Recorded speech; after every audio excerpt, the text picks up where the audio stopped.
Ever since Roan's attack on Stonewall, there were things he'd wanted to test. There just never seemed to be the time. But after connecting with Thera again as she used her magic, he decided not to put it off any longer.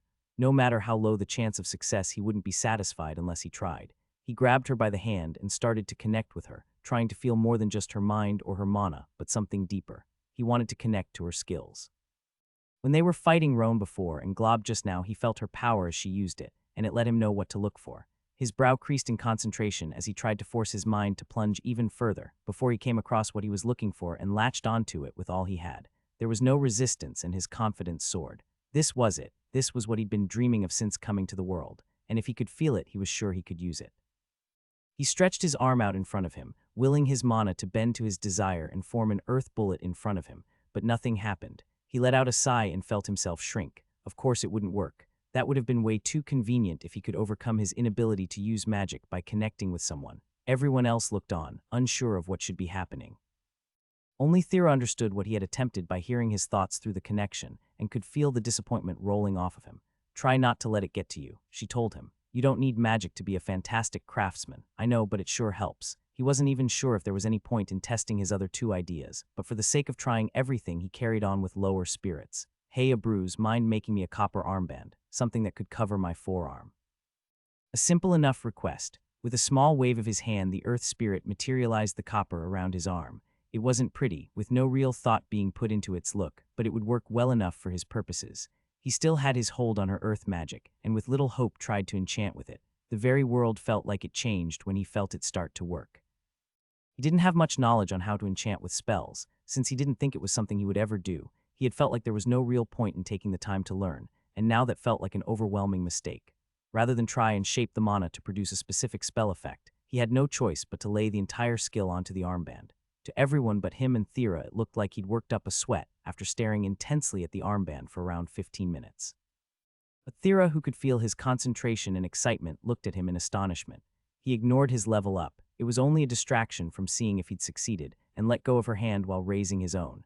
Now to see if it actually works. He poured his mana through the tool, and small clumps of earth raised around him and began to take the shape of a ball when a wave of lightheadedness assaulted him and broke his concentration, causing it to all fall back to the ground.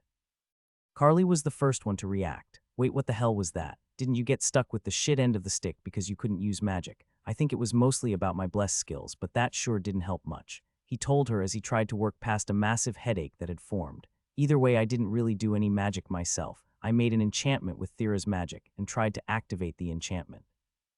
Of course, since I still have no compatibility with earth magic, I think I used way too much mana. Fuck, this hurts." His head was pounding and he pulled out his card to look at how much he had left. A measly 4. With his mana recovery rate currently being 6 per minute, he would be better soon enough, but if he just used almost all of it without being able to make a single earth bullet, that wouldn't be a great option for him in the future.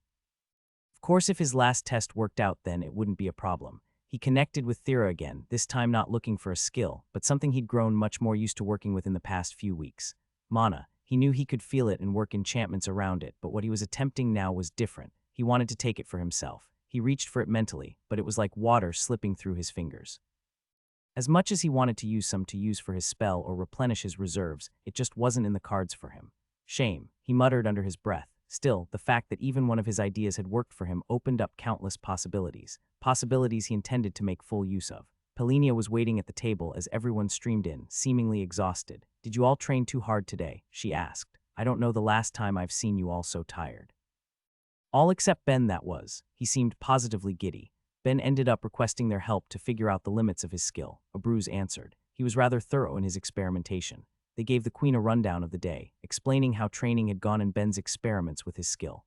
After figuring out he could enchant with other people's skills, everyone was surprised and happy for him until they realized he intended to discover the skill's limits there and then.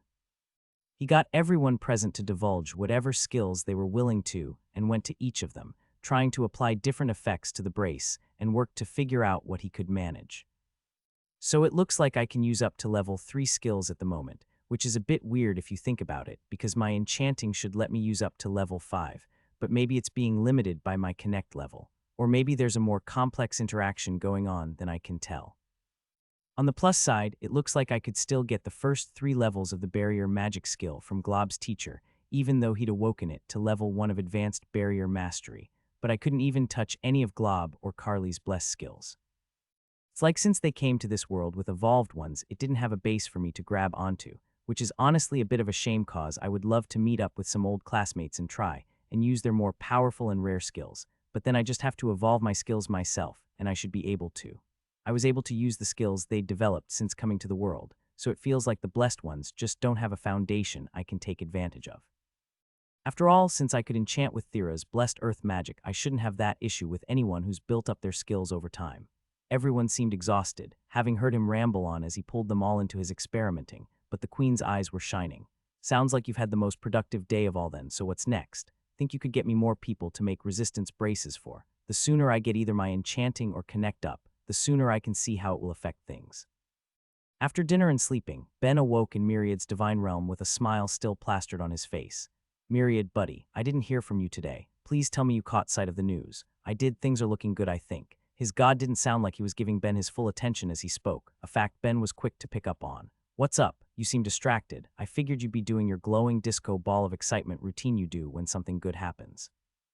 This is excellent news. Something about it just seems off is all. It's eating at my mind a little. What could be off? The amount I can enchant basically became unlimited. This is a huge selling point. I'm sure we'll be able to snag some enchanters with this for sure. It's great. It's just what? There are already a group of skills very similar to it: lender, learner, teacher, and borrower. I won't bore you with the details, but the short of it is that they all allow for sharing skills to an extent too, without the restriction of it only being able to be used for enchanting.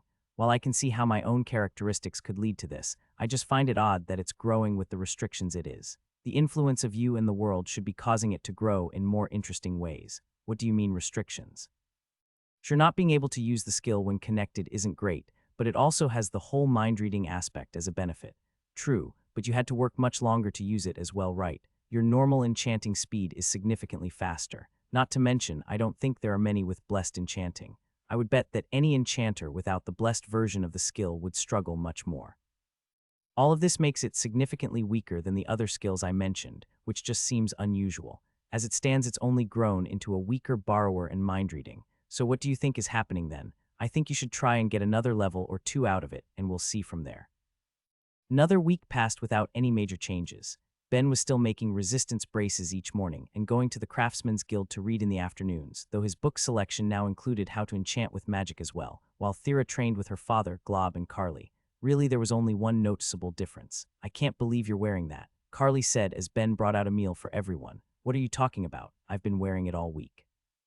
Ben told her, loving her reaction to his chef hat kiss the cook apron combo. It is a little odd, Ben, Thera told him with a questioning voice. What's it say anyway? That's your world's writing, right? It is, but don't worry about it. Think of this as the customary cooking garb of my planet.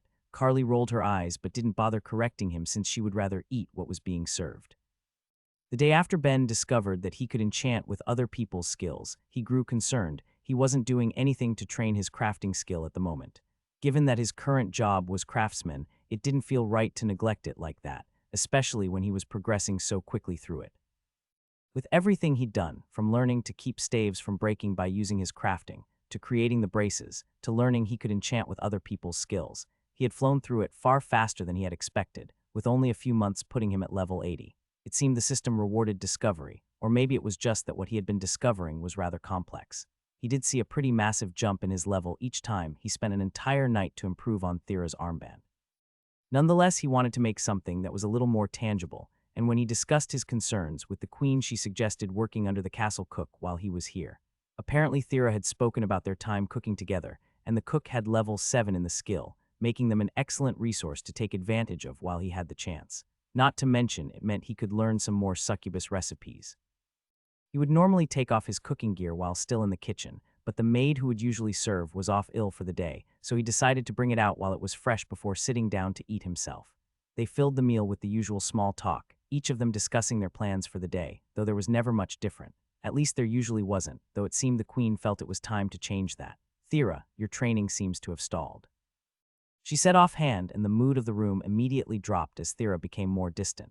My level improved not too long ago, you know, mother. You can't expect me to raise it again so soon. You possess basically unlimited mana. If you could improve your control some more, there's no reason you couldn't already have awoken your skills to the 2nd tier. Maybe it's time to admit you don't have the skill to be a mage. She ground her teeth and did all she could to keep the anger and frustration from her voice. I fail to see what that has to do with anything. I'm working at it on my own. Whether I succeed or fail is nobody's concern but mine. Pelinia let out a small huff. Hardly. You have Falcon Ben making you staves constantly, and taking Ben out hunting with you when his time could be better spent on training his own skills is a waste. Hold on, Ben interjected. Falks insisted that I get used to gathering my own supplies to save money. He says being able to procure your own materials is imperative to any beginning craftsman. That may be true for most, the Queen rebuked, but then most beginners wouldn't have such a profitable patent to their name. Look at how much you've made and tell me your time wouldn't be better spent buying materials and refining your skills. He had no response for that. Ben had already been unsure of how to handle his newfound wealth after the first day of work. As the days passed, and he made more bands, he'd accumulated more money than he knew what to do with. Investing that money into himself and his training wasn't a bad idea at all. Don't try and talk Ben into quitting working with me. Besides, Falk's fine with making me stave, so what's the issue? True, he is and likely will continue to be, but that doesn't change the fact that it's a drain on his resources. A drain we've been helping curb. What? She asked in shock. Thera, please, do you really think we'd let our friend put so much time and effort into supplying you without properly compensating him? Of course, since there's barely been any progress over the past couple years, we're going to have to ask him to stop. It's been a waste of his time. Thera couldn't look her mother in the eye while everyone else was sitting awkwardly trapped in their family squabble. She got up and was about to leave the table when her mother threw her a lifeline. Of course, if you could prove that you've improved enough to make it worth everyone's time and effort, I have no issue with you continuing on as you are. She let out an angry, defeated sigh before facing her mother. What do you want? It's simple, really, the Queen said with a smile. I want you to conquer the trial of Analia. It looked like her father was going to say something to that, but Pelinia raised a hand to silence him, though Thera had her own objections. Why in the infinite hells would I do that? People die in there every year. Are you trying to get me killed? People also die adventuring constantly, and you end up without a weapon far too often as you do that. The risk feels rather comparable, I would say. Okay, but I'm also not close enough with any other succubi or incubi to fulfill the conditions, and you know it can't be done alone. Are you just giving me an impossible task to do? The conditions say nothing of race. Any species can participate in any trial, though some are going to be significantly less equipped to succeed than others. Given that I'm sure there's at least one person in this room you could partner with, she said, throwing a look Ben's way. You literally just gave me trouble for having him hunt with me. Yes, and if you developed any bonds with other adventurers, I'd say to party with one of them, but as it stands your options are limited. Of course, I don't expect him to do it for free. He already seems to have no problem with his level of wealth, so I have an alternative suggestion for our young apostle. I'll get you 10 converts if you're willing to help my daughter. No worries, Myriad, I got this. Sounds like a deal to me. He told her enthusiastically, trying to ignore the awkward atmosphere that filled the room. What? Myriad had been on him to find new followers for months now, and here he was just straight up being offered 10 of them on a silver platter. He wanted to ask about the change of heart, but it wasn't immediately important. He would have agreed to help Thera out anyway. This was just a bonus. Thera didn't seem pleased to see how everything went herself, but it looked like she'd given in. Fine. That's how it's going to be. It looks like we'll do it. When do you want us to start then? How about a week from now? I'll put Ben's work on hold for the time being so you both can focus on your upcoming trial. Now that that's sorted, let's finish eating. The Queen resumed her meal, but Thera got up and started walking away. I'm not hungry. She left the room and Ben was about to follow her when Carly spoke up and caught his attention. Completing the trial is the qualification, right? We'll do it too. What do you mean we? Glob said indignantly. I'm not dying for your political ambitions. I personally don't think you and Glob are close enough for it to be a good choice. However, as our country's heroes, I won't stop you. Pelinia said, completely ignoring Glob's objections. Sorry, but what do you mean by qualification? Ben asked. He wanted to check on Thera, but he didn't want to pass on information for whatever dangerous trial he had just agreed to. Pelinia explained for him. You've been told we're an elected monarchy, correct? The condition to become a candidate is to complete Analia's trial. Everyone who does has the right to lead our people. Interesting, but not immediately important. He decided he could get any other information from Thera and went to follow here. When he got to her room and knocked on the door, he didn't hear a response, but not one to let something like that deter him. He let himself in to find her face down in bed. Want to talk about it? He asked. There wasn't much need to try and figure out what was wrong since he was there for the whole uncomfortable exchange, and he took a seat beside her before he got an answer. She pulled her head out from a pillow and looked at him, asking something that took him by surprise. Would you have agreed to help if Mom didn't offer you a reward? What? Yeah, of course. I wasn't going to turn it down since it was offered, but I wouldn't want you to go alone on some dangerous trial anyway. Okay, good. She seemed to lose some of the tension within her as she got his answer and went back into her pillow. He sat with her in silence for a bit, expecting something more, but when she didn't volunteer to speak, he questioned her instead. so want to tell me a bit more about what this trial involves, and what were the conditions that we needed. He wasn't sure if he was going to get an answer from her, but after a moment she sat up beside him. All I really know about it is that two people need to work together to take the trial, and that the goal is to make it to the heart of it and collect a flower. The condition is for the two taking it to be fairly close, but if you ask me, it's silly that even needs to be said. What idiots would do a dangerous trial from a god if they don't even like each other? Apparently Carly and Glob.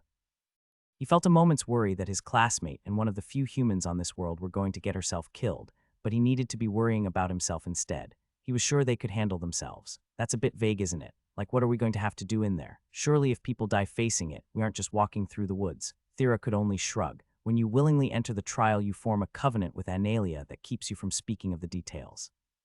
It wouldn't be much of a challenge if you knew what you were facing and could plan ahead. Fair enough, so they wouldn't know that they were walking into. Admittedly, the thought made Ben a little nervous. He would have liked to have spent the next week collecting as much information as he could, but now it looked like he'd have to just try and prepare for everything to one degree or another. Not ideal by any stretch, but maybe he could work on some new traps. Now that the amount of skills he had access to had just drastically increased, he had a few ideas he wanted to put to the test.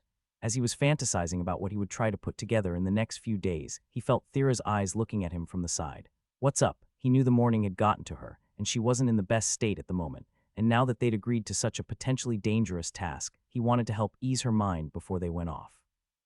Still, she managed to catch him off guard. Are you going to quit hunting after this? What? It's just that Mom's right about you not needing to anymore. You have money and access to resources now. Ben wasn't so socially inept that he couldn't see what her concern was. Thera had been alienated and had to hunt alone back in Stonewall, and he was probably her longest companion at this point. What her mom had said did bear some considering. He certainly didn't need to anymore, but when it came down to it, he enjoyed it as a way to spend time with his friend outside of work. I have fun hunting with you, so don't worry about it. As long as we keep going for things that won't immediately get me killed, or until you get to a point that you need to find more powerful party members than me, I'm happy to stay with you. Okay, good. She averted her gaze but wore a smile on her face. Since he had been given the rest of the week off, Ben spent the day doing something he should have made time for the previous week, remaking the enchantment on Thera's armband. He needed to learn how the increase of his connect skill would affect the amount of resistance it could produce, but that was an issue for later. Once he had finished it, he promptly fell to sleep and found himself in Myriad's divine realm, with his god already waiting. Myriad looked, he wasn't sure how to put it. Brighter, maybe. But not like when he was glowing with excitement. It was more like his presence had become more defined. He was a little harder to look at, but Ben didn't let it bother him. So what's up, Myriad? I thought you would be ecstatic to have worshippers offered to you on a silver platter. Ben, you just agreed to an incredibly dangerous task for something Pelinia would have done anyway. Explain please, his god sighed. Ben, you've spent the last couple weeks proving the value of your invention, especially just how valuable it could be to any race that has passive magics, or any that want to profit off of them. Given that, it was already in their best interest to have a few enchanters convert to me. With the total succubus population in the millions, offering only 10 people to convert is probably just what she immediately had on hand who were willing. You got ripped off. When he thought about what Myriad was saying, he couldn't disagree with any of it. Fuck. Okay, yeah, I messed that up, but I would have agreed without any sort of bribe, so it is what it is. That's another thing. People die all the time doing trials and you're still my apostle. If anything happens to you, I'll need to find another one. Couldn't you make your safety a bit more of a priority? Wait, that's a good point. You're a god, tell me about whatever we'll have to face during this. He thought he'd found a clever workaround to the lack of information, but he was quickly shot down. No can do. If every god helped their believers beat a trial just to get their rewards, it would be anarchy and defeat the entire point of it. You need to complete this through your own effort. Damn, so no advice at all. Nothing you couldn't learn from anyone else in Analia. Pack some camping supplies and food cause you'll be in there for a while. Great and unspecified but long period of time. Should he be preparing for days or months, he'd have to ask the Queen for a list of entrance and exit dates for anyone who succeeded. Surely there must be a list of that somewhere. From there, he'd need to pick up camping gear and buy some food that could last well. He felt a headache forming with everything he'd need to do, but at least his new spatial bag would get a good workout. Myriad could feel his thoughts piling up and decided to at least give him some positive news. On the plus side, it looks like the Queen already got those converts for me. Oh, that's great. Good for you, Myriad, Ben said offhand, clearly not getting the implication. And good for you. It was your achievement that made this possible. You've completed the quest.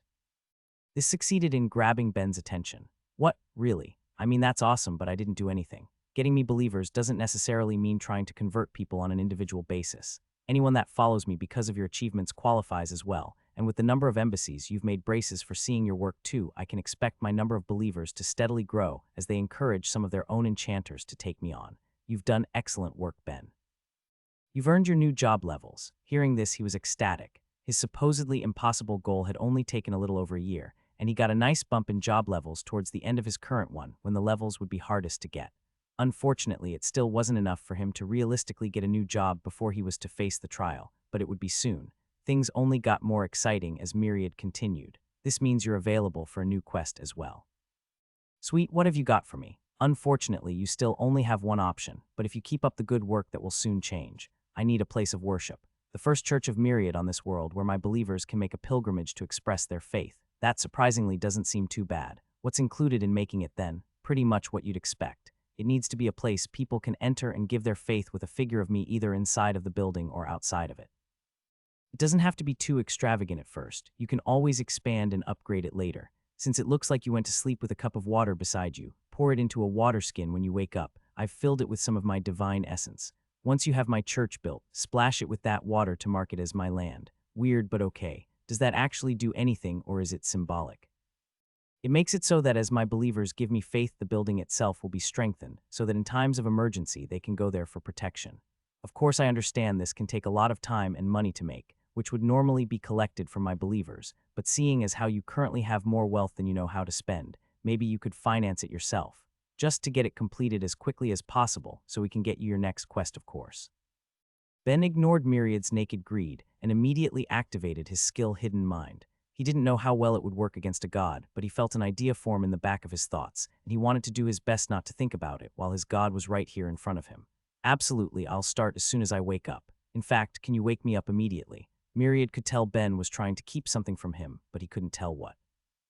It wasn't due to the effects of Hidden Mind, though. Perhaps if he significantly increased his level he could, but as it stood, the idea hadn't fully crystallized in his mind. If Ben wasn't sure what he was thinking then, how could Myriad be? Still, he could feel his apostle's intense excitement and decided that whatever it was fine. His believers were allowed their secrets after all, especially if they were doing something for his sake. "Well, hold on there for a moment, Ben. I'm glad to see you so ready to fulfill your role, but at least let me tell you your reward. When you complete this, I'll be able to give you another 8 levels of job growth. Hopefully, by the time you finish this, I'll be able to offer you a quest with a more interesting reward, but if it's not the following one, it's the next one. No, raising my job level is great, so don't worry about it. Now, if you wouldn't mind waking me up. It's still going to basically be nighttime, but if you're sure, then fine. Keep up the good work, Ben." As he felt himself slowly come back to consciousness, a barrage of notifications went off in his head. Ben paid no mind to his new skill. He had far too much to do with the 6 days he had until the trial started. He could figure out what it meant later. He sprung from bed and found the nearest servant he could. There was always some awake to attend to the queen and her guests, and Ben was about to give them an unreasonable amount of work. After making a list of everything he had requested, they gave him an odd look, but went to prepare as much as they could in the meantime, while they would send out people in the morning to collect the rest. Ben already assured them that the money for it would be no issue, and gave them an advance payment to cover as much as they could with the promise that if it went over, he would of course pay more. Ordinarily, if any of the staff were to do shopping or make any special orders for the guests, they would determine a rough estimate of the price first. However, as this was the apprentice of Pelinia and Abreu's most trusted friend, in addition to being friends with their daughter, they extended enough trust to start the ordering process. Once that was done, he went back to his room and started on his blueprints. On top of anything he wanted to make for the trial, he now needed to get a church done. It was going to be a busy few days. "He wants what?" Pelinia asked in amusement. As soon as she woke up, she was given a report on Ben's requests. It wasn't unexpected that he would start some preparation. Given that he was facing a dangerous trial, some of the things even made a fair amount of sense. A tent and a couple of sleeping rolls for them, both, as well as enough non-perishable food for the average person who took the trial, were both very reasonable requests. But then he asked for specially enchanted threads, the leather of a Vangoth, a spinning wheel, and some jeweler tools of all things, amongst others. She had expected him to experiment with the newfound use of his skill when preparing, but she couldn't begin to guess just what he would make. "I'm still not sure about this," her husband said. "Thera could die. It's not worth the risk. Analia has one of the kindest trials. If things go wrong, they can run away, much better than any that traps you within. Besides, have some faith in your daughter. If you have faith in her, then why bully her into taking it? She wouldn't have done it otherwise, and I have my own goals that need to be accomplished. Now stop worrying and go see what he wanted from you anyway." When the great Earth Spirit found Ben in the back house, he hadn't expected to see an exhausted-looking familiar face. "It's no problem, but what are you doing with Pharrella?" At some point it looked like Ben had found Glob's barrier magic teacher and had put him through the ringer, but the old incubus was accepting of it at least. "The boy just needed to make use of my barrier magic, as well as was looking for someone with charm above the 0th level. Since I have it at the 2nd, he's been making use of me." Abruz decided not to ask for how long. A series of contraptions were set up around him. It looked like he'd taken the time to put them together and enchanted them all with Pharella's help, so it could have been a while. "Anyway, what can I do for you?" At this, Ben pulled out a ball of metal, the mithril he'd been given on the first day he came. "Would you mind turning about 60% of this into a thin thread for me? The last 40 can stay as just a chunk of metal. I'll work on it myself later." It was a simple enough request, and he was starting to put together a picture of what the boy had in mind. He simply couldn't understand why Ben would spend the last couple of days before he faced a trail making something like it. Still, he did as he was asked and ran his mana through the sphere, stretching it out into as thin a thread as he could. Evening had come and gone, and Thera hadn't seen anything of Ben. He'd missed all of the meals, and he hadn't been at the Craftsman's Guild when she went for a walk to check. It was only before dinner she bothered to ask anyone where he was that she found out he was in the workshop in the back. So rather than share an awkward meal with her family, she went to see what he'd spent the day doing. He was sitting at a desk peering through a magnifying glass at whatever he was working on. She was sure he hadn't noticed her coming in. He was too focused on his work and decided to have some fun with him since he disappeared for the entire day without a word. As quietly as she could, she crept up behind him and brought her face right to his ear. Boo! It got the desired effect, and he jumped up, flinging something across the room in the process. He took a second to catch his breath and calm his heart before turning to look at her. Was that really necessary? She shrugged. "You disappeared for the entire day without a word. Seeing as how we may die in a week, I thought you might want to plan something out." After she pointed that out, he looked a little sheepish. "Okay, yeah, my bad. Well, help me find the little piece of mithril I just launched across the room, and then we'll talk about it." She instantly felt terrible about her little prank. Even if her parents could supply it, mithril wasn't something you let yourself just casually lose, so she got on the floor and started searching with him. Ben moved a light around, trying to see the glitter of the metal, and after a few minutes they managed to find it. "Thank God, hand-making all of these is honestly such a pain in the ass. I'm glad I didn't need to do this one over. What are you even making?" To Thera, it looked like nothing more than an oddly shaped piece of metal, no bigger than a small seed, but it looked like there were well over 100 on the desk, and she couldn't begin to imagine what they were for. "It's called a zipper. I haven't seen any clothing with them around, so I'd bet they aren't used in this world, but when it's done it will basically act the same way as buttons do to keep clothes closed." She blinked as she processed what she was just told. "You're telling me you're using mithril, one of the rarest metals on the planet, to make some buttons. Basically, but hear me out, I'm enchanting an outfit and I don't want to have to supply the mana to it myself." She let out a sigh. "Okay, I guess that makes sense. So what enchantments are you using then? I'll, tell you later when it's done."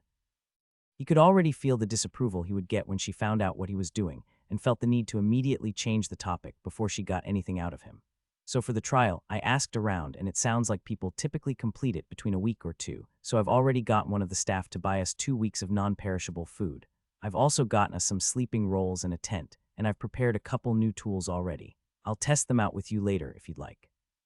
Hopefully I'll be able to make a few more things before we head in, but we'll see. I'll also see if I can borrow a forge somewhere so I can make you a new staff to use. Anything else you think we should worry about?" No, you seem to have things well enough in hand."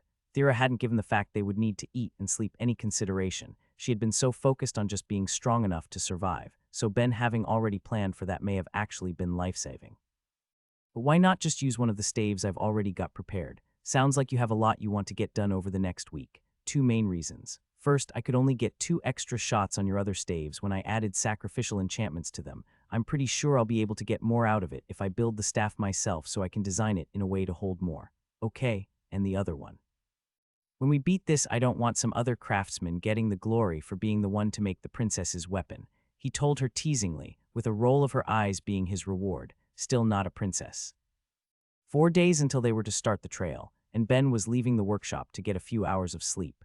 It looked like the queen had pulled some strings for him to get the enchanted threads significantly faster than he had expected. Instead of having to wait until the last minute to get them, and potentially not having any time to put them to use, he was already in the process of spinning them on the wheel with his mithril wire. From there, he'd just have to weave them together and stitch it into the leather as a lining, and he'd be done. If there was one small hang-up, it would be how much the threads had cost. Needing two different types of threads with two different types of enchantments was always going to be pricey. He knew that. He just hadn't guessed how much. Even though the spells he was having placed on them were comparatively simple, the skill level needed to enchant on something so small and delicate without destroying it was high, and it left the price almost quadruple what he had expected to pay. It had hurt more than he had expected, but his finances were still in great shape. It was just the knowledge of spending so much that was a bit hard to swallow. He made his way through the overly large building and down the various corridors he'd grown used to, expecting all but a few of the servants to be asleep, when he heard a voice and saw a light coming from under the door of one of the rooms. Glob's room, to be specific. Ben had mixed feelings about the gray. On one hand, he was definitely an asshole and seemingly a little prejudiced against anyone from outside his reality. On the other hand, he was just as trapped on this world as he was, and he had at least kept him from accidentally being crushed by one of Thera's boulder-sized earth bullets. Whether he liked the guy or not, though, Ben had some questions about barrier magic, and since he seemed to be awake, was more than happy to take advantage of that fact. Without knocking, he threw open the door and found not one, but two of the small grays standing inside. As Ben got through his moment of confusion, one turned to the other. "Did you seriously forget to lock the door?" said the first. "Excuse me for being trapped on a planet without rudimentary privacy systems." The second, presumably Glob, responded, "Anyway, you, out with me now." He marched Ben out of his room and closed the door behind him. "Did you need something? I'm a little occupied at the moment." "Oh, I just wanted to ask about barrier magic. Do you think it would work better if I was to craft a shield using a solid barrier or interlocking scales?" "A solid barrier will be easier to get through, but will be less mana intense, while a scaled one will be stronger but harder to maintain due to the mana cost and keeping a stable mental image. Now do you mind? I'm busy." The fact that he gave Ben such a clear answer right off the bat just made it extra apparent how much he wanted Ben on his way, but that just made him curious. "So who's your friend? I thought you were the only gray in Analia." The little alien let out a small groan before giving Ben an answer. "Look, it's just a friend I was summoned with. In case you haven't noticed, there aren't many creatures that look like me on this world, so every now and then one of us will sneak off for a visit. I'd appreciate it if you wouldn't mention it." Dealing with loneliness was something Ben had been struggling with himself since he arrived on the planet, but he hadn't given much thought to how the other summoned were handling it. Sure, he was the one nobody wanted, but everyone he knew was almost immediately split up in the name of training. Honestly, it was something he should have tried to show more consideration about. "Okay, my bad, have fun with your friend." With that, he walked off, his thoughts filled with his own friends. Maybe when this was done, he'd try to make some time to visit them. "We'll see," Ben said as he continued putting the finishing touches on his work.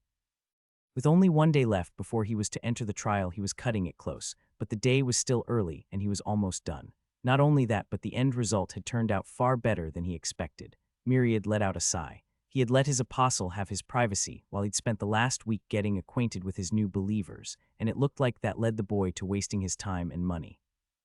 It seemed Ben had schemed to try something ridiculous with his holy water, applying it to a jacket. He would admit it looked nice, and he could understand the desire to have a coat that's defense would raise with his belief, but it would just be a jacket in the end. Ben, however, was sure of himself. He got the garment stitched together, giving it a thorough look over before he put on the finishing touch. He wanted it to be perfect after all. Satisfied there wasn't a stitch out of place, he reached down and grabbed the water skin beside him, the one he'd filled with Myriad's holy water only a week before, and as he had been told, soaked it. He thought he heard his god scream, but it was hard to be sure with all of the notifications going off in his head. Myriad screamed in despair while Ben had his own concerns. "I maxed out my job before getting the quest reward, so those levels are going to go to the easiest bit of experience for me to get on the next one. That's so lame. I mean, it fit the qualifications you gave me. Why wouldn't it have worked?" Myriad tried to wrap his mind around what he was seeing but kept falling short. The quest shouldn't have been completed, it wasn't possible, but he could feel energy flow from him to Ben to raise his level, and he could sense his divinity from the coat. He ordered his believer as calmly as he could manage given the circumstances. Ben, from the perspective of his god at least, was annoyingly happy to discuss the finer details of his work. "Okay, so my thought process was like this. You want your church to be comfortable on top of safe, right? Right. So I figured some temperature control would be the way to go, and if it was just a bit on the smaller side, it would be less mana intense. But then I thought about how small I could make it, and at what point it would be conceivable to power it with the mithril I have on hand to keep the price down, and then it occurred to me. All it needed was to be something someone would enter with your figure on the outside, then couldn't I make it a jacket? Once I figured that out, all I had to do was have some threads enchanted with fire and water spells to control the temp, and blend them with a thin mithril wire to power them, then use that to make the jacket lining. I also made the zipper from mithril too, just to be sure the enchantment would get enough power, though honestly I'm pretty sure I overdid it a bit. After that, it just came down to getting a nice strong leather to go with it to complement any boost to defense it gets and put the entire thing together. No, of course not. I couldn't just hide away your representation, and I also wasn't just going to bedazzle you on. That would be rude and eat at my artistic pride. Well, mostly it would make the coat look like crap, so I just went subtle with it. Look. Ben threw on the jacket and zipped it up, revealing that the zipper itself was shaped like a cube.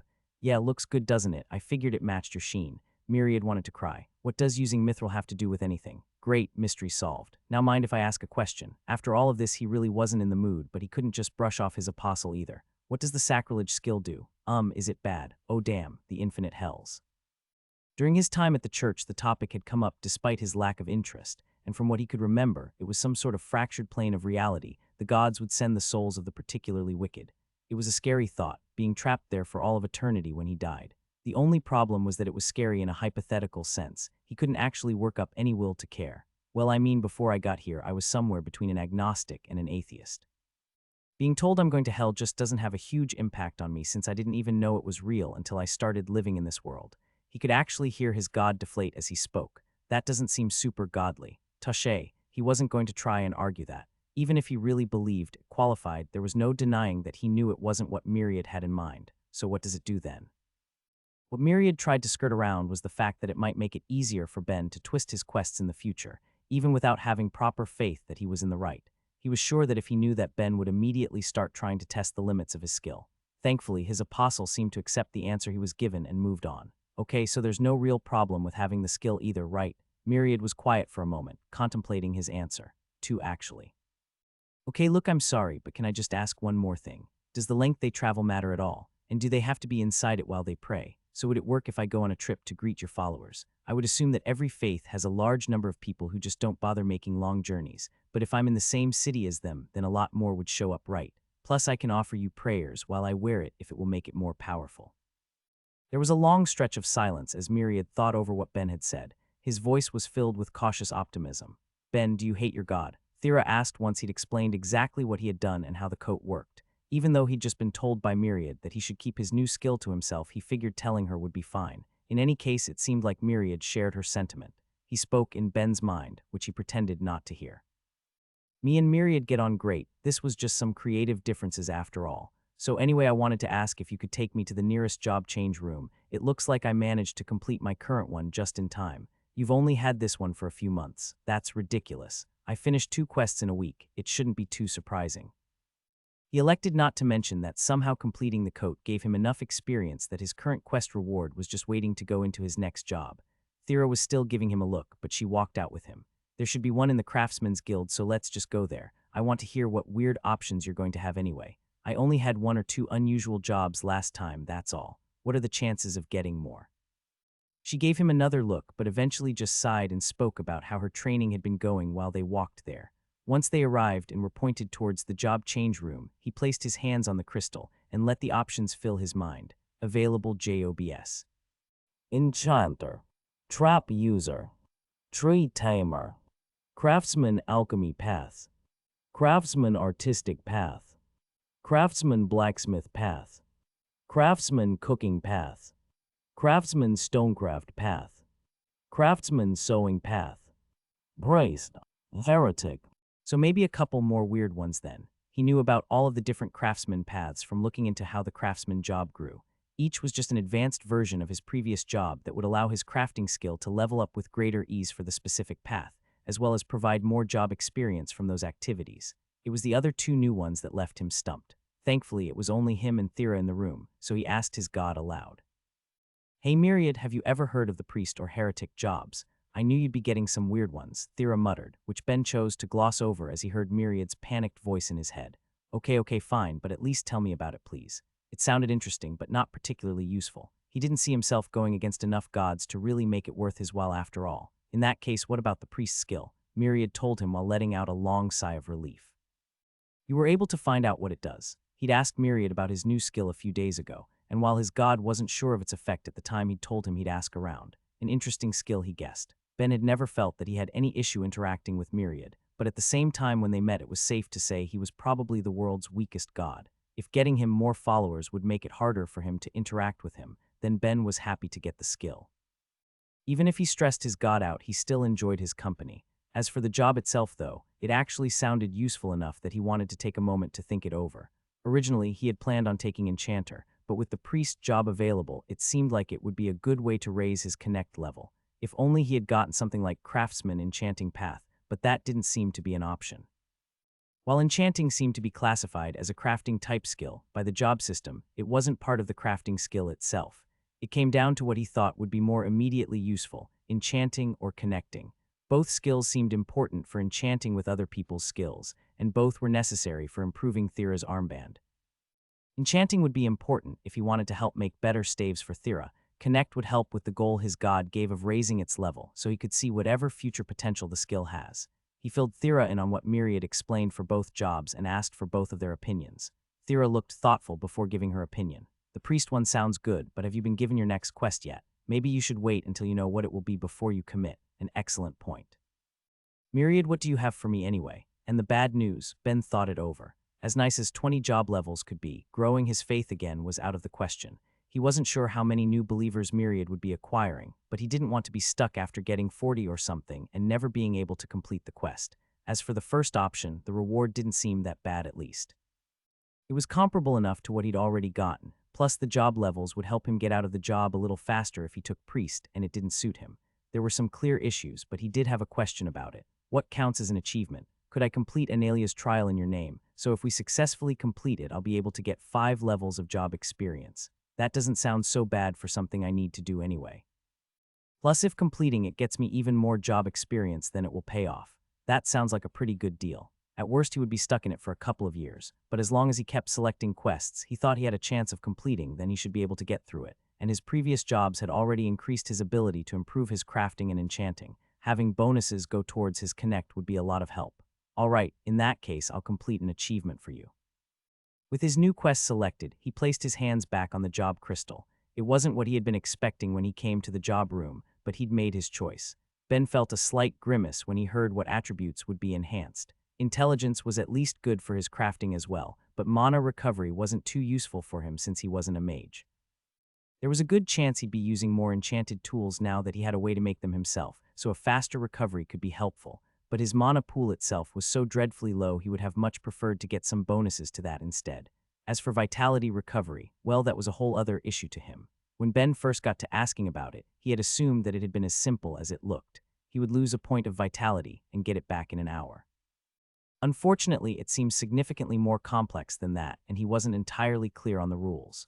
It looked like that was his recovery rate if he was in basically perfect health, but the more severe an injury he had, the more his recovery rate would be dampened. A bruise could heal in the span of an hour, but some of the more serious injuries he'd had, like any time something tried to eat him, could be severe enough that it may as well be non-existent. He knew it did something and it was better than nothing, but he'd also spent more than enough time being treated by Sonya to know not to depend on it. Still, he would just have to try and get through it the best he could. It wasn't like any of his job options would be immediately helpful with the trial anyway. He zipped up his coat and offered a prayer to Myriad to thank him for his advice before heading back with Thera. They were entering the trail the next morning, and with the amount he'd spent preparing in the last couple days, he had just wanted to relax. He stood outside of a large gate, poles with snake-like statues coiled around them guarding the entrance to the trial he and Thera were about to face. He was a little worried. He definitely could have tried to prepare more for what he was about to face, but he got tunnel vision at the thought of completing his previous job quicker. At least if things went wrong, he'd get some experience from all the praying he'd do. Still, he didn't regret it well, for the most part. If there was one thing he regretted, it was Thera's staves. He had completed 2 new ones for her right before he'd gotten his 2 level-ups to his crafting, and as with every level-up he could immediately see where he could have improved.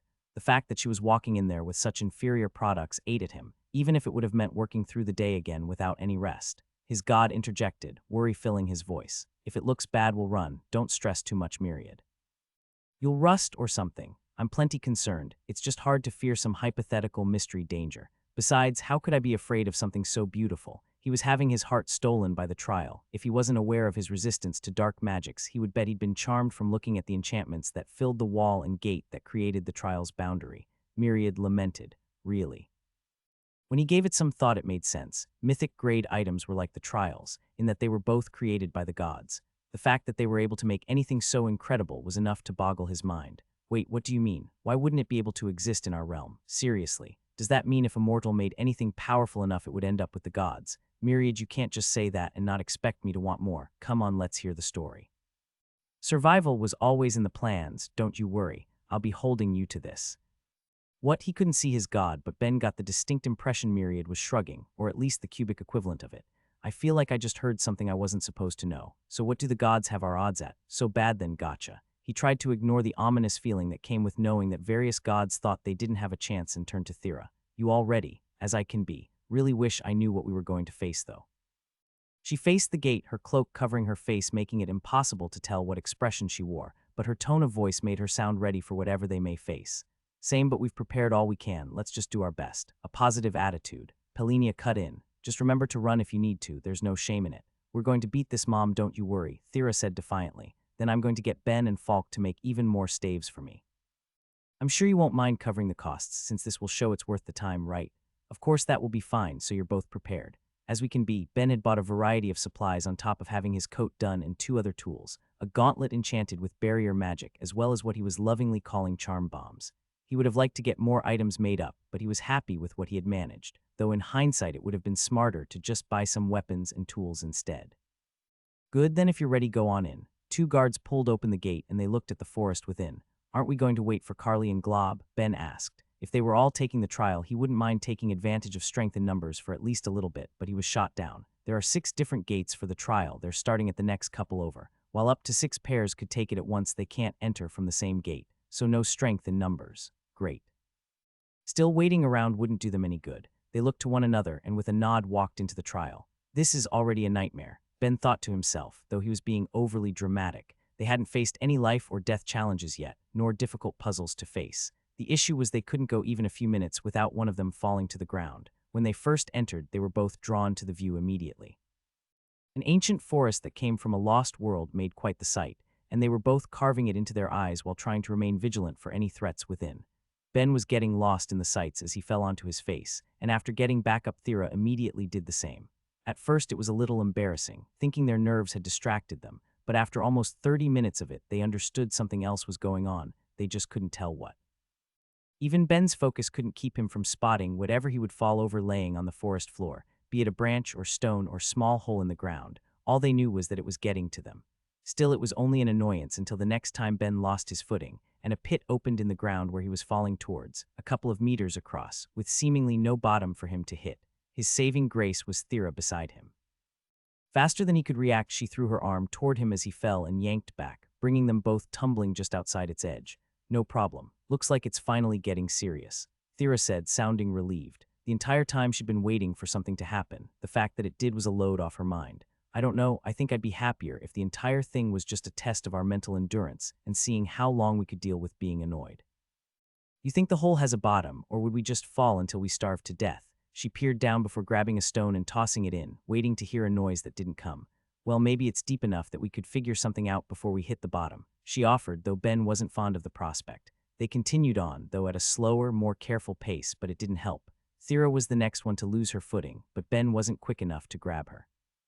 As she fell toward the gap, she managed to kick off the pit's edge with her foot and grab onto the other side, holding on with all her strength while Ben rushed over to pull her up.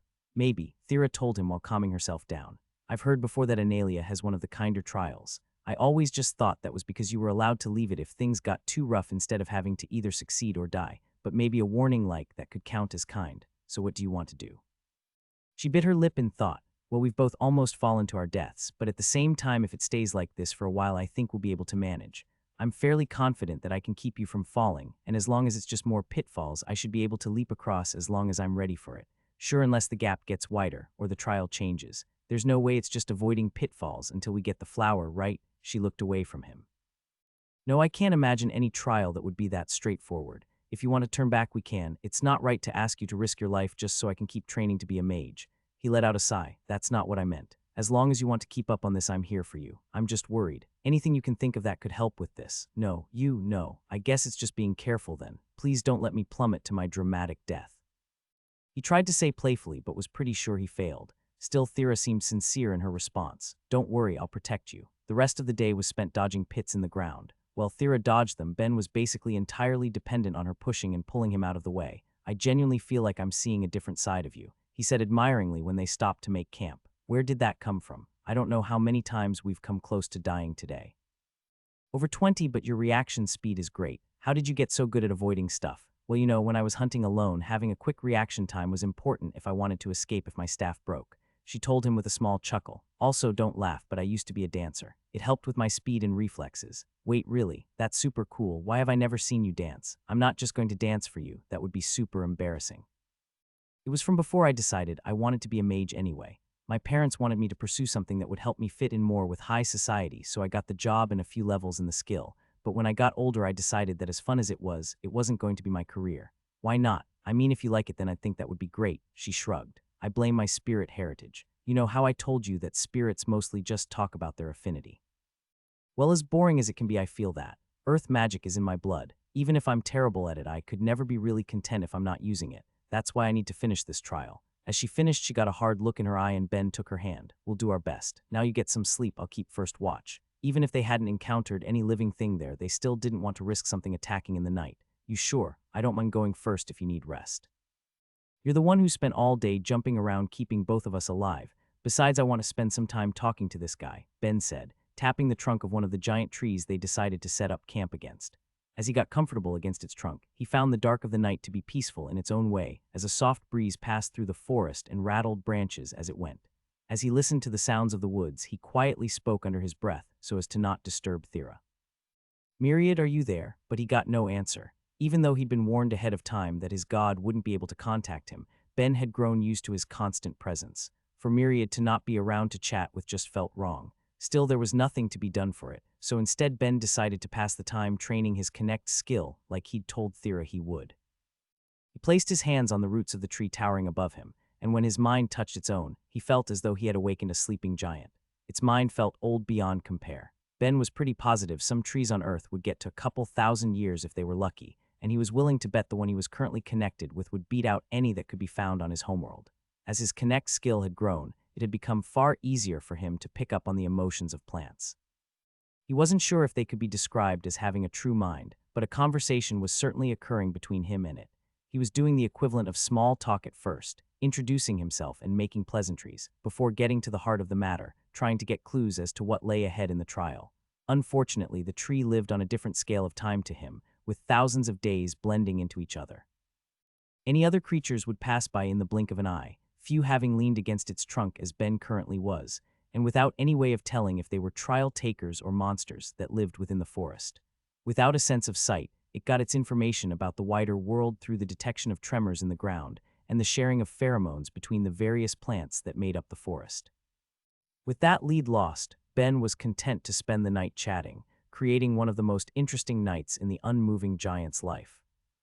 Ben, for the love of your god, can you try and watch where you're going? I can't help that yours was some sort of sadistic ass when they made this place. He wasn't sure if it was spending the night in the woods or the stress of the previous day catching up to them, but when morning came, they were both in terrible moods. Moods which only got worse as the day went on, and they continued to face the risk of plummeting to their deaths. Worse was how little progress they'd made since entering the trial. If they didn't need to keep themselves from falling to their deaths every 5 or 10 minutes, they would have gotten significantly farther, but then again it was part of the trial. He wouldn't be surprised if that was just meant to wear them down mentally, and if that was the case, it was succeeding. With every near-death experience, they started to bicker more and more. In the back of his mind, Ben couldn't help but find it a bit out of character. They'd never really fought before, but his worsening mood pushed it away. Finally, as if to grant them some peace, that branch of the trial seemed to end. A good 20 minutes had passed without them falling over whatever littered the ground, and the earth was content to stay in place instead of giving way to unending pits, but neither of them could enjoy it. They were both too annoyed with each other, Thera for his inability to keep himself safe, and Ben for her attitude, that neither of them were in the mood to speak. Why she got to be like this? I'm in the stupid life and death scenario to help her, and I'm just a freaking craftsman. Well, priest, but that's not the point. Why she being so? What was that? He asked all of a sudden, leaving his thoughts and breaking the silence. What was what? She said while looking around. Something just ran through the trees. She immediately went on guard and raised her staff, but neither of them saw any movement. It must have just been the wind, she told him dismissively. Come on, I want to enjoy this peaceful area while it lasts. I'm sure I saw something. He immediately felt defensive. He knew there was something out there. Well, if you see it again, let me know, but otherwise, let's just go already. Her harsh tone didn't help anyone's mood, but with nothing coming out at them, there was no point in arguing. They resumed walking for another 10 minutes of peace before Ben saw it again. There, in front of us. He pointed as something ran by, just through the trees ahead, but he was still alone in his sighting. Ben, I was looking that way the entire time. If you needed more rest, you should have said so before we got started. Anger filled his voice when he heard her response. This isn't a me being tired thing. This is a me not wanting to get eaten thing. How did you not see that? Cause there was nothing there, she yelled back before trying to calm down. Look, do you see anything now? No, he begrudgingly acknowledged. Then come on, let's get going already. He could tell from her tone she wasn't going to listen until she saw something too, so he gave up for now. Fine. He wasn't happy that she wasn't taking him seriously, especially with their lives on the line, but all he could do was keep vigilant. As they continued on for the next 4 hours, he thought he kept catching more glimpses of a figure or multiple figures passing through the trees in the distance, but each time he was alone in his sightings. Thera only grew more annoyed as the time went on and eventually stopped. That's it. Take a nap and clear your head. I can't put up with this until nightfall. I'm telling you something's out there. Well, it's only bothering you. Now just lay down for a bit and I'll keep watch. She pushed him down and despite his annoyance, he gave in. He admittedly hadn't slept as well as he would have liked to anyway the night before, so he closed his eyes and let sleep take him. He wasn't sure how long he had been out. With the sky covered by trees, he couldn't use the sun to judge, but he felt significantly more rested, though as he sat up, his heart froze. Sitting maybe 30 feet away was some sort of humanoid creature, and when he locked eyes with it, it began to get up, as if it had been waiting for him to awaken. Standing at around 9 feet tall, he would have mistaken it for a person at a distance, but its long arms dragged across the ground as it stood upright, with 2 empty holes where its eyes should have been. Holy shit, Thera, I'm pretty sure you should be shooting that, he said in a panic. Oh, you're up. Wait, what are you talking about? Giant monster walking towards us in my intense desire to not die mostly, now if you would please. She looked to where he was pointing, and her expression changed from one of annoyance to concern. Ben, there's nothing there. Is the trial making you see things? As she said this, the creature's mouth curled up into a cruel grin, like it was enjoying his fear and her dismissal as it approached them. Not wanting either of them to die, Ben grabbed her hand and forced her to run with him like their lives depended on it. As far as he was concerned, they did. What the hell are you doing? She yelled. Look, I don't know if I'm seeing things, but I don't want to take the risk. Now please come on. As they ran, he spotted more creatures coming out of the woods, all with the same hollowed eyes and taunting smiles, and all of them simply walked towards them, though with their height he wasn't getting as much distance as he would have liked. 6 of them. He didn't like their odds, but he had an idea at least. Thera, I'll cover the burden on your staff if you can open a pit in the earth about 20 feet back. You said we should only do this in an emergency. I'd call this an emergency. Ben, there's nothing there. She yelled and stopped in her tracks. If the stress is too much for you, let's just leave. I don't want you getting me killed. She wrenched his hand from her grip and turned around and started walking back the way they came, in the direction of the creatures. Their grins widened as they quickly closed the gap between them, the closest raising its massive clawed hand, trying to tear into Thera's face. Skin tore and blood flew, but Thera was spared injury. Ben had rushed in front of her, throwing his arm and by extension his gauntlet between them, only for the creature's claws to slice cleanly through the barrier it produced, the gauntlet itself, and the jacket he'd made for Myriad. Damn damnit, oh wow, this hurts. There was no time to focus on the pain, though. He grabbed Thera's hand and with a renewed effort ran for their lives. What happened? Thera yelled at him. From her perspective, it seemed as though he had rushed in front of her, only for his arm to erupt into a bloody mess. There's a fucking monster there. That's what happened. He turned to look back at the creatures tailing them. They were gaining some distance, but not as much as he would have liked, and he knew he at least wouldn't be able to keep the pace up for much longer. With the almost lazy attitude they seemed to have while chasing them, he didn't think there was much chance of tiring them out, so that meant they needed to act. There's nowhere to hide and we aren't escaping these things. I need you to fight. How am I supposed to fight something I can't even see? Well, I can, so just trust me here. He came to a dead stop and spun them around. Thera grasped her staff and looked about blindly. He grabbed onto her and her staff and connected to her, suddenly being filled with her emotions. There was guilt over what happened, but there was also still so much anger. Normally, if he felt someone's mood like this, he would try to make sure he was as calm as possible to try and relax them, but that just wasn't an option for him at the moment. His own mind was in turmoil. He briefly wondered why that was, but he didn't have the time to focus on it. Their feelings were building on each other as Ben aimed her staff, and Thera tried to pull together enough matter for an earth bullet. But having even less control than usual, the forest itself began to rip itself apart as her magic ran wild. The creatures were thrown to the ground by the chaos, and Ben did everything he could to try and hold the staff together, strengthening every inch of it as the raw mana wanted to tear it apart, and trying to keep rebuilding the sacrificial enchants as fast as they would break. The creatures were on the ground in front of them, and that's where Ben directed her aim, even knowing it wouldn't go well for them either, and Thera fired her shot. The spell was massive, at least 4 times greater than when she worked to manage it, and when it hit the ground where the creatures fell, it felt like the entire world shook, and the impact threw both of them back. Ben did his best to fight past a body full of pain and a raging headache from using too much mana as he got up and looked around. He wouldn't need to worry about anything sneaking up on them for a while at least. Thera's magic had pulled down all of the more regularly sized trees around them, leaving only the true giants standing in place. He got up and searched the area, not seeing any sign of the creatures they encountered, not so much as a corpse. He was sure they had been hit. Perhaps they had been buried, or maybe they disappeared when their part of the trial was done. Either way, he looked to Thera as she was pulling herself up and tried to not let his anger get to him. If she had just listened to him from the beginning, things would have gone so much smoother. Seeing her appear fine, he didn't say a word, instead opting to lay against the trunks of one of the giant trees and dig through his bag. Stupid, he thought to himself. He'd been so focused on his tools that he'd neglected one of the most important supplies he should have brought: bandages and healing potions. What sort of narrow-mindedness kept a person from realizing they could be hurt, he thought as he chastised himself. What he did have was a magic tool that would gather water from the air to drink. He didn't have mana to activate it at the moment, but it was thankfully full. He poured it over his arm while looking over his injury. It wasn't very deep, luckily. The gauntlet and coat both managed to at least reduce the damage the creature's claws could do, but it still hurt. If he'd bothered to learn more alchemy beyond what he would need to incorporate monster parts into his tools and weapons, then maybe he could have thrown something together in the forest. But he'd been neglecting that area of study, only making some potions here and there to help keep the store's stocks up. Once the wound was clean, he tore up a spare shirt and wrapped it around his cuts before laying against the trunk of the tree, connecting with it to try and distract himself from the pain. Touching the tree's mind had an instant calming effect on him. With the giant in a perpetual state of relaxation itself, it was easier to push aside some of the negativity he'd been filled with since he woke up. He spent time with it, sending thoughts and feelings back and forth to get acquainted, when he felt an emotion he had to take as a question. Why? He wasn't sure what it meant at first, but he wasn't using hidden mind at all. His thoughts and feelings were laid bare to it, and it wanted to know where all of the anger was coming from. Of course I'm angry. We almost died. Plus Thera's been moody all day long. I'm just feeding off of her bad attitude. In the back of his mind, though, something felt wrong. He hadn't really been himself since he woke up either, had he? At least he didn't think he usually would act like this. Why? The tree probed further, wanting to understand more and making Ben think deeper.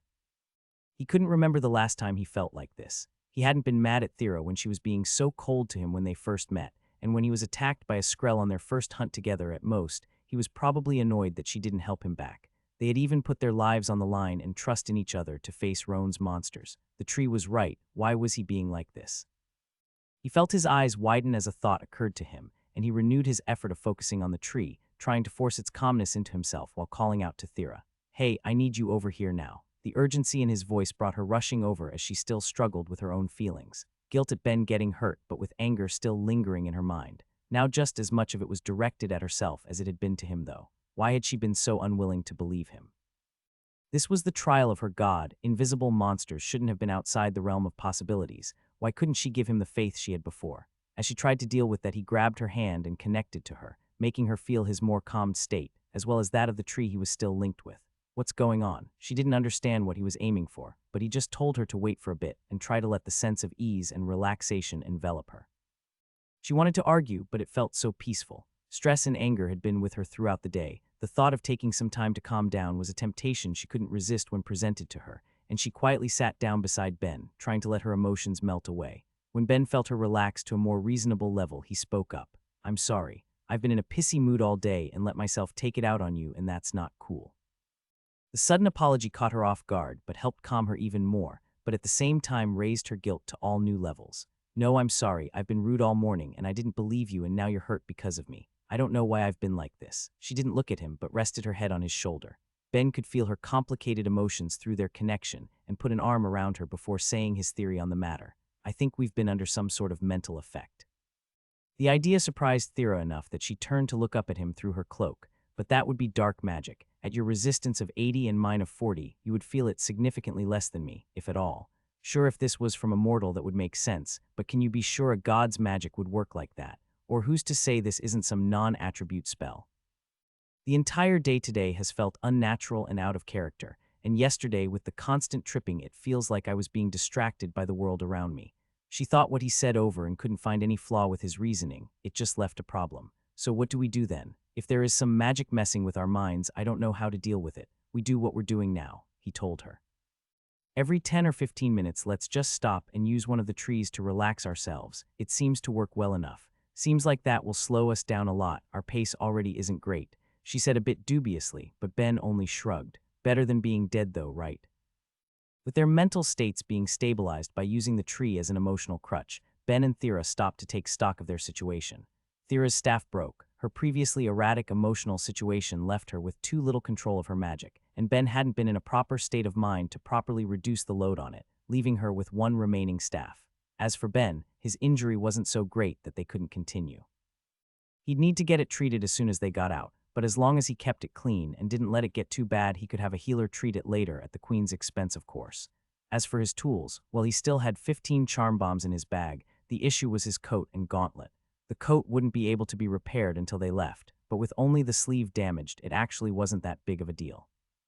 Sure, that arm would have less defensive capabilities, but looking at how things turned out, whatever defenses it was providing as a church weren't great enough to protect against the trial. On the more positive side, its temperature control worked fine, leaving him cool and refreshed despite it all. Then there was his gauntlet. With thick gashes cut through the metal, it didn't look great, but it wasn't unsalvageable. He wouldn't be able to repair the metal itself without the proper tools, but the damage to the enchantments could be fixed, even without access to someone with barrier magic. He hadn't had too much of a chance to do it himself, but he understood the theory of it at least. He just needed to use his mana to reconnect any sections of the enchantment or fill any holes that could be found within it. This could be a little tricky if he were to try it on a random item brought into the shop, but he was working on an enchantment he'd made himself. He knew exactly how everything was supposed to fit together. He didn't need to rebuild enough of it that it would affect its overall performance, but there was a different issue. When he had made the tool, he'd tested it out rather extensively, and quickly realized that his level of mana alone wouldn't be enough to make it last for more than a few seconds. He needed to compensate for that, which meant making the gauntlet from a mithril alloy. Aside from the financial hit, he hadn't realized just how much of a fortune of mithril he'd wasted on his coat and desperately wished he'd saved a thimble's worth. It also meant that by having gashes torn into it, he would have to supply more mana and it wouldn't be able to make it last as long. Originally, it would have lasted for a couple minutes, but now he couldn't be sure. Of course, it's not like it was actually super helpful on its first official use anyway. He thought to himself with more mirth than expected. He couldn't help but feel a little amused by how spectacularly it failed. Sure, it was during the trial of a god. He should have expected it to be tough, but when he tested it out before it had been able to take some serious damage, oh well. He maintained the connection with the tree and Thera while he worked. He wasn't sure how soon whatever effects or spell of the trial would come back to him once he disconnected, and he wasn't about to let that ruin his work. Unfortunately, it was also going to be a slow process. Neither of them knew if any more of those creatures would show up, and if Ben was still the only one who would be able to see them then, that meant he needed to be on watch on top of anything else. It was a bit more multitasking than he would have liked, but in the spirit of trying to make sure they both stayed alive, he dealt with it. As he split his focus between trying to spot any incoming monsters and trying to repair his enchantments, he felt something scratching at his mind. Something seems off, he thought to himself. It was nothing in the environment bothering him, nor did he think it had anything to do with the trial. The source of his confusion came from his own enchantments. He wasn't sure how to put it, but they seemed more tangible in a way, as if his mana sense had improved. Perhaps it was a sign his enchantment would level up soon, at least he could hope. The other option he could think of was that it was simply how it felt to repair an enchantment, but he couldn't be sure. He filed it away in his mind to look into more later, though. There were more pressing issues at the moment. He finished up without any major incidents. Either they were getting a reprieve from the monsters, or that section of the trial was complete. It was hard to say without venturing further, but with night being close, they decided to make camp where they sat instead. Unfortunately, the prospect of camping created a problem. So if I'm the only one who can see these things, should I just not sleep tonight? He didn't want to rely on the creatures waiting for him to wake up again. The act seemed to be one of intentional cruelty, but since they'd shown they could defeat them, he doubted he'd get a repeat of it. I'm not sure. If the trial is making it so only one person knows what's going on, then I don't know how we're going to last the night. Ben looked to the sky and thought for a bit. Well, I did already get some extra sleep, and I'm used to staying up pretty late anyway. Maybe I could just stay up for the rest of the night and continue on in the morning. And risk you getting killed for making a mistake in exhaustion? I don't think so. Do you think you could at least get an hour nap in? Then the risk is both of us dying instead of just me. Fuck, I have no clue what to do about this. Ben wanted to pull out his hair in agitation. With no way of knowing if any more of those things were out there, he didn't know what they should do, and the wrong choice was liable to get someone killed. Not for the first time he asked himself why he agreed to this so easily. He definitely should have tried to get some sort of personal gain out of it instead of just accepting followers for Myriad. Well, I suppose I can think of one more option. Thera hesitantly said, but it may be the worst one. I'm listening. We keep going through the night. Walk through a dense woods in the night when it's too dark to see anything. Not sure I'm crazy about the idea. The pit stopped shortly after we started feeling angry with each other. If we assume that one section of the trial ends where the next begins, then if it's something that won't actively hunt us, we'll be safe. Kind of a big assumption, Ben told her, expressing his concern. You can't really judge a pattern from just 2 bits of info. What if even more creatures are ahead? Maybe something more dangerous? Thera shook her head, giving it some thought. There are trials from war gods and the like that are probably mostly combat-focused, but Analia isn't like that. She's a goddess who represents caring and companionship. It's why the condition is to take the trial with the person you're most close to. I'm who you're most close with, he said, perking up and looking at her beside him. He remembered asking about the condition for taking the trial before, but he was fairly sure at the time she had just said they needed to be fairly close. She awkwardly looked away from him, embarrassed to let that slip. Well, it's not typically supposed to be family from what I understand, and I don't exactly have many friends, so there's no real difference for me. Anyway, she rushed to change the subject. You may remember when I first showed you this, I called it the Trial of Analia and Talona. Most people don't mention him since he died fighting for the homeworld before any living succubus arrived on this planet, but the point is that neither of them were gods of combat. Anyone can take the trial as long as they have someone they can work together with.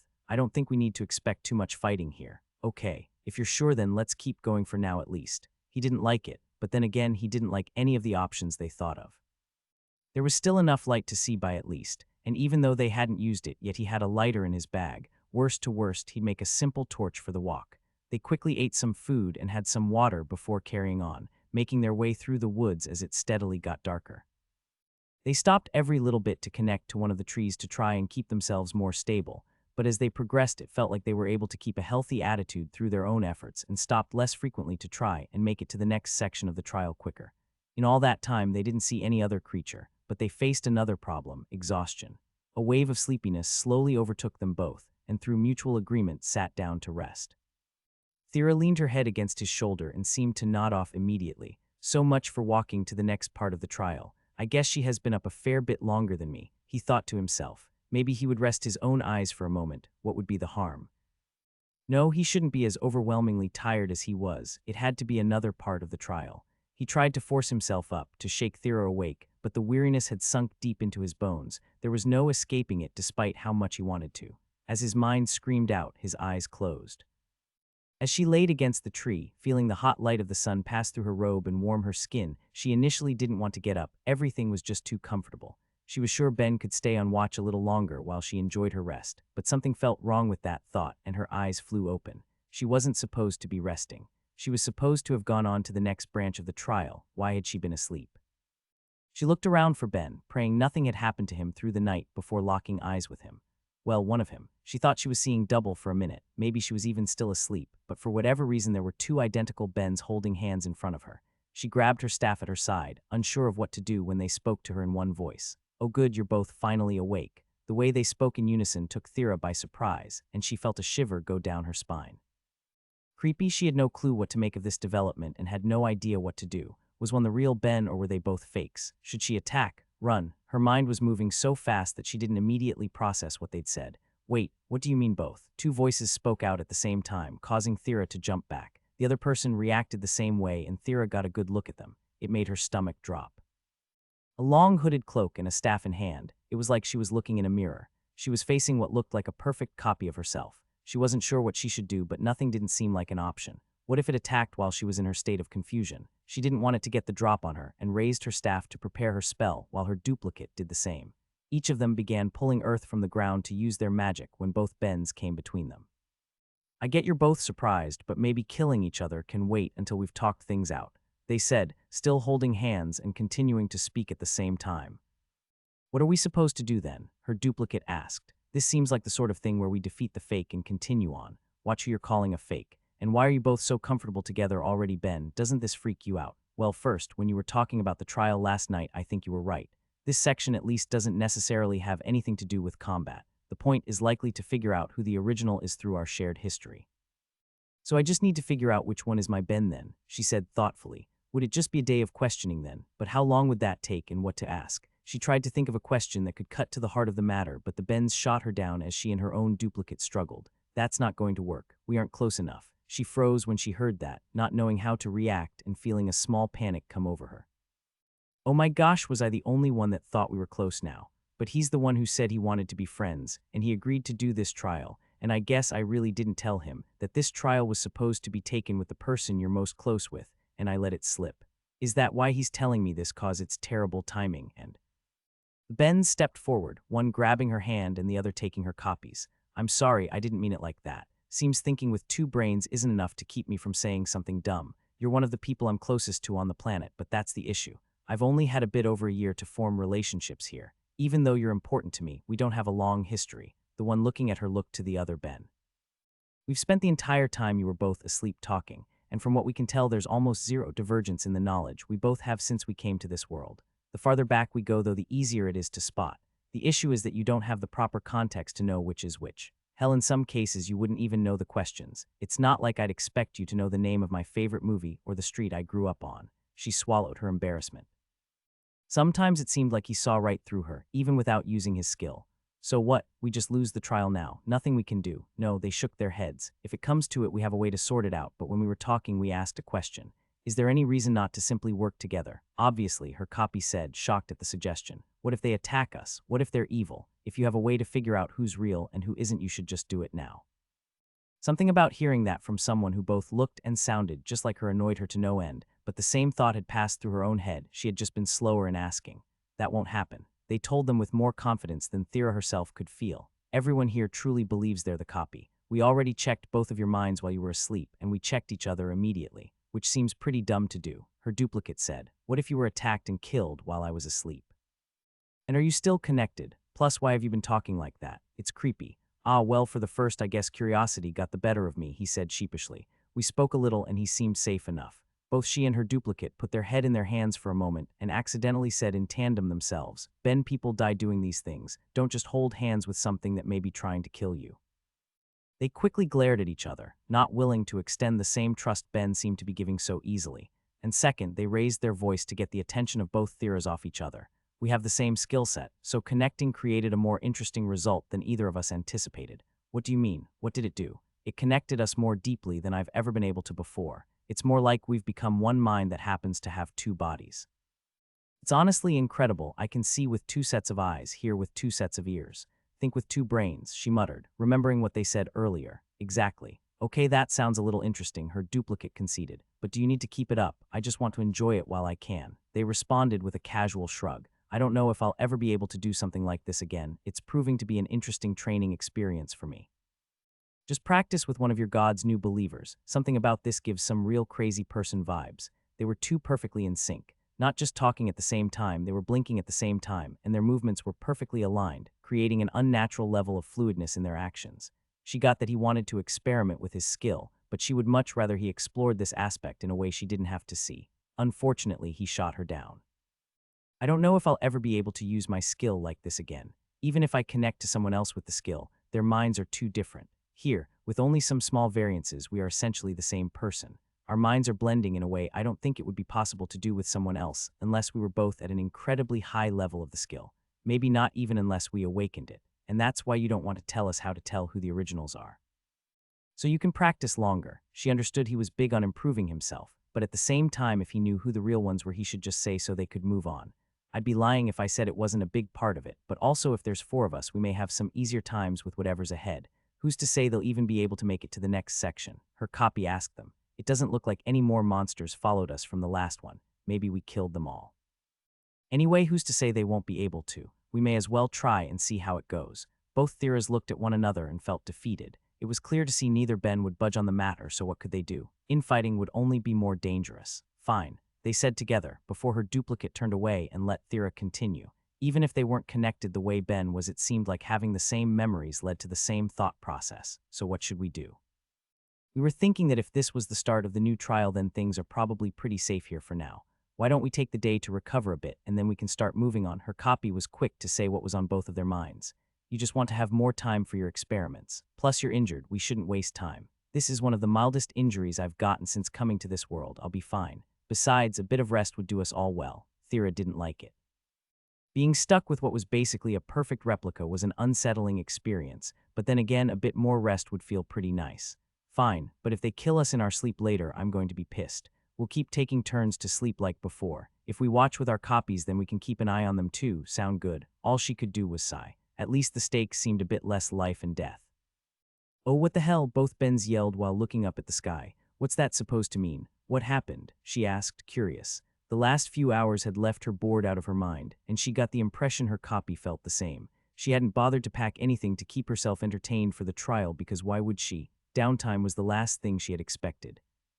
She would practice her magic if she could, but she didn't want to put any more stress on her staff than she had to since she was down to one. She didn't know what might be ahead, but she didn't want to be without a weapon. That meant that as the hours passed while the Bens practiced connecting, all she did was lay down and admire the scenery, at least until whatever just pulled them from their training. I got a new title, they said in unison, wearing an annoyed expression on their faces.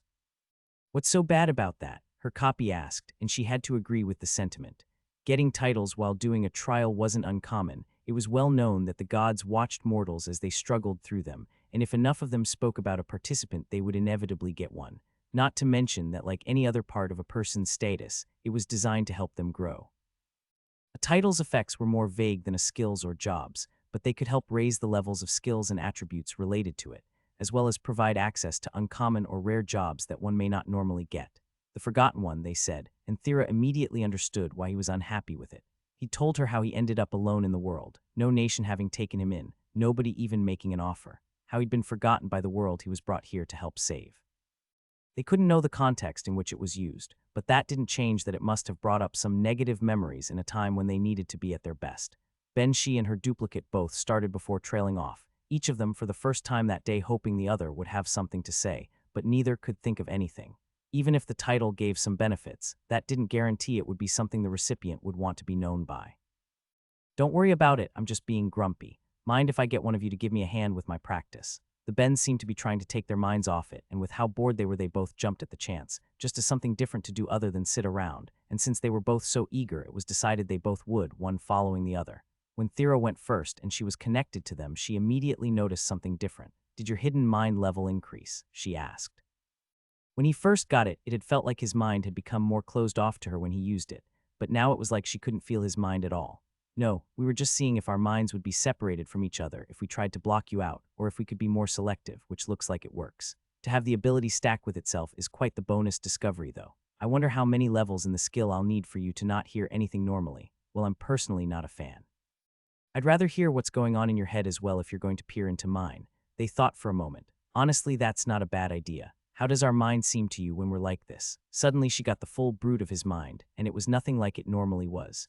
If regularly it was like two people talking through a window, with his mind linked to his duplicate, it felt more like she was being stared down on from above, being examined. She could still see them too, but the change in perspective was unsettling in ways she found difficult to describe and pulled away from their hands. Everything okay? They asked in concern, having felt her discomfort, and she tried to ignore how much she wanted to know which one was actually her Ben after dealing with the alienness of their combined mind. I'm fine, your mind just felt too different from usual. Honestly, not a fan. Sorry, we'll keep hidden mind up for the other Thera if you don't want to keep going. Yeah, I think that was enough for the day. Even though she'd been eager for a change that had been a little too much, so instead she watched from the side as they tested more things on her copy. The others seemed to be having an easier go of it, the Bens presumably keeping their minds hidden away, and a thought drifted into her mind she tried to avoid confronting. What if she's the real one? If Ben said they all believed they were real, then she believed him, but that just left her more worried. If the copies at least knew they were fakes, then she could be confident in her own existence, but as it was, she had no way to be sure. Not to mention, if she was fake, then what would happen to her after they completed the trial? Would she cease to exist, disappearing as if she'd never been there to begin with? Really, what other option was there? She never paid too much attention when someone completed it or quit early, but she was sure she would have heard of challengers suddenly having a new twin. On the other hand, maybe nobody had decided to work with their duplicate like this before. Maybe enough people went right to violence or successfully figured out their teammate, but that didn't matter. Once again, she found herself wishing Ben would explain how to figure out who the real one was. If he really had a way like he said then, it could ease her mind considerably, or make things significantly worse. She sighed and let herself fall back into the grass and dirt. What would she do with that information if she got it, or her counterpart for that matter? If one of them was a copy of the other, then one might react very badly if the reveal didn't make the other party just vanish into thin air, probably why he wasn't just telling them. Either option would interfere with his training. As her thoughts wandered, her copy eventually pulled away from the other two. Finally done, she asked them, "Can we start moving on? We only finished everything we could think to practice with another person. There's still more we want to do amongst ourselves." "Okay, but what are we supposed to do?" her duplicate asked, sounding exhausted from whatever she had been put through by them. "It's been hours already. We'll be good to move on in the morning. In the meantime, why don't you guys see what you can do with your magic? And risk destroying our staves. You can use a bit of magic without them. Why not see what you can do together?" The two Theras looked at one another. It was an interesting idea at least. She knew other mages would work together to achieve things that one alone wouldn't be able to. The option had just never been available to her. The combination of intense power and lack of control made it impractical to train with someone else in that way, so she never had. The only issue would be working with her. "Well, it would pass the time," her duplicate said hesitantly. "Would you want to try?" Up to this point, they hadn't really spoken to one another. It was more them talking to the Bens at the same time, but if her copy was going to open up a dialogue, then she would at least give it a go. If she was still feeling the effects of the last part of the trial, she didn't think she would be able to react so calmly to the situation, but thankfully the anger seemed to be gone. "All right, let's give it a go." Both Thera and her copy found themselves laying on the ground after a few hours of work, sweat pouring down their faces. It had started out simple enough. They both wanted to see how much earth they could raise without a staff. Before her level up a while ago, she could suspend earth about 20 meters around her in the air until she lost her grip on it and it fell back down. And even then there wasn't really anything she could do with it, so it didn't act as real practice. Still, she hadn't tried it since, and giving it a go was happy to see she had improved, pulling only about 10 meters around her. She couldn't use it to form a spell, but she could make it hang in the air longer than previously and even move it around to an extent, though not very much. When they both worked together, though, they were able to do things she could never do alone, at least not without a staff to help focus her mana. While one of them raised the earth, the other focused on shaping it, bringing it together into a ball. It was still huge, bigger than even her typical earth bullet, but by combining their wills from there, they were both able to launch it almost as far as a regular one, and with no worries of needing to replace any staves, they were able to fire for as long as their energy would carry them. It wasn't their mana that gave out though, but their stamina and mental energy. They simply weren't used to how mentally taxing putting together and firing dozens of spells could be, and they needed to rest. The Bens were to the side, continuing on their own, and Thera was struck by the uncomfortable realization that she should try talking to her copy. They had just spent a couple of hours training together, but any time they spoke had been centered around that. But now that they were having a break to recuperate, what would they even say? If they really did possess almost the exact same personal history, then what would she want to say to herself? "Do you think this is the right choice?" is what ended up slipping out, and her copy, thinking along the same lines, didn't need to ask what she meant by it. "Of course, we want to be mages. We need to do the trial since Mom decided to be a huge pain about it. What else could we do? Maybe we could have found a job to pay Falk for his work. Honestly, we should have been doing something this whole time instead of just leeching off his kindness." The idea seemed to take her duplicate by surprise. "I guess we could have tried, but who would hire us for casual work? We can't exactly interact well with customers if they're afraid to get close to us. We can't cook, so that cuts out restaurants, and we working in Analia would be a no-go with everyone knowing who our parents are. We could clean maybe. We do it for the clinic every now and then to help Sonia anyway." "True, but then the issue is the pay. We'd never make enough to cover the rate we currently go through staves, which means our progress slows even more. I'd much rather get better as quick as I can to improve my magic before the world ends." "You're right," she said with a sigh, "but we'll have to if we fail the trial." "Maybe not," her copy replied with some thought. "Not like we couldn't make an arrangement with another country.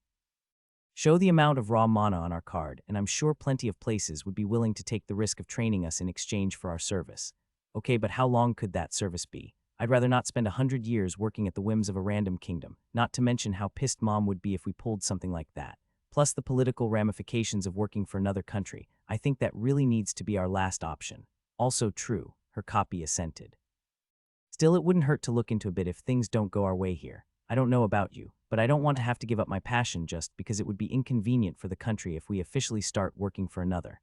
I guess worst to worst, if we could find a good offer, we could just threaten Mom about taking it, and see if she feels more agreeable, she said, a wicked smile forming on her face. Ha, it would be fun to cause her some stress for once. Her copy agreed, thinking back to how much of a pain her mother had been when she first met Ben, not to mention all the times while growing up. After having a nice chance to relax and breaking the ice with their chat, they went back to practicing. Neither Ben seemed like they would stop anytime soon, and they wouldn't waste the opportunity either. After many more hours of practice and a night of sleeping in shifts, they finally resumed the trial, walking deeper into the forest in the hopes that they would soon see its end. Both Bens took the lead, still hand in hand, unwilling to give up the chance to practice, but also because it let them see out of each other's eyes, creating a larger range of vision than would normally be possible. Both Theras hung to the back, staves ready in case anything came up, but at least for the time everything seemed calm. It really did seem like a relaxing walk through the woods at the moment, but after some thought it made sense. If the point of this section was all about the duplicates, then they had already seen what it had to offer. They just elected to do nothing about it. It had seemed to take about a day of walking to get from the start of one section to the end of another, if the first two were any indication. And with nothing else popping up perhaps, this expanse was meant to be a little break from any stress, assuming they completed it early. Or maybe it's so we could run in the event a fight happened and didn't go well. She quietly thought, no point dwelling on that though. They had chosen peace with their copies, so that wasn't a concern, at least for now. Maybe things would change if the next section of the trial never appeared, and Ben was forced to reveal how to figure out who the originals were. She personally didn't know how she would react, but she couldn't imagine herself just sitting down and accepting it. Would she try and progress further in or try and turn back? Really just do anything to determine the truth of it if it wasn't self-evident in some way. Still no point in worrying, they would get there when they get there. On the opposite side, they would face a different issue if Ben's proposed strategy of everyone working together were to be possible. Food. They had only packed so much, and while sharing a couple meals with their duplicates wasn't too bad for their supplies, doing it for too long could leave them feeling pretty tight by the end of it. After a few more hours of walking, everyone began feeling antsy. The nervousness that came with nothing happening made them want to find the next section even quicker, but there was no hurrying the trial. All they could do was keep going. Thera was going to turn to her copy just to discuss anything to pass the time when she felt her head pound. It felt like a mind had slammed into her own, as if Ben had tried connecting with her by giving her a headbutt and somehow forced a sense of déjà vu on her. She couldn't immediately process the notification through the pain, putting her head in her hands and gripping her temples. Ah, what? Why did it increase? She would normally rejoice, but at the moment she was too confused and filled with pain to be happy. If it was going to level up then, why hadn't it during practice with her copy earlier? Speaking of, did anyone else feel it, or was it just her being targeted by whatever the trial threw at them? When she found the energy to look up, both her and Ben's duplicate were gone, and Ben was on the ground. Ben, she rushed to his side and looked him over. Whatever happened hit him significantly worse than her. He was unconscious, and blood was leaking from his nose and eyes. She had a bit of medical knowledge from reading some of Sonia's books as well as a skill, but she didn't know what she could do about this beyond some basic measure. She made sure he laid comfortably on his back and raised his legs to aid blood flow to his brain while loosening his clothes to try and make sure they didn't constrict his breathing. As for the bleeding, she couldn't be sure but thought it might be strain. Still, she wasn't a healer of any sort and didn't know what else to do. For maybe the first time she cursed the fact she didn't have access to any healing magics. In Stonewall she never worried too much about it. As long as they could make it back to the town they'd be fine, but even if she tried to carry him back now it would take days. With no other option, she took his hand, sat down beside him, and waited to see if his condition improved. Ben's head screamed at him as he came back to consciousness. God, what now? He knew he shouldn't have been passed out for any reason and worried about whatever he would wake up to this time. If he hadn't gotten lucky with the last bit of the trial, it could have been bad. He cracked open his eyes, fighting past the feeling they'd been glued shut, and looked up at Thera sitting beside him. Oog, what happened this time? Even with his mind connected to his copy, he was still at a loss, and somehow it felt different from before. His mind still felt expanded, capable of focusing on more things than normal, but to a lesser extent. Maybe he was still asleep. He went to shake his duplicate awake, but realized he wasn't holding anyone and he wasn't connected. That couldn't be right, though. If that was the case, then what was happening with his mind? She moved with a start and must not have been looking at him. He much preferred when he could see her face, but keeping her cloaked was the safe move when they didn't know if anything would be attracted to them out here. I don't know. I got a headache, and for some reason leveled up in earth magic and you passed out. Try not to move until you feel up to it. There was worry in her voice, and he decided to take her advice, at least until the pounding in his brain went down. Thinking back, he felt like he had heard the start of a system notification when his head exploded with pain. He swore if he got another title like Injured 1 or something, then he would be doing something drastic to raise his sacrilege level one way or another. Even if he liked Myriad, he wasn't exactly over the other gods just leaving him in this world and forgetting about him. Maybe not the best train of thought considering he was currently a priest, but he wasn't likely to change his personality for the job. As he reached for his card to see whatever the system had in store for him, he tried to learn more. And what about the other two? Gone. I guess we're in the next section and they weren't allowed to join us. Speaking of, can I finally know how you would have told us apart? Damn, there goes an extra set of hands, he thought to himself before answering her. Both of our copies got their mana from the trial itself. I could feel it flowing into them from the ground when I connected to you, both as well as my own copy. I guess there weren't originally any members of your race that could do that, or at least not well enough to tell. Your god's really going to need to update this section now that mine has a dozen some odd believers in the nation. Wish you just told me. I worried that if I said it aloud, they would disappear. Maybe a silly concern considering any gods watching have probably been reading our minds this whole time, but figured why waste a resource. He could tell she wasn't satisfied with that answer, so he sighed and gave a longer explanation. When I linked with my copy, he was as quick to realize he was the duplicate as I was. He took it surprisingly well, all things considering, and was the one to suggest we should work together if it was possible. He just didn't want you both knowing who was who if we could get away with it. Why not? It's not like we could do anything about it, and it would have calmed me down to know at least. Sure, it would have calmed you to know you were the original, but what about your duplicate? He shot back. Even if she handled it well, we just felt it would be cruel to let her know that and have her deal with the uncertainty of what would happen to her once the trial was done. She fell silent at that, and Ben knew he couldn't leave it there. But I'm sorry I kept it from you. I know it was stressing you out, and I probably should have focused on my Thera's feelings instead of something produced by the trial. Your Thera, she said jokingly, a bit more cheer coming from her. You know what I mean, she let out a long sigh. Well, I get where you're coming from at least. If she really did think she was me, then it would have been hard on her to know. I was worried enough that it might be me after all. She seemed more at ease with it, so he finally looked at his card, trying to see what might have changed and finding more than he'd expected. A level up in both focus and connect, as well as a new passive skill called Complex Mind. Most shockingly of all, though, was his intelligence had risen by 50%, bringing the total up to 316. Well, at least it's not a dumb new title. He tried to joke with himself before giving it all some serious thought.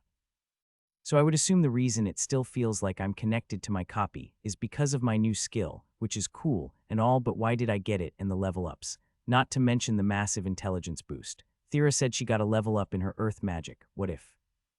Thera, anything else happen when you got the level up? Anything weird? He asked, eager to see if his theory was correct. She could see the seriousness in his eyes and gave it careful thought before answering. It kind of felt like connecting with you, I guess, but much more violent maybe. It gave me a serious feeling of déjà vu, though, so I guess it rattled my mind pretty bad. Déjà vu? He asked, feeling excited as he thought he was on the right track. Yeah, I don't know how to describe it. It just kind of messed with how my thoughts lined up. Sorry, that's not super helpful. No, that's fantastic, he said as she sat there confused, waiting for the explanation he was eager to give. I think we must have combined with our copies and gotten a bit of a boost from it. Since you were working on your earth magic, maybe, the experience you had lined up between the two of you let you pass on to the next level, and I'd been grinding focus and connect with it, so I leveled up. Okay, but why did it knock you out? Not sure if you noticed, but you have blood on your face that came from your eyes and nose when it happened. He rubbed his face and felt some dried blood flake off. Guess that explains why my eyes felt glued shut, he casually thought to himself before explaining. I think that was because I was connected to my copy while it happened. The trial tried to smash our minds together when they had basically almost merged after 2 days of being connected. That sounds kind of dangerous, she told him with a worried look. Are you sure you're okay? He took stock of himself before answering. The headache is fading, though a bit slowly for my liking. I'm not sure if it happened as a side effect of my mind being forced together like that, or as a way to stop it from being damaged, but it looks like I got a new passive skill that keeps me in a similar state to when I was connected with my duplicate. Oh, that's good, she said hesitantly, and Ben remembered she hadn't exactly enjoyed the feeling of his mind like that when he had tried practicing with her the previous day. Should we test it out? He asked, holding his hand out to her, and she took it without any complaint. He was a little worried that she wouldn't be able to deal with it. Aside from his houseplant Frederick, she was the one he worked on the skill the most with. Not having her help would be a serious blow to his training he would need to overcome. He tried not to let that show in his thoughts, though, which was hard without activating hidden mind. He needed her to feel his thoughts in their new natural state without thinking anything that might compel his friend into doing something she wouldn't want to do. It seems fine, she said thoughtfully. It didn't have that weird peering down feeling it had before, at least. If I had to describe it, I'd say your mind somehow felt broader, or maybe bigger would be better. It just felt like there was more of it. A bit vague as far as changes to his mind went, but as the person who underwent said change, he had to agree.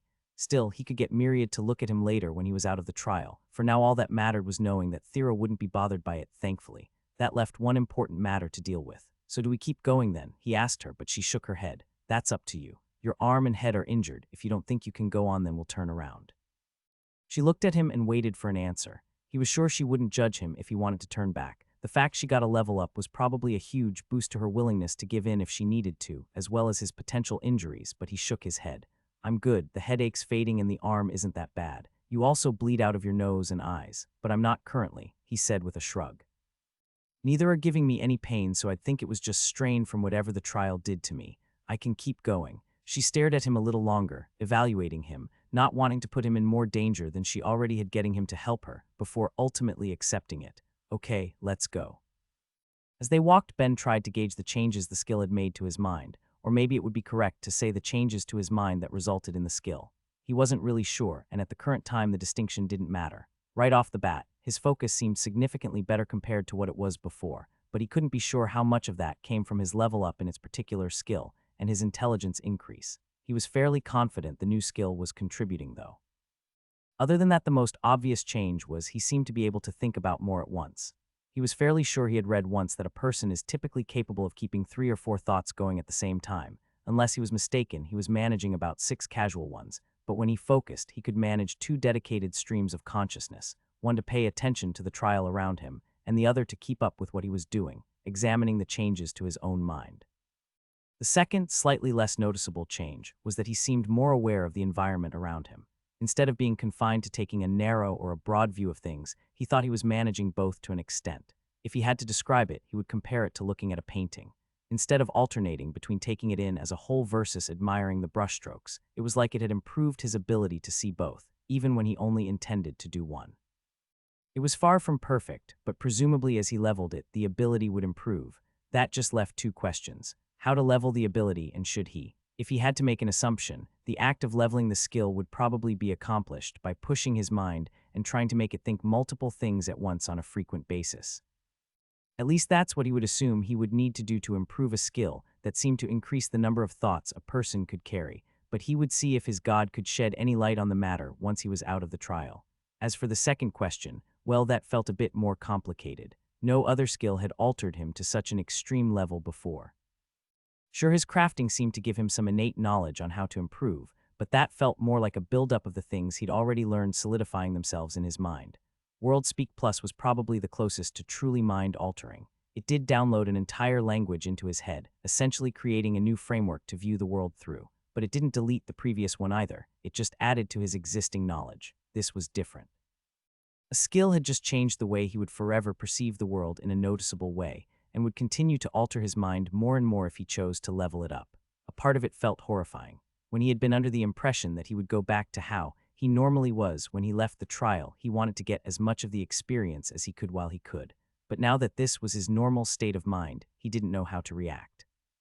But on the other hand, the one he knew he would ultimately listen to, he was aware of how useful the skill would be, especially if he leveled it up more.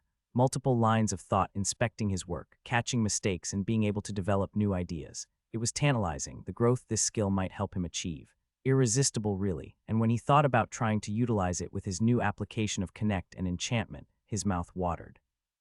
Being able to enchant with other people's skills was incredible enough to him, but if he was able to dedicate what was essentially 2 full minds to the task on top of his increased intelligence attribute, well, he was willing to bet he would be able to bring the time it took to do it down significantly. Thera nudged him while they walked and managed to come across as curious, even with her face hidden, so he told her what was occupying his thoughts, while at the same time rolling ideas around his head. After explaining his worries, she shared her opinions on the matter. I see where you're coming from. I'm not sure if I've ever heard of a skill altering a person's mind quite like that before, but at the same time I've never paid much attention to mind skills. I know meditation and that's really it. Of course, with the vast number that exist, and the system itself creating new ones when it feels justified, or whatever criteria it needs happen, there could be plenty that are just on the rare side of things. He let out a sigh, another thing he wanted to look into given the chance. It probably wouldn't be good to get too many skills that had such a drastic change on a person. Even if the system couldn't do anything that would directly harm the people it acted on, he didn't want to learn firsthand just how drastically it was capable of changing them. So when you said you know meditation, did you mean you're aware of it, or he let the obvious question hang? At this point, he still wasn't aware of any of her skills aside from her charm and earth magic. He didn't want to pry, and he was pretty sure she didn't really care about any of her other ones anyway, but he couldn't help but be a little curious about it. I have it, she told him, not seeming to mind at all. When I was younger, I thought getting a skill that would help with my mental focus would improve my magic's control, but it didn't make any noticeable difference, even after raising its level a couple times. It did improve my dancing though, so I guess that was a positive while I would do it. I honestly can't imagine how the two would be connected. When he thought of meditating, his mind went to old wise monks, not dancing young women, but Thera was quick to correct him on his assumption. The ability to keep your head clear while performing can be super useful. You stop worrying about the people watching you or overthinking what you need to do and instead just act. At least I found it useful. Interesting, it sounds similar to my focus in that regard. I wonder how well the skills would stack. Maybe I should take some time to try and get it. Wait, so. You performed on stage, he asked, completing his thought aloud. Is that really so surprising? I did tell you I had trained to be a dancer. I guess I just never put two and two together. What was that like? Must have been cool. She thought for a moment before answering. Nerve-wracking, isolating too, I guess. She could see the question forming in his eyes, so she explained before he needed to ask. Even with my cloak on, the first few rows of seats would always be empty with the exception of my family and any servants my mother convinced to go. Any succubi was typically torn between the desire to rub elbows with my family and the fear that I might inflict them with my charm as easily as they could to any other race. What? But your cloak works fine. That's ridiculous. But not surprising, she responded. A lot of people are typically afraid of races with passive magics, and apparently when I was born the vast majority of succubi around me were immediately taken in. Word got around. Of course, it is pretty hypocritical that so many of them also want to be able to visit other nations without having to deal with one of these things, she said with a humph. The conversation forced Ben to remember that even though he'd been teasing her for being something of a princess, his friend's life had been by no means easy, and he promised himself he would renew his efforts to improve his skills so he could make a better enchantment for her brace. He would get it down to a level where she wouldn't need to wear a cloak everywhere she went, no matter how long he needed to grind his enchanting and connect skills. It also meant that no matter what tantalizing options might be available next time, he would be selecting Enchanter as his next job, though who knew how long that would take. As he considered all of this, a far-off sound seemed to drift to his ear. Help. Ben stopped in his tracks. Did you hear that? I think so, she said, easing his mind. At the very least, it wasn't another case of only him noticing something. What are we supposed to do about this, though? I mean, I'd think we go check it out. Sounds like it's the way we're going anyway. They hadn't stopped moving when they heard the cry for help, so they were slowly getting closer anyway. Yeah, we'll check it out. I more meant someone's yelling for help. Do we run and hurry or not? I don't exactly know what's happening, so getting there quickly might be important. But on the other hand, maybe that's a trap to distract us, and so we'll fall into a pit and die. He thought for a moment. I mean, I really hope your god's a bit more creative than to do death pits twice, but you're right, what do you want to do? As they spoke, their speed had increased slightly, and the yelling had continued. Something about it had nagged at Ben, making him want to rush to it more than he thought he would, considering it was part of the trial. He reached to connect to a tree to see if that shook the feeling, but it didn't help. Either the feeling was actually coming from himself, or the trial had compensated for his ability. He didn't know how adaptable it was. Still, he was able to ignore it for now, and waited for Thera to decide. The trial was more important for her than it was for him after all. She hesitated for a minute before making her choice. I don't want to learn that this part is about protecting someone only to find out we failed before we even make it to them. Come on, let's hurry. It was good enough for him, although he did make use of his now expanded mind as they ran to try and watch out for anything that may show up on the path, not that he was sure it would help, all the while listening to the calls growing closer. It was a higher voice, but distinctly male, presumably young. Something about it gnawed at his mind. He was growing more and more sure he knew the voice, he just couldn't place it. They went with as much haste as they could muster, Ben letting the feeling take over and running as hard as any time his life depended on it, lungs aching and legs pounding. Somehow he was even pulling ahead of Thera, something she would have been more concerned about if she took the time to notice. She may have been shorter than him, but her agility stat was much higher. It should have given her an edge in overtaking him. Perhaps if she had paid more attention, she would have noticed she was under the effect of a minor debuff, and that Ben was slightly buffed, not enough to be too noticeable, especially when one was rushing, but enough to make the difference and slowly split them up as he pulled ahead. If Ben was less distracted, he may have slowed down himself to help them stick together, but the nagging feeling in his mind was slowly turning to one of familiarity. He recognized the voice, he just couldn't place how. It definitely wasn't Carly or Glob, that was for sure, but why would anyone else be in the woods of the trial? When he came to a clearing in the woods, he saw the figure of a child, clawing at the ground as a vine that had wrapped around them seemed to pull them into a waiting pit. Really? We're doing death pits twice, he thought to himself before he was going to run towards them to help when he heard a dull thud from behind him and Thera scream. He looked back and whatever had snared the child had gotten her too. A long, thick vine had coiled around her and started to pull her to her own endless hole in the ground. He didn't understand what this part of the trial was meant to accomplish, but the choice was easy for him. He wasn't going to hesitate to save Thera. At least he wasn't until the kid called his name. Ben, help me. Please, I'm scared what's happening. He felt his blood run cold and turned to look again, seeing a face raised from the ground to scream and cry for him while tiny hands desperately clawed at the earth, trying to get a handhold to keep them from being pulled farther, but without any luck. He knew that face. He knew the voice too and had to ask himself how he could have not been able to recognize it before. Both belonged to someone he knew couldn't be in this world, someone he wanted to see again so desperately at times it hurt to think about. His little brother Mark. It was enough to make him hesitate as his newly augmented mind went into overdrive. For just a moment he believed it, but he knew it couldn't actually be his brother.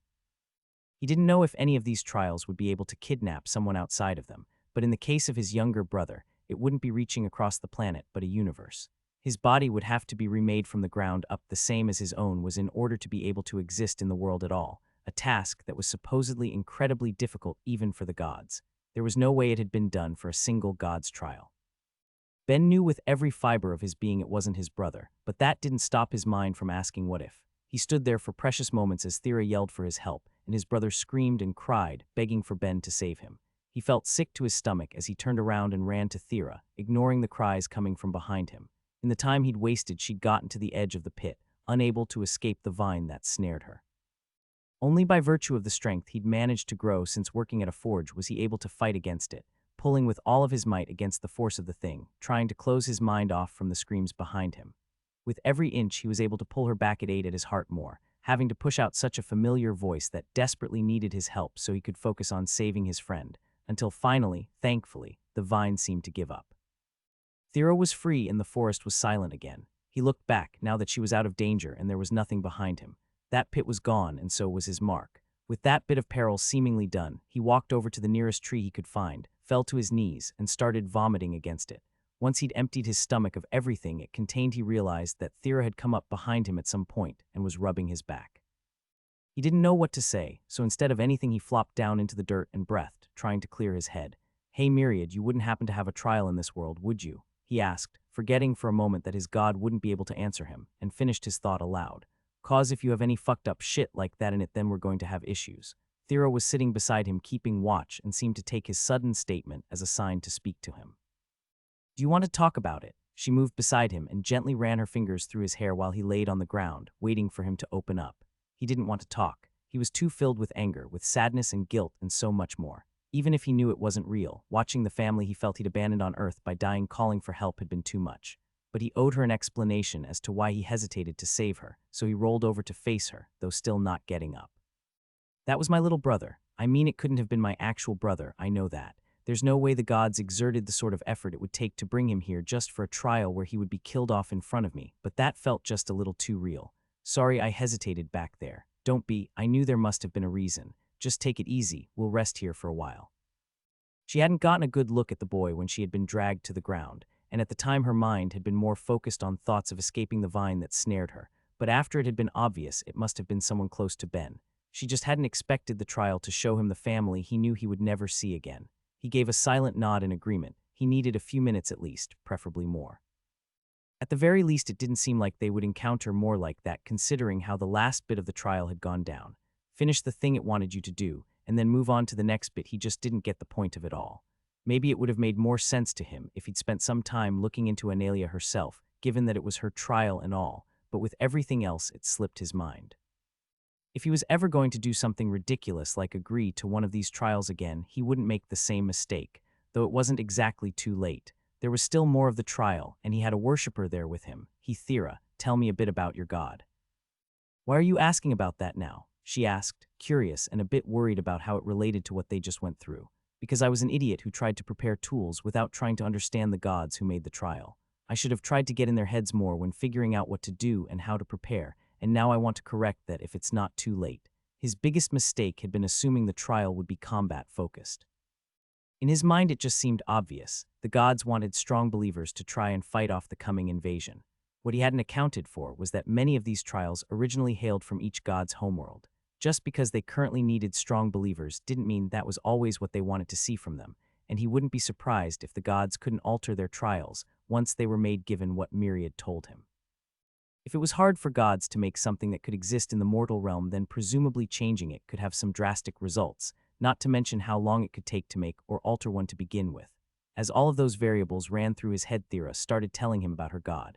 I'm not sure how much I can really share. I do worship Analia, but I haven't delved too much into her history and stories. I really just know the common ones. She's the mother goddess of the succubi and rules over love and seduction, the second aspect being why all succubi and incubi have access to charm magic from birth. I guess that makes sense for a love goddess, gotta win hearts somehow. Well, when I say love, it isn't just about romantic attraction. It's about all sorts, like familial love and friendship too. She went on to spend the next hour telling the stories that she knew. Raising the first succubi and growing their civilization, teaching them how to use their charm, as well as how to use it responsibly, how to live well, and many more, ending on the death of their world, where Eulalia's husband sacrificed himself to let their people escape. He felt a picture begin to form in his mind of the trial, but wanted to know more. And what about her husband then? Talona, right? She shook her head as he asked. He's been dead for a long time now. I know plenty of succubi still learn about him, but I'm only really familiar with him to the extent he's part of Analia's stories. She paused and thought for a minute. Well, other than the fact that he represented unity and strength. Wait, are succubi particularly strong? No offense or anything, but you and Sanya are pretty much what I would expect strength-wise from my own race. Okay, so if we focus on what your gods represent and how it's related to the trail so far, I guess the last one has to do with the condition for the trial itself. I needed to be in a position where I would choose you over someone else important in my life. The one before it tested our knowledge of each other, though we kind of worked around that aspect.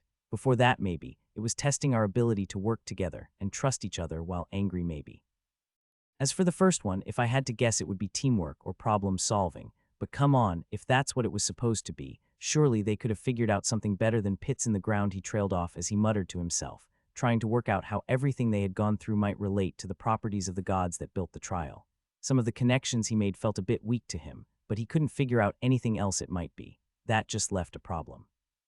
It doesn't really give us any clues about what might be next or how much more we'd have to go through. He sighed. It had already been 5 days, and he had no way of knowing if they were being fast or slow about it. He knew it took between 1 or 2 weeks to finish the trial based on past results, but that didn't really help him. If he assumed that in the past people had done roughly 1 section a day like they were doing, and made it out in 7, then they were almost done. Alternatively, if the ones who made it out in a week somehow managed to finish 2 a day, then they still had over a week to go, which wasn't a fun prospect, especially since he currently wasn't in a good emotional state to keep going immediately. It was getting pretty late anyway, so they decided to make camp for the night as Ben tried to get his thoughts under control. As they sat down and ate, Thera spoke up, breaking his silence. Can I ask about your family? He wasn't expecting it, and he was a little taken by surprise. Sure, but why? I know they're important to you. I guess I just want to know. She told him with a little shrug. She'd never asked before. She could see in his eyes any time they or his homeworld were brought up that the wound was still raw, and she wasn't sure if talking about it would help him currently or not, but she wanted to try. Not only that, but the trial had been showing her how much more there was to discover about her soul friend. It made her want to learn more. It didn't seem like he was any more upset by the question than the trial had already made him. Sure, what do you want to know? Anything, I guess. What were they like? He laid his head back and thought for a bit. What do you say to describe some of the most meaningful people in your life? My brother Mark, the one we just well anyway, he's a ball of energy. My parents had him when I was 9, I think because they were sick of me asking for a sibling. He told her, letting a little chuckle out. Even with a pretty big age difference, we would still play together a lot, different games, and he'd watch me draw. He didn't like to do it himself, though. He's much more sporty than me. I spent a lot of time with the parents cheering him on during whatever sport he'd signed up for in a given year. He always put in his best effort. Sounds like he kept you busy. She said with a small smile beneath her hood. Ha, you have no idea. He always wanted some attention, and as long as I wasn't too busy with school and my own hobbies, I didn't mind. Wish I gave him more time now. He felt regret washing over him, but tried to push it back and move on. As for my parents, well, they were disgustingly in love. I kind of saw a bit of how they would act in your parents, to be honest, and they always insisted we'd all do something as a family at least once a week, so there were a lot of family games nights after school and when they were done work. Were you any good at those? She asked him with a light joking tone. She had a guess. Absolutely not, he laughed. Literally years of playing under my belt, and I only won a handful of times. It was downright embarrassing. You would think parents would let their kid win every now and then, but they were ruthless. Not really sure what else to say. Mom was the main cook of the house except for weekends when Dad took over. Since that was when everyone was free, he'd always try and make a big deal of it and go all out. I really would like to try and replicate a few of the recipes if I can. He thought back to all the meals his parents would make and how the flavors would blend together. I'll try making you some if I can. God knows I'll have to get creative with ingredients though. How does this world have so many races that look similar to humans, and a bunch of monsters that look like powerful versions of creatures from my world, but I haven't seen a single apple? It's nuts, I tell you. Well, if you do, I'd like that. You've already got me to expand my palette with everything you're always trying anyway. For what? He shrugged, talking. Anyway, mind if I sleep first? I'm feeling pretty worn out, and whatever happened when I merged with my copy is still leaving me with a bit of a headache. Of course, go ahead and I'll wake you in a bit. As he got himself sorted for the night, Thera made herself comfortable. As much of a pain as her parents could be, she never doubted they were loving. She couldn't imagine what it would be like if she was never able to see them again. Morning came, and with it more walking. Both of them had the gist of it now at least. Walk for a bit and eventually encounter the next part of the trial. But why can't it all just be back to back, or at least a bit closer together? Ben complained, growing tired of how monotonous it was starting to feel. It's probably to give us a bit of a break between parts as well as places to rest. Besides, would you really want to go through each of those things one after the other until we reach the end? He groaned. No, you're right, that would suck. I just want to get this over with. Perhaps he'd grown a bit too casual with what they had been going through. Now that his mind had expanded, he just couldn't force his every thought to focus entirely on their surroundings. It was too dull. At the same time, he couldn't exactly take his eyes off of it. Sure, Thera was staying vigilant too, but it wasn't like he could leave it all to her. It wouldn't be fair. As a compromise to himself, he picked up a stone and did the same thing he always did on their hunts. Utilizing the more destructive properties of enchanting, he started to carve into it, breaking off chunks to shape it to his desires. It went a bit worse than usual, as he wasn't taking his eyes off the forest, instead relying on his sense of touch and a mental image of what he wanted it to look like to make different things that he ultimately just dropped in the woods once he was done. No point carrying them out with him when he could just make better ones later. Still, it helped the time go by, and like that, an entire day was gone with no sign of the next section in sight. As night began to fall and they set up camp again, Thera was feeling worried. Do you think we did something wrong? The thought had drifted through his head too as the hours progressed. Spending the entire day walking, no sign that they had found their next challenge had put them both on edge, but Ben decided to try and stay positive about it. Maybe we're just nearing the end of it. If we don't see anything for, I'd say, 2 more days, I'd say we start worrying then. That's a fair bit of time we could be wasting, she pointed out, but Ben could only shrug. What else can we do? As far as we know, the next part of the trial could be about being patient and not giving up. That would sort of go along with emotional strength, right? I guess, she said, but she felt doubtful. Still, with nothing else to do, they decided to wait to see what tomorrow held. When Ben woke up for his watch, he did what he always did as Thera slept, worked on his connect with the plant life around, namely the giant trees that littered the area. They were always interesting to interact with. Although none had proven helpful for actually figuring out what to do next, it continued to be a fun experience.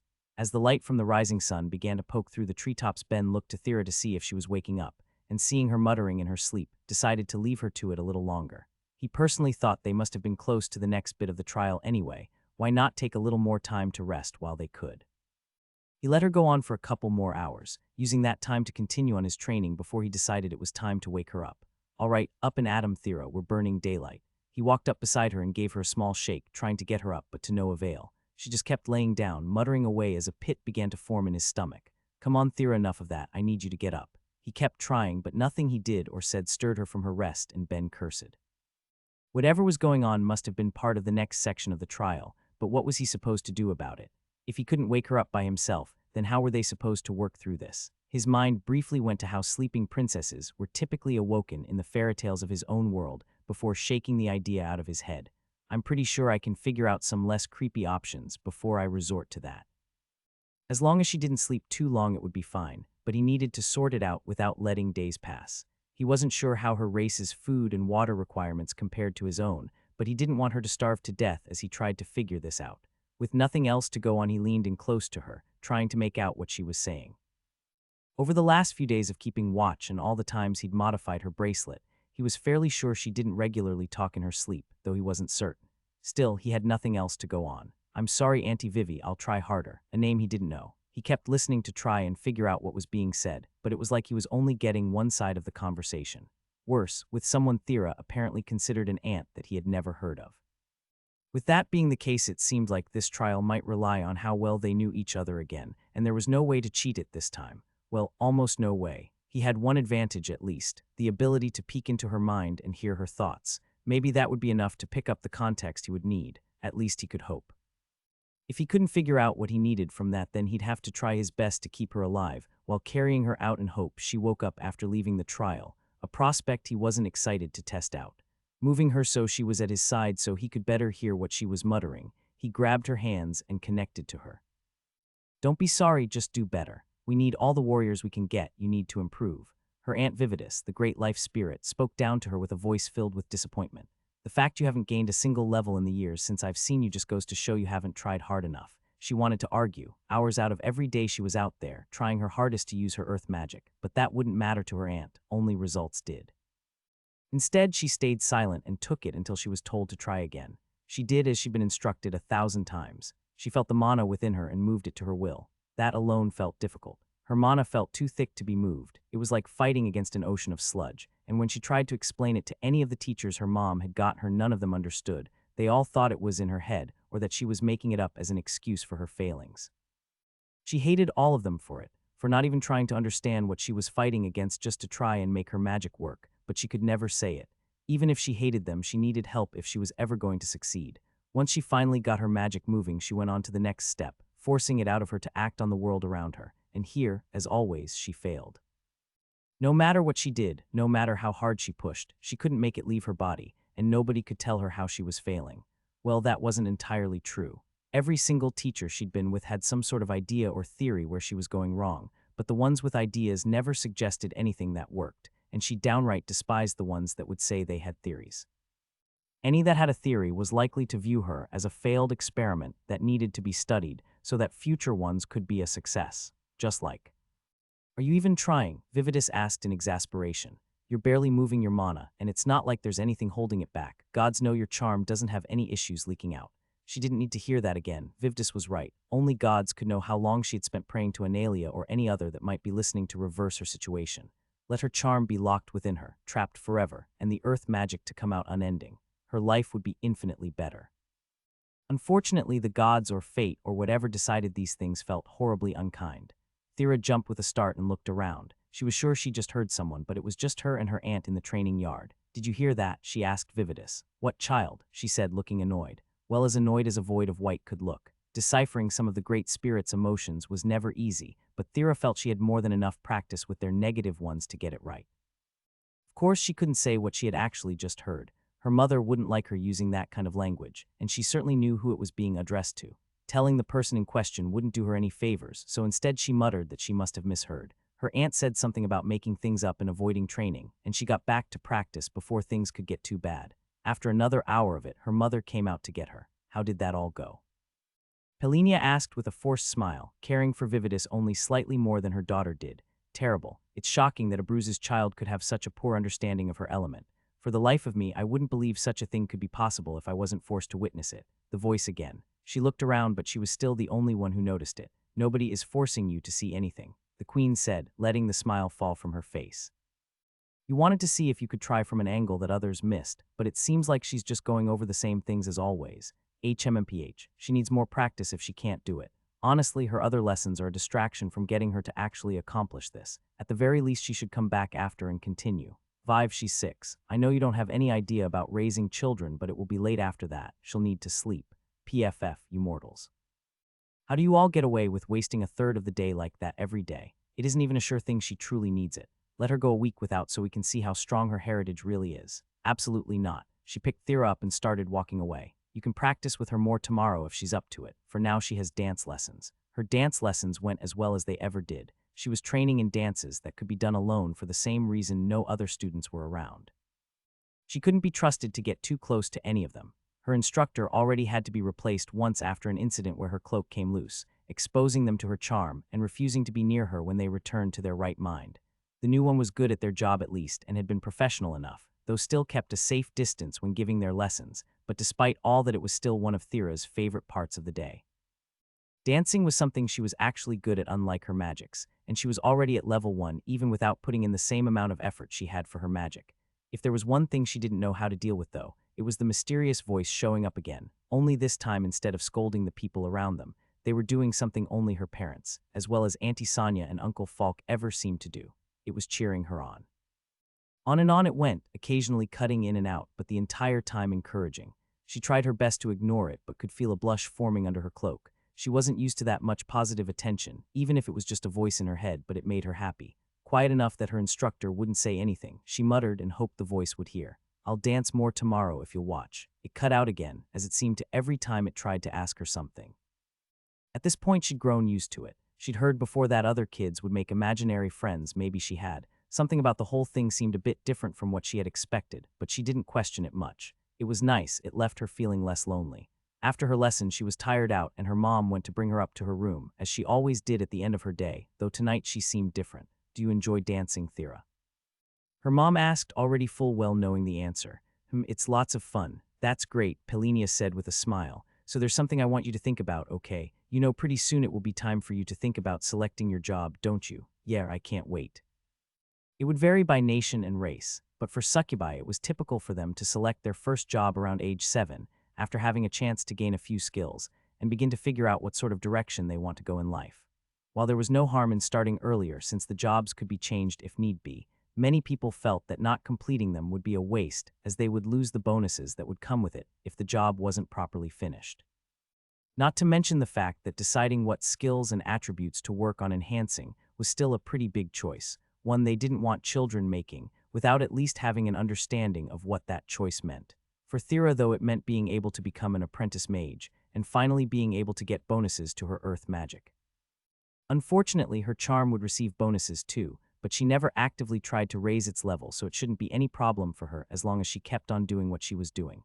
Pelenia, though, had other ideas. "I know you have your heart set on becoming an apprentice mage for your first one, but what would you think of being a beginner dancer instead? Your skill level should allow it, and then you could have a lot of fun all the time." She felt herself freeze. Why would she do that? Her mom knew she wanted to be an apprentice mage since she'd learned about it.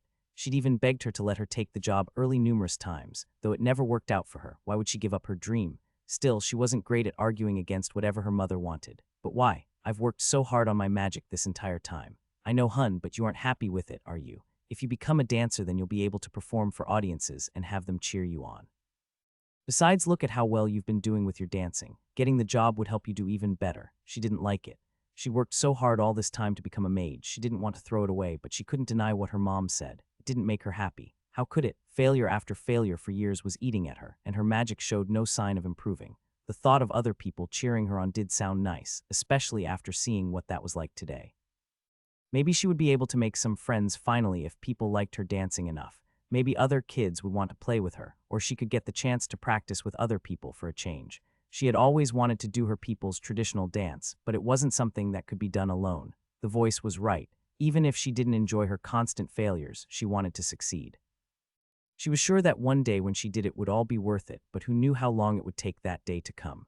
Her mom could see her hesitating and leaned down to give her a kiss on her head. "You don't need to choose immediately, hun. There's still a while until you need to decide. Just promise me you'll think about it, okay?" She gave a small nod. "I promise, Mom." Think about it she did. For hours into the night, the problem swirled around in her head as she was unsure about what to do. She wanted to follow her dream, to become a great mage and fulfill the aspects of her spirit heritage that called out to her. But when she thought about her mom, she could tell how happy it would make her if she became a dancer instead. Maybe it wasn't that her mom wanted her to be a dancer, so much as she wanted her to just be anything other than a mage.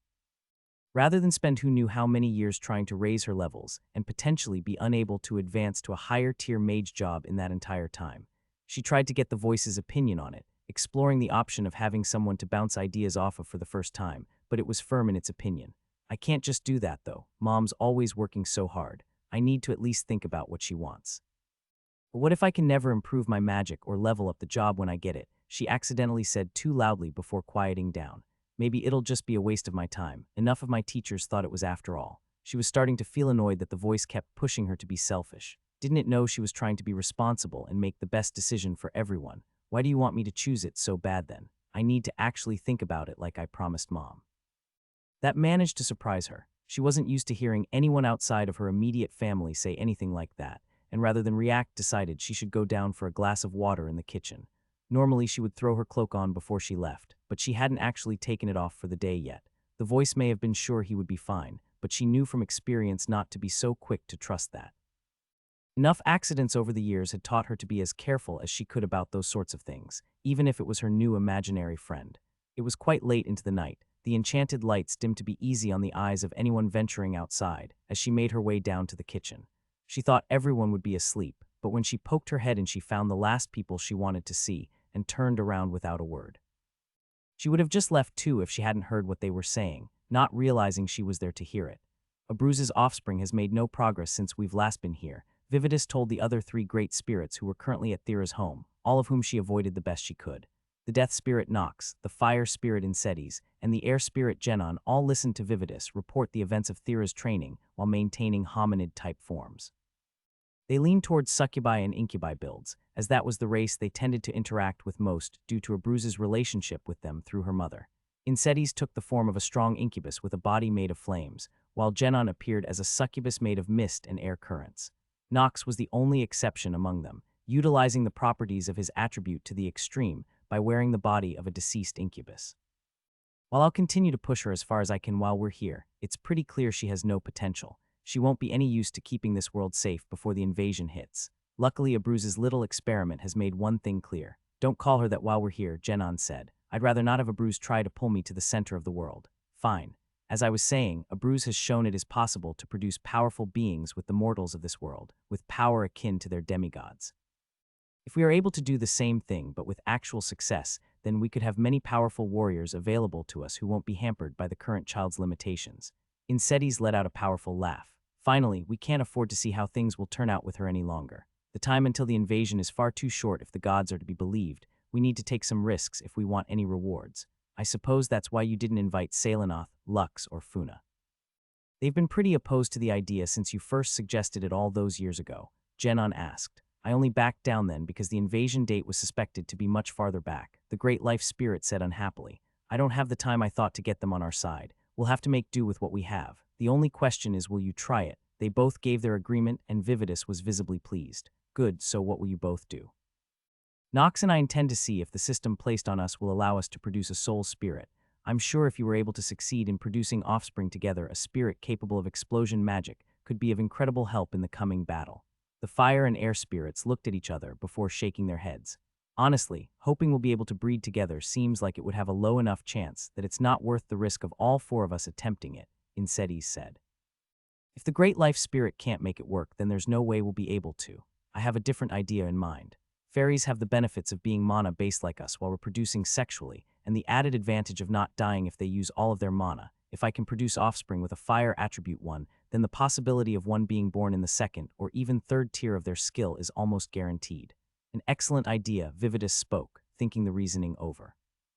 It's true that if Abruz had bred with a race with a proper affinity for earth magic, they might not have been such a disappointment.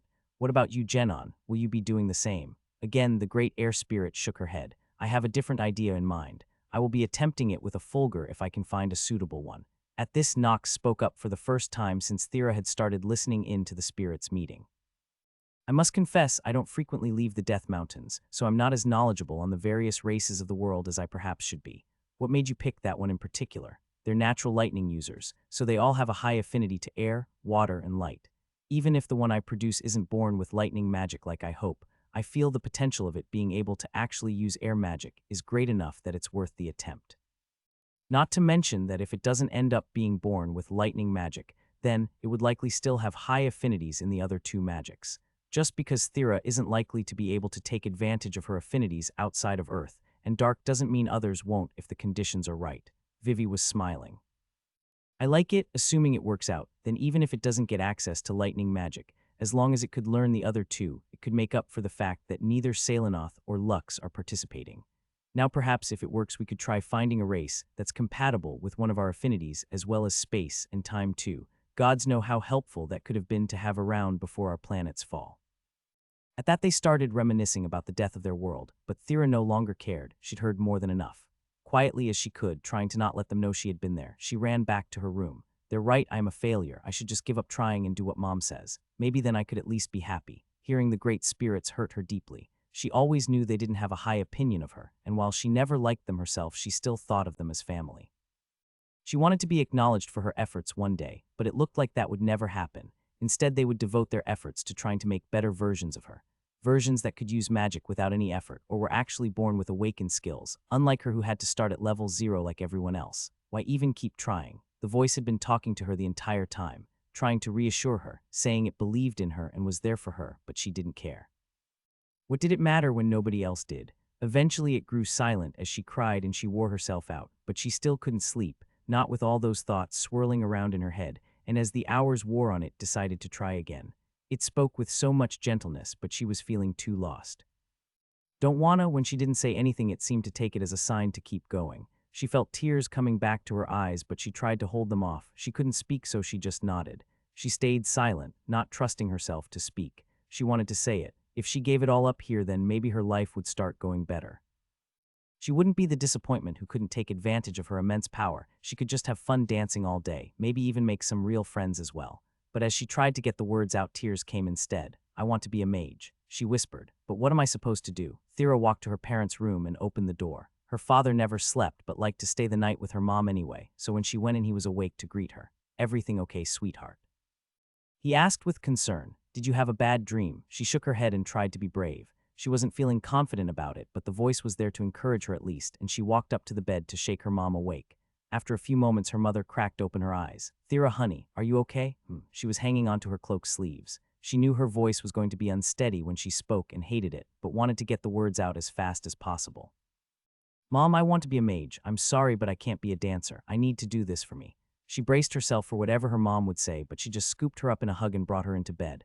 All right, if that's what you think is best for you, then that's what you'll do. Now let's get a bit more sleep. It's still too early. She couldn't believe it. She had expected a fight, or at least for her mom to try and talk her out of it. That had been too easy. At the same time, it lifted a weight from her, though, as she was finally able to get to sleep. As Thera finally came to consciousness, night had just fallen. Thank God you're finally awake, Ben said, filled with relief.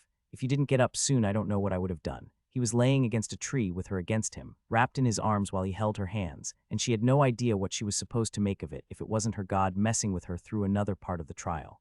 Ben answered with a level of casualness that made her believe it was just him being him. Oh yeah, sorry about that. When you were laying down before, it was a bit hard on my back to crouch down while connected to you and trying to listen to you mutter at the same time.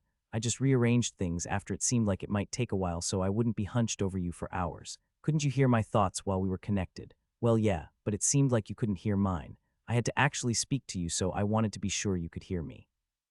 It cut out every attempt I made to ask you to wake up, though. He really didn't seem to think anything of it, and she was too emotionally exhausted to make a big deal about it, instead choosing to stay there for a bit. It was at least a bit more comfortable than the forest floor. So want to talk about any of that? He asked after some silence. How much of it did you hear? Basically everything from when I called your aunt a bitch. Thera couldn't help but laugh remembering it. Regressing to such a younger state had made it hard to enjoy the comment at the time, but looking at it now she couldn't agree more. Of course, he told her in a voice filled with cheer, and you better keep your promise to show me your dancing later. What? When did I promise that? In your dream. You said you'd show me tomorrow, but I'll let you off the hook until we finish the trial. There's no way that counts. I wasn't in my right mind. You can't hold me to that. But you seemed so happy when I complimented you on it, and I want to see how much better you've gotten since then. He teased. HMPH, I'm not that much better. My heart really wasn't in it after I gave up on being a mage, so my leveling slowed down. I only got to 4. Cool, I can't wait to see how much of a difference those levels make then. He told her, not giving in. Has anyone ever told you you're impossible? You and Falk all the time, Myriad too. Not sure why I'm such a sweetheart and all. She laughed and they fell into a comfortable silence for a bit as she felt herself wanting to open up more. They never ended up succeeding, you know. The other great spirits. They never managed to have any children. Oh yeah, I figured as much when you told me you were the only one before. Yeah, I just can't help but wonder what things would be like if they did, you know. Would they have been born like me, without any control of their power, or would they be everything they hoped for, leaving me as the only one that would have these struggles? Even if they didn't work out, none of them would be so dumb as to try it with a race that has a passive magic. You know, there's an expression from my homeworld I'm absolutely terrible at listening to, but fond of nonetheless. Comparison is the thief of joy. I know it can be hard not to compare yourself to the people around you. God knows I shouldn't be the one trying to give this advice, but at the very least don't compare yourself to hypothetical people who don't even exist. You're right, you really need to be working on that yourself. Yeah, I know, but that doesn't mean I'm wrong. No, you're absolutely right on that. It's something I need to try a bit harder on anyway. Just make sure you do too. I'll do my best at least. Anyway, this is nice and all, but I've been awake for like an entire day now. Mind if I get some sleep? He waved it off and laid down. The day had been mentally draining, trying to figure out how to get her to wake up when any pleas on the subject didn't seem to make it through. He was just glad he was able to help. He sent a prayer up to Myriad and let himself drift off to sleep. He rested until the sun rose before they were ready to continue on.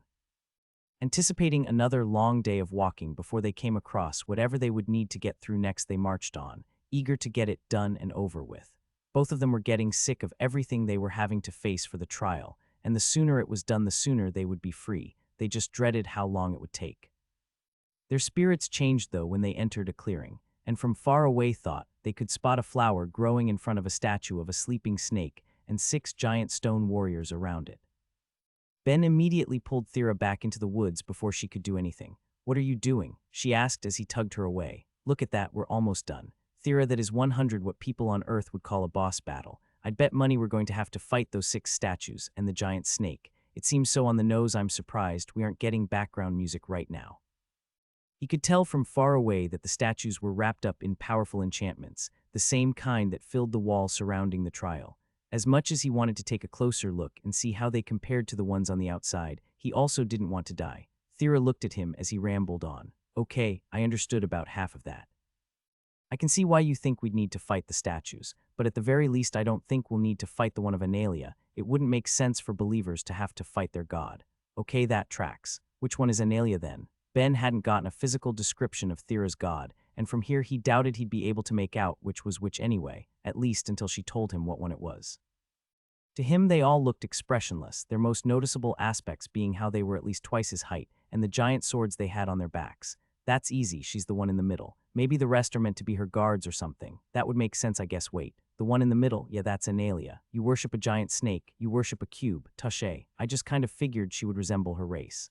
"Why?" she asked him, and as he thought about it, he realized he didn't have a good answer. "I guess I just assumed because most of the gods I can think of from my world had human forms or were at least portrayed as human. Just how many gods does your world have? That's a bit of a loaded question. Let's get back to it after we deal with this. What do you think we should do?" "Well, I don't exactly think we can just attack immediately.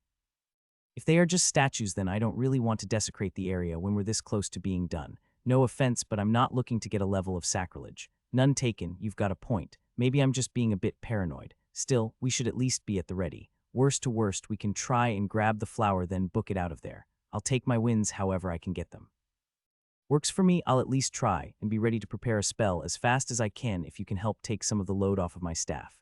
Even with my earth magic level improving, I don't want to risk being without one if we have to fight." "Sounds good to me." He took her hand and connected to her while hanging onto her staff, ready at any moment to start strengthening it as needed and repairing the sacrificial enchantments on it.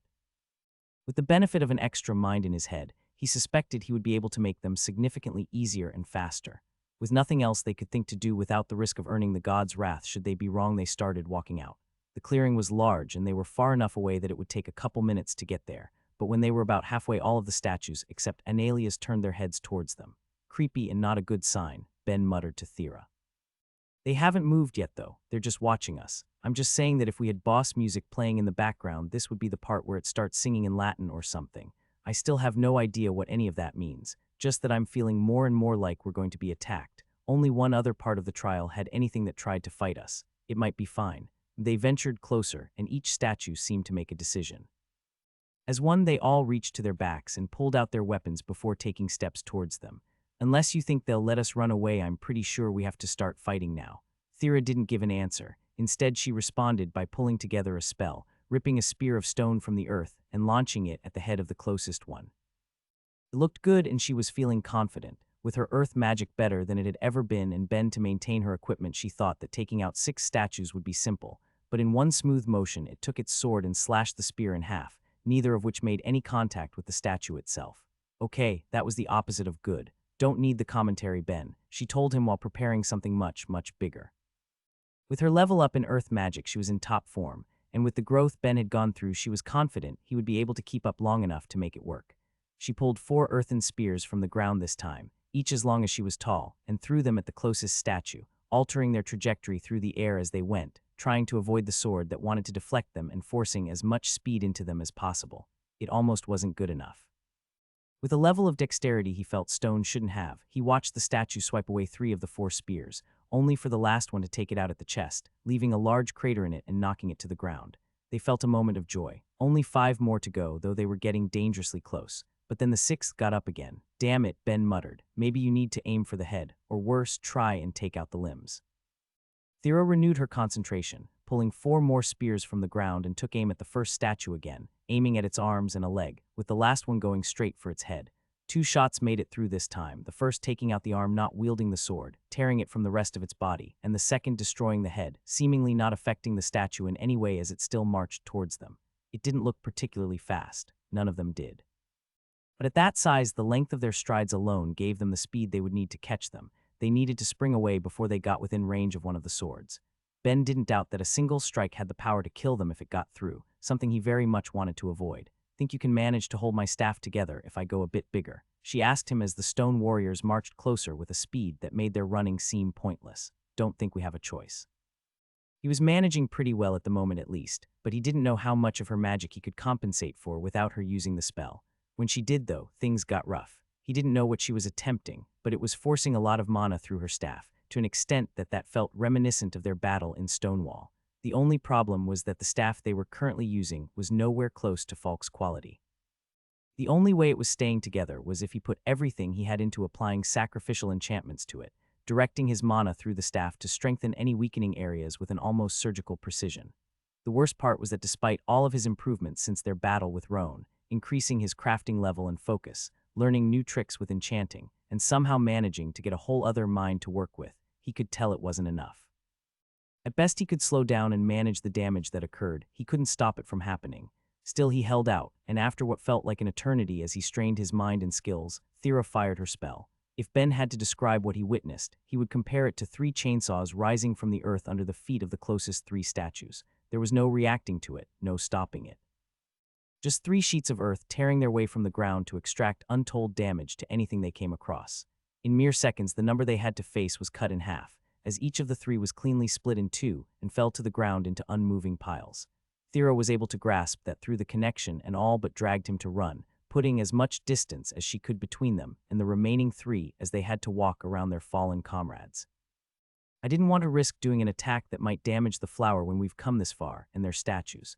It's not like they'll die, so I didn't want to take the chance of them digging themselves out." Makes sense. He hadn't even considered what would happen if they destroyed the flower. What a nightmare it would have been to get this far only to disqualify themselves. "What do you think we should do now? There's no way your staff will be able to handle something that big again."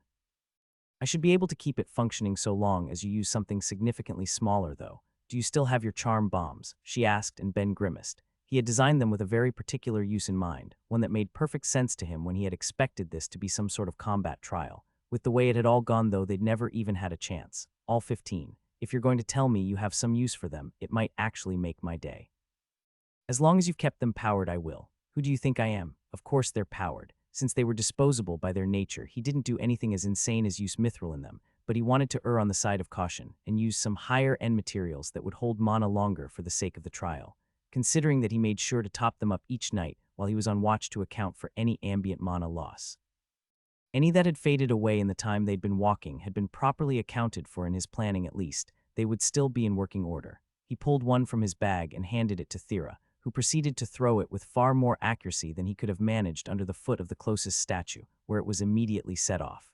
When he first tried to create his charm bombs, he had a particular idea in mind. While charm magic would attract people, it seemed to have slightly different effects on animals, at least depending on the species. Much like how the Alseer ran to attack her the moment it was ensnared by her mana before, any creature that didn't have an emotional capacity to be charmed in a romantic sense would have another sense stimulated: hunger. The principle behind its design was that a creature, once feeling the effects of the magic, would bite down on it, activating the barrier magic within and causing a spherical barrier about a meter across to rapidly expand over the course of a second, and presumably doing heavy damage to the creature, if not killing it outright. As for anything that was capable of the level of sentience that would cause a more normal emotional response in a creature, well, he just hoped it would respond to it by giving it a small love nibble. Of course, exploding a monster's head was the ideal outcome, but he knew it wasn't a perfect solution. there were plenty of ways it could go wrong. Despite that, Thera showed that they could still have their uses in less than ideal situations when the statue placed its weight on it, activating the magic in it and throwing it off balance, causing it to fall to the ground. Rather than attack it while it was down and risk being taken down by the two statues that were still standing, she opted for a different option, running towards the flower with all of her speed and dragging Ben with her along the way. If she could get it, she was confident she could book it out of the trial. Ben would probably want to die of exhaustion after, but it would be better than sticking around to fight when her staff was so close to breaking. She knew she wouldn't be able to take out another 3 of them. Unfortunately, it seemed that was something the stone warriors were desperate to prevent at any cost. For the first time since the fight with them started, they ran, at least the 2 of them that were standing, and blocked their way to the flower, with the closest of the 2 swinging its sword at deadly speeds. There was almost no time to react. Almost. As Ben saw death coming for him and Thera, he managed to get his gauntlet up and activate the enchantment just in the last moment, but the force of the blow sent them both flying back and onto the ground. Ben tried to push himself up before the statues could come for them and had to hold back a scream of pain. The arm he had the brace on, which had already been sliced open by the previous fight's claws, was now undeniably broken.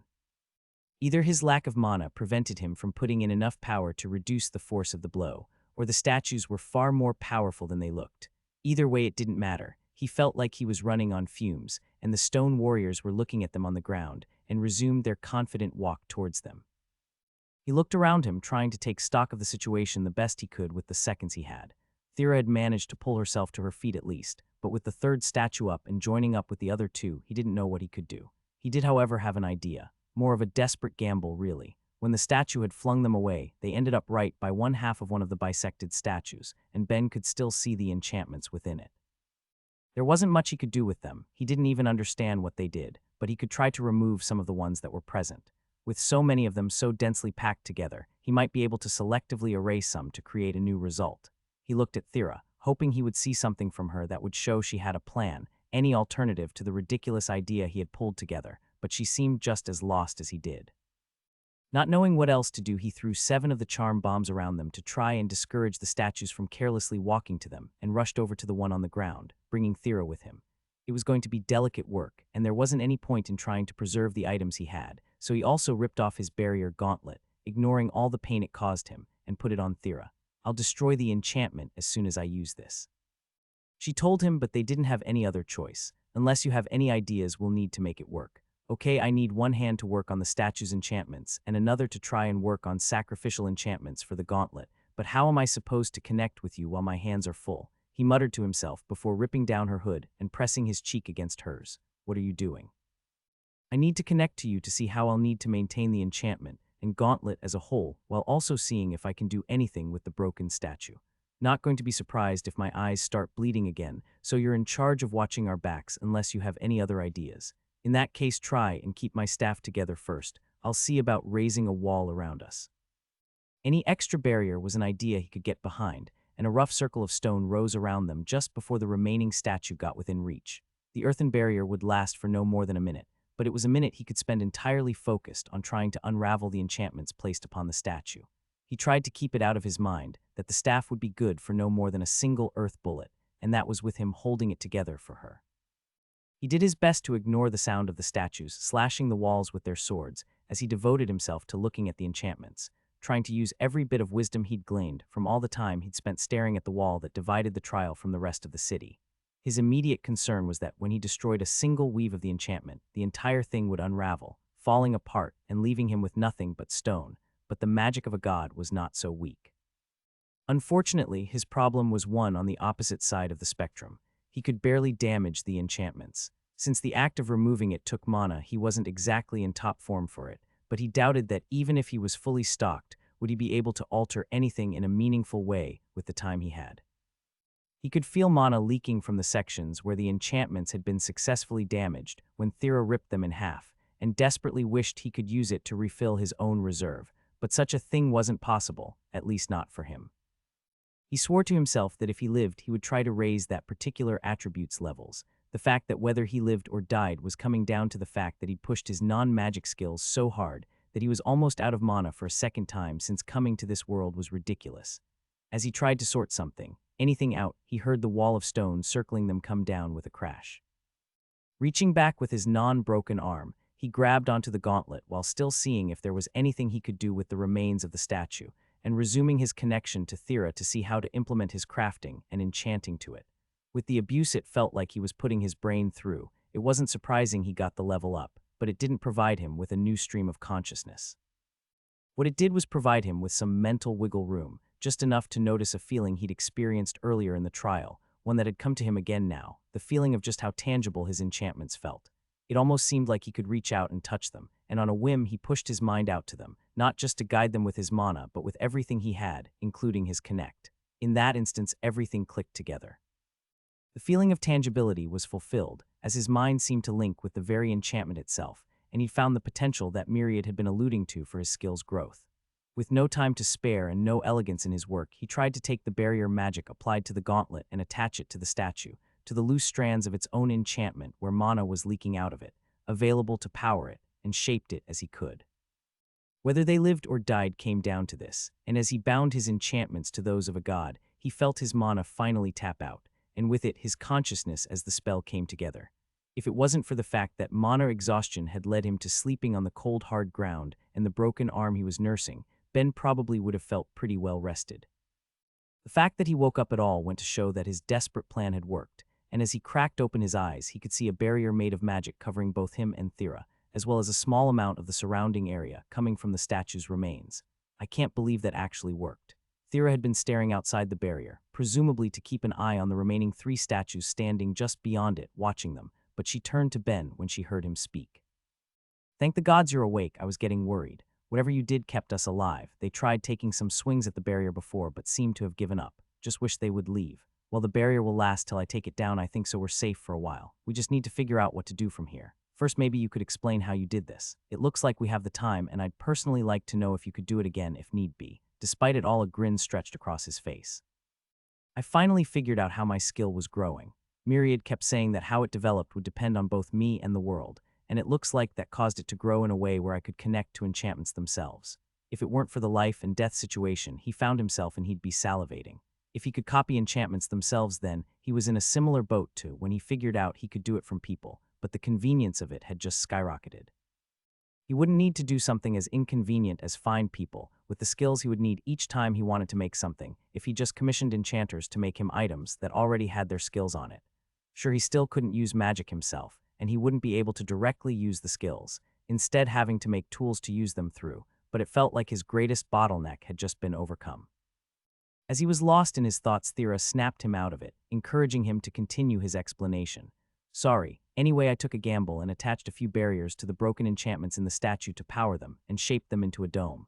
If we hadn't had a power source, we would have been screwed," he told her with a laugh. "I don't really see the humor in the situations, but at least we're safe for a while. What should we do now, though?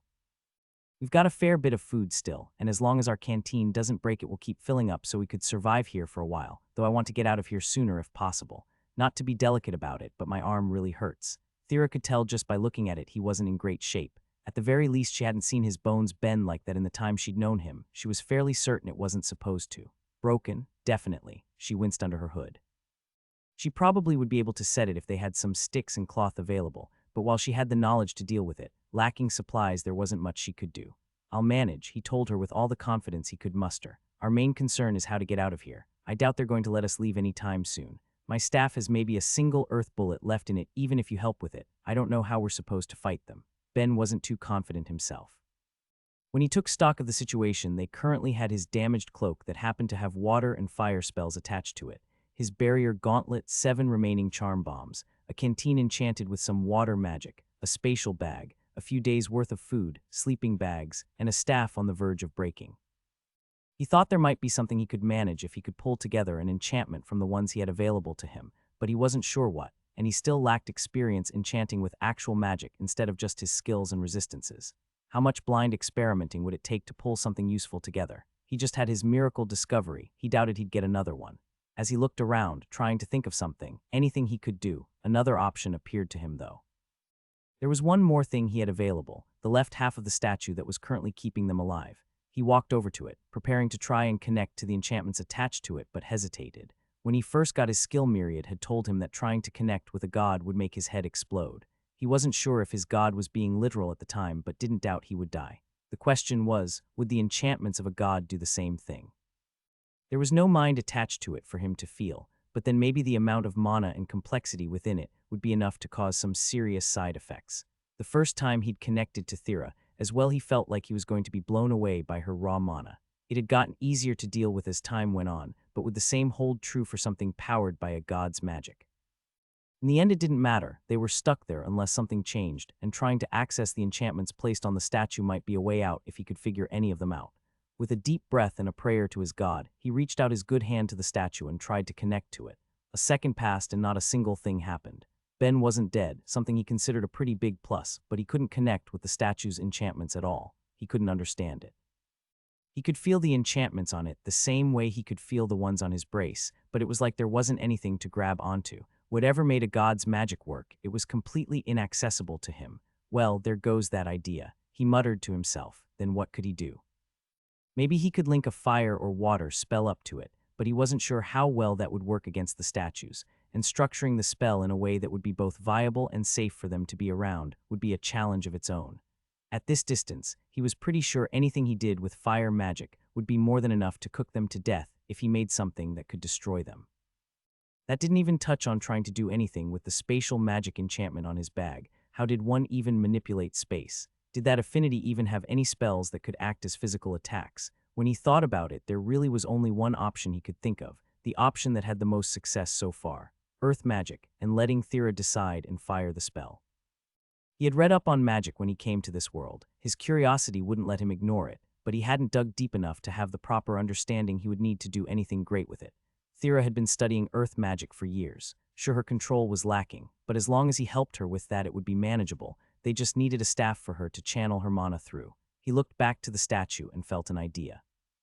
He didn't love it as an option. It was definitely going to mean at least a day or two of grueling work for him if it was even possible, but he would manage it. Thera sat to the side and watched Ben work. For a day and a half, only stopping to eat and foregoing sleep, he had been fiddling with the arm of the statue, driving himself to the brink of mana exhaustion, and only stopping long enough to recover it before going back to work. He had explained his idea to her when he had it. If he could remove the enchantments on the statue's arm, he could apply his own, and Thera could attempt to use it as a makeshift staff. The issue was that the enchantments in no way wanted to come off the statue. He would deplete his mana reserves in the span of a minute or two, then have to wait for around 10 for it to come back. She had offered to try doing it herself, well aware that one of the only things her magic was good for was stripping enchantments from magic tools, despite how much she may not want the particular talent. It probably wouldn't even be that hard for her, but with her vast and uncontrolled power, there was a concern that doing so might accidentally remove the enchants from the entire statue, which happened to be the only thing keeping them both alive at the moment. If that happened, there would be no fixing it. The statues were right outside, waiting for them to get out and be destroyed. That meant they needed to use Ben's more delicate touch. She just wished he would rest properly at least. I'll take a nap when all of the enchantments are off. I wonder if all divine enchantments are this stubborn, or if your god's just a perfectionist. Even after leveling up his enchantment, he still struggled to remove them. The progress was painfully slow. Wouldn't you do the same? God, yes, in a heartbeat. He could only imagine some of the things he would be able to do if he could bind his enchantments to a material that powerfully. He could only sigh as he took in what knowledge he could. Unraveling the ones Analia made had at least given him a chance to examine them in a way that merely looking couldn't match. That, combined with the various improvements to his status during the trial, would make doing the entire thing worth it in the end. Well, mostly. He thought to himself, a bit of anger over seeing his brother like that slipping back into him. Not to mention that all of it would be meaningless if the growth and knowledge he gained was lost if he died there. He shook the thought from his head and put his focus on the task at hand. He would be completing this as efficiently as possible and then getting out of there. Falk's Forge was calling to him, and he wouldn't let a few dumb statues get in the way. Damn it, this is a bit inconvenient, he muttered as he worked, but in the close confines they were currently in, Thera couldn't help but hear him. What's the matter? A minor problem it looks like we'll have to work around. I can't break off the arm.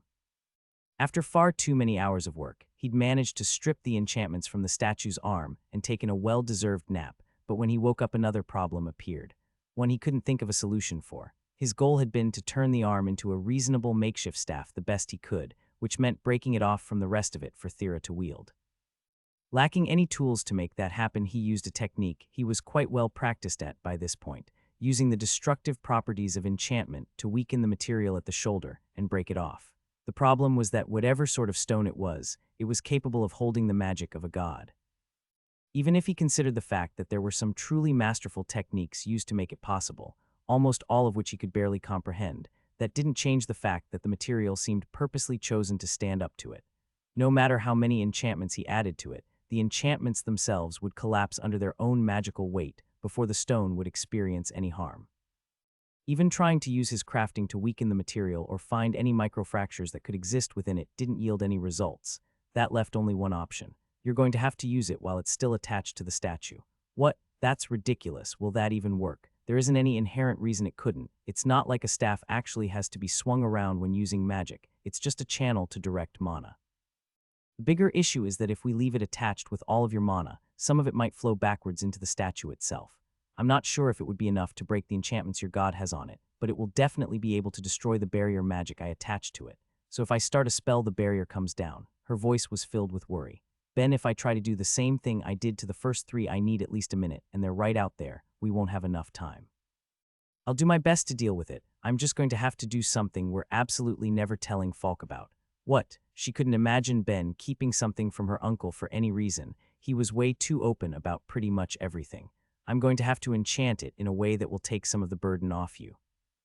Falk had always been clear with him that he shouldn't make items in a way that could affect the development of a person's skills, but that was the only thing he could currently think of to bring down the time for a spell's activation. She let out a breath, having expected much worse. I'm pretty sure in this case he'll understand, you know. It eats at my pride. By doing this, I'm pretty much admitting that I can't make you something proper to use. It's so embarrassing. You're my uncle's student. When we get out of here, explain to him properly so he can guide you for next time. She told him sternly, not able to believe they had to have this talk while her goddess's murder statues were standing outside. She doubted her uncle's resistance to letting her use tools that would delay her ability to level up her skill would apply in a situation where she was about to die. Ah, I know you're right. I just wish I could think of a better way. I don't want to get used to doing this in emergencies, he moped. Okay, come and give me a hand. What can I do? I'm going to use your earth magic to essentially carve channels for your spell to run through on top of my usual layering of resistances. Doing so would act as a guide for her mana, but even though the earth magic enchantment would come from Thera herself and would be low level, it would still ease the burden of her properly using her magic herself. Falk was incredibly against making tools that would do that, even for regular clients, and would reject any special orders that requested it. He would do his best to make tools that matched people's needs without doing it in a way that would reduce their chance of leveling up themselves, and Ben was inclined to agree with the mentality. The fact that he needed to do it now made him feel like he wasn't just failing his teacher, but himself. Still, it would be better to do it and live than not and die. Given the fact that he wouldn't be forging the staff itself while adding enchantments to it, but instead taking a solid piece of stone and adding them on, he would need to take every advantage he could get. He used his usual technique of layering his resistances, now able to create a gradient of them with a maximum of 60.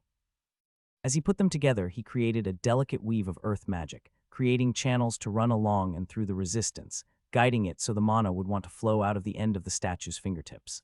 At the base of the shoulder, the area he wanted to separate it from to keep the god's magic and his own hastily made barrier intact, he got to work trying to separate it magically since he couldn't do it physically.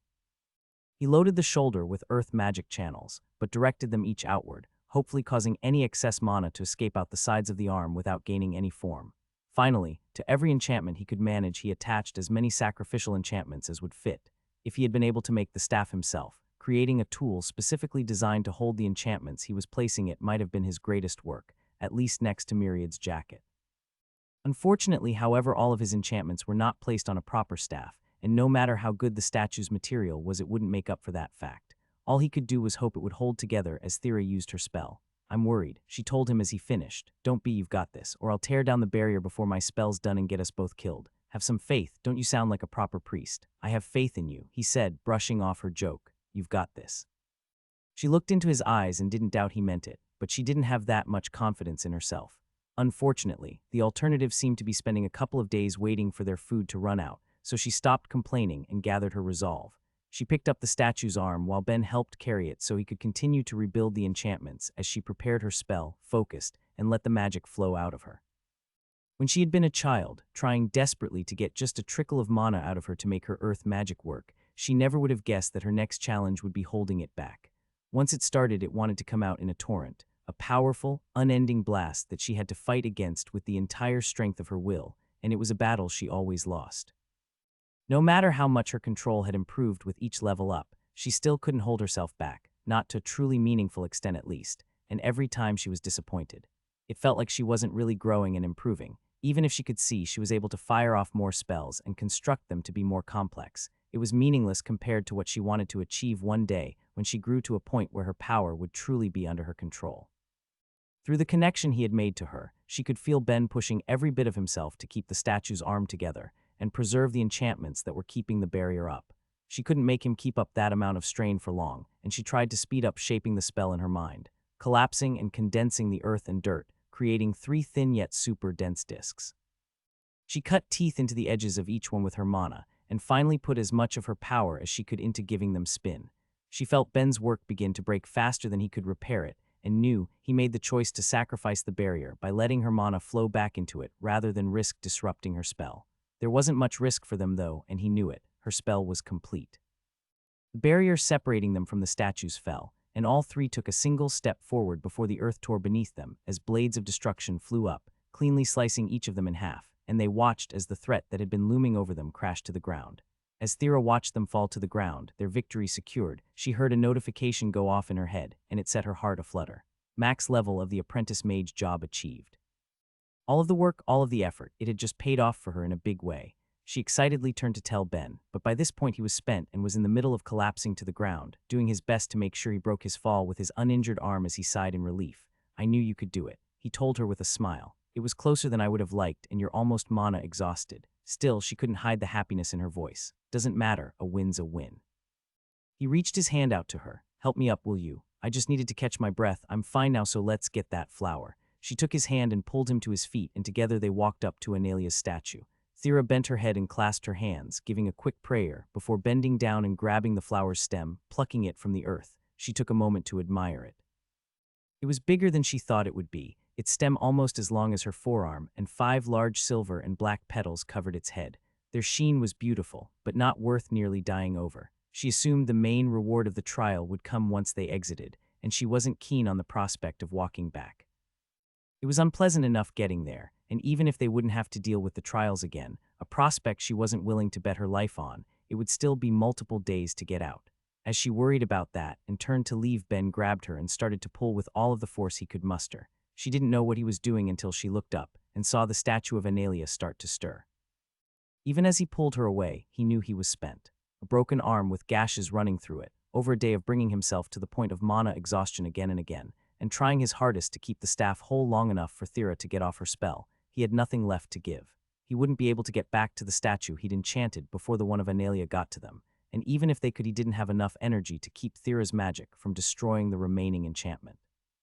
There was only one thing he could do. "Run, Thera. I have an idea, but you have to get out of here now." It was a lie, of course. There was nothing he could still do after everything else. He'd done his best and come up close, but still fallen short in the end. At the very least, he could buy Thera time to escape if she believed him. She had the flower, so her mother shouldn't have any issue with her continuing on trying to be a mage, and with a level up in her magic to go along with it, she would be fine.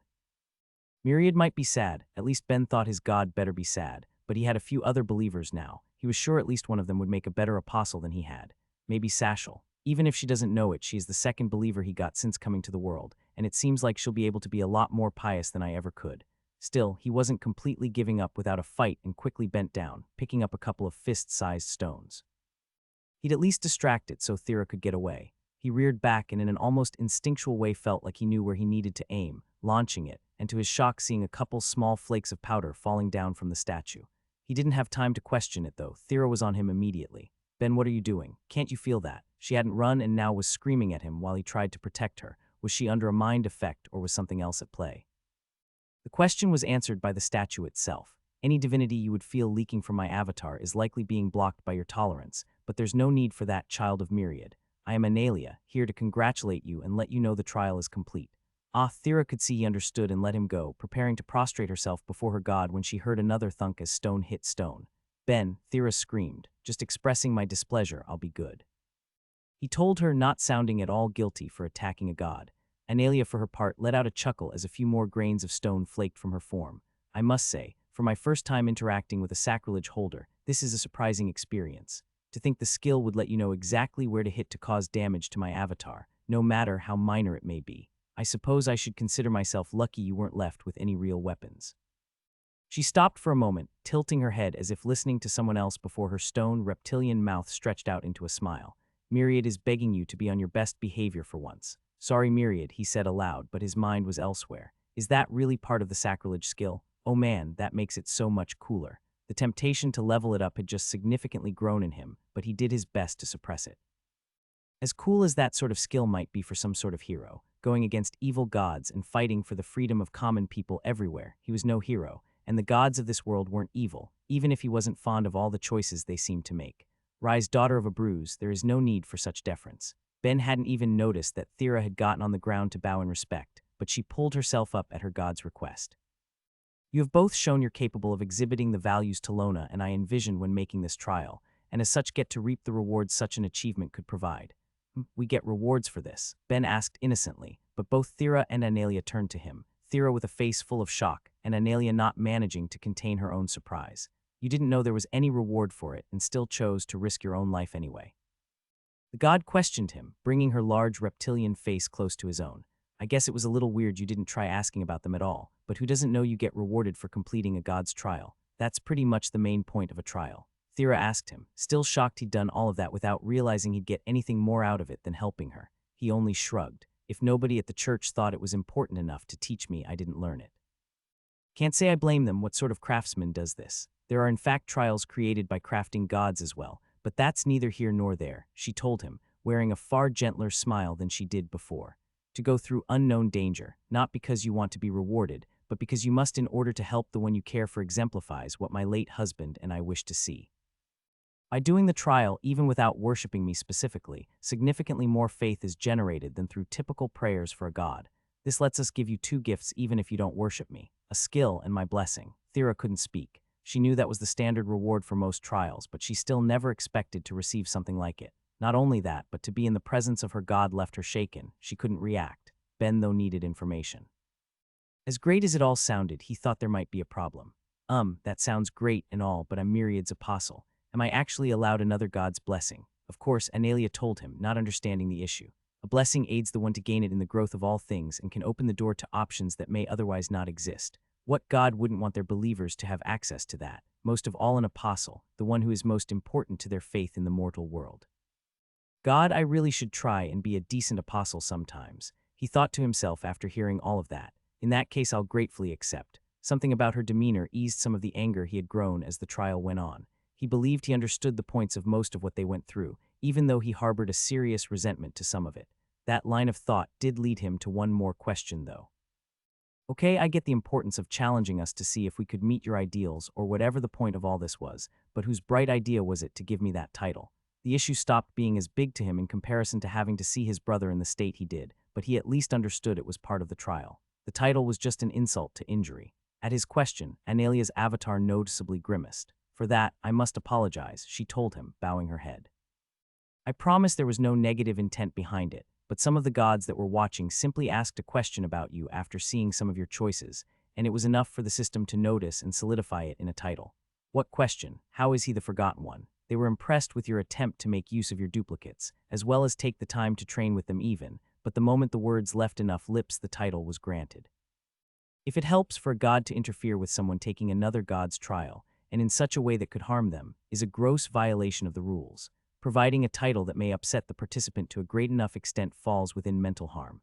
Myriad has been compensated for their thoughtless acts, and when you are out of here, he will pass on reparations to you. Now, unless there's anything else, shall I distribute the rewards? Ben gave a nod, a little shocked to hear that there were actual consequences for the gods who gave him the title, but at least was happy to hear it didn't come from a more negative place. There were worse things than learning some gods were intrigued enough by him to question why he'd been forgotten by the mortals they ruled over. Analia bent her head down to Thera and placed a kiss on her brow. Rather than be excited, though, Thera's mood raised for a second before coming crashing down. Oh. Her spirits only seemed to lift for a moment before they came crashing down. "I am sorry, child. You must have been far closer than I had suspected for one who never attempts to use it." Analia shook her head sadly. "Wait, what happened?" he asked, walking to Thera's side and taking her hand. She didn't speak at that moment, but Analia did for her. "It seems that she was close enough to raising her charm that the application of my blessing pushed the skill over to the next level." "What? Didn't you just tell me that gods aren't supposed to do things that would cause mental harm? What the hell is that then? The power of charm would increase with her level up, which meant the brace he'd made would be less effective. It still wasn't at the point where she could go out wearing it alone, but the fact that the potential for that pushed it back even farther infuriated him. Analia just shook her head. Unfortunately, it seems it was going to happen on its own soon enough. I would guess the span would be in terms of months or weeks. That much power simply wants to grow, whether used with intent or not. It's fine, Ben, she spoke in a voice that showed just how not fine she was. I've always known that a succubi's charm might raise on its own even without being trained at all. I just thought that if it was going to happen to me, it would have happened by now. He could hear the misery in her voice, no matter how much she wanted to suppress it, and he ground his teeth. Making a decision, he pulled her so she was facing him and pulled back her hood to look in her eyes. Ben, what are you doing? Especially now I can't. It doesn't matter, he cut her off, trying not to let the small tears he saw forming in the corners of her eyes get to him. Thera, I promise you, no matter how long it takes, I will figure out a way to suppress your magic. Please be patient and believe in me, I won't let you down. Faced with his sincerity, she couldn't help it. A small smile escaped her and she wiped her eyes. She did believe in him after all. Okay, I know you will.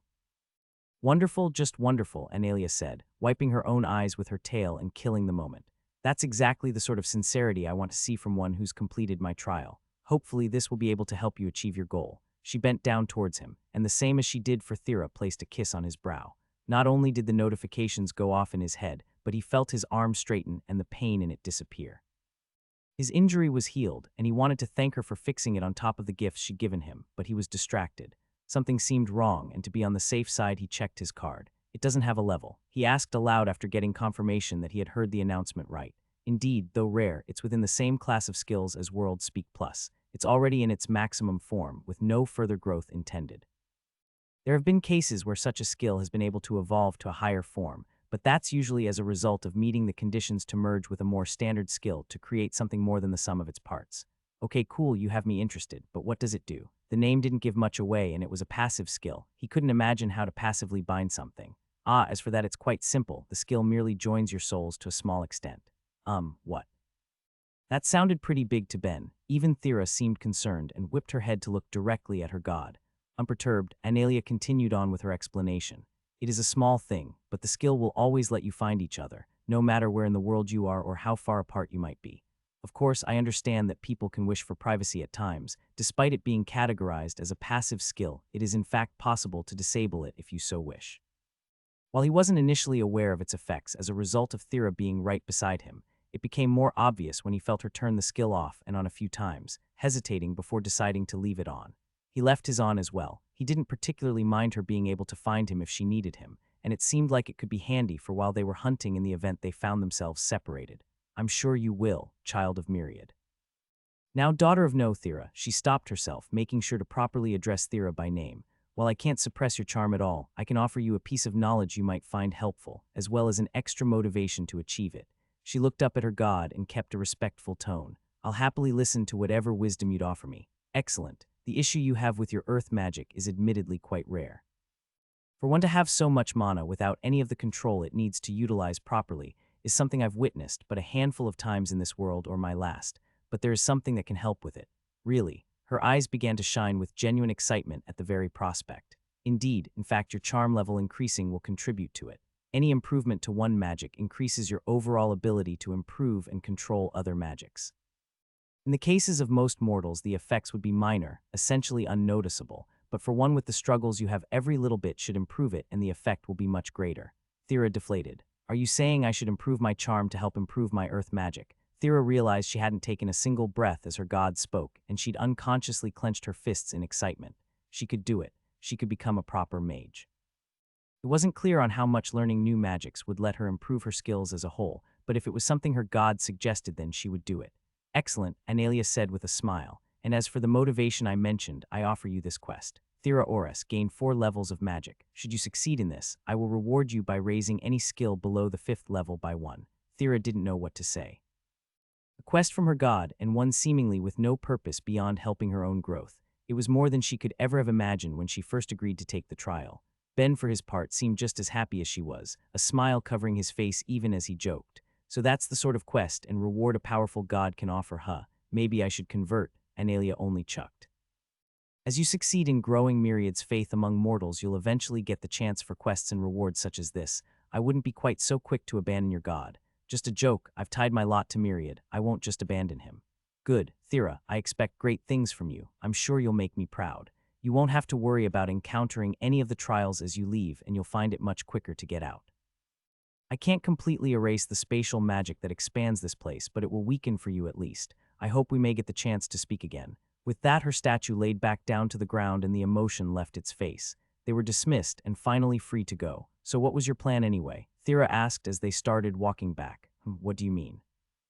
She had been silent when they left Analia, and Ben had assumed she was thinking about how she would complete her quest, but it seemed Thera had something else in mind first. You said you had a plan to take on Analia's avatar. I'm just wondering what you were going to do. Oh, that, he said awkwardly, unsure how honest he should be about it before deciding he didn't like lying to people he cared for. The plan was kind of just making sure you escaped. She stopped in her tracks the moment the words left his mouth. What? It wasn't a question she was asking, but a statement, and one filled with anger. He knew he was in trouble with her and rushed to explain. I was spent and we had no way to attack the thing. I figured I was pretty much guaranteed to die anyway, so you might as well try and escape while I held it off as long as I could. He saw the anger building in her eyes with every word and ended up trailing off, not knowing what would be safe to say.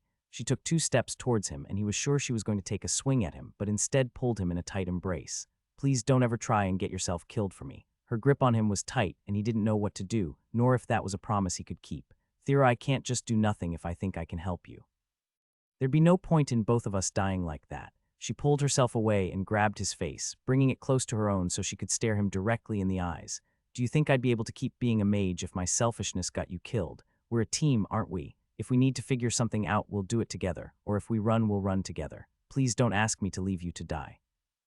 As she spoke, the anger left her voice, replaced by a far deeper sadness, reminding Ben of the lonely little girl he saw during her trial.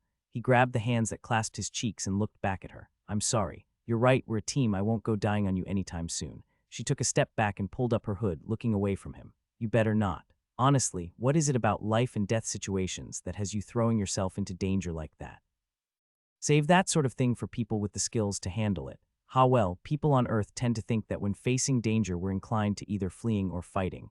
Not sure how true that actually is, but I guess I'm the latter. Well, start choosing to flee. Seriously, she put her head in her hand, finding it difficult to deal with her emotions. Her anger wasn't at him, not truly. She just couldn't stand the thought of making that choice, and that she was weak enough without a staff that he felt like he had to make it. Without connecting with her, he couldn't be sure about the extent of her emotions, but he got the impression she had calmed down at least and resolved to try and make it up to her later. He really didn't want her mad at him for long. He was going to try and talk her into continuing on back when something caught his eye behind him. The figure of a small gray, staring at him for a moment before running back through the trees. It only took Ben a moment to grab Thera's hand and start running after it, his mind flying through possibilities. What, Ben? What's wrong? The exit's the other way. I'm pretty sure there's an emergency this way. If I'm wrong, we'll just head back. He already knew there was some spatial effect on the trial, and he was all but certain one of them was meant to keep participants from meeting up. If not, why even keep them from going through the same section, and why not have more people go at once to take on the final challenge together? But if that really was the case, why had he seen him, and why didn't he say anything? A possibility ran through his mind, and he couldn't leave it be. He pushed himself to run as fast as he could, needing to know if his hunch was correct. It took longer than he expected, and he was only able to catch glimpses of the small alien as he went, but eventually they arrived at the location he was seemingly being led to. On the ground before him was Carly, trapped in a deep slumber with Glob nowhere around. Ben had a sickening feeling in his stomach as he figured out what must have happened, what was happening still, as he and Thera rushed to her. He gave her a quick check over. Alive but definitely asleep, seemingly for at least a couple days as she was trapped in the 5th section of the trial. He picked her up and pulled her onto his back. We have to get her out of here soon. Hopefully she'll wake up when we exit, but even if she doesn't, there will be healers around to keep her alive while we figure something out. But what about Glob? She asked. He must be somewhere nearby. Out of Thera's sight, just behind her as she looked at Ben, the small gray emerged again, gesturing with a thin arm to follow along. I'm pretty sure we'll find him soon. This fucking sucks, she thought to herself as she curled up in her bed, having just finished her lessons with a creature named Funa, the great dark spirit. It had actually gone pretty well, and learning to use her magic had been a welcome distraction, but now here she was, alone with her thoughts again. Whose incredible idea was it to split us all up after the 2nd day? How am I supposed to deal with all of this by myself? The queen and her husband had been genuinely kind, letting her make a home with them and providing some stability to her life, and her teacher was more than accommodating. But when the day was done and she was left to her own thoughts, she couldn't help spiral. How was she supposed to help fight some world-threatening invaders? She had been planning her move for university only a couple weeks before, all prepared to finish high school and start her new life, enjoying a final trip with everyone she spent the last 4 years with, and now here she was, dead. A part of her would wonder if this was all a dream, while another questioned if it was hell. Sure, it seemed kind enough for now, but maybe it was all leading up to whatever monsters would be coming to destroy everything, and taking her false sense of security with them when they did. No one seemed to know what the invaders did to anyone that didn't escape their world, but given the savagery she'd heard from different accounts, as she was being taught, it was undoubtedly bad. Even if all of this was real, wasn't the thought of being brought back to life specifically to go off and die again just too cruel? What sort of gods thought this was a good idea, and where did they get off deciding this on their own without even asking any of them first? A small part of her knew that even if they did ask, she would have chosen to go. It was better than being dead after all, but being given the illusion of choice could have made all the difference to her. What? Who said that? Who's there? She pulled her head from her bed and looked around, trying to find the speaker. The voice said with a sigh, "Wait, are you in my head? Is this Glob? If it is, stay out of my brain, you slimy little jerk, or I'll beat the crap out of you." The only skill she knew her fellow otherworlder had was barrier magic, but it was undoubtable he had one or two more. The thought seemed to cut off, and for a few moments Carly was left in silence. She was still suspicious, not willing to give the mystery voice in her head any trust. In that case, who are you then? It cut off again, longer this time, and when it came back seemed filled with annoyance. You expect me to believe you're my fairy godmother, and who else are you talking to? Is someone else there? It said, not convincingly, but more like it had come to resign itself to the role. She couldn't exactly deny that, given everything else she'd learned in her time there so far, with things only continuing to get weirder.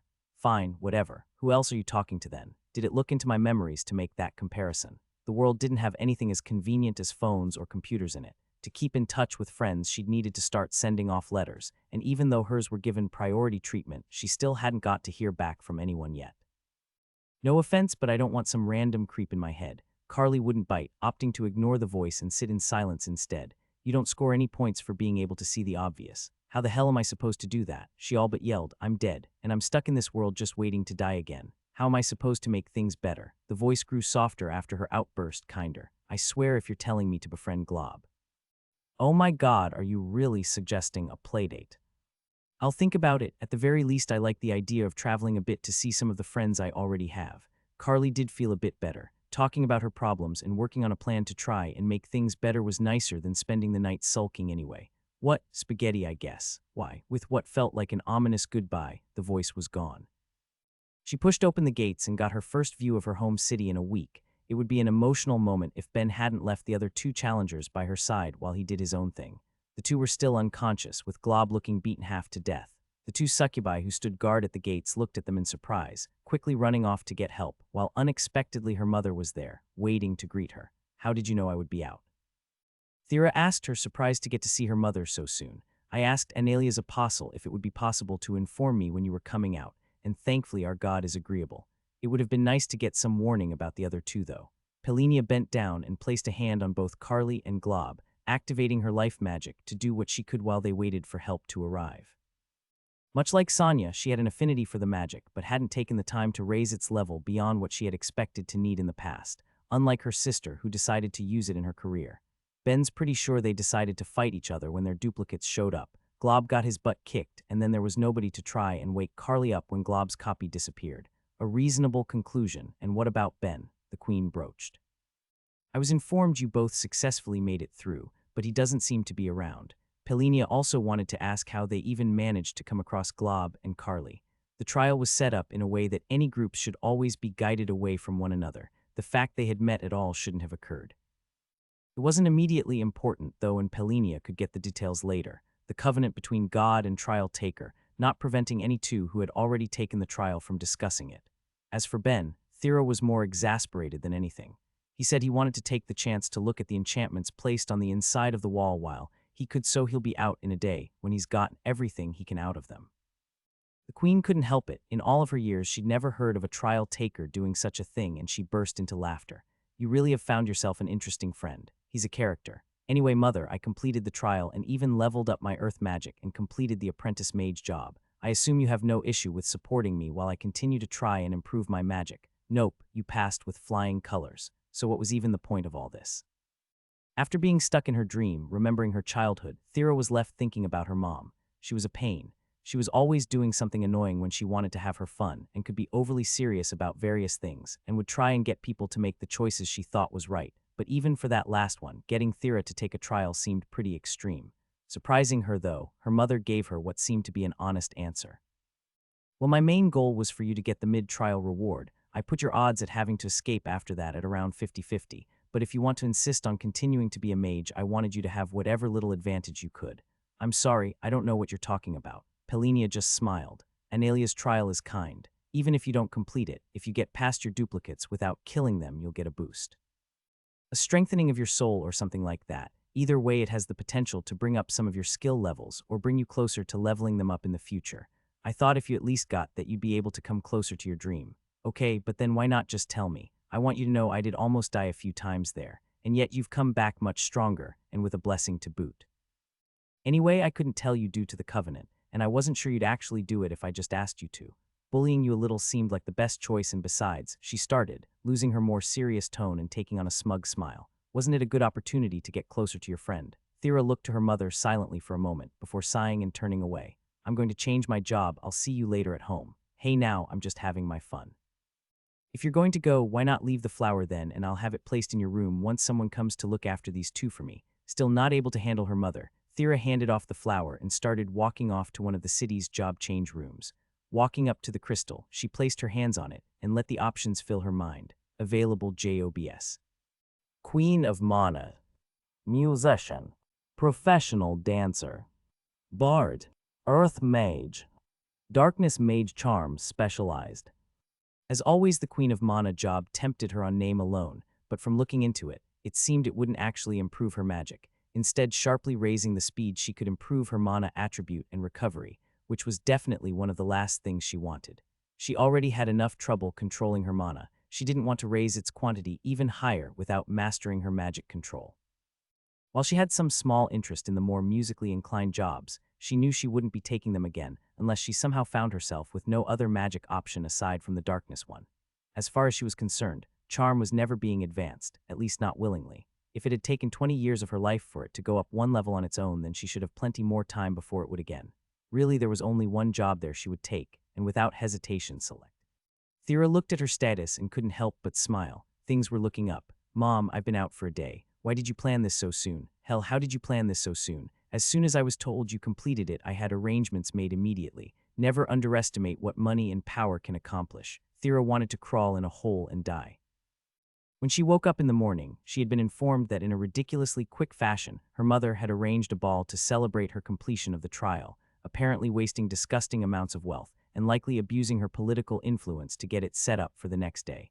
She couldn't help but groan. She always hated these social events, and it sounded like she'd be stuck in this one for the rest of the day. She hadn't even been able to see Ben yet and tell him the good news about becoming an Earth Mage. Still, it was just one day, and it looked like it would make her mother happy. Fine, let me grab my cloak and I'll be right down there. No need for that. Our enchanter has produced well over 100 resistance amulets at his current level for our use, and with your brace we should be fine. My charm increased in the trial, she muttered, not looking at her mother. It was still something she wanted to avoid thinking about, and she hated admitting it. Penelia put a caring hand on her daughter's cheek. It's only a 5% increase, love. That's not much at all. Enough that a resistance amulet won't be able to handle whatever the arm brace can't cover, though. Everyone attending should be high enough in their respective governments that if they don't have the willpower to handle whatever little bit of your charm leaks out, then they really shouldn't be in their posts. It will be fine, and I have some guards to keep an eye on things anyway. I don't know. Tell you what, I'll hang on to your cloak just in case, but I'd love to see the expression on my beautiful daughter's face while she's dressed nicely. At that, her mother stepped out quickly, coming back with a bright white toga. It did look light and lovely, the sort of traditional clothing she didn't have much reason to wear outside of Analia, but enjoyed the few times she did. And as long as my cloak is nearby, and everyone around knows the potential risks, it wouldn't really be that bad, would it? Okay, maybe just this once won't be so bad if everyone knows the risks. She didn't have many opportunities to dress up. She wanted to enjoy them when she could. Excellent, her mother beamed. Throw that on and we'll head down to the ballroom right away. Can't leave everyone waiting. She quickly dressed herself before following her mother down and entering the ballroom. In an already extravagant home, she always thought it was needless. There was no reason her parents couldn't host their government events at an outside venue, and given Thera's disdain for them when she was younger, they often did. Nothing good came from prying eyes sneaking out to see the rest of the house where they might accidentally wander into her. Having said that, though, now that she wasn't hiding herself away in her cloak, it was surprisingly nice to see it so full of life. A band playing in the background and tables full of food, guests from various allied races standing around and mingling, and in the center of it all. "What, mother, what exactly did you do?" "Ah, now, there's the face I wanted to see." Her mother giggled while seeing her daughter's hands covering her face, not quite managing to hide the golden glow of a blush spreading through her cheeks. "Better go over there. He's been standing alone for quite a while waiting for you to get ready."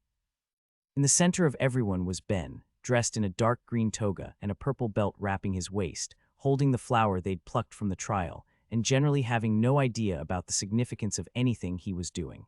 Her mother had definitely tricked him into it, or just as likely gotten one of the maids to do it. As she got closer, his face lit up, and looking like he forgot something for a moment, held the flower out to her, which she hesitantly took, not able to meet his eyes from the moment he lifted it towards her. Even knowing she was being set up, she couldn't hide her embarrassment. Why did she have to do this in front of so many people? What am I saying? Of course she did it, so I'd have to accept. Gods, I can feel myself blushing so hard I'm probably twinkling in the light. This is so embarrassing. She pulled her eyes from the ground to peek up at him, and noticed he looked confused.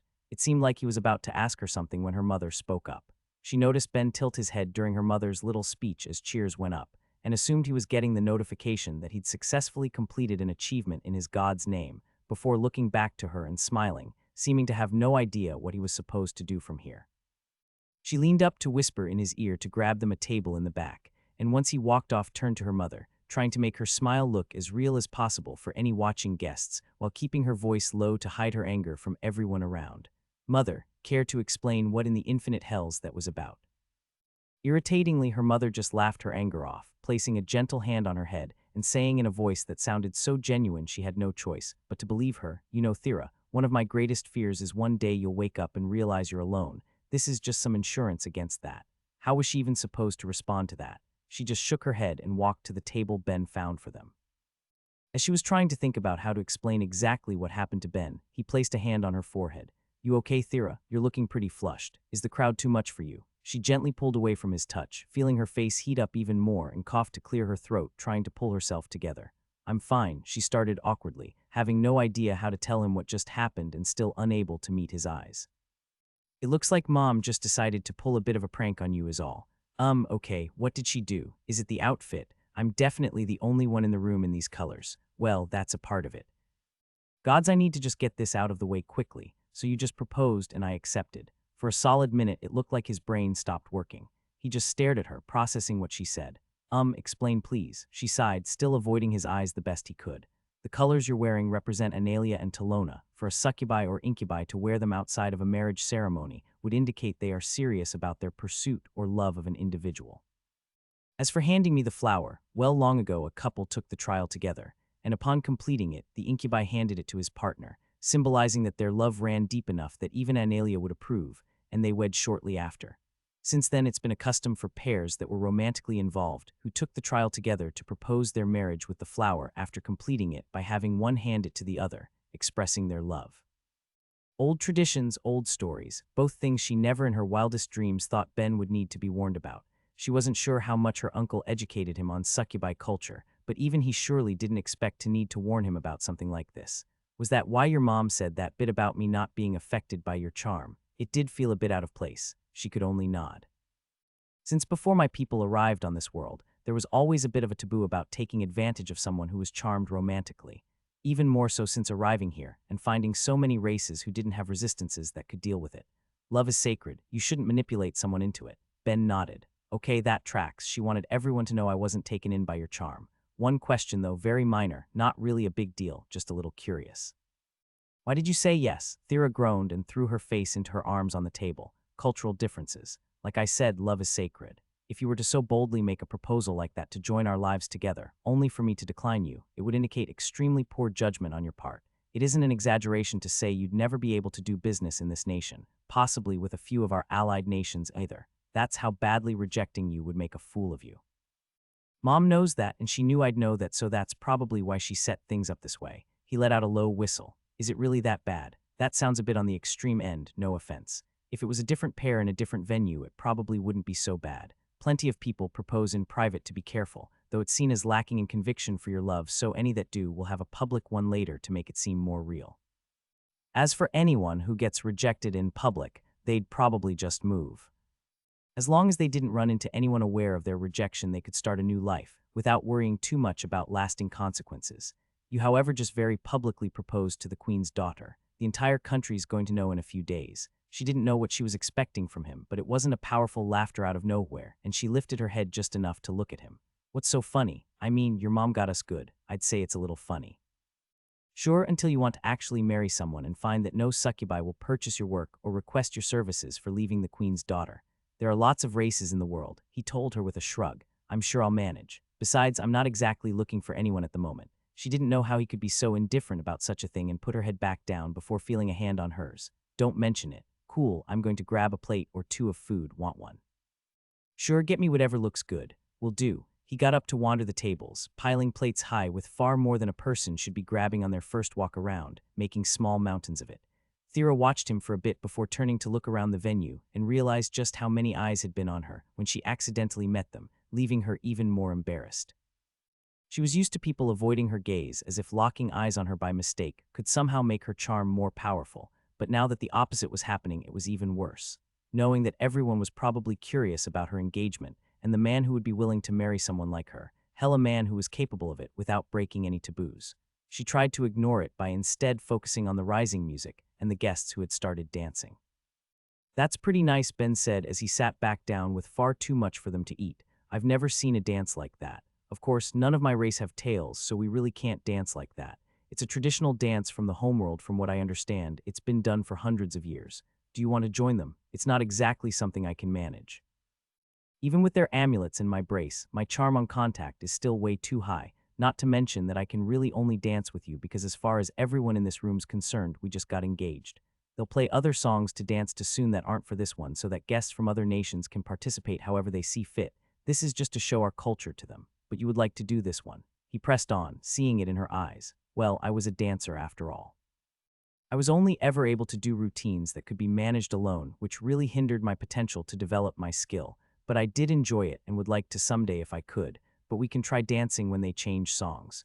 She knew he didn't have the skill, but having a dance partner for the first time was a more exciting prospect than she thought it would be. Aside from learning solo routines, she had at least learned the technique for different dances that needed a partner. She just never put them to practice. He thought for a minute before giving a nod. All right, I'll be back in a second then. Wait, for what? But he was already gone, running towards an incubus she recognized as Glob's teacher and dragged him by the hand towards her parents, who were in the middle of making conversation with some Exorior diplomats she was fairly sure Ben had made braces for. When they saw him approach, they politely spoke for a moment before walking away though, presumably to give him a moment to talk to his future in-laws. She wasn't sure what he said, but she saw her mother run towards the band as her father seemed to do something. I'm seeing things wrong. There's no way Dad just used his magic to materialize Ben another belt. After whatever it was her father did, he grabbed Fiorella's hand, as well as whatever it was that now clung to his waist, before walking back, keeping an eye on the dancers the entire time. Okay, I'll give. What is that? She asked, seeing a carefully twined together length of what looked like a metallic rope, the weave of it making it seem more flexible than a typical length of chain should be. Mithril tail. Come on, let's dance. Wait, I'm sorry, what do you mean a mithril tail? I'm the only one you can dance with, and you seem to want to do this one, so come on, your mom's having them play the song again. Also, fair warning, I'm not sure how long I'll be able to go for. I had to do a pretty quick and sloppy job getting these enchantments on rather than figure out the best way to apply them, and creating small barriers throughout the tail to move with my mind is going to be pretty draining, even with the mithril taking most of the burden to power it. Without waiting for her answer, he took her hand and led her to the dance floor, held onto her wrists as the other dancers were, before running Mana through his artificial tail to intertwine it with her own. You've never seen this dance before and definitely don't have the skill. How exactly do you plan on making this work? Oh, I'm going to be terrible, but don't underestimate a guy who grew an extra mind, he told her with cheer. I was using both to see if I could quickly memorize the steps, and now one's going to be focused on making my feet move right while the other's managing the tail. Come on, let's give it a go. He started dancing, leading her to follow his steps. From a professional standpoint, she confidently judged him as terrible. His movements were jerky and awkward, and it seemed like he was having trouble controlling how his limbs moved. The tail she tried to be more generous about, seeing as how it was his first time attempting to use one, but if she was watching from the side she would have pegged him as being at the 0th level in the skill tops. With herself sitting at level 4, it was nothing to write home about. And yet, despite all that, it was perhaps some of the most fun she'd ever had dancing. She did her best to compensate for his clumsy moves, trying to make him appear a bit more graceful than she could tell he was, and worked to bring the best out of the dance she could. Her heart was beating in excitement as she did what she'd always wanted to try as a dancer, having a partner. "How am I doing?" "Terrible," she laughed. "Do people in your world even dance?" "I mean, professionals would definitely have some complex dance routines, but the most I'd ever do was whatever my high school set up. If the right song comes on, I'll show you how." "Ha, sure, sounds like fun." They continued on for a little while longer before Ben began running low enough on mana that he had to sit down. "Oof, may have pushed a little longer than I should have. That was entertaining, though." "It was," she agreed, still feeling a smile on her face and briefly forgetting about the craziness that led up to it. She saw her mother and father in the back, looking pretty emotional, and ignored them in favor of eating some of the food Ben grabbed earlier, at least until a slower song came on that seemed to match his tastes. He grabbed her hand again, leading her back to the dance floor, and instructed her on what to do. "Just put your hands on my shoulders." She did as he asked. "Okay, now where do you think you're touching?" "Your hands on my shoulders, mine on your hips. At least that's how I was taught." "If you're uncomfortable, we can stop." "No, it's fine, it was just a little unexpected." She was aware of dances with this sort of arrangement at least. She just never expected to participate in anything like that, and finding herself pressed so close to him made her remember her mother's comment about him having nice muscles when they first arrived. He certainly seemed sturdier than he looked. Shaking her head, not wanting any weird thought to invade, she looked up at him. "So what do we do now?" "We just move to the music," he told her, gently swaying back and forth. "Wait, that's it, you call this dancing? There's no technique, not to mention how close we are. Dancing should be accessible to anyone, even if they're lacking formal training. This is how we do it when you don't know how. Besides that, it's fun. It's nice being close to people. Once I get your charm under control, you'll be able to dance as much as you want with people who actually know what they're doing." "Not likely. I'm not going back to doing it professionally, and it would still be hard to find a dance partner when people think we're engaged. Well, I mean, we'll have to set the record straight someday." "Ignoring my prospects, I'm sure you'd want to find someone eventually too. That isn't exactly in the cards for me." "Why not? You're a beautiful girl. I get you can't be romantically involved with anyone you've charmed for cultural, and well, I guess ethical reasons. But if you get it under control, you should be able to find someone nice if you want." She pushed aside being called beautiful for the moment, and instead thought about how to answer him. It was an issue she had complicated feelings about, but knew it would come up one day, one way or another.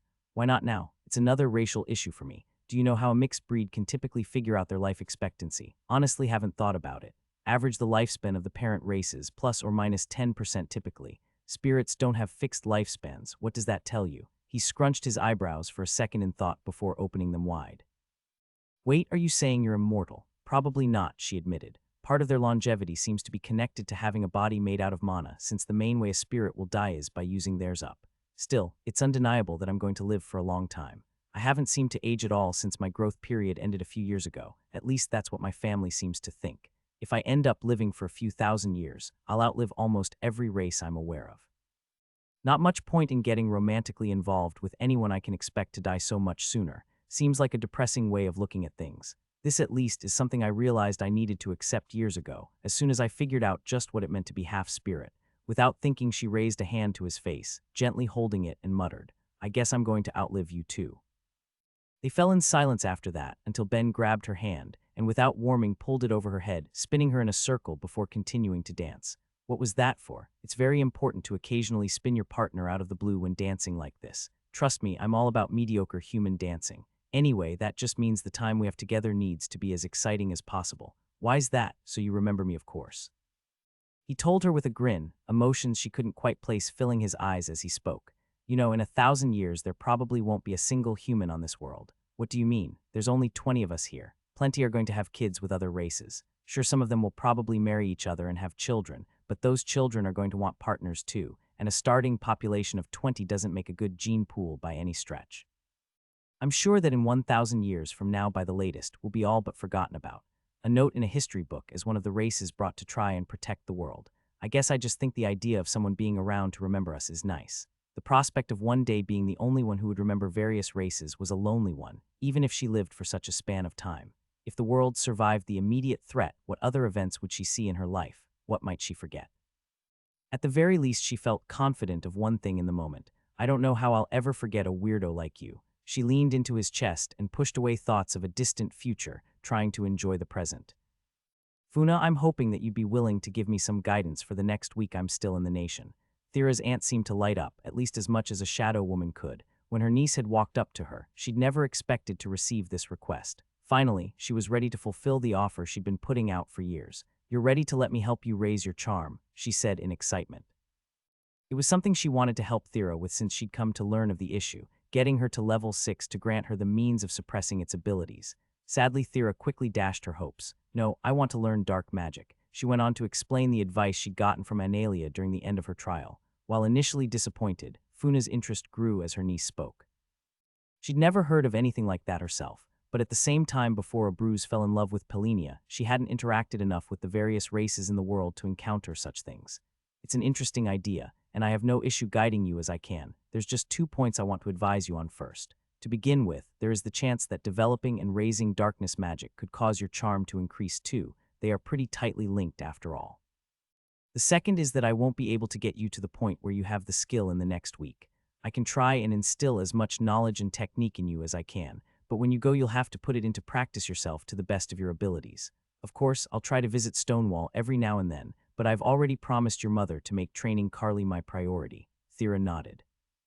Don't worry, I don't have any illusions about this being easy. You know how long it took me to level earth magic after all. As for my charm, well, I'm hoping that as long as I only get up to level 1 or 2 in dark magic, it won't speed up my next level of charm too much. I only just got another during the trial. If it speeds me up by a couple of years, then hopefully I'll have a solution by then. She decided to put her faith in Ben figuring it out like he promised he would. So long as he could come up with a solution in the next 20 years, then it probably wouldn't be an issue. And remembering the look in his eyes, she knew he didn't intend for it to take so long. Thinking on how seriously he promised her, as well as the situation her mom had caused with the stunt she had pulled the previous night, left Thira feeling complicated, and she was a little glad he was too busy to join her for her talk with her aunt. Hopefully, things would feel more normal to her by dinner. All right then, Funa said, pulling her from her thoughts. If that's the case, then let's get started. First things first, we'll need to work on your dark mana. What do you mean? I'm pretty sure I'm able to use dark mana fine. That's kind of my main problem. The dark mana you have is automatically being wrapped in charm, causing it to radiate out of you. If you could see the mana as clear as I do, you'd look like a star. First things first, you'll need to get a hold of your mana either before it gets its charm or remove it after. Neither option is better than the other, and once you get the hang of it, you'll be doing both soon enough. Okay, sounds good. Thira sat down and tried to do both options, neither feeling like it was working but knowing she would need practice to get it. As she did her best, her aunt continued talking. Whether you get it or not, you'll also need to think about what sort of darkness spell you want to form.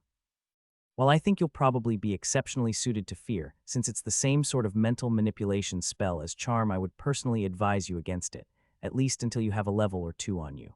It would be too easy for you to think you had it and try to put mana into it, only for you to accidentally be training your charm instead. As another option, I'll have you try Shadow Fog. With her words, darkness seemed to roll off of the Great Spirit, as if it really was a fog instead of an illusion that sapped the light around her. Your issue then, she continued, is making sure it has the proper shape to activate the spell. Funa's lessons continued on as Thira tried to absorb as much information as she could. Having a great spirit as a teacher was a boon few could hope for. She wouldn't let anything go to waste. The day had stretched on from morning till dinner, and by the time she was done her training, she couldn't wait to eat. She knew she was nowhere close to her goal, but that was okay. It was never going to be easy. As long as she didn't let it interfere with her earth magic practice, then she was happy to give it her full effort. When she walked to the dining room, she was surprised to find Glob and Carly already there and already fighting. I still can't believe you tried to kill me, Glob yelled. Well, maybe stop being the sort of person people would want to kill. Honest to God, your duplicate was much more bearable. Now both of you, I did warn you weren't ready for the trail, but what's done is done. Her mother reasoned with them. Why not put any unpleasantness behind you and look towards the future? Carrie looked embarrassed while Glob continued to fume. You're right, Pelenia, I shouldn't have rushed into it. I'll try not to let it affect my work with him from here out. Easy for you to say, you bitch. You're not the one who was beaten half to death. Can't you be a little embarrassed at how easily you were beaten by something that was supposed to be your perfect copy? No, you both got the jump on me. How was I supposed to beat that? By being better, Carly said dismissively, and Thira thought Glob's head was about to explode from the comment. Thankfully, Ben walked in, silly hat and all, and diffused the tension by bringing out dinner. Now, no fighting. I made a very special meal tonight, a little piece of my homeworld, so you all better get along and enjoy it. Oh right, Ben did say he wanted to make some foods from his homeworld for me to try. Wait, you made spaghetti, Carly yelled once her plate was handed to her. I mean, I did say I'd do something about it, didn't I? Carly looked mortified, her face was flushed red. I thought that was just a part of my dream. Forget everything you saw and heard. Come on, it's not like I don't feel the same things. Now eat up. I spent all day figuring out how to make a pasta and red sauce. Pasta was easy enough. It's actually known in the world, and there's plenty of plants that resemble grains and plenty of animals that lay eggs to make it with, but not a single thing resembling a tomato on the planet. You wouldn't believe how complicated it had to be to get the look and taste right. If you ever want it again, the head chef has the recipe, so just ask. With a firm pat on the shoulder and a smile when he saw how happy it left the other human, he took his seat and started eating. Thera felt a small stab of jealousy seeing Ben interact with his own kind and noticed her mother looking at her, grin plastered on her face. What? She mouthed, not in the mood for any more antics from her. Oh, nothing, she mouthed back, smile never leaving her lips. After dinner, Carly and Glob went up first. Carly to hide some of the emotions welling up from getting a taste of home after so long, and Glob just needing to recover more from the vicious beatdown he received. Ben and Thera quickly followed, heading to their own rooms, but Ben faced a problem. Thera had seemed a bit out of sorts since the meal started. Everything okay, Thera? Did your training go well? Yeah, it was fine. No progress yet, but that's not shocking. Okay, how did you like the meal? It was alright, I guess. Just alright. Too bad, I'll have to try a bit harder to impress you next time. That at least got a little smile from her. Maybe it just wasn't to my taste. Mind if I ask you something? Of course. When you said you and Carly felt the same things over dinner, what were you talking about? Oh, that. Just that we both miss our homes and feel kind of screwed over to have been brought back to life just to fight and die. You know, the light and fun stuff I'm sure plenty of other summoned are dealing with. Oh, is that it? She seemed strangely relieved, and he ventured to make a joke. You don't need to worry about losing your husband to another woman. I've only got my eyes on you, princess. He said it with a laugh, hoping to show he was just teasing, but when he looked over to her, her face was flushed and she wouldn't look at him. Don't be stupid, and enough with the princess nonsense. I need to get some sleep, so I'll see you in the morning. Sounds good, sleep well. Maybe that was a little too much. She seemed pretty uncomfortable from that, and he felt bad. He just meant to have some fun. She was probably feeling a bit conscious of the issue of their engagement. At least Ben knew he was. Joking about it was going to be one of the ways he processed it, but he needed to make sure he didn't do it too much to bother Thera, or at the very least gauge her reaction. Next time there would be no princess comment at least. Maybe doing both was a bit over the top. With Thera asleep, though, it was time to take on a whole other issue, and he ignored the door to his room, looping around to get back to Glob's and knocking on his door. I'm asleep. No low worlders allowed. Open the door, Glob, or I'm coming in anyway. Good luck. It's actually locked this time. Oh no, a flimsy deadbolt. Whatever will I do? Ben reached into his pocket and prepared two small tools he'd grabbed in advance in case the gray decided to be difficult. A wedge and a pocket hammer. He might not know how to pick a lock, but there were plenty of ways to beat one, and he slid the wedge to the same height the bolt in his room between the door and its frame, and gave it a quick and powerful blow with his hammer, breaking the bolt and letting himself in before anyone could peek out to see what had happened. The moment the door was closed, though, Glob had him trapped, a barrier completely encasing him like a mime in a box. All right, looks like you got in. Now what do you want? I'm assuming you haven't spoken to your little gray friend since you woke up. What? No, are you an idiot? Never mind, of course you are. I told you they sometimes sneak out to hang out. It's not like they're constantly around. Come on, Global Gork buddy, I'm not falling for that again. Giving it some thought, the idea that a summoned hero could sneak off to another country for a few days without causing some sort of panic is ridiculous. I bet there'd probably be concerns about countries stealing each other's heroes too. Besides, you know I got you out of the trial right. How did you think that happened? Who cares? I'm alive, and don't get me wrong, I even appreciate it, but get the hell out. I was led, Glob, he told him, ignoring his fellow otherworlder, by another gray. I have no clue what you're talking about. Ben wasn't sure what a gray's body language was meant to convey, but WorldSpeak Plus must have had an effect on tone because he was sure if the little alien could, he'd be sweating. Then let me spell it out for you. I know you're still in contact with your world. As the words left his mouth, another gray appeared. That's enough, Globalgork. We were hoping to get the chance to talk to you about what happened before anything came of it, but it looks like there's no such luck. So human, it said as it turned to address Ben. What matters is what you plan to do with this information. Nothing much. You guys have a means to get information this world presumably can't access, and as far as I can see, you aren't bothering to share any of it. I'm just hoping you'd be willing to start helping out the world a bit. The alien stared silently at him for a moment, examining him before asking his question. Why? After stumbling upon us before we did the bare amount of looking into you, you were completely forgotten by the people and gods of this world. Why do you want to help them? Well, plenty of people also gave me their assistance too, not to mention, as one of the suckers who has to live here now, I'm rather invested in ensuring the planet survives. Understandable, I suppose, but that's still no reason to help you. Ben had expected resistance since he'd planned the encounter, but he'd come prepared with a few ideas in mind of what to do about it. I could tell people about you. I'm pretty sure if we all survived this, people would be pretty up in arms at the idea that you all just stood off on the sidelines and ate popcorn while people died. Maybe enough to act. What would that matter? There's nothing any of you could do about it anyway, the mystery gray said, filled with indifference. Maybe not us, but the gods could for sure. They've already shown they can grab souls from across realities. I doubt I need to explain any of the horrific implications of this. And what makes you think we aren't more powerful? The gods and rulers of our reality in our own right that could fight back. Call it a hunch. For some reason, you all seem to be invested in the Greys that came here enough to keep in touch. At this point, I don't know why you aren't doing more already.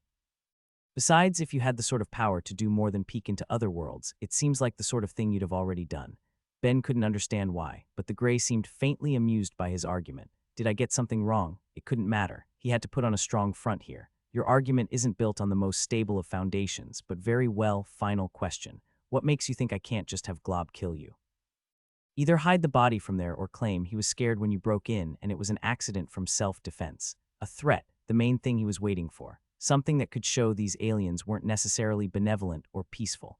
Let me answer you with my own question. You're familiar with the function of the cards we all got when we came to the world, right? Maybe also with different figures with any degree of power in this world. Ben asked him, pulling his own card out and hiding all but a single detail on it.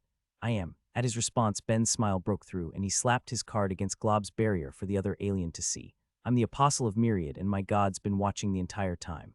For the first time in their conversation, he felt the new Grey was genuinely surprised, but still managed to quickly make up its mind. Fine then, but I have one condition, human. One day I may ask for your help. When the time comes, I want you to hear out my request. Wait, that's all, just hear you out. This had gone far easier than expected. He still had other ways he wanted to argue and other threats to make. It was actually a little disappointing. That is all. He gave it a little thought before breaking into a smile. Sure, but since I'm already blackmailing you, how about I take just a little bit for myself? You know, it's a poor negotiator who tries adding extra conditions when a deal's done. We'll just call it the threatening to kill me tax. It's really nothing much. Just come visit me once a month to answer some questions for me. Surprisingly reasonable and not too much additional work compared to making the world aware of us and giving our aid. But why? I'm a craftsman. You know how many things I want to try and make that I have incomplete knowledge on. I just want someone who can try to fill in the gaps so I can have some fun. The small alien almost seemed taken aback by the selfishness of the request, but quickly recovered. Very well, human, my name is Quillith. I can't promise things will work the same between realities, but if you prepare a list of questions for me each month, I'll have the answers for you by the next if possible. Sounds good, Quillith. I look forward to working with you. Why didn't you refuse him? Glob asked once Ben had left the room.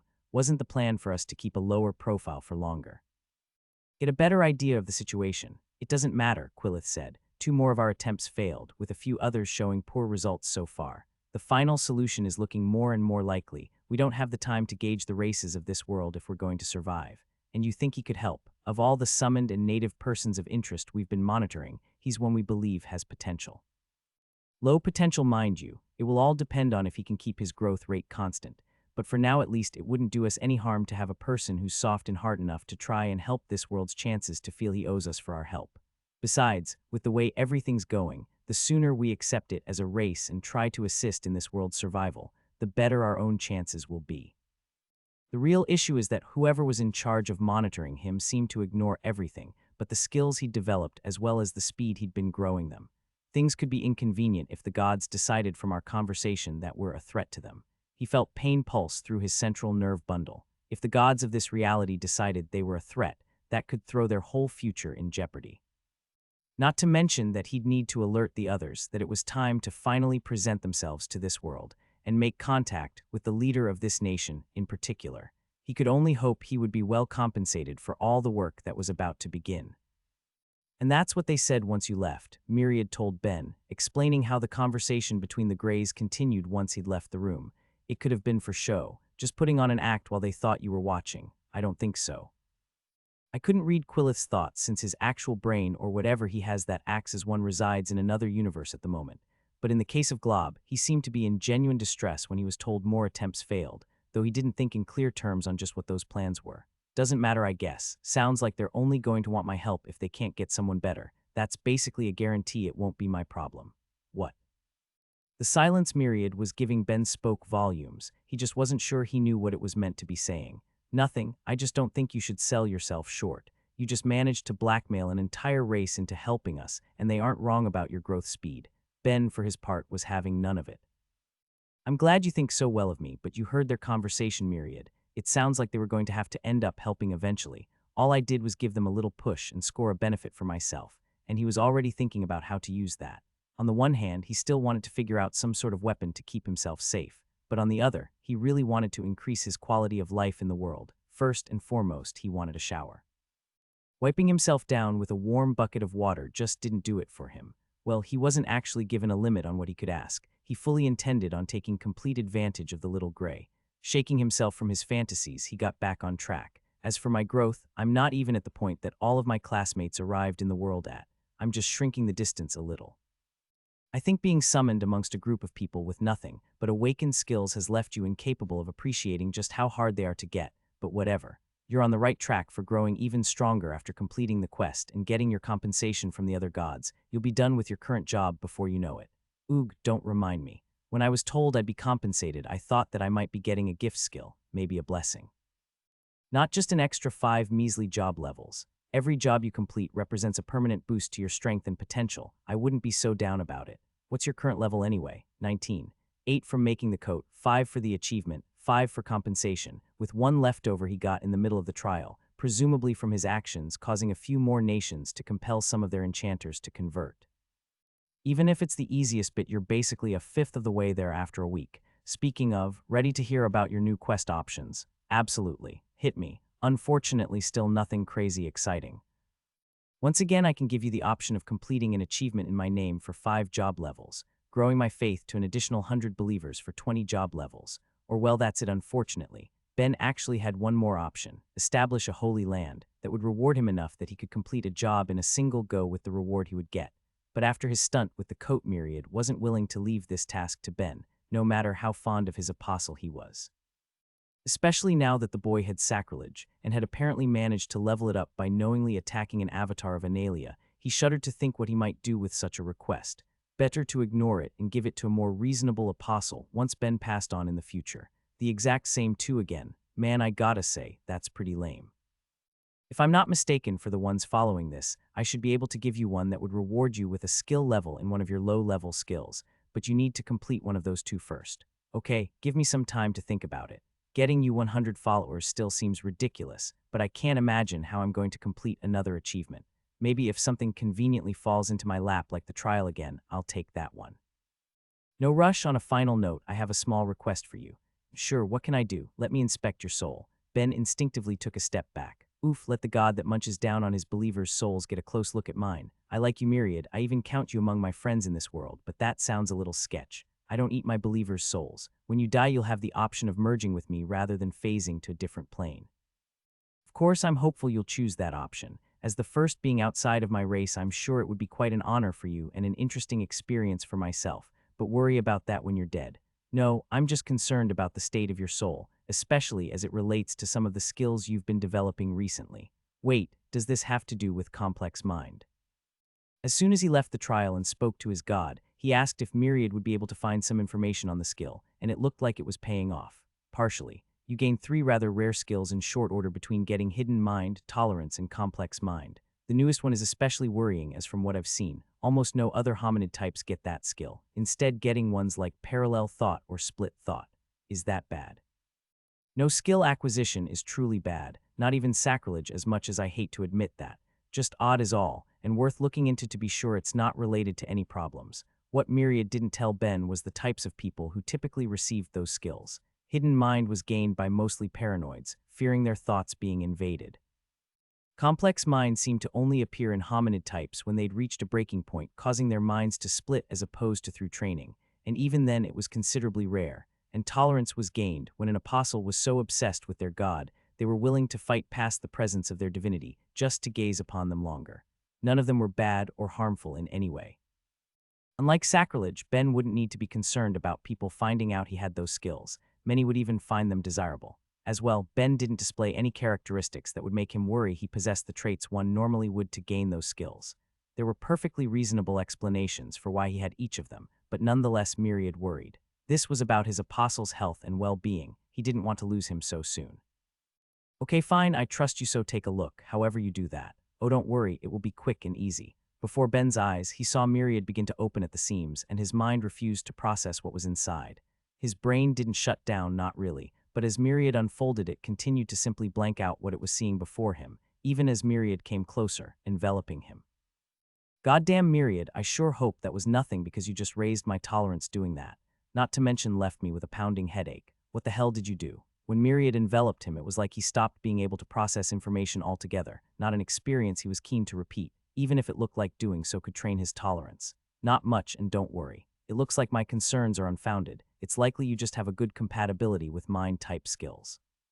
Shouldn't be surprising since one of your blessed ones is focus, but it was still worth a check. So I'm good to keep leveling them up, shouldn't be a problem. At this point, my only concerns are what you have planned with the queen. Are you really going to take advantage of the situation like that? Hey now, she's the one that tricked me into getting engaged. I'm just trying to work things to my benefit a bit. I'm sure it won't be too crazy. You know, some might think she was trying to help you by creating a situation where you couldn't be approached by other nations. Maybe Ben conceded. Or maybe she wanted to tie me closer to her people since I'm currently the best one at making the resistance braces.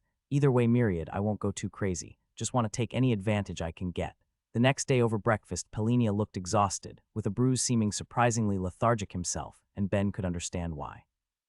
It seemed that the Greys had stayed true to their agreement, and shortly after he left them, Glob had gone to Pelinia's room and set up an immediate meeting.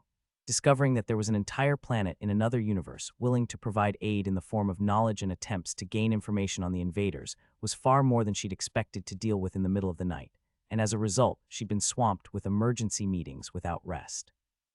Really, she would still be trying to do her best to sort out the information they were being given, as well as finding the best people to act as liaisons in her nation to interact with their new allies. But with her daughter set to leave in a few days, she wanted to at least make sure to get her meals with her. Ben, having a good idea of most of this information, simply did not care at the moment. So, Mom, I was hoping we could talk about my engagement to Thera, he said, and causing Pelinia no small amount of surprise by being addressed as such, though she tried to hide it. Oh, I sure hope you aren't feeling any displeasure about this turn of events, Ben. You did such a lovely gesture to my daughter, no breaking her heart. Mother, please, Thera begged. Can you just put an end to this? I doubt many citizens in the nation would be surprised to know you set that up as a joke. No can do. Unless you find another nice man, I'd prefer you have this option kicking around. Besides, you don't seem too resistant, Thera. What do you say? I could have a ceremony set up before you'd leave the country, and when you get back to Stonewall, you could work on giving me my first grandchild. I'm personally hoping your first is a boy, but a granddaughter would be great too when I think of how cute you were as a baby. And I'm personally hoping to have some peace for my last little bit home, but I guess that's not going to happen either, Thera sighed. Anyway, Ben spoke up, trying to get the conversation on track. I don't have any problem being engaged to your daughter. She's a wonderful girl, and it's not like I'm involved with anyone else. The Queen smiled in genuine joy hearing that while Thera tried to ignore the blood rushing to her face. Even though she knew what Ben was up to, it didn't make it any less embarrassing to hear. Well, isn't that wonderful? Maybe we really should do the ceremony after all. I think it would be best to wait a bit, he told her, looking at Thera laying face down on the table trying to ignore them. I'm not sure how if Thera would be able to handle it if that talk continued, and we still haven't known each other long. The trial really went to show how much more we have to learn before we should actually tie the knot. Oh, fair enough, boring choice though. Sometimes it's better to let the passion take you in the heat of the moment. But very well, if you don't want to try and break it off or wed immediately, then what did you want to talk about? Simple really, just a custom from my world I was hoping you'd fulfill, just to really make me feel part of the family. The Queen hesitated. On one hand, she just demonstrated the folly that comes with participating in unknown customs without considering the consequences, but on the other, she very publicly approved of the boy as well. She couldn't exactly turn him down, especially when she was genuinely hoping to have him as a son-in-law. May I perhaps hear the custom first? Of course, it's nothing too crazy, just having the parents of the bride provide a dowry to help the couple start their lives together. It wasn't even strictly a lie. Sure, it wasn't really a practice in his part of the world, but plenty of parents would help their children with such things. Pelinia sighed. She could see a mile away where this was going. The only question was how much was he hoping to get, and what, may I ask, would be an appropriate one. Oh, it doesn't have to be anything too crazy, he told her, nothing but smiles. Just give whatever you think Thera is worth, of course. In the end, Pelinia agreed, but said she would need some time to decide what would be appropriate. Once that was settled, she would have it sent to Sonia's home to collect. Once that business was complete, Ben spent the last of his time updating the enchantments on Thera's brace, while continuing to make more for any people of status who needed access to some. It seemed that many of the embassies he'd already produced some, for had learned he would be leaving soon, and due to the terms of his patent, wouldn't be called upon to make more as he was expecting to remain anonymous, even though he'd done a poor job in keeping his identity to himself. Still, now that the Queen of the Nation had essentially claimed him as her own, they wouldn't be able to get more made themselves unless they were able to negotiate through her to make time, or else raise up their own enchanters enough to do the same. Since neither was guaranteed to happen very quickly, that meant that anyone in enough authority in one of Analia's allied nations wanted to get one made while they could, for the convenience of not needing a cloak every time they had to travel or work in a different country. Ben was happy to accommodate, even though it kept him busy for the remainder of his time in the country. He'd managed to grow past his concern for how much he was making through his work, and as a result of his level up in enchanting, was able to get the braces completed even faster. While all of this was going on, Thera was still trying to squeeze in as much training with Funa as she could. Though the Dark Spirit had been right that she wouldn't be able to achieve much in that time, what mattered was that she learned the information to put to use and continue her training when she returned to Stonewall. With what little time they had between both their tasks, Ben made time to paint the family portraits he'd been asked to when they first arrived, a greater task than he'd expected when he'd seen just how big Pelinia wanted them, as well as explored the city with Thera, taking advantage of the size of the city and his newfound wealth to pick up numerous books on the various disciplines he was practicing as well as anything else that caught his interest. Once they'd accomplished as much as they'd hoped to, it was finally time to say goodbye. "Oh, come here, you," the Queen said, pulling him into a hug with her and her husband. "Make sure you look after Thera. I know she can be a handful, but she's a real softie on the inside." "Okay, enough of the tearful goodbye," Thera said, grabbing Ben and dragging him away from her parents. "I didn't think you insisting on calling them Mom and Dad would have this sort of effect on them. I would have stopped you if I'd seen this coming." "Hey now, my lovely bride-to-be, I just want to get along with the in-laws." Thera just sighed and shook her head. Over the past week she'd gotten pretty used to those sorts of comments from him, but she really hoped he'd stop having so much fun with it soon. She still felt weird about the whole thing, and she'd have to make her mother announce it was a joke on her part one day anyway, though that might be harder with the whole dowry thing. She was sure her mom wouldn't go too crazy, but she could never be sure with her. "Anyway, it was nice to see you both despite everything. If I ever come home again, please act a bit more reasonably in the future, okay? Now, Thera, it's good to joke around a bit, keeps life entertaining," her father said with a laugh. "Life is short after all," says the man who's long forgot how long he's existed for. She sighed, knowing her parents would never change. "Well, I'll write to you about whatever happens, okay? Let me know about any craziness that occurs in the nation while I'm gone. Well, maybe keep an eye out on the news for the next little while. You're going to hear a pretty big announcement soon. Nothing to worry about, it's actually very good news, I just can't exactly talk about it yet," her mother told her, trying to come off as cool and mysterious. "Okay." She responded, curious but aware that her mother had an obligation to keep some information to herself as the Queen of the Nation, even when it was clear she wanted to be asked. Ben was pretty much certain it had to do with the alliance with the Greys, of which he had yet to tell Thera of his involvement in. He wasn't sure if Quillith had told the Queen about the part he'd played, but she didn't seem aware of it at least. Well, not my problem. He thought to himself, happy to ignore whatever politics were going on in the background of the world. "So you're really heading out to Carly?" he asked her, seeing her and Funa packed and ready to go on their own trip. "Well, you were right before. There's really no reason I couldn't take the time to visit some of our classmates after all of this time. It would be good to see them before preparations for the invasion really kick into gear." His former classmate seemed more cheerful now that she was taking the time to see the people she cared about, and Ben wished her the best. "Well, make sure you give them my regards. Let them know if they ever get the time they should stop in at Falk's shop in Stonewall. I'm sure I wouldn't be able to make anything as good as what a nation could prepare, but I'd be sure to give them some hospitality. Will do, maybe I'll even visit myself." After walking through the gate, they didn't spend as much time searching around, both feeling ready to return home to Stonewall. In that spirit, they got on the first cart they could rent and made their way home. "So you okay, Thera? Gonna miss your family." "The opposite. After all of that, I'm going to be looking forward to having some time away from them again." She hesitated a moment before continuing, "though it was nice seeing them while we were there. At least when they weren't acting too crazy and getting us wrapped up in whatever dumb plans they made. Well, you know what they say, distance makes the heart grow fonder and all that. Still, it looked like Dad was having a tough time saying goodbye. Do you really have to call them that even when they aren't around? It wasn't a custom of her nation for a husband to accept the bride's family as his parents. Accept them as family, of course, but one would normally never hear them being addressed as casually as Ben was. Not to mention it just felt weird. Okay, I guess I can stop for now. Your mom seemed happy with it though. She was probably taking it as a positive sign that you would actually marry into the family with the way you'd been treating them for the last week. Hey now, she's the one who put me in the position. I'm just playing my part. Not to mention it sounds like she'll send the dowry to Sonya's once she figures out something good. Gotta make sure she gets her money's worth of the son-in-law experience. He laughed it off as Thera rolled her eyes under her hood. Seeing her parents really was too much. It would be good to be home. Lehi paced around while Ben sat down, waiting for his lesson for the day. He'd been there for a couple of weeks at this point, and his caretaker had informed him the day before just how important this one was to know, but she hadn't actually gone so far as to tell him what it would be on. Lehi, what's with all the suspense? You're making me nervous here. Ah, sorry. It's just a complicated topic. I want to convey its importance to you properly. Still, I shouldn't put it off any longer. Today I'm going to tell you what we know about the invaders. The invaders, the entire reason his classmates' souls had been summoned for a second chance at life after they died. So far, Ben's knowledge of them consisted of the fact that they'd conquered hundreds of worlds, and the survivors who had managed to escape all came together to form a united front together here. But beyond that, he didn't know anything. Pass. What do you mean pass? You can't just pass on learning this. The only real benefit to being completely forgotten about is I won't need to fight on the front lines. What am I going to do with this info? It's not like I'll be revealing some deep secrets to you or anything. This is stuff everyone knows. When you make your own way in the world, it would be strange if you didn't, especially once the invasion starts. He could see the logic to that, even if it felt like letting himself get sucked in deeper to the world's events and coming war.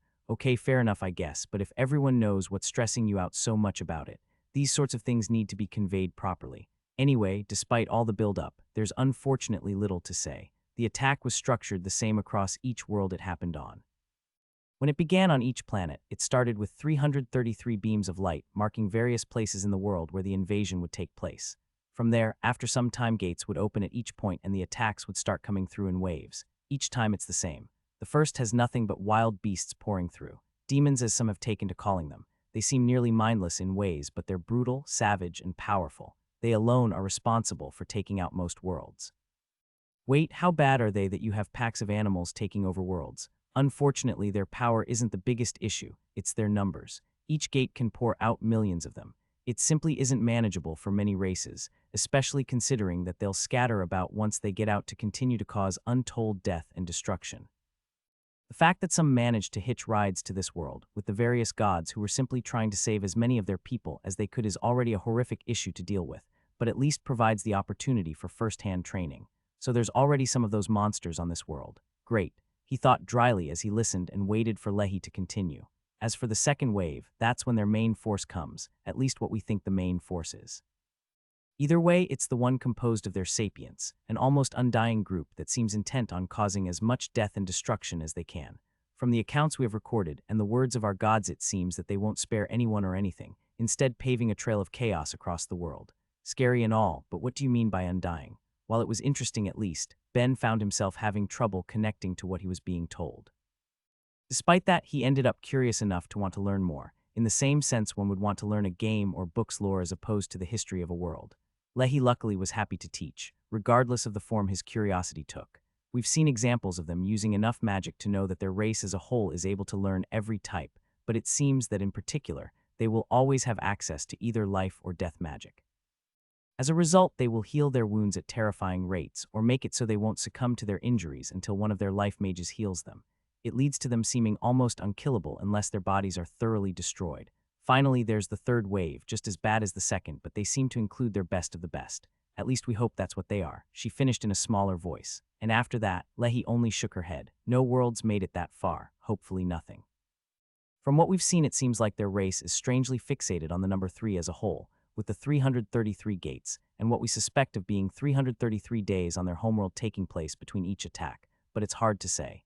Maybe they're ready to attack us 333 times too, for all we know, and we've just never had a chance to find it out, or maybe they'll never stop attacking. 3 waves of attacks were enough to bring down worlds. Horrifying in so many ways, but Ben still felt an emotional distance from it all. Maybe it was because he didn't grow up worrying about this. Maybe it was due to the short time he'd found himself on the world. Whatever it was, after hearing all of that, he at least had the common sense to hope it would be closer to the 20 years instead of the 3. So the plan is just what? Keep fighting and hope for the best. Pray that we can survive 3 waves and that they'll just stop once the 3rd is done. That kind of feels disgustingly optimistic. Ben Hef, our titular chaotic craftsman, or at least he's beginning to grow into the role. While his beginnings in the world were a rocky start, being unneeded and forgotten about by the nations that took in his classmates, he's managed to start making a home for himself and work he enjoys.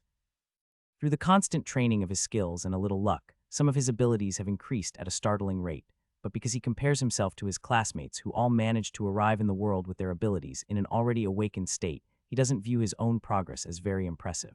While thinking about his life on Earth and his family is still painful for him, he's trying to move past it the best he can, having made friends in the world to spend his time with. Though he's only been on the world for about a year, it ended up being far more hectic than he ever would have hoped for, almost dying on multiple occasions, and having to both fight to save his new town as well as take the trial of a god in short order. If he were to give any thought to how crazy his time had been so far, he would likely tell himself that his classmates probably had it worse, having to train to protect the world from a coming threat and all, but how accurate is that actually? Cecily. Cecily is the current head of the Stonewall Adventurers Guild, as well as the other 3 guilds it will act as in a limited capacity.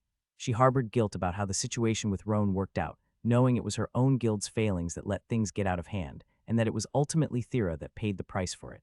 She's long acquainted with Falk, ever since he made his shop in Stonewall, as he would occasionally take quests for monsters he wanted the materials from.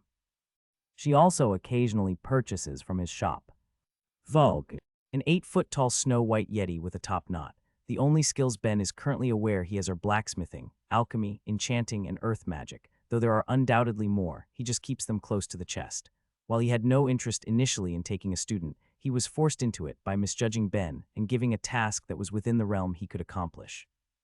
Despite his misgivings, he's grown to find training Ben to be an interesting experience, getting to see how the boy solves problems and watching him develop being more satisfying than he initially expected.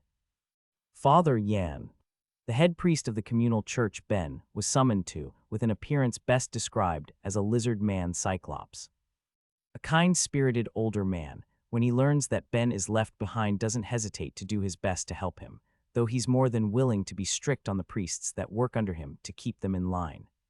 Frederick, a potted tree about 3 feet tall and with lovely purple leaves. It will produce berries every few months, and Ben uses it to train his connect skill. Since this act has given him access to the tree tamer job, he's fairly sure he managed to tame it, though he doesn't understand what that means since it's a plant. John, a named classmate of Ben, being mentioned all the way back in Chapter 1 and having no impact on the story since. Sorry, John. Lehi, the priest put in charge of Ben when he's first summoned, and one of the oldest members of the communal church she's part of, though she doesn't look it. While at first she finds Ben's constant skepticism annoying, she's distraught when nobody takes him in and dedicates herself wholeheartedly to teaching him everything she can to help him make his home in the world. Though well-educated and having years of experience behind her, she can occasionally display traits that make her seem much younger than she is. Combine that with her youthful looks, and it can occasionally causes problems for the church. Myriad, the titular cube that Ben worships, a god of a long-dead race, Myriad's people decided to destroy their world when they were invaded, rather than let it fall into enemy hands. Myriad has the unique characteristic among the gods of absorbing the souls of his believers and incorporating them into himself. Not much is known currently about his original race, other than that members could mentally connect to each other by linking sub-brains in their tentacles, but Ben is likely to learn more as he grows closer to his god, Ankh. A faceless hominid type working as a guild employee in Stonewall, they're well acquainted with all of the adventurers in town and have a good reputation. They feel guilty about the situation Thera found herself in due to guild negligence, and as a result always tries to give her the best service they can while telling off anyone she hears spreading rumors. Zashel, a member of Sko's party, she fills the role of a healer with her life magic, but at the same time also works on her water and earth magic in the hope that one day she'll be able to awaken her skills to plant magic. With that goal in mind, she converts to Myriad shortly after talking to Ben about it to try and get the connect skill, and hopefully get the chance to get the tree tamer job to improve her odds. She's a mixed breed of dryad descent. Steph. Having become friends with Ben during some art classes back on Earth, she finds herself worrying about how he's managing alone while she still struggles to adapt to the situation herself. Sonia. Sonia is a succubus, aunt to Thera, sister to Pelinia and friend of Falk's, though she'd like to be more one day. She trained hard for years, not just to raise her life magic to make her a competent healer, but also getting her charm to level 6 so she would be able to properly suppress it. She acts as one of the healers in Stonewall and is well respected in the community for her dedication to her work. Sko. A four-armed warrior whose fighting style involves using both a pair of swords and shields, he harbors a strong protectiveness towards other adventurers. Though he knows the line of work carries risks, he doesn't want anyone he's acquainted with to die needlessly. It's this attitude that led him try to get Thera to give up adventuring, as well as protect Ben from her. Raelia. A Naga woman who is in a party with Sko and Sashel. Not much else is known about her at the present, though that will change as the story progresses. Roan. A hominid type with insect-like characteristics, he's best described as a tamer and an asshole. After constantly ignoring Thera's warnings and getting himself exposed to her passive magic, it eventually leaves him completely insane to the point he thought it would be a good idea to try to stop an attack on the town he very openly caused to try and win her heart. Thera Oris. A mixed breed of both succubi and earth spirit heritage, Thera is the first of her kind and suffers the consequences of learning exactly what that fact means. While her spirit heritage gives her so much mana she can't control the earth magic she's born with in a meaningful way, the charm magic from her succubi heritage has the opposite problem, running out of control to the point that an average person to come in contact with her risks losing their mind should exposure be long enough. As a result, she's used to avoiding people, doing her best to not get too close to anyone but her family until she meets Ben, and after a bit over a month of working together learns he has the qualities to completely ignore her passive magic. Because of this, and his genuine desire for friendship, she's forced to learn how to interact with someone as a friend for the first time, without needing to worry about keeping a safe distance. Though Roan's obsession with her proved to be a danger to the town she'd started to make her home, she was able to overcome him with Ben's help and grow stronger for it. Shortly after, she returns to her homeland with Ben so her mother, Queen of the Succubi, can provide him with assistance for something that could help all their race, as well as her in particular, a way to block passive magics. Through a series of events, she's forced to take the trial of her god and comes out victorious. Later, during a celebration of that event, her mother manipulates things, putting her in a situation where she has to engage her new friend and filling her with complicated emotions as a result. Will. Ben's classmate and friend. Coming to this world with skills like unarmed master, enhanced strength, and tough skin, he's appeared with the traits to be an impressive fighter. He's one of the summoned that are most accepting of learning they died on Earth and getting a second chance as a fighter in another world, and he's excited to see just how his new abilities can be used. A Bruise. The great Earth Spirit. After surviving the loss of his world with the other great spirits and all the regular spirits they could save, he settled on the new world for thousands of years before meeting and eventually falling in love with Pelenia. As a result of the system put on him and all of the other spirits when they joined the world, he unknowingly gained an ability all other races had to one extent or another: sexual reproduction. While far different from a spirit's normal means of reproduction, where groups of them would divide off pieces of their living mana, forging it into a new spirit, it seems to be a side effect of one of the aspects designed into the system itself: the ability to produce offspring across the various races, despite potential physiological, biological, or chemical differences that would normally prevent such a thing. With both a playful yet protective personality, he's discovered aspects of himself he did not realize he was capable of, such as romantic love and parental affection. The later he learns with the birth of his daughter, the first half-spirit Thera, Analia. Goddess of the Succubi, a goddess of love and seduction. Her husband was Talona, a god of unity and strength, specifically emotional strength, who died fighting off invaders to help his people escape. One of the few gods who managed to save a large population of their race, the succubi number in the low millions, as a result of the structure of her trial being convenient for taking in a large number of residents and supporting their population. As a result of this, no matter how much help she has for these tasks, she cannot always be aware of the events facing her people unless she is informed by her apostle or they are of great urgency. Much like all larger gods, it is also impractical for her to attempt to bestow all of her believers with blessings and gift skills as a result of the attention it would require to determine the believer's character. Instead, she opts to use her trial and watches for any figures who demonstrate the best ability to use her gifts. Funa. The great spirit of darkness who escaped her world along with a bruise and the others. While at this time she has no desire to try to produce a child with one of the other races that inhabit the world, she has a great fondness for Thera, loving her as her niece and seeing in her the potential future for spirits as a whole. She's long wanted to help her niece attempt to raise her charm to a level where it would be manageable. As a being with no definite lifespan, as well as knowing Thera is in for a long one herself, She's sure it will be a path that is taken eventually, and sees no harm in getting it out of the way as soon as possible, but will respect Thera's wishes on the matter. After heroes were summoned from other worlds to raise their number of Tier 2 magic and combat skill users, she is asked by Pelenia to help train Carly, a Tier 2 skill user with Dark Empress magic, and agrees for the friendship between them and her long history with a bruise. Fiorella, an incubus with an awakened barrier magic skill. As it is rare to have an awakened non-affinited magic skill, him handling Glob's training was without doubt from the time the Grey's skills were discovered. Globalgork, a creature that would be known as a Grey on Earth. He's one of a separate group of summoned heroes who came with the skill barrier mastery. He came from a race that through their technological advances is able to peer into other universes, as well as project themselves into them, seemingly as a way of pranking the residents of other worlds, but how true that is remains to be seen. As a result, after being summoned, he maintains a relationship with his homeworld, reporting on the events that take place regularly and giving his own interpretations of what he sees. Pelenia, the queen of the succubi and Thera's mother. She gained her role as queen after quickly conquering the trial with a bruise, much to her god's amusement. With a personality that can range from playful to scheming, she's more than happy to try and manipulate events as she sees fit, though she does have the best of intentions while doing it, regardless of what others may think. Has a not insignificant interest in tying Ben to her nation, as well as forcing him to make her daughter happy.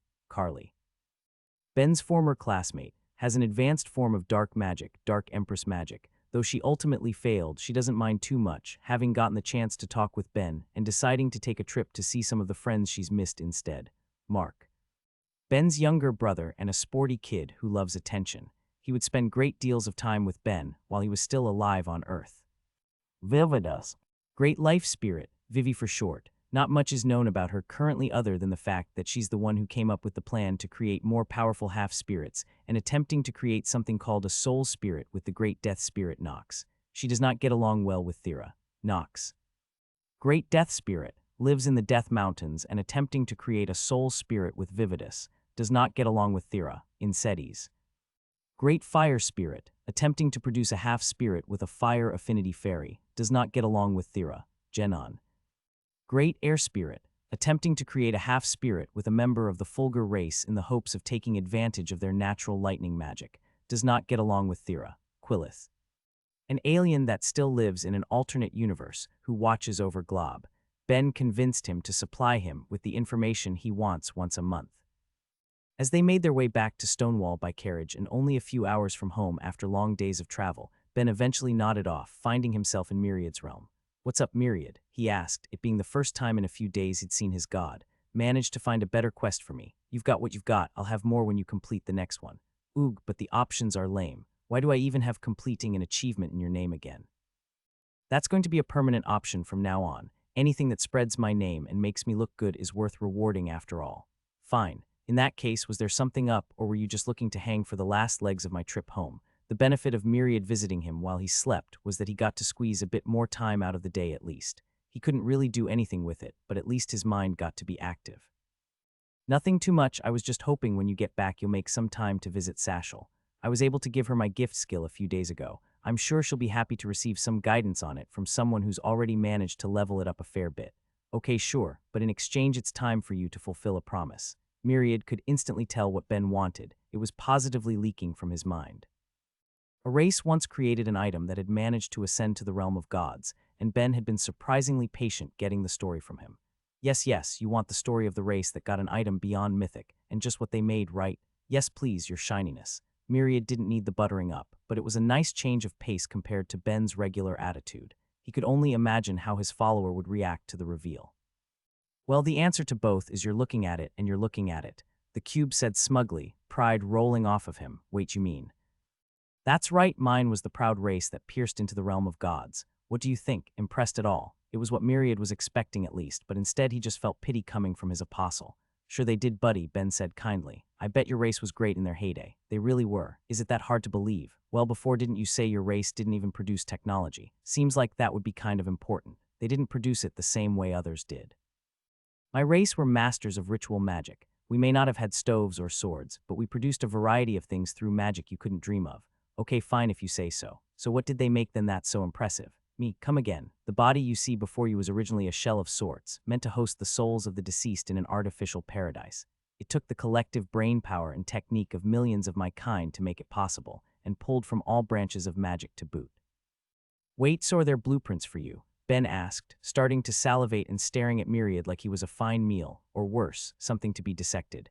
I mean, not really, but since the knowledge exists I'm the minds of the people who made me, I could probably make some.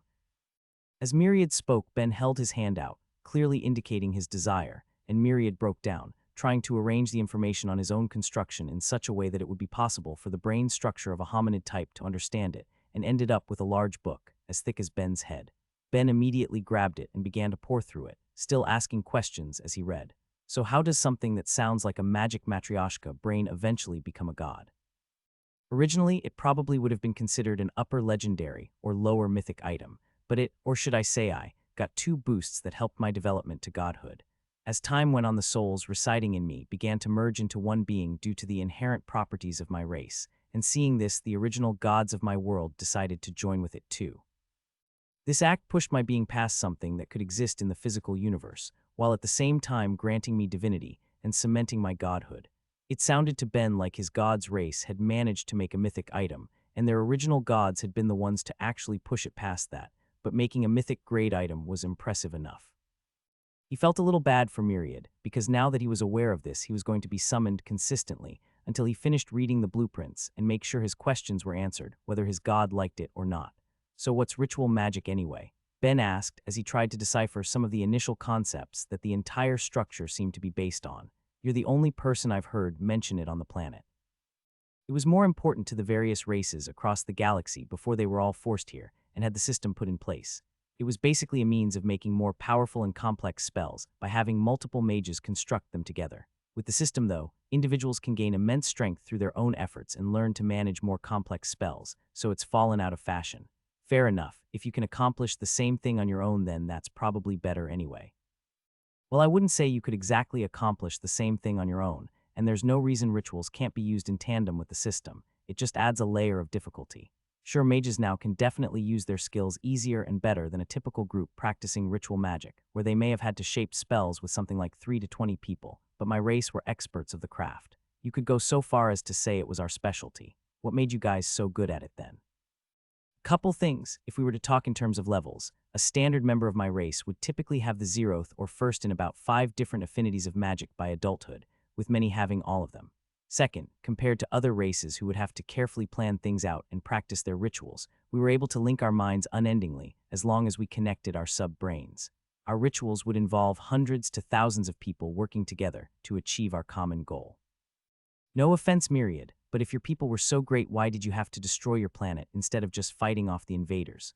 Well, first of all, most other races couldn't blow up their planet even if they wanted to. That's the biggest ritual my people ever managed. Secondly, that's how much of a threat they are. They can throw unending waves at a world and sacrifice untold numbers to claim it.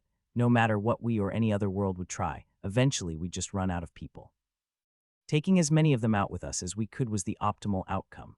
And you gods don't know any race that's defeated them. We know of races who haven't been attacked, those living in gas giants, some that live in the hearts of stars, and the few that make their homes in the void between them, but none of us are aware of any terrestrial worlds that have held them off.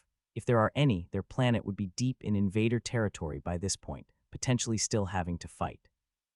Then how exactly are we supposed to win? Ben found himself thinking. His god declined to answer despite Ben knowing full well he heard it, and he tried to put the matter to the side himself, instead focusing on the blueprints Myriad gave him to read and looking forward to arriving home.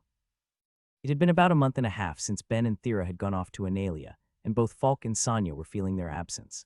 Sonia was finding her empty house a bit too lonely without Thera there to see each day, and while Falk was more productive with his work without Ben around, not needing to spend time teaching the boy and answering his questions, he found himself strangely missing the chance to watch the fledgling craftsman grow, as well as seeing how the boy would solve the problems he faced.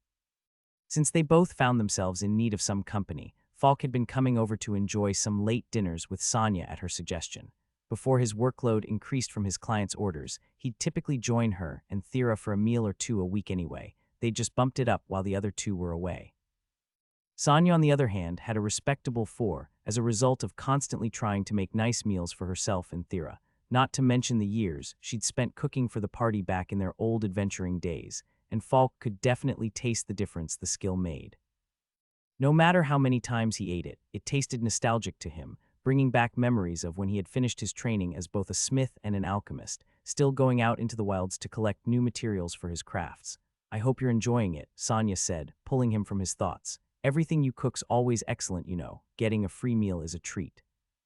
Her face lit up with a gentle smile, as it so often did when she was complimented, and Falk couldn't help but feel a bit scraggly in comparison. Sonia would at least make the effort to change into something nice for their dinners, while Falk typically just came from the shop, wearing the same things he'd spent the day forging in. Maybe for the next one, he would at least go to the trouble of running a comb through his fur to look a little more presentable. "You know, if you like my cooking so much, you could always eat it more." "We're back," Thera called out as she opened the door, interrupting whatever Sonia was going to say. Falk wasn't positive on what sort of face she was making. Even after all of these years together, he wasn't a master of the subtleties of a succubus's facial expressions, but it quickly turned into a smile as she got up to greet them, to which Falk joined her. "It's good to have you back, Thera. The house has been too empty without you," Sonia spoke as she pulled her niece into a hug. "And Ben, aren't you looking sharp? Is that new?" "What, this old thing?" Ben asked, gesturing to the coat he was wearing that Falk couldn't tear his eyes from. "I made it while we were there. It's kind of a funny story." "Well, sit down and tell it immediately, boy," he said, grabbing Ben and pulling him to a chair to explain himself. There was no way he could have made it. It wouldn't make sense with what he was seeing, but he'd be downright excited to be proven wrong. He turned back to look at the coat his student was wearing again, and couldn't help but grin at what his various higher-level skills were showing him. First Church or Myriad. Fire Affinity Warming Enchantment, 9th level. Water Affinity Cooling Enchantment, 9th level. Myriad's Essence, item grade lower ultra rare. After Ben and Thera caught Sonia and Falk up on what had occurred while they were gone, both of them could only stare on in disbelief. Sonia looked like she'd gotten a migraine after the conversation, while Falk nursed his head in his hands. "Well, first things first, looks like I should apologize for sending you both out there. I know she can be a handful, but I never expected things to get this bad. Pelinia, what in Analia's name are you doing to your daughter?" Sonia muttered to herself. "Seems she's let herself grow too unrestrained without me there." "So anyway, what about the coat caught your fancy, Falk?" Ben asked, changing the subject. "Tell me it's upper uncommon. Give me the news of my dreams." The boy was looking at him with unrestrained expectations. He knew he'd made a quality item and couldn't wait to get his teacher's appraisal. Falk could only sigh. "Boy, that," he said while gesturing to Thera's armband, "was upper uncommon. Your coat is lower ultra rare." He could see the boy's jaw instantly drop, and he couldn't blame him. Ultra rare. He asked hesitantly, "Wasn't that the sort of thing I wouldn't be expected to manage, unless I could make rare items consistently? Best I can bet is you must have forced it using your god's essence. The quality of materials is gonna play a part on the outcome after all, and you managed to make use of what could well be described as one of the rarest and most fickle materials to work to your will. Probably also why you got a couple levels in crafting. Making an ultra-rare item at your level is so far above what's expected for you, the system probably had no choice but to compensate. I wouldn't be surprised if you were close to leveling up again after that. Come on, Falk, you must be exaggerating a little there. Boy, if you managed to make that while at level 9 your skill would have immediately awoken, and if you had just started your crafting job, you would have gotten enough experience to complete it instantly." His teacher told him dead serious. "For someone with the crafting skill like you, it wouldn't be expected to even have the potential to make an item that good until you'd already awoken it, and likely not until you had completed 2 of your crafting path jobs and gained access to at least high craftsman.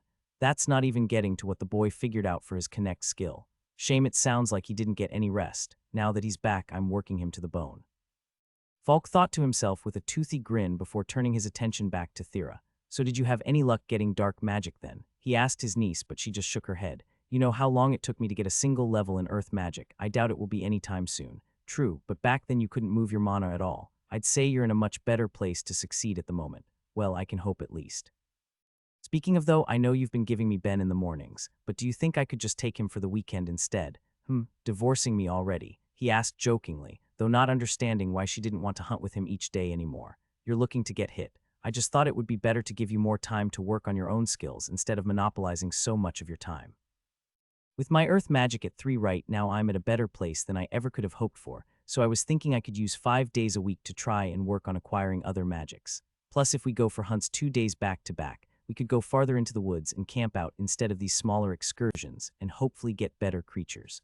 I think it would be a win-win all around. As long as you aren't hunting on your own, I don't mind." Probably good to give the boy some more hands-on training right now as well, especially considering that his enchanting is a high enough level I could start training him on some more complex techniques. His student had come back so much more interesting after all, it would be a shame not to put him to the test. So I hate to ask this, but mind if I crash here tonight? Ben said, turning to Sonia. Since I gave up the room I was renting, I need to find a place to stay, but your place is a fair bit comfier than the floor in Falk's shop in the meantime. Or instead of treating my shop like an option, you could get a room from an inn. His teacher grumbled. It's no issue, Sonia told him. I was actually going to see if you'd perhaps be interested in renting the spare room. Been quite nice coming home to cooked meals, and I'm sure Thera would enjoy having more food options than whatever raw vegetables and leftovers are around when I can't make anything. You sure? I wouldn't want to impose. He was quite tempted by the idea. Their home was closer to the shop compared to where he was previously staying, and he was already storing his stuff there while he was gone. Aside from that, it would make adventuring with Thera more convenient if they could just have breakfast or dinner and go. Having you here for a month already went rather well, I think, and it's nice having the house so lively. Of course, this is all if Thera doesn't mind. Will you give up on the marriage jokes if I say yes? She asked, thinking she'd found a way to regain some peace. Unfortunately, Ben immediately shot her down. I'm sorry, but I can only stop when I stop finding it funny. I'll sleep in the shop tonight. God's no sleep here instead of the floor. She immediately gave in, not wanting her friend who she just went through a God's trial with stuck sleeping on the ground, no matter how much he insisted on annoying her. I can't believe you're enjoying it that much that you turned down having a place to sleep. What can I say? It's how I am. Can't help wanting to talk about my beautiful fiancé and all, he told her with a joking smile. Thera could only sigh. Anyway, Auntie Sonia, think I could ask a favor from you? Of course, Thera, what can I do for you? Her niece typically didn't ask much of her. She couldn't help but be a little surprised. Well, since Analia said that my levels in all my magics will improve my magic control as a whole, and it sounds like it would contribute to my quest to gain levels, I was hoping you could take some time to teach me some life magic. Sonia wore a complicated expression when her niece asked that. Thera, I'm not so sure that's a good idea. But I have the affinity at 22. I should be able to learn the skill even if it will be harder than getting dark magic. All the women in her family had a decent compatibility with the skill. While she'd never considered it herself, before the trial she knew it could be useful. It's not that I don't think you could learn it if you want. It's just that if you don't raise your control more, it will be akin to someone going into the life valley, especially starting out. The effects could be rather severe. Oh, that. Don't worry, I have a solution that will probably work pretty well. You do? Sonia asked, not sure what she meant until she pointed at Ben. Wait, you're going to use me as a practice dummy for potentially dangerous life magic. Didn't you say something about the life valley causing mold to grow on people while bacteria eat them alive? You have a ridiculous life resistance. You'll probably be fine. Besides, she started as a playful smile formed on her face. Don't you want to help your beautiful fiancé? Falk immediately burst into laughter as his niece got her little revenge, and Ben gave in. Fine, I'll help until you get the skill at least. The first time you succeed probably won't be too rough on me, right? He asked, turning to Sonia, who wouldn't meet his eyes. Gonna take that as it might hurt a little. It will probably be fine. He tried to convince himself, hoping he didn't agree to something that would get him confined to bed to heal again. Well, as long as my disciple can still work, I don't mind too much what you do to the boy, but I should probably head out. Meet me at the shop bright and early tomorrow and we'll see just how you've improved. Sorry, Falk, you mind if I start up again the day after? Myriad asked me to check up on his other believer in town, so I wanted to do that tomorrow. If it's a task for your god, then I don't mind. Didn't realize you had another believer here. I converted her with my honeyed words. Not to brag, but I occasionally try to do what my god wants. I don't think there's a single person on this world that would consider an apostle who only occasionally works towards their god's interests as bragging, but as long as none of the divine retribution you're getting one day rubs off on me, then that's all that matters. Don't worry, I'm pretty sure Myriad doesn't have enough believers to pull anything like that off. Analia does, and you still chipped her avatar, Thera muttered, which Ben was happy to ignore. That was really just a difference of opinions after all. Anyway, I'll see you in a couple days. Once Falk left, Thera got up to start getting ready for bed herself while Ben stayed up to unpack his spatial bag and chat with Sonia for a while. After tossing the small bit of luggage both he and Thera brought into it, he'd filled the rest of the space with books and tools, the most important clearly being his Kiss the Cook apron. Besides that, though he made sure to get plenty of books on topics he wasn't sure he could learn much about from Falk, like sewing, cooking, and stoneworking, on top of as many ones on enchantments as he could comfortably buy from the Craftsman's Guild. If he was going to figure out a way to make a brace that could perfectly contain Thera's passive magic, then the secret was going to be in mastering enchanting. He was sure of it. It was as he was flipping through one of the enchanting books he was more hopeful about that Sonia spoke up. I just want to say I am so sorry about my sister, she said with as much sincerity as she could muster. I know she can be a handful, but I never would have imagined her forcing the trial or an engagement onto you." He continued to try to make his way through one of the more complicated passages with one mind, focusing the other on the conversation. "Don't worry about it. Honestly, with the amount I gained from the trial, I can't exactly complain, and it's not like I'm involved with anyone at the moment or even looking to be. Being engaged for a while won't be so bad. Well, having said that, do you think you could ease up on Thera a bit? A man shouldn't joke when calling a woman beautiful after all." "It's not like I'm joking about her being beautiful," he told her while he pulled ideas through his head. "But yeah, I guess it's been a week already. I'll ease up unless it's ever particularly funny." Since he had his nose buried in his book, he didn't notice Sonia perking up to his response, nor was he aware of Thera briefly stopping to listen as she went to wash up before she slept. Sonia, though, was in a perfect position to take note of her niece's pause and shimmering face.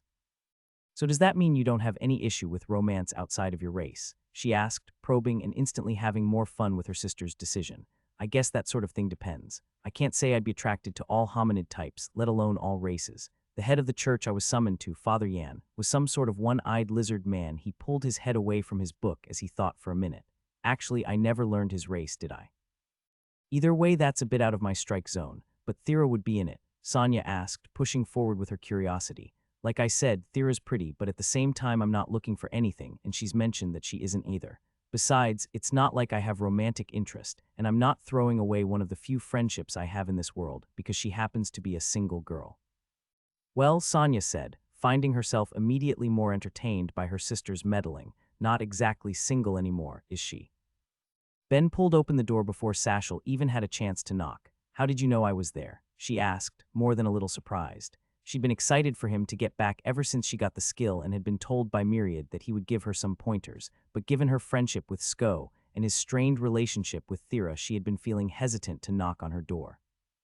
"Myriad told me," he said, having been woken by his god while he was in the middle of reading through the blueprints in Myriad's divine realm. "Come on, let's either go to your place or walk to the forest." "Not here. Thera doesn't like wearing her cloak at home, and I'm not going to force her to for company. Not to mention the fact that your party seems to have a history with her."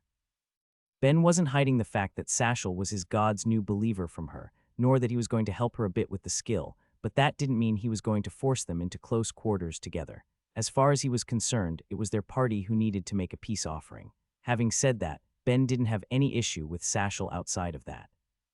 The few times she'd spoken to her about Myriad while she was considering converting, she seemed pleasant enough, if not a little overeager at times. "Okay then, let's head to the woods. Raylia's still sleeping and I'd rather not wake her." It was still rather early in the morning. While Ben would usually be up soon anyway, it was handy having his god there to help with that, and he knew Myriad wanted this to go well. If Satchel could use the skill to get the tree tamer job, and from there gain plant magic, she could be a valuable source of advertising, even if it looked like he would be able to appeal to a more crafting-focused crowd now that his skill had grown. They walked to the edge of the woods, chatting along the way. Ben was interested in what had gone on in town for the last month and a half, to which the answer was a resounding, "Not much," and Satchel was curious about what he'd been up to since he'd left, which Ben tried to keep vague. Between developing a valuable pat, taking Analia's trial, and kind of being engaged now, he wasn't sure he wanted to deal with the fallout of any of that being made public. When they got to the woods, though, they began the lesson. "All right, Satchel, since you're an adventurer, I'm going to tell you here and now the most valuable use of the skill, one you'll be using every time you walk into the forest." His sudden seriousness caught her, and she looked at him with bated breath, excited to learn the applications to her new ability. "If you keep the skill active, it will almost immediately kill any bugs that land on you to try and get a bite." "Seriously?" she asked, disappointed he already wasn't taking it as seriously as she'd hoped. "Hey, don't knock it. That was probably the first way I used the skill. Of course, I didn't have anyone to practice with at the time, but doing that is what led me to discovering it can link to plants. Have you given it a try yet?" "I have," she nodded. "I've tested it with Raylia a few times, though it tends to feel a little off, I guess. I've also tried on our house plants, but I feel like I can't pick up much from them." Plants definitely take patience when you connect to them. The communication is slow, and even when the skill levels up, you'll never be able to detect anything like regular thoughts. It's more you'll be able to interpret their feelings better and be able to pick up on the subtleties of their emotions. At least that's how it is for me. Since you're still level 0, why not try to connect with me first? He held out his hand to her and she took it, activating her skill. Ben was reminded of what it was like when he'd first gained it. All he could feel from her at the moment was a mixture of nervousness and excitement. Not a single thought broke through. He was keeping his mind pretty steady at the moment. There wasn't much to provoke an emotional response from him after all, but after a couple minutes of feeling Sashal probe around his head, he activated Hidden Mind just to see what would happen. Wait, what did you just do? Was my skill cancelled? No, I just have a skill called Hidden Mind, he said with a small chuckle. I spent enough time with enough different people and races trying to keep my thoughts leaking out that it developed. Did it cut off everything entirely? It was like I wasn't even connected to you. Interesting. His Hidden Mind skill was currently at the same level as her Connect. He hadn't expected it would be able to cut off her skill entirely without it being a higher level. Perhaps it was a result of it interacting with one of his other skills that gave it a boost. None existed in a vacuum after all. Just look at the interaction between Connect and Enchanting. If that was the case, he'd put his bets on either Focus or Complex Mind being the culprit, but he supposed there wasn't really a way to know without doing some rigorous testing for something that was no more than an idle curiosity to him. Okay, well, I have a good idea of what your skill is like at least. For reference, let me connect with you so you can see how it feels at higher levels. He connected to her himself now and heard the thoughts flowing through her head for a moment before she pulled away. Why is your mind like that? She asked, clearly flustered. Rude. That was worse than connecting with Raelia. At least her emotions only felt a little weird, but it felt like there were two people in your head. Just a side effect of one of my other skills. I wouldn't worry about it, he told her. How many other weird skills do you have? Still rude, but he thought about his current skills and 3 more came to mind before answering. No others that should be noticeable while we're practicing at least. I guess from what Myriad said, both tolerance and sacrilege are a bit weird, probably bind too, but only Complex Mind seems likely to bother her. Still, I wonder what about her friend feels weird to her. I didn't get that sort of reaction when she connected to me herself. He couldn't help but feel a little curious and decided he wanted to check for himself if the option ever came up, but for now he still wanted her to get a feeling for what the skill was like at higher levels, so he attempted something a little different. He took her hand, preparing to connect again, but first activated Hidden Mind, trying to use it on just one stream of thought as opposed to trying to cover up everything, and it seemed like that did the trick better. He thought to her and she gave an affirmative response. He spent a couple minutes trying to let her take in the sensation without looking too closely at her thoughts since she still didn't have practice keeping her mind under control before leading in with another thing he wanted to test ever since he'd completed the trial. If you're comfortable with this, try connecting as well. Still, every result has value, and Ben didn't slouch on trying to understand how much more he could get from her once their skills were active at the same time. The only noticeable change was that her thoughts seemed a bit more clear, but he would want to try again once she leveled up more. There was always a chance that the result he was looking for could be achieved once they were closer to each other in level after all. He let it go on for a few more minutes, but could tell Sashal was beginning to grow impatient, and he broke the connection. Okay, let's start on what you're really after then, he told her, and her eyes lit up. Awesome, which one should we do it on? She asked, looking around the forest and trying to decide what tree she wanted to get to know. Just pick one at random, it won't make a difference. Now there's no change from connecting to me. I'll connect to it too, and I'll judge how well you're interpreting its feelings if that sounds good. I'm not really sure what else I can do to help. Surprisingly, Ben could feel her mind through the connection with the tree and rapidly covered one of his own so as not to disrupt her. It made sense, he guessed. The two of them were connected to the same thing, and if it was a two-way connection, then wasn't this just a longer path being formed? At least that's how he interpreted it. Still, it was interesting and had the positive effect of strengthening Sashal's skill as she tried to use it on the tree, making it easier for her to pick up on some of the subtleties she might have otherwise missed.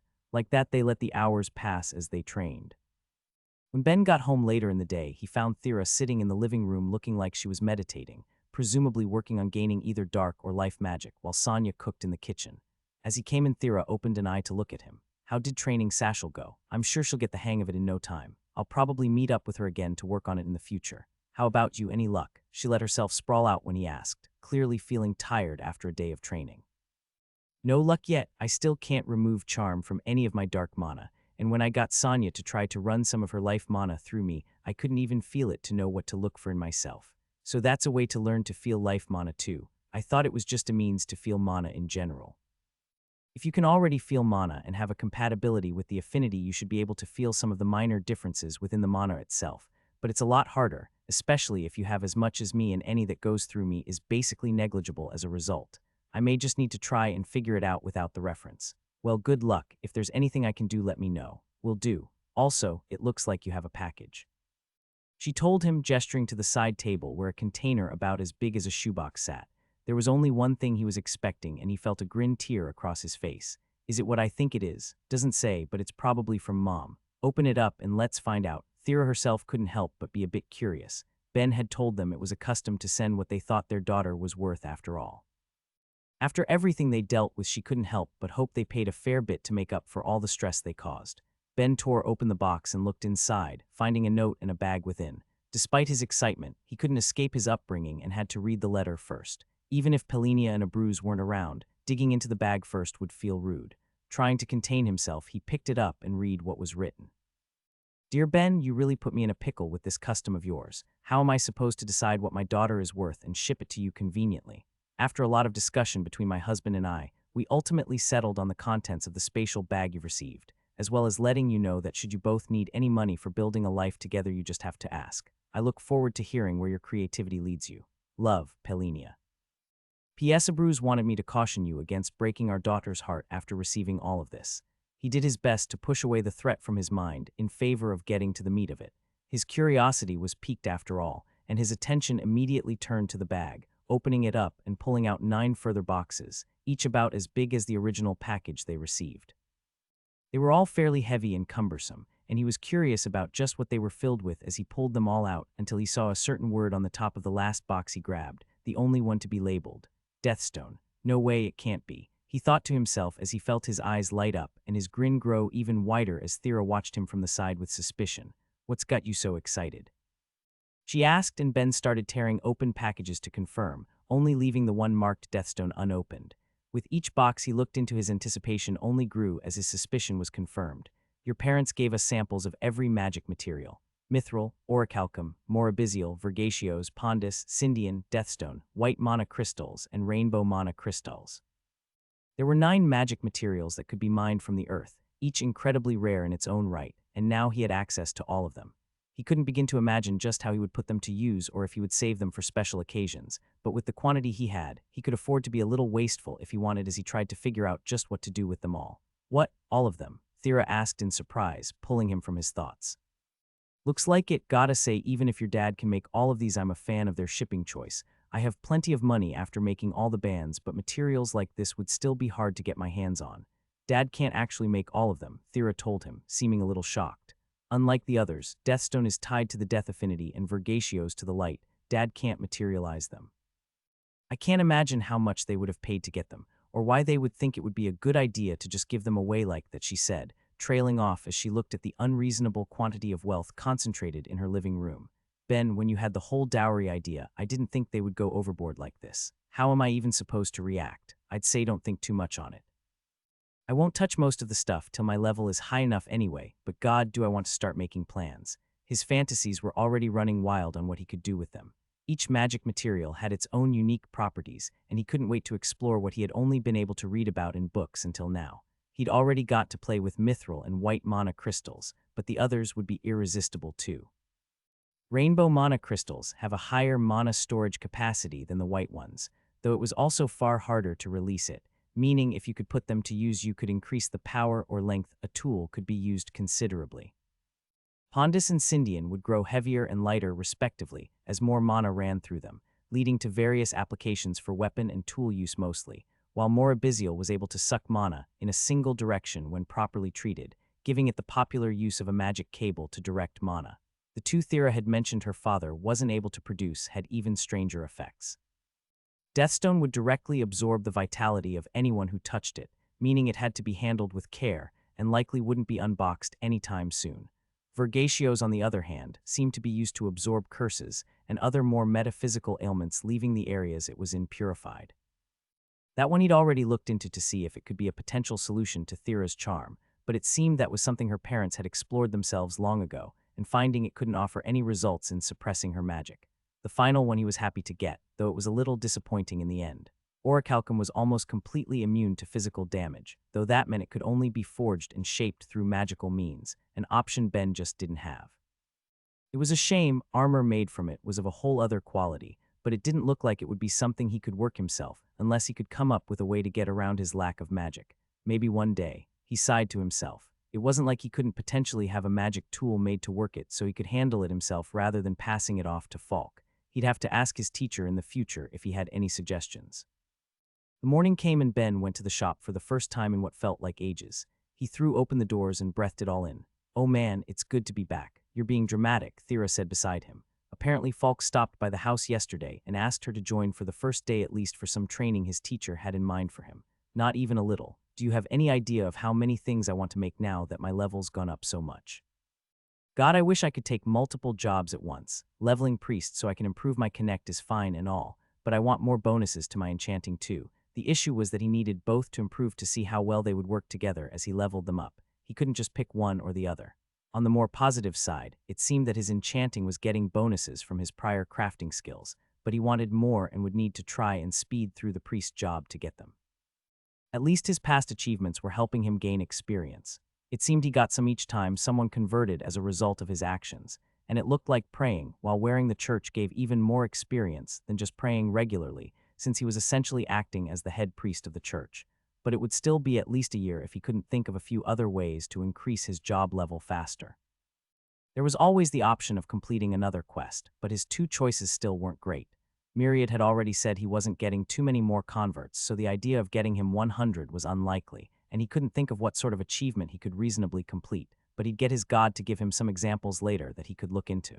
Still, it was an issue for later. For the time being, he wanted to get back into the groove of things at the forge. So what do you have for me, Falk? Any orders you think I can handle? For now the both of you take a seat. We'll be working on some different skills of yours today. Hearing this, Ben couldn't help but deflate a little. There went his enthusiasm to get back at the forge. Still, Falk was his teacher and he would trust his judgment, so he quickly grabbed a seat in the front of the shop with Thera. His teacher walked over to them and handed Ben 15 metal blocks, each about the size of his fist. All right, boy, you need to start looking at how that connect skill of yours acts with your enchanting a bit more deeply. For now, try to enchant with all of Thera's skills and I'll look at the results after. Sure, but I only know 5 of them and I can't really tell what skill it is unless I feel them actively using it. Ah, I thought maybe you'd opened up enough to show him your card, his teacher said, turning to Thera. Guess it's no matter. I can always see if Sonya's willing to share with you later. Is showing me yours not an option? Ben asked him, but Falk only laughed. I like to keep my skills close to the chest, and I can't see any future where you know what I got doesn't make you even more of a pain in the ass. Guess we'll just have to do something else and I'll get you to practice at home if Sonya's up for it. Wait, I don't really mind, Thera cut in to Ben's surprise. You sure? I kind of got the impression you didn't have any interest in sharing it. Maybe when I first met you, but as long as we're adventuring together, it couldn't hurt. Besides, with how you tell me every little change to your status, I can't exactly keep mine secret considering you already know all of the interesting bits of it. Without any fuss, she pulled out her card and handed it to Ben, letting him go over it. There were a few things he was curious about: her title as Spirit Child and whatever effects it might have on her as a whole, the fact that her Earth affinity went above 100, something he didn't realize was possible, as well as one last thing. You have a knowledge skill? Ben asked, surprised. He couldn't help it. They were a class of skill that was supposed to be rather hard to get, dependent on the skill holder having enough understanding of a topic, while it all somehow clicked into place in not just their head, but also their soul. The chances of getting them through practice were supposed to be rather slim, instead usually being unlocked with a job change, but Ben didn't see anything that could be related to it on her card. Some people could spend their whole lives dedicated to learning, but still not have the luck to gain it, but if they did, the results could be invaluable. To be able to effortlessly use and remember the knowledge attached to the skill, as well as how easy it could be to level up once it was acquired, made it quite valuable to have indeed. Thera, for her part, seemed indifferent to it though. I used to occasionally read some of the medical books Sonya keeps around the house when I was bored and happened to acquire it. Doesn't exactly do anything for me, given that if I ever touch someone, the results could end up worse than if I did nothing. When she was done, she could see Ben giving her a funny look through her hood, and he raised 2 fingers. Well, first, he told her, bring one down. Since you can touch me and we hunt together, I would be pretty into the idea of one of us knowing how to patch us up in an emergency, especially if we're going to go further out to do some overnight hunts. Second, he said, bringing the other finger down while still looking at her funny, it's medical knowledge. And, she asked, not seeing where he was going with this, you're trying to learn life magic. Okay, let's ignore the fact that I'm an idiot and focus on your own training. She said, all the while thinking that on top of any training and advice she got from her aunt, she would now also have to get her hands on any books on life magic and first aid she could manage, as well as reread some of the ones that were at the house. Right, Falk told them. For now, I want to test a couple things. Can you enchant with a skill that the original skill holder isn't actively using? Can you enchant with all types of skills? Can you control what level of the skill you use? And what is the maximum level you can enchant with? No time like the present, so get to it. Ben already knew from past experience that he could enchant to approximately the 3rd level of a skill, but given how his connect and enchanting had leveled up, as well as having Falk here to look things over, it was worth trying again, as well as taking the time to try out his teacher's other ideas. He took Thera's hand and connected with her, and tried to focus on ignoring her thoughts and emotions, directing his attention to everything else he could feel. He already had practice with using another person's skills like this back in Analia, and he knew for sure he could at least feel charm, as well as a person's active skills when they consciously brought them forth, but it was clear now he didn't dig deep enough. Now that he knew just what Thera had available, he started with trying to find her passive skills, assuming that since they were always active they would be easier to find, and he felt charm shining like a beacon, wanting to fill the entire room but only being disrupted by her cloak. He enchanted that first to get it out of the way as the most obvious one, and then put the block to the side, focusing on the next. The one to make the most sense after that would be bind. Since it was a skill that seemed to forge a permanent link between the two, he was able to feel her copy of the skill with his own. While there didn't seem to be much point in enchanting with the skill when he already had access to it, it would still be good to know if he could, and he was able to manage it without issue when he tried. It was from here that Ben began to have issues. Thera had 3 more passive skills he needed to try to enchant with World Speak Plus, coordination, and medical knowledge. Each skill was simple enough, and at a low enough level, he was sure he'd be able to do something with them, but there was no way to distinguish them from each other, even though he was sure he could detect the 3 of them. He was pretty sure he could feel World Speak Plus at least, as a skill that all people in the world seemed to have, but that was just because he was comparing it to what he felt within himself, and even then he wasn't sure. He enchanted with all of them anyway, but the fact he wouldn't be able to tell which was a bother to him. It got even worse when it was time to try enchanting with her active skills. When he'd tried to use other people's skills initially, he'd had them activate the ones they were willing to share with him, but it looked like he couldn't feel them at all if that wasn't the case, at least at first. He got Thera to put some energy into her earth magic, not with the intent to do anything with it, just enough for him to grab onto, and after enchanting another block with it, followed it back down, trying to find the rest of her skills. He managed to succeed, but the entire process was draining, and he was left with the same issues with her passive skills, but on a much larger scale. Thera had 9 active skills, and of them he could only pick out her earth magic, by virtue of it being the one he used to find the rest. From there, he had to try and enchant the others without being able to differentiate between any of the skills he was using, just trying to mentally keep track of each one he'd already done, a task harder than it sounded given how indistinct everything felt. He put the full power of his focus and complex mind to work, but pitied any of Myriad's future believers who tried to do this without the benefits of either his extra skills or the knowledge of just what they were trying to enchant with. Of course, it seemed unlikely anyone would attempt that anyway. Given that the people of the world seemed to view one's status as something to keep close to the chest, he could only think that using one's skills without the other party's consent could only end poorly. Still, he was done that bit at least and called Falk over to look at his work. What do you think? His teacher wrote a note on each cube and turned to Thera. How do my notes compare to your status? Thera was looking each over, and Ben was able to see each one was marked with a name and level, except for Bind and World Speak Plus of course, and from what Ben could see it all seemed to match what was on Thera's status. He got everything perfectly, she told her uncle. Interesting, but from the looks of it, your highest skill matches up to the levels of the 2 he's using. We'd need to see how he can handle a skill at a higher level to see its effects. His teacher thought for a moment before holding out his hand and giving Ben another cube. Here, I got level 6 death magic. Give it a go, and let's see what you can do.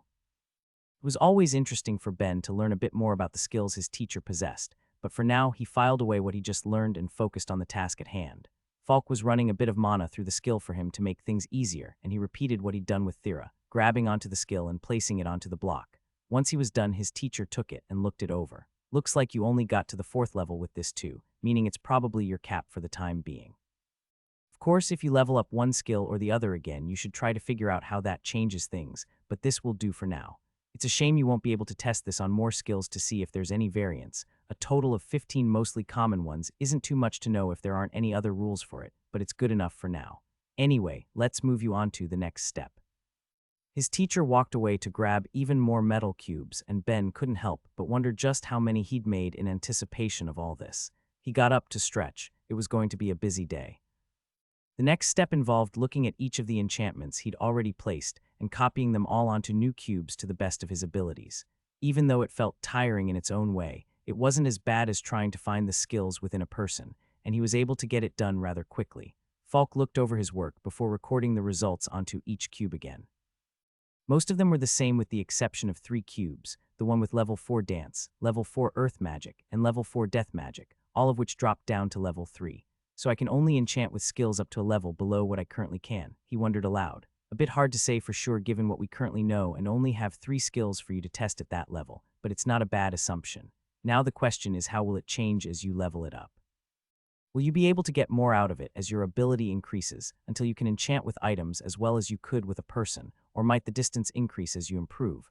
I'd just be happy if they could stay the same. Being able to enchant with anything just one level below by skills isn't exactly a handicap. True, but it's still good to figure out if you can. Never know when that information might come in handy. Doesn't matter right now. Thera, I think that's all we needed from you if you wanted to go and focus on your own training for the time being. I'm going to be keeping the boy pretty busy today, so don't worry too much about him. Sounds good in that case. I'll be at home if you need me. She had plenty of books to try and go through to raise her medical knowledge level now that she realized it could help with her acquiring life magic. At a total of 3 skills, she wanted to try and train up or acquire. She would be busy for a while. As she left, Falk turned back to Ben. All right, boy, looks like it's finally time to really begin on your enchanting training. Absolutely, what are you thinking first? Ben was pulsing with excitement. Up until now, his teacher had mostly ignored his enchanting in favor of focusing on developing his crafting, but now that his level had gone up enough to create more complex things with the skill, as well as having so much more he could potentially enchant with, how could he resist the prospect of finally being on the path to crafting powerful magic items? His teacher seemed to sense his enthusiasm and tried to ease him down. All right, relax. What I'm having you focus on today isn't exciting by any stretch, but it's fundamental to making powerful mana-efficient tools to use. You'll need to learn this if you want to make whatever dreams are buzzing around your head a reality, and mastering it can make all the world of difference to your work. Especially for you, since you won't be able to lower any mana costs with your affinities. Falk could tell the boy was at the edge of his seat despite his warnings, but oh well, maybe it was good for him to have so much enthusiasm in his work. What I'll be having you do is partial enchantments, the Yeti went on. The idea is like this. Up until now, you've taken the totality of a skill to make your enchantments. There's nothing wrong with that and it will get the job done, but it wastes a lot of mana in the process. Instead, what you need to learn to do is enchant with a single property of a skill to make it smaller and easier to work with. In the case of any of the magic skills, you'll have lots of options to work with. It just comes down to placing a single spell into an item. For regular skills, it becomes a bit more complicated. You'll need to be able to understand some of the separate properties that make up your skills to use them that efficiently. An example for you would be how your dismantling skill makes it slightly easier to cut and pierce things when it's used. Ben didn't understand why his teacher thought this wouldn't be exciting. He was completely absorbed by what he was being taught. Maybe it was the couple of life and death situations he'd been in recently, but the prospect of being able to lower an item's mana cost seemed incredibly appealing at the moment, and he knew he was going to have to master this ability. Sold. This sounds great. How do you want me to start? Falk gave it some thought before deciding how he wanted his student to approach it. It's a little unorthodox, seeing as how I'll be having you train your connect as well, but I'll grab you some swords. Use the death magic enchantment and try to apply the drain spell to the edges of the blades. When people start to learn this technique, they typically start with magic, because the idea of not using the entire thing is a bit more intuitive than just using a piece of a skill. Maybe for others, but I don't think I'll be able to use a spell I've never heard of before like that. Boy, even if you don't have any yourself, you know a magic is all about the mental image you have formed of it. If you didn't, you wouldn't have been able to almost fire an earth bullet in Analia. Drain is a spell that saps a target's life force, their vitality if you like. When you connect to the skill, focus on finding that aspect of it and attach it to the edge of the blade. I'll be by every now and then to check how it's going, or if you have any questions, just ask. With that, Falk left to do his own work, leaving Ben with to focus on his task. The question was how he was going to go about it. He'd never attempted something like this before, so first, he wanted to try putting together the spell, but it came with the issue that there was only one thing present to test it on, himself. With a sigh in the knowledge he wouldn't be able to get out of it if he was going to succeed, he grabbed onto the cube and activated the enchantment, feeling his mana pouring out of him as a result of not having any compatibility with the affinity, and tried shaping the spell in his head. The point was to lower a person's vitality, so he took out his card to check any changes, closed his eyes, and concentrated. He felt some sort of spell begin to form at least, and tried to inflict it on himself immediately, only to wind up breathless. He looked down at his card and saw his mana was almost completely out, but there was no change to his vitality. He sighed and thought about how to approach it while he let his mana regenerate. Part of the issue was the item the enchantment was attached to for sure. While he didn't seem to have any issues enchanting with a skill placed on a random hunk of metal, that didn't mean it was a useful item to have it on if a person wanted to use the skill at all. It was like trying to make use of swordsmanship if it was placed on the same item, even if it was placed on something that technically had an edge that didn't mean it would make sense to use it as a sword. Well, I might be a little better off than that, he thought. He could at least use the skill. It would just make more sense to have it on an item that could handle more mana being passed through it, maybe like a staff. Still, he knew even that wasn't the heart of the problem. It all came down to skill. He simply didn't have the experience working with magic like that. Sure, he didn't have much issue with firing an earth bullet or the few barriers he made use of before, but they felt a bit more intuitive to him. He could at least visualize what he wanted to achieve when he tried putting those spells together. Still, there was nothing else to do but try, so he sat down and prepared himself for a long day of work. After an hour of watching his apprentice struggle and fail, Falk stepped in. "All right, boy, what part's giving you issues?"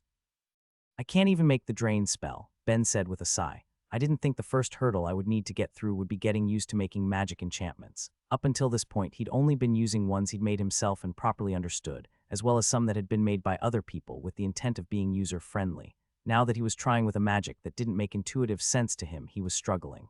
"All right, well, I got two things that might help a bit. First, take this," his teacher told him, handing Ben a ring. Okay, but what's it for? Watching you try to do this while holding a block of metal is ridiculous. A ring should feel a bit easier to use.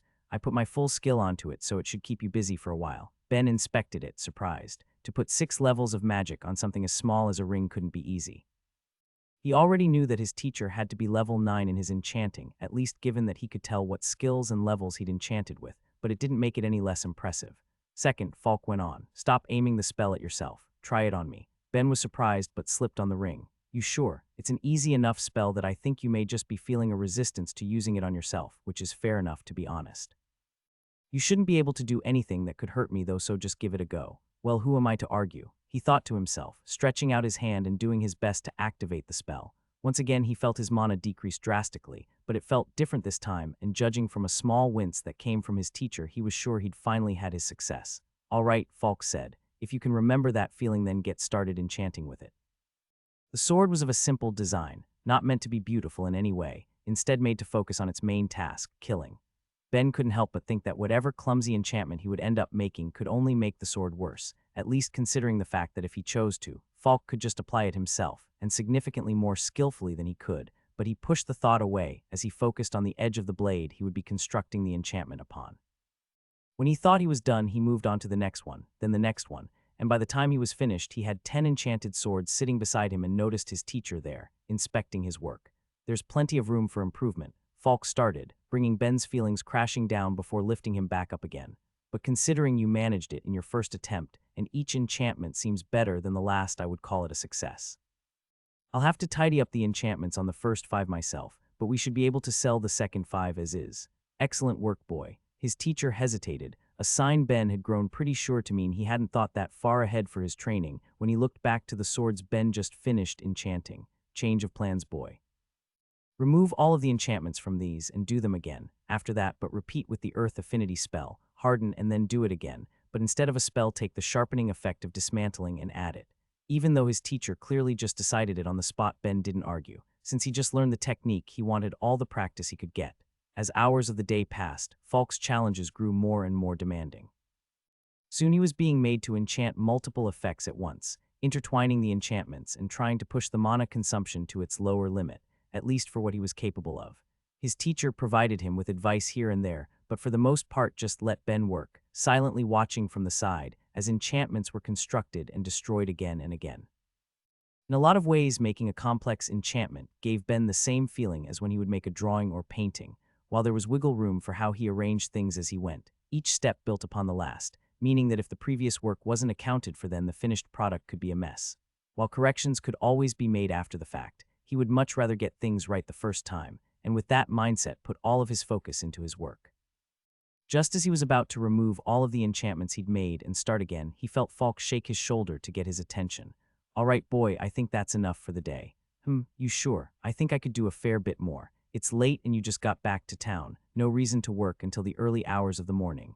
Besides, I can already say with confidence your work is good." Shockingly so, really, far above what I would expect of your current skills level. Regardless of being blessed, the boy's work had always been good as far as Falk was concerned, but seeing his current work was like seeing a massive jump in overall quality, at least for his enchantments. Ben, though, while happy with the compliment, seemed unsatisfied with his work overall. It's probably a bit better now that on top of focus, I can use a second mind to examine and correct my work as I go, but I can still see so many areas I can improve on. The mana cost reduction still isn't low enough to make up for the fact that I don't have high affinities to bind to the spells, and no matter what I try, I can't seem to bind the enchantments together more tightly than they currently are. Well, when I compare them to the enchantments on Analia's trial. Let me stop you there, Falk said, cutting him off. Boy, are you really unsatisfied that you can't match the magic of a god? He asked in disbelief. I mean, when you put it like that, it sounds dumb. Look, it's good to have ambitions, and you have the makings of a master enchanter if you can keep putting in the work, so I don't want you being discouraged by dumb things like that. Those enchantments are so perfect because they were made by a god. I'm not going to say mortals can't make anything approaching it, but that should be something you aspire to, not something that brings you down, understand? I know you're right, Falk, I just can't help but be impatient. Seeing the flaws in my work and not having the skills to improve them is aggravating. Ha, boy, that's the curse of having a good eye for things. As your work improves, so does your ability to see where you went wrong. As long as you keep working to get it better, you'll overcome your current failings only to find some whole new ones, his teacher told him with a grin. Now I got two things for you before you go. First, since you found yourself in a fair amount of wealth at the moment, transfer some over and I'll buy you some supplies. Sure, what fun things did you have in mind? A surprise. It will take a few weeks, but it will be worth the wait, promise.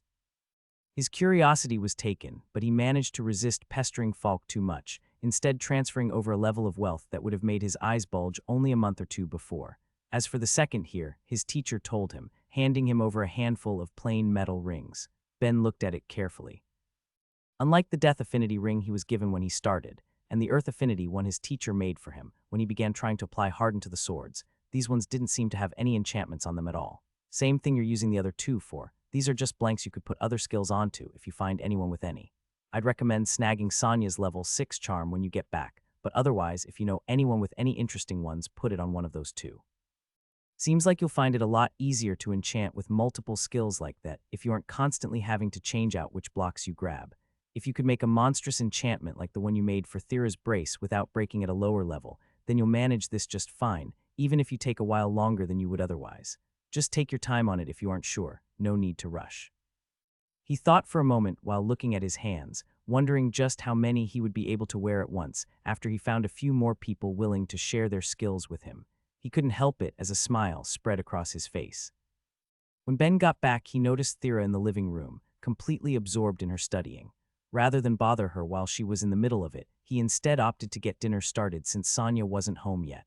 He looked around the kitchen for whatever ingredients were on hand and decided to try and get creative with it for a change instead of going off a recipe he knew. As with every time his crafting improved, he'd gained an almost instinctual understanding of how to use the different materials and ingredients he was already familiar with and thought it might be fun to see just how far that would go. He grabbed a variety of vegetables he thought would go well together, as well as some of the spices he liked, and diced them all up into fine pieces before breaking them down further into a fine puree. Once that was done, he grabbed a few pieces of meat to start marinating, while trying to figure out a sauce to go with it once he was done, ultimately deciding that a spicy cream sauce was the way to go. Well, sort of a cream sauce at least. Ben wasn't sure it really qualified when the liquid in question wasn't farmed from anything that would qualify as a mammal, but in the end it didn't matter as long as it tasted good.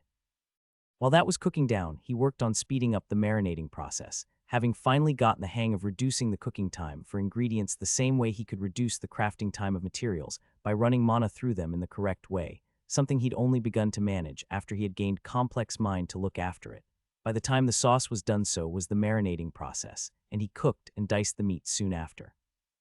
Finally, he ended with the veggie puree, adding an egg to it as a binder from some sort of large amphibian-like species, and taking out scoops to fry like a pancake in hot oil. When he was done, the house was filled with the smell of his cooking, and he turned around to get Thira to feed as well as see if Sonya was home, only to find them chatting at the table already. Oh hey, didn't notice you guys. That's because you get way too invested in your work, Thira told him while eyeing the food with hunger. I only just got in, Sonya said, smiling. It smells great though, what did you make? I just felt like getting a little creative with it, so it's not really anything. Given the ingredients he used, he wouldn't really be able to compare it to other things from his homeworld, but he was positive it would taste good at least, and they seemed to agree once they dug in. I have to say, it really is a treat having someone with a high crafting skill around to cook, Sonia told him between bites. Maybe that would be true if we're comparing it to someone with blessed cooking, but people with that are exceedingly rare. Your blessed crafting could blow away an average cook. While he let himself get lost in thought, Thera and Sonia began talking about her magic practice. So how is it looking for you so far? Oog, it's too early to say it's going bad, but I still don't have a feel for life mana. On the plus side, I got to enjoy something exceedingly obvious being pointed out to me that might help, so maybe after I get some more reading done, I'll be able to have a better understanding of it, or at least an easier time leveling it up than I would otherwise. Sonia seemed to hesitate for a moment before letting herself make a suggestion. You know, if you're struggling to feel life mana at all, you could try talking to Vividus. She would be able to fill you with far more life mana than I ever could. Thera grimaced at the suggestion, but understood where her aunt was coming from. Maybe if I can't get the 0th level after a year or two, she told her unhappily. I'd rather not have to deal with her if I can help it. Of course, and there's no reason to do it at all if you don't want to. It's just the best suggestion I can think of. This might be a dumb question, but couldn't a regular life spirit help? Ben asked, prompting a thoughtful look from Thera. It was true that regular life spirits would possess more mana than Sonia by a significant amount. They just tended not to use it since casting their spells would weaken them as they waited to regenerate it, and nothing would really interact with them anyway, so they had no reason to. Having said that, if she got a few of them to do it, there shouldn't be any real risk. It all just came down to finding one to ask. That might be worth trying, she said thoughtfully. I'd have to find a spirit and ask if it could contact any life spirits it knows and send them my way, but that shouldn't be too hard. I'll just have to see if I can find one outside of town. Do none hang out in the area? I'll see some occasionally, but even if things have improved for me a bit, I don't want to be caught seemingly talking to myself by anyone. The only time I know of that people can see spirits other than me is when their skill level in a given magic is high enough, and I don't think anyone in the town meets that qualification. As she thought about that, Thera asked how his own training had been going, and Ben gave them both the rundown of the day, as well as getting Sonia's help to apply some of her charm to one of the rings. Once the meal was done, Ben retired to his room for the night and sat a desk within it, placing the box of mithril on top of it, as well as grabbing a pen and paper. He placed his ringed hand on top of the mithril, and using one of his minds worked on creating and destroying a variety of enchantments that would be useless to have on a mithril block. With his other mind, though, he did something he'd been thinking about since they left Analia, writing a letter to his friends Will and Steph. They kept in touch through mail like this since he arrived in the world. From his modern perspective, it was horribly slow and inefficient, but there were no other options, at least for an average person like him. He thought about what he wanted to say and how best to say it, before just giving in and writing what he felt as he put pen to paper. He wanted to visit his friends. Not immediately, he'd only just gotten back to Stonewall and needed to work on his skills, but in 2 or 3 months, if they could make time with their own training to see him, it would be nice. Talking to Carly about her own anxieties had made him realize he needed to actually make time for some of the people he cared about in the world. Oh, thank the gods, finally. In the days that followed their talk, Thera had gone off to search for any spirits and was finding herself growing exhausted. Usually she would come across 1 or 2 a day as they would float around, but it was only now after days of searching she'd managed to come across an air spirit just at the edge of the forest, mercifully far from anyone who might catch her talking to herself. Hello there, she started, unsure how to lead the conversation now that the opportunity was finally here. Do you think I could take some of your time? It was quiet for a moment, and even though it appeared as a dense ball of mana to her, lacking any distinguishing features, she got the impression it was appraising her. I suppose I could stop my journey along the air currents, Earthkin. What may I do for you? Thera was instantly taken aback. Normally when spirits would communicate, they would do so through mana, but that wasn't what was happening here. The spirit she had encountered was talking normally, in a way anyone could hear. Is that a sound spell? I was lucky to see one of the non-spirits perform it and found it interesting. To communicate through the vibrations in the air, what a novel idea. Of course, if you prefer, I can talk normally. No, this is fine, I was just surprised. I was hoping you might be able to give me some help and direct some life spirits my way if you can. If I see any wherever the wind takes me, there's no issue, but how would any find you? You seem to lack presence as the other non-spirits do. Thera turned back and pointed towards the town. I can usually be found in the town over there if you can direct them that way. Just that one little spot in this large world. How suffocating. She knew the spirit didn't mean anything by it and tried to let the attitude slide. They both experienced the world in such different ways that some aspects needed to be excused, especially when one was a creature that rode the air, never to be tied down. Maybe, but it's home. All right, Earthkin, I will spread the message to those I see. Give my regards to the Great One. I will let my father know, she said, before thanking the spirit and letting it go on its way. Air spirits were nice in that they typically didn't like to chat for too long. An earth spirit, on the other hand, was more than content to stay in one place and talk her ear off, and likely would have taken ages to fulfill her request. With that done, she made her way back to town and decided to stop in at her uncle's shop for a bit while she was out. After spending the last few days searching for any stray spirit on top of continuing her studies and magic practice, while at home she needed the break seeing Falk and Ben could provide, even if her friend was busy practicing one of his skills with a single-minded dedication. When she got there, Falk was sitting in the front looking emotionally exhausted while Ben was nowhere in sight. "Everything okay, uncle?" she asked him with concern. "Athira, yeah, everything's fine. The boy's doing some apostle stuff in the back, and it was a little too strange for my taste." "What?" Instead of answering, Falk instead held out a hand pointing her to the back room, and without a need for further prompting she went to take a look. When she turned the corner, she was left not knowing how to react when she found Satchel, Raelia, and Sko all kneeling in front of Ben, seemingly in prayer, while Ben stared off into the distance giving a half-hearted one himself.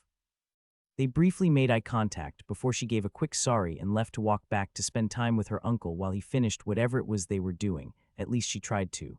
"Wait, Thera, stop." He called out to her and she could only sigh. "I guess I won't abandon him to whatever the hell this is. So what's going on, Ben? This looks interesting." "Oh, just my god being a bastard," he said with false cheer, but his comment immediately caused the three praying towards him to whip their heads up and open their eyes wide in shock. He ignored the reaction though and went on. "It looks like Myriad decided to out me as his apostle." "Okay, but then all this is." It was Satchel who answered the question she left hanging. "I was given a quest by him," she said, beaming, "so I wanted to make sure to pray before we went off to do it." "And you're all praying to Ben because, since Sko and I are helping her, we all came to pray at her god's church," Raelia told her, seeming conflicted about the whole thing herself. "When we found out it was in town, we weren't exactly expecting this, but it never hurts to have a god smiling down on us." Of course, the details were left unmentioned. "And it looks like having a believer as well as non-believers pray to Myriad's representation zipper acts as decent job experience," Ben told her, full of exasperation. "By having them do this for a while as I'm wearing it, it looks like it counts me as acting as the head of the church, so I need to take advantage as long as they're around and willing." "And you're all fine with this?" she asked, addressing the group specifically for the first time. "I guess that's reasonable," and she stopped as something Satchel said caught her attention. "Wait a minute, hours. 2 so far," Ben said with exhaustion. "But since I'm technically acting as head priest of the First Church of Myriad, I've managed to gain 2 whole job levels, so I'm dealing with it. The sooner I complete this one, the better." "Well, good luck with that," she told him and took her leave to go back to talking to Falk. Her uncle had been right, that whole situation had been too weird, not to mention her complicated relationship with the group in question.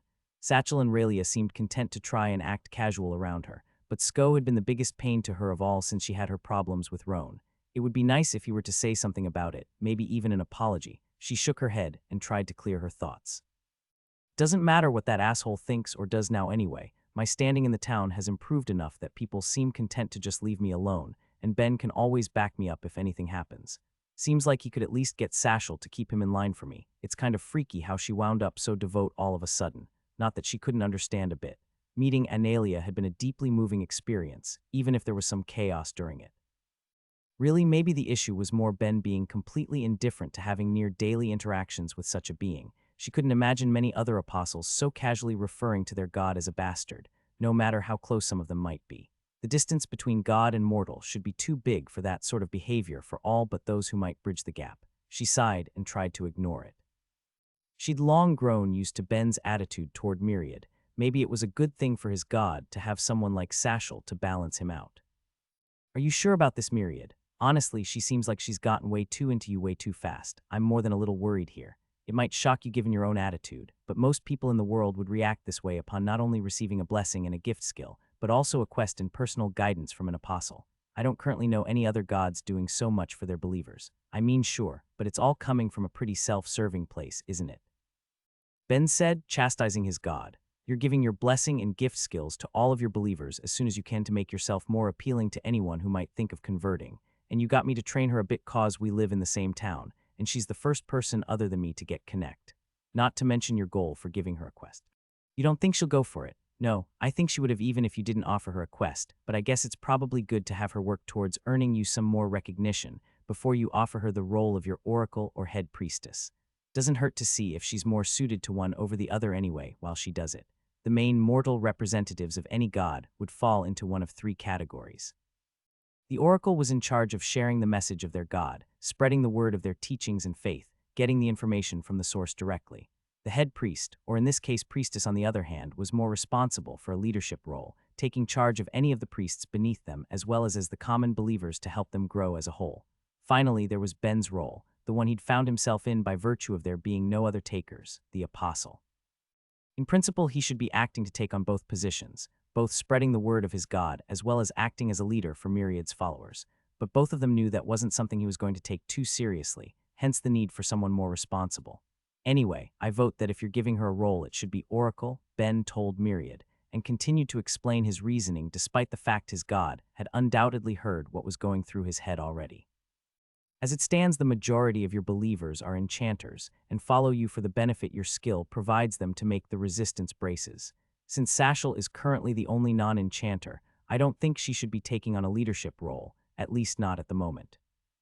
A surprisingly reasonable argument, but on the other hand, if we go on with the initial idea from when you first recruited her of trying to gain more followers from those who want to awaken their skills to plant magic, it wouldn't be a bad idea for a priestess with the same goals to try the recruiting.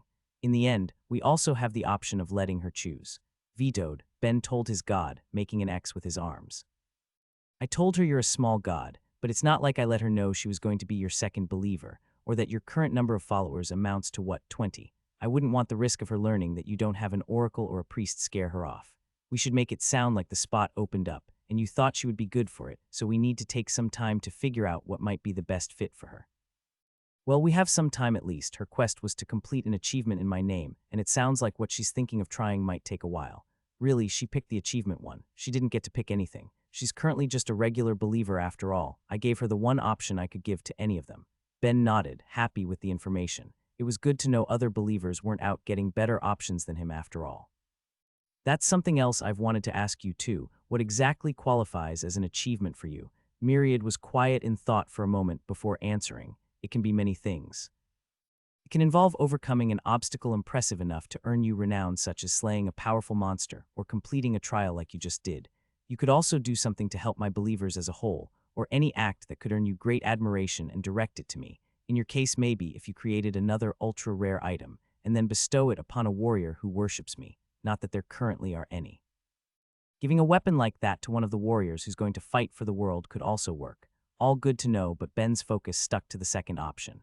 Wait, Myriad, to be sure you're still only at around 20 followers, 22 at the moment.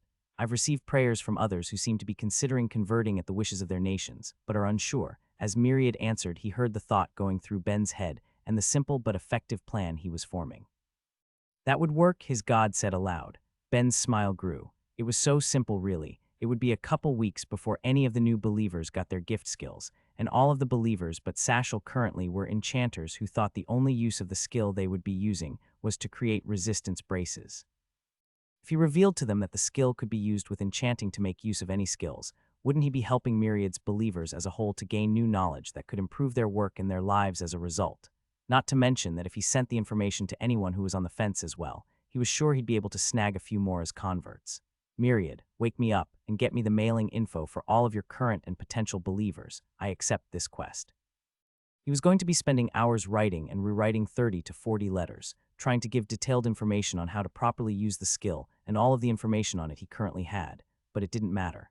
In a few short weeks, he would be gaining at least 5 levels of job experience, maybe a bit more if he got enough people to convert with this knowledge, and through that being one step closer to completing the job and on his way to taking Enchanter.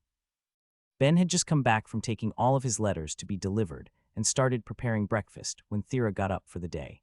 They had a long one ahead of them now that it was the weekend, and they were going on their first multi-day hunt together, so he made a big meal for them to tide them over for the bigger part of it. After eating, they made their way to the guild for the first time in weeks to see whatever quests might be available to them. As Ben opened the doors and walked in, there was a change immediately. Everyone seemed to be talking up a storm, excitement clear in their voices, but one by one, adventurers present started noticing them and started quieting down, many with complicated expressions on their faces. How were they feeling at the moment? While plenty had come to apologize to Thera after the incident with Roan, that didn't erase their previous treatment of her, and some were sure to still consider her at fault. He was immediately prepared for a fight and felt Thera tense up beside him as well, half expecting the worst. But the tension broke in an instant as a familiar face, or lack thereof, called out to them. "Thera, Ben, it's been so long." Ankh yelled out from across the counter to them. "Has everything been all right?" "Hey Ankh, it's good to see you too," Ben told them, happy to feel the eyes around them go back to their own business. "Ben just had to take a trip for his job and I went to help him," Thera explained lightly, trying to leave the more interesting details to the side. "We were looking to take a quest, but is everything okay here? Seemed like things were pretty crazy when we came in." "Oh my, you haven't heard yet." "I guess news just broke, so it shouldn't be too surprising, but it looks like one of the groups of summoned individuals from a year ago came from a world far advanced of anything we can imagine, and they've made contact to help us. It sounds like they're going to try to work to track the invaders' homeworld for us and see if any of their technology might work here." Even without a face, Ben could detect the excitement coming for their favorite guild employee, but Ben tried to look as surprised as that bit of information should have made him if he wasn't directly involved with it happening, even going so far as to activate Hidden Mind in the hope it would keep some of his true emotions from showing. "Well, that's unbelievable," he said, not feeling like he sounded as surprised by the news as he should, and jealous of the fact that Thera had the benefit of her face being covered. Even though the alien that led them to Carly and Glob on the trial seemed to try to keep itself out of her sight, once Ben confirmed everything and had agreed to help the world, as well as himself, he gave her a rundown on what happened and got to see her shock firsthand. Luckily for him, though, Ankh didn't seem to notice any issues and went on. "It's like a miracle, isn't it? An entire world, powerful and ready to help us as much as they can. We actually have allies for what's to come." Ah, that makes sense. When he thought about it like that, it sounded like before the invasions, separate worlds didn't have much or any contact with each other except in rare cases. This was probably one of the few times a world wasn't facing the threat alone.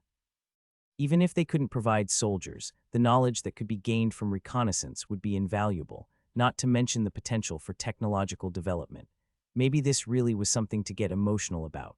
Thera, though, seemed to find the entire topic uncomfortable given her knowledge on how it came to pass, and was more than happy to get them back on track.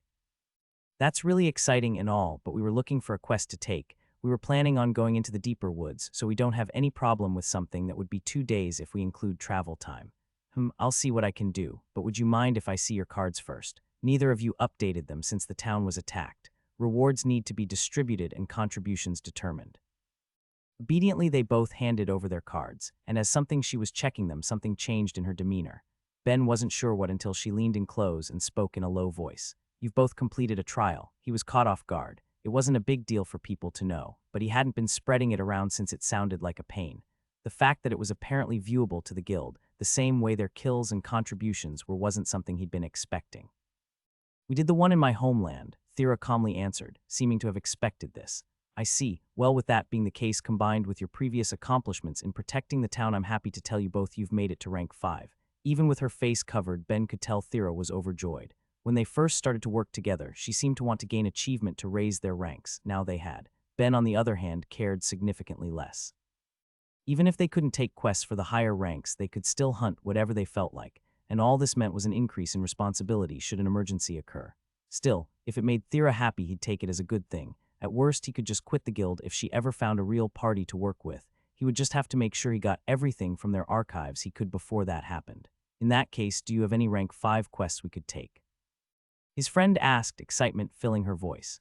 There's a couple options, but if you're looking to go to the deeper woods, there's one we need to get done, though the reward is smaller than a typical rank 5 quest. We need someone to collect some specific plants for us. Since it's in a more dangerous section of the woods, we can't ask any lower ranks to do it, but it would be a big help to the guild, and we'll do our best to find you better quests in the future for doing us this favor." Ben looked to Thera, waiting for her to answer. After all, he didn't care one way or another what they ended up taking, and it wasn't like they couldn't fight any beasts they found as they went. "We'll do it," she said confidently, her willingness to take a non-combat-related quest stemming from her current happiness at her rank increase, as well as the promise of better quests in the future. "Could we get a description of the plant, and how many would you want?" "Give me a moment," the guild member told them before walking to the back and grabbing a book, flipping open to a page with what appeared to be a small shrub. "This is the one you'll be looking for. You only need to collect the smaller branches from it, but of that, take as many as you can. I can loan you the book while you go to help find it, but if it's lost or damaged, there will be a fee taken from your reward or future rewards should you fail the quest. Is that acceptable?" "Absolutely," Ben told them as he grabbed the book. "Does this have information on all of the medical plants in the area? Medical and poisonous plants, yes. After spending the better part of the day walking out, they were finally in the general area they could expect to find some of the plants. They'd lost plenty of time to Ben having to stop and gather others from the book he thought he could put to use, as well as letting Thera practice some of her magic on passing creatures. But aside from that, they'd managed to keep a reasonable pace and were in the middle of setting up a camp while there was still light leaking from between the trees. So is any of that actually interesting? Thera asked Ben as she peered over his shoulder while he pulled over a dozen different plants from the two spatial bags and got to the business of grouping the similar species together for convenience later. Of course, it's all interesting, he told her, shocked that it could be considered anything but that, and started pointing out a variety of them. Aside from all the branches the guild wanted that can be used to refresh mana and stamina, these leaves here can be boiled down to clean and treat wounds, and this flower can be processed with a few of these roots to give a minor boost to mana recovery for a short time, not to mention that every part of this one has different minor medical benefits, but if you don't separate them and process each one correctly, all the effects are lost. Okay, your plants are very neat, she said to appease him. What about those ones over there? She asked while pointing to a separate pile from the one he was currently sorting through. Oh, those. Some have uses when applying alchemy to my blacksmithing, the rest are poisons. She was about to pick one up to get a better look but stopped herself when Ben said that. Why do you need poisons? We'll be in so much trouble if any get mixed in with what we're supposed to be handing over, which is why I'm separating them out now ahead of time. Besides, it's for my crafting skill. The more branches of it I pursue and try to improve, the more experience I'll get compared to just focusing on one aspect of it like sticking to blacksmithing. I've pretty much ignored its alchemy aspects outside of its use in my smithing too, but if I take some time to learn to refine different potions and poisons, it should be good for my skill overall. Still seems kind of risky to try and make casually though. What if something happens? I work with fire and molten metals on the regular. This is fine. Besides, they're identified as poison because the plant itself is toxic to eat or they'll harm you if they aren't used in the proper way. He tried to think of the best way to explain it. Let's see, does Sonia have any books on treating anyone afflicted with an animal venom? Thera gave a negative, so he tried to explain the best he could. Okay, imagine something bites you and it causes your blood to thicken.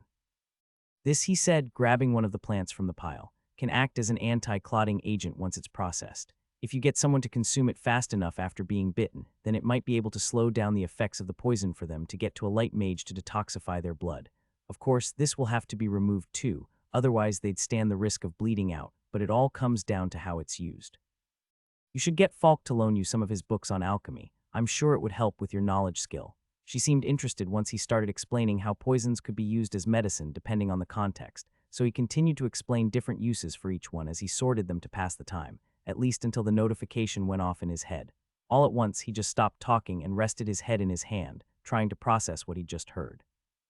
Myriad, what the hell is this? He muttered to himself, but loud enough for Thera to hear. What weird things happened to your status now? She asked, immediately seeing to the heart of the matter. What makes you think it's something weird with my status, or for that matter that it's weird? He couldn't be sure, but he got the distinct impression she was rolling her eyes under her hood. Please, when something makes you react out of the blue like that, it's almost always about your status, and you have the weirdest one I've ever heard of. How is it you have a bunch of strange and rare skills, but none of the common ones? What makes a skill common? I can't use magic, so you know that's out. Yeah, but look at mine. I have calculate, coordination, and cleaning, 3 skills the majority of people acquire. Aside from the implication you're a mess since you don't have cleaning, how do you keep track of how much mana you use without calculate? Is that what it's for? Later. First, what did you get? Maybe something like poison knowledge. That would make sense given what you were doing unless it's some other poison skill. It's not a skill, he said while sighing. It's a title. He let that hang in the air, but Thera didn't say anything, just waited while staring at him silently. Ha, it's Miracle Maker. I mean, that makes sense, she told him, surprisingly unfazed by it. You heard Ankh right. The world just found out we have some powerful allies now. Kind of reasonable you'd get the title considering the part you played. The part I played was light blackmail on a race that was going to give in and do this eventually. Hey Myriad, come on and speak up. Which god gave me this stupid title? It took a few minutes, but Ben's god finally answered him. What do you mean it was the world? That's a real fancy way of saying that things might get complicated if anyone finds out about this. But okay, do you have any idea what effects it has? He immediately hid the title from his status as he tried to work out what benefits it might include.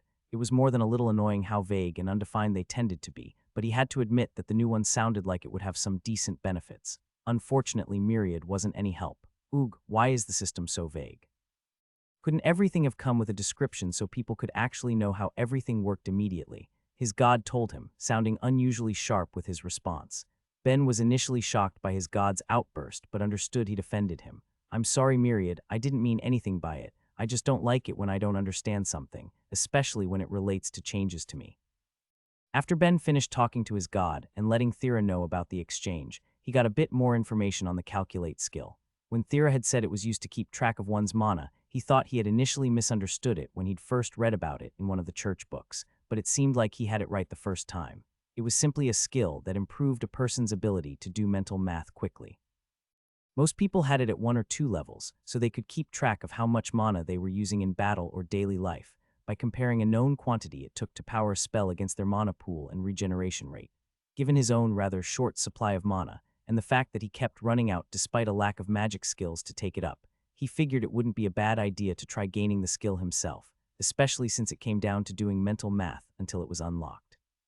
He tried exactly that during his watch in the night, only stopping when it was Thera's turn to take over while he got some rest and studied Myriad's blueprints in his divine realm.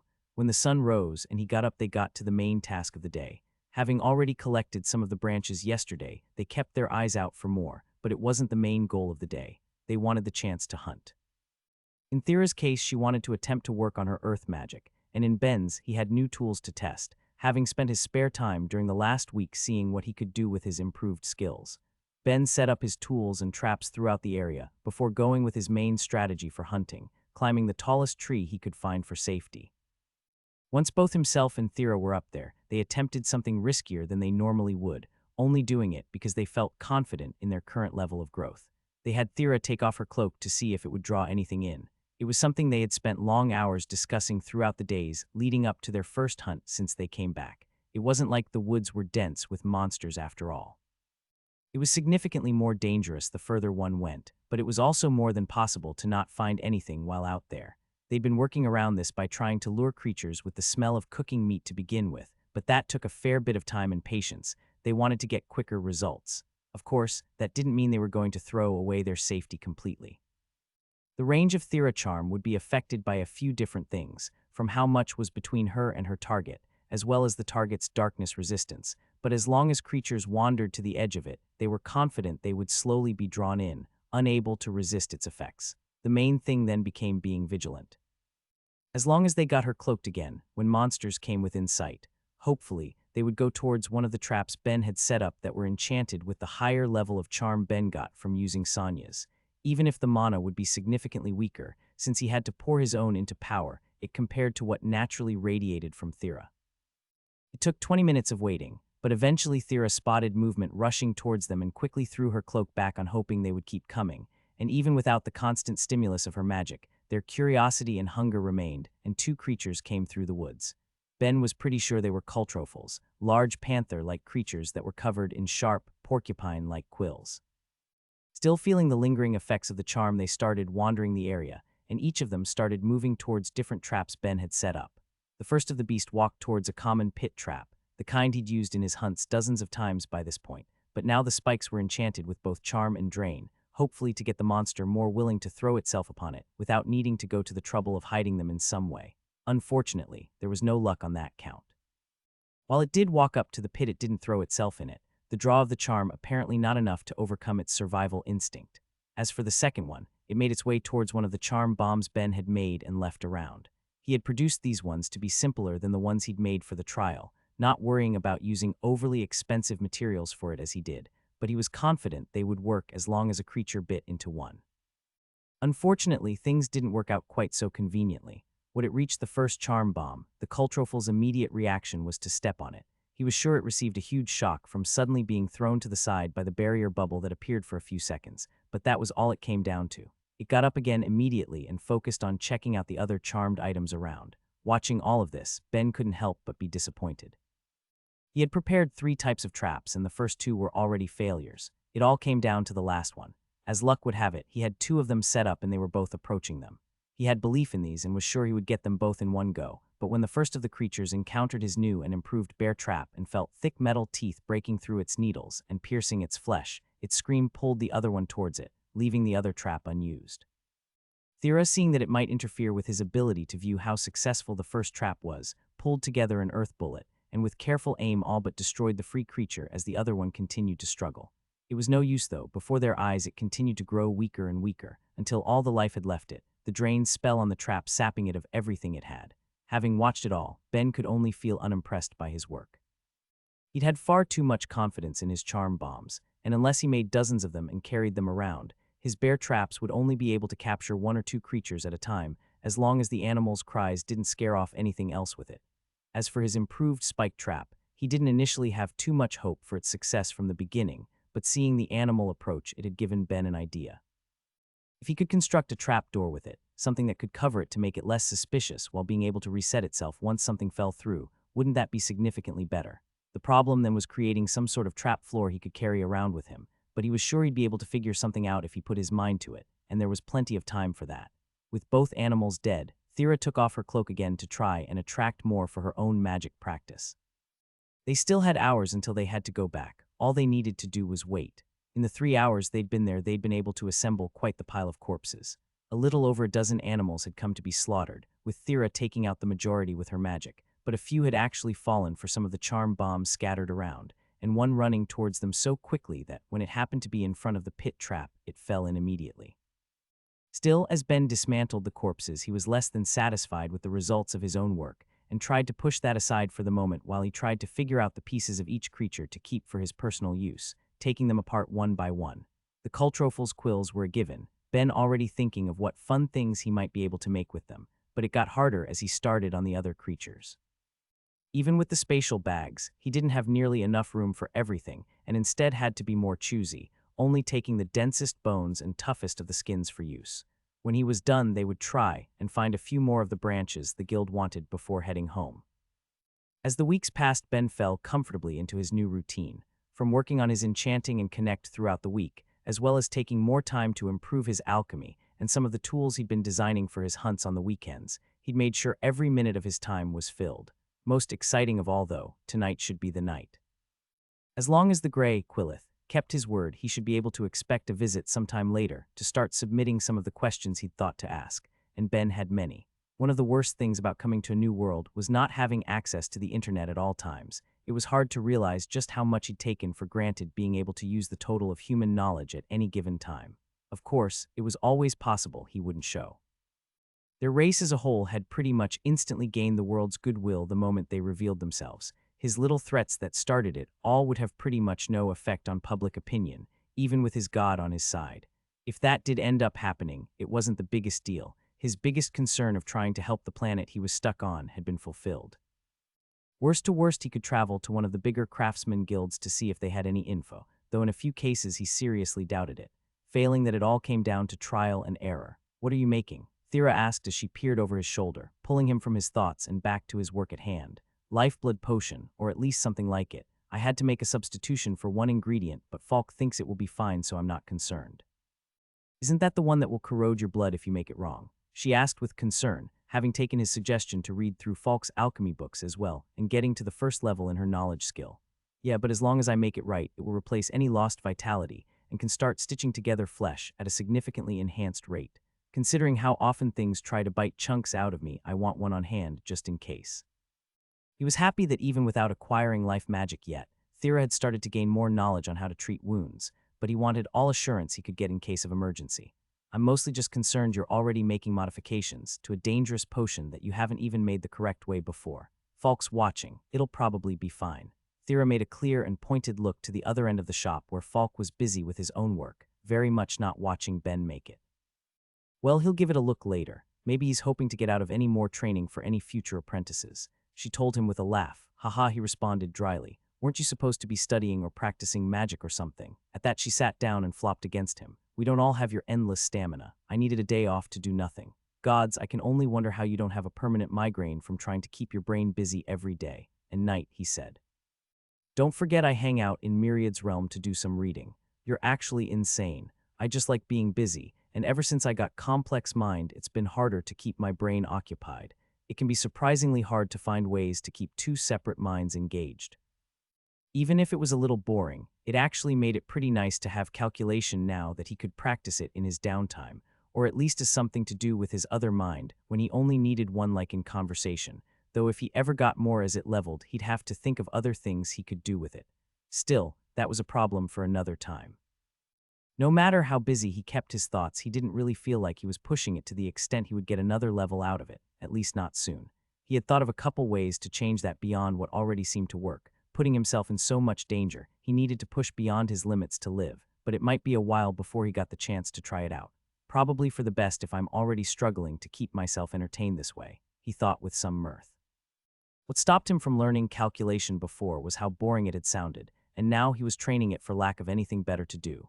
Sure, he could try and think of new ideas for things to make, but in that regard, he was limited by only having one body. He couldn't make everything, and he could only improve things in a significant way once he had seen how they worked after his first attempt, an example being the potion he'd just finished. When he noticed that it was possible to get all but one of the ingredients for it from the area, he'd immediately started considering alternatives in his spare time and thought he'd figured one out based on the plant's similar characteristics and properties, but he couldn't be sure it would actually work or where he could improve until he tried it out. At least his teacher seemed to agree with his reasoning, but they wouldn't know for sure until it was tested. He walked it over to Falk with Thera in tow and grabbed his teacher's attention before handing it over. Falk looked in the glass and swirled it as he spoke aloud. Color looks good at least, and the thickness is about right. From what I can tell, nothing distasteful's been produced. All it comes down to is what you can't see, its actual medical effect. I'm fairly sure it will be safe, but it'll need to be tested out. Feeling brave boy. If you don't see anything wrong with it, I should stand by my work, shouldn't I? Good answer, his teacher said with a grin as he handed Ben a knife. In that case, make a nick and try it out. Wait, uncle, that seems crazy, he can't just. Thera had tried to argue the idea off, but stopped as Ben dragged the knife across his arm, creating a small cut, and immediately poured a few drops of his potion onto it. Ben, are you crazy? She yelled at him. I'll probably be fine, he told her, trying to calm her down. The whole blood corrosion is only really a problem if it's consumed orally or if you're somewhere you can't get treated by a healer. If I feel anything wrong, I'll wipe it off and go see Sonia. Why do I even care? She said aloud, mostly asking herself, though Ben answered anyway. Because you're a wonderful fiancé, he told her, trying to be funny. But it feels fine so far. I'm pretty sure things are supposed to start burning immediately if something's wrong. It does kind of itch though. That still sounds bad. Couldn't you have done this at the clinic to be safe? Ben didn't have an answer for that and looked to his teacher for help, who was making a distinct effort not to look at his niece.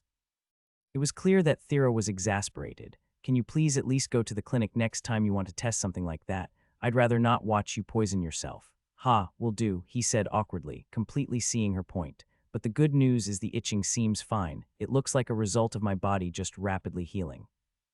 It was slow, but Ben could clearly see a scab starting to form over his cut, and couldn't help but marvel that he'd made something that pharmaceutical companies from his world would salivate at.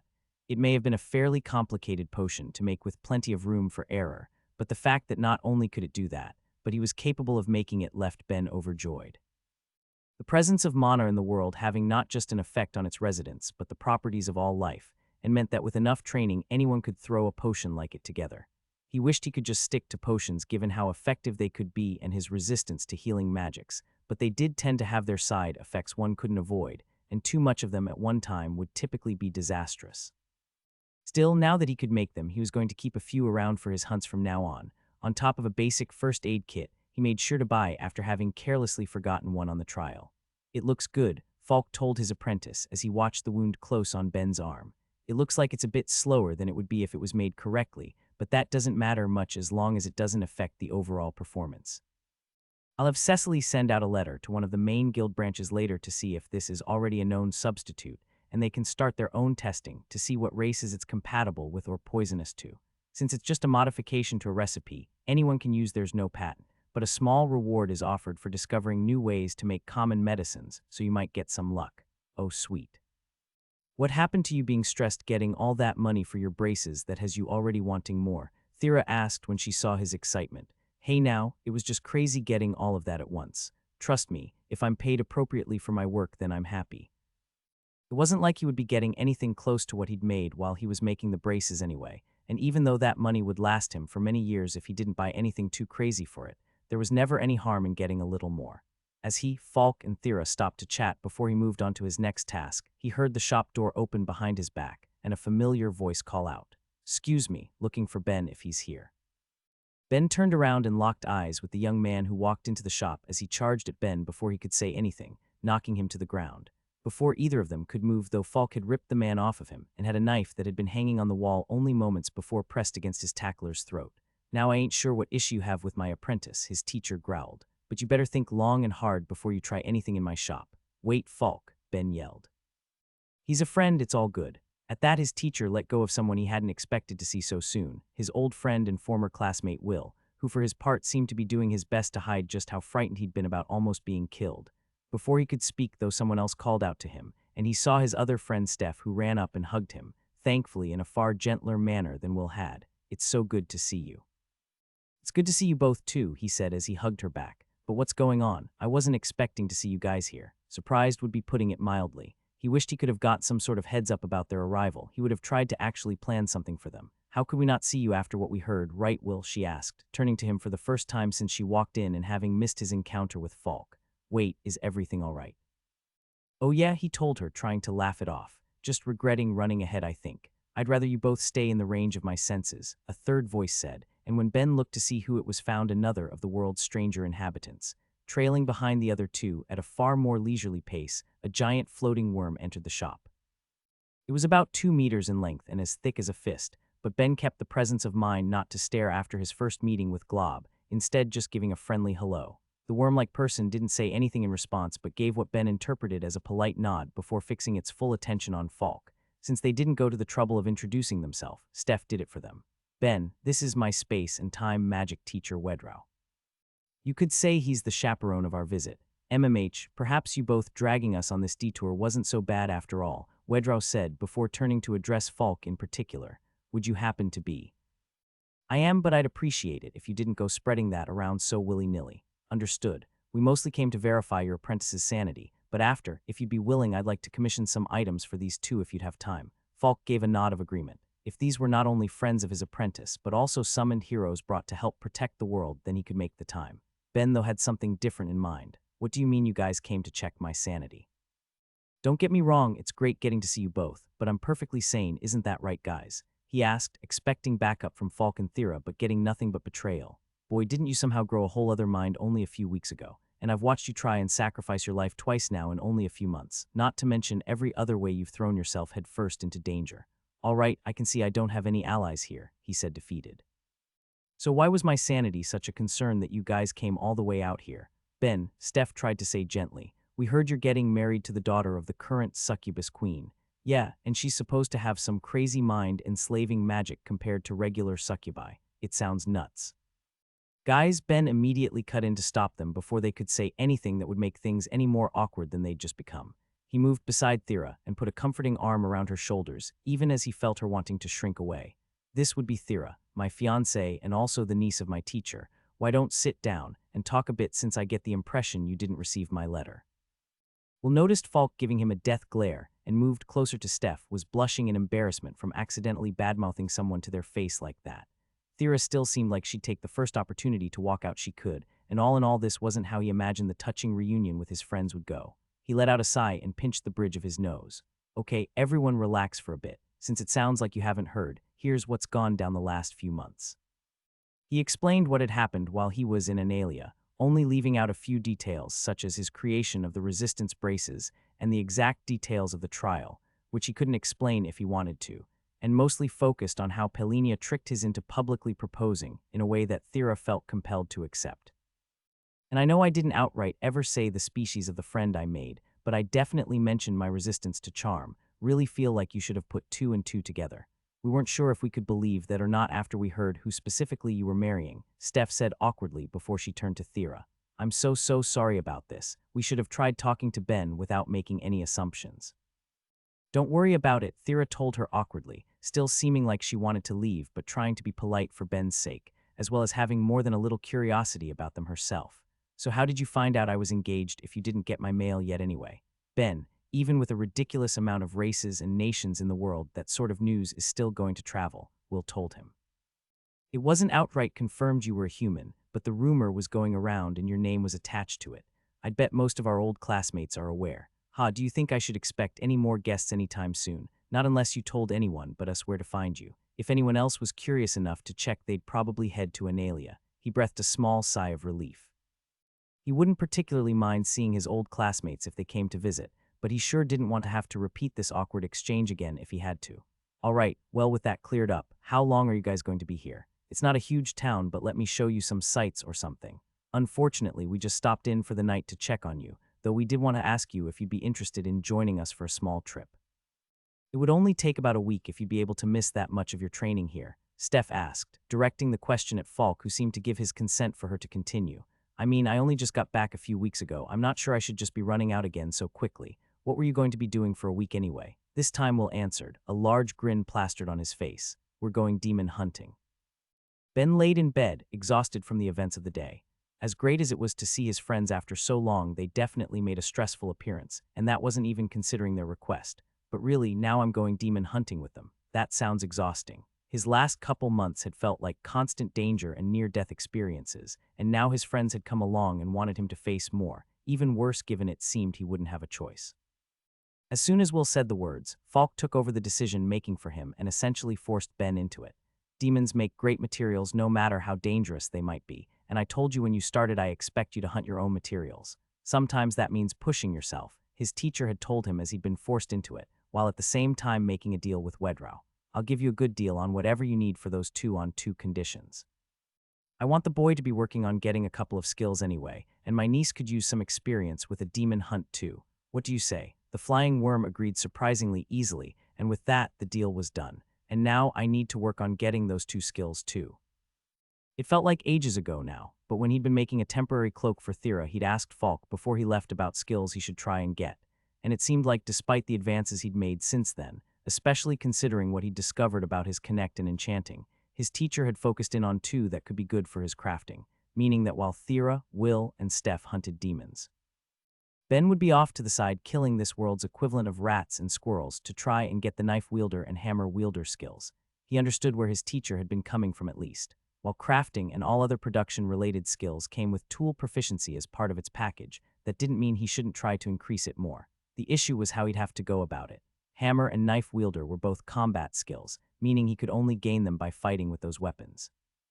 Once acquired, they could level up through regular use of the weapon for other tasks, though much slower, and the added proficiency with the weapons would increase his ability to use them as tools for other things like blacksmithing and woodcarving. The main issue was just that he didn't have any interest in the act of acquiring them. He knew they would be useful and that they made sense to get, but up until now his preferred method to hunt had been from a distance, and if he was being honest with himself, he didn't remotely care about the combat aspects of them. Perhaps it would be a different story if he'd come to this world with awoken and blessed versions of the skills, but that just came down to him wanting the strength without the effort. If he had to choose between going out and hunting to raise those skill levels or hunting to test some tools he'd crafted, he'd take testing any day of the week. Well, it's to help me improve my crafting overall, so as long as I get the skills before the week is done it won't be too bad. At least level 0 skills aren't too challenging. If he couldn't get them in that time, he'd just have to try and construct some traps that would be able to capture some monsters without finishing them off so he could quickly do it himself. As fun as it is waiting for you to notice you're not alone, things have been pretty busy since our little announcement, so if you don't mind, let's get this going. A familiar voice came from beside him, Ben seeing Quillith when he looked. I wasn't sure you'd show. A deal is a deal. Besides, this is the easy part. True. As per what they had decided when they first met, Ben would only be asking questions right now. The alien wouldn't come back until the next month with answers for him and to take new questions. It felt long in some ways, but it also created more than enough time to think over exactly what he wanted to learn, as well as plenty of time for the Grey to gather the information he needed without impeding its own work too much. In that case, there's 3 things I want to learn more about. Modern weapon technology, how something like a walkie-talkie is made, and how showers work. The Grey was unfazed for the first 2, but the last one provoked a look. One of those was not like the others. I'm not a fan of only being able to wash with a bucket of water or a bath if I'm lucky, he said with a shrug. Plus, showering just feels good. I guess we can change the request to plumbing in general with an emphasis on showers. Very well, that one shouldn't be an issue, but may I make you a recommendation for the other 2? Sure, let's hear it. Rather than get the information we know about both in the next month, wait until the various nations of this world finish conducting their own research, and then we can provide it to you. Ben thought for a moment. Of course, those 2 topics would be some of the first that the world wanted to learn too. As far as he knew, fast long-distances messages could only be created by exceptionally skilled space and air mages, with both options having drawbacks that made them impractical to all but the wealthy and powerful. As for weapons, based on what he knew, a powerful enough mage could cause as much damage as many of the more common ones available on Earth, some potentially reaching the strength of military-grade weapons, so he hadn't initially considered they would be looking to get them. but it made sense. After all, wouldn't the common person benefit from having something that was easy to use with a low skill level in the event the fighting made it to any residential areas? That wasn't to mention nukes, or whatever weird sci-fi weapons these aliens might have at their disposal. Of course, the governments of the world would want access. All right, sounds good to me, he decided. How long do you think it will take to work some of that stuff out? It's going to depend on multiple factors. We're currently trying to compare the physics of this reality to any of the others we're aware of, but unfortunately ones like this, with rules that allow the sentients within to have so much power in reshaping it as they see fit, tend to be messy. On top of that, we can't conduct the tests ourselves, instead needing to get each nation or kingdom to follow our directions. It could be a few months at best, maybe longer. Well, hopefully I have years, so I guess it's not the biggest deal. Though speaking of, any news on the invaders? At this, the Grey's facial expression shifted in a way Ben interpreted as displeasure. We've checked the homeworlds of each of this planet's inhabitants, and suffice to say the situation isn't ideal. Frankly, you're all going to lose, though you probably shouldn't spread that around. Ben felt a knot forming in the pit of his stomach. That bad. Whatever you're thinking, it's worse. These creatures not only have taken over hundreds of worlds, in the hundreds and thousands of years, since each has been conquered, they've managed to fill them up. Our scientists are trying to model what their reproduction rate is like as we observe them, but should you all manage to survive the first 3 waves, we see no reason for them to stop. Frankly, if they didn't insist on doing things in such a way they could take off and kill off its inhabitants in a few hours at most, and if you managed to free a single world from them, they could likely have it filled up again in just a few years. Delightful, he said, wishing he hadn't asked. Surprisingly, though, Quillith seemed to try and lift his spirit. We're working on it, the alien told him confidently. All of their worlds are connected through gates, the same sort you lot use to travel country to country, but on a much larger scale. Our scientists are working on figuring out ways to disrupt gate travel so we can keep them completely off-world. It's the only hope we can think of at the moment, but it's something. So what's your take on all of that? Ben asked when he awoke in his god's realm shortly after Quillith left. Great, anything else I should know about them before I get dragged off to face them tomorrow? Don't sound so pessimistic. It seems like your friends are going to manage all of the fighting, and it wouldn't be a bad idea for you to get to see what's to come, even if it's on a small scale. Yeah, I'm sure it won't be too bad. It's just a bit quick. I want to focus on developing my skills and getting job levels if I can. Well, work on your connect more since raising it should give you some job experience. It just so happened I had a surprise for you coming this week that should be able to help, but I guess you won't be able to enjoy it until you're back. Wait, what? Ben asked, completely taken off guard. I'll look forward to it then, but why? Even he had to admit he wasn't a great apostle. With everything his God had already given him, he couldn't ask for more, at least not without putting in some work for it. Or you could tell me now. Surprises can be fun, the God said, brushing him off. And more motivation for you to make it back safely.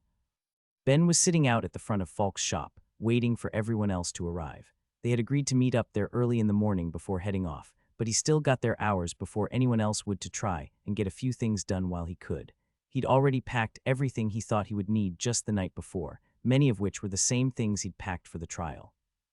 He had his jacket, his barrier gauntlet, sleeping rolls for both himself and Thera, as well as a couple staves packed away for her. The main difference was the presence of a first aid kit, as well as a proper tent to sleep in. Though his friend Steph had an advanced form of life magic, he wasn't going to take any chances with his safety again, even if it might seem like overkill. Finally, on top of a hammer and a knife, Ben made sure to bring a charm-enchanted bear trap he'd made in the early hours of the morning. Usually, he'd make them so that it would require a sufficient weight to set them off, but he'd lowered that threshold considerably with these ones, as well as reducing its crushing force.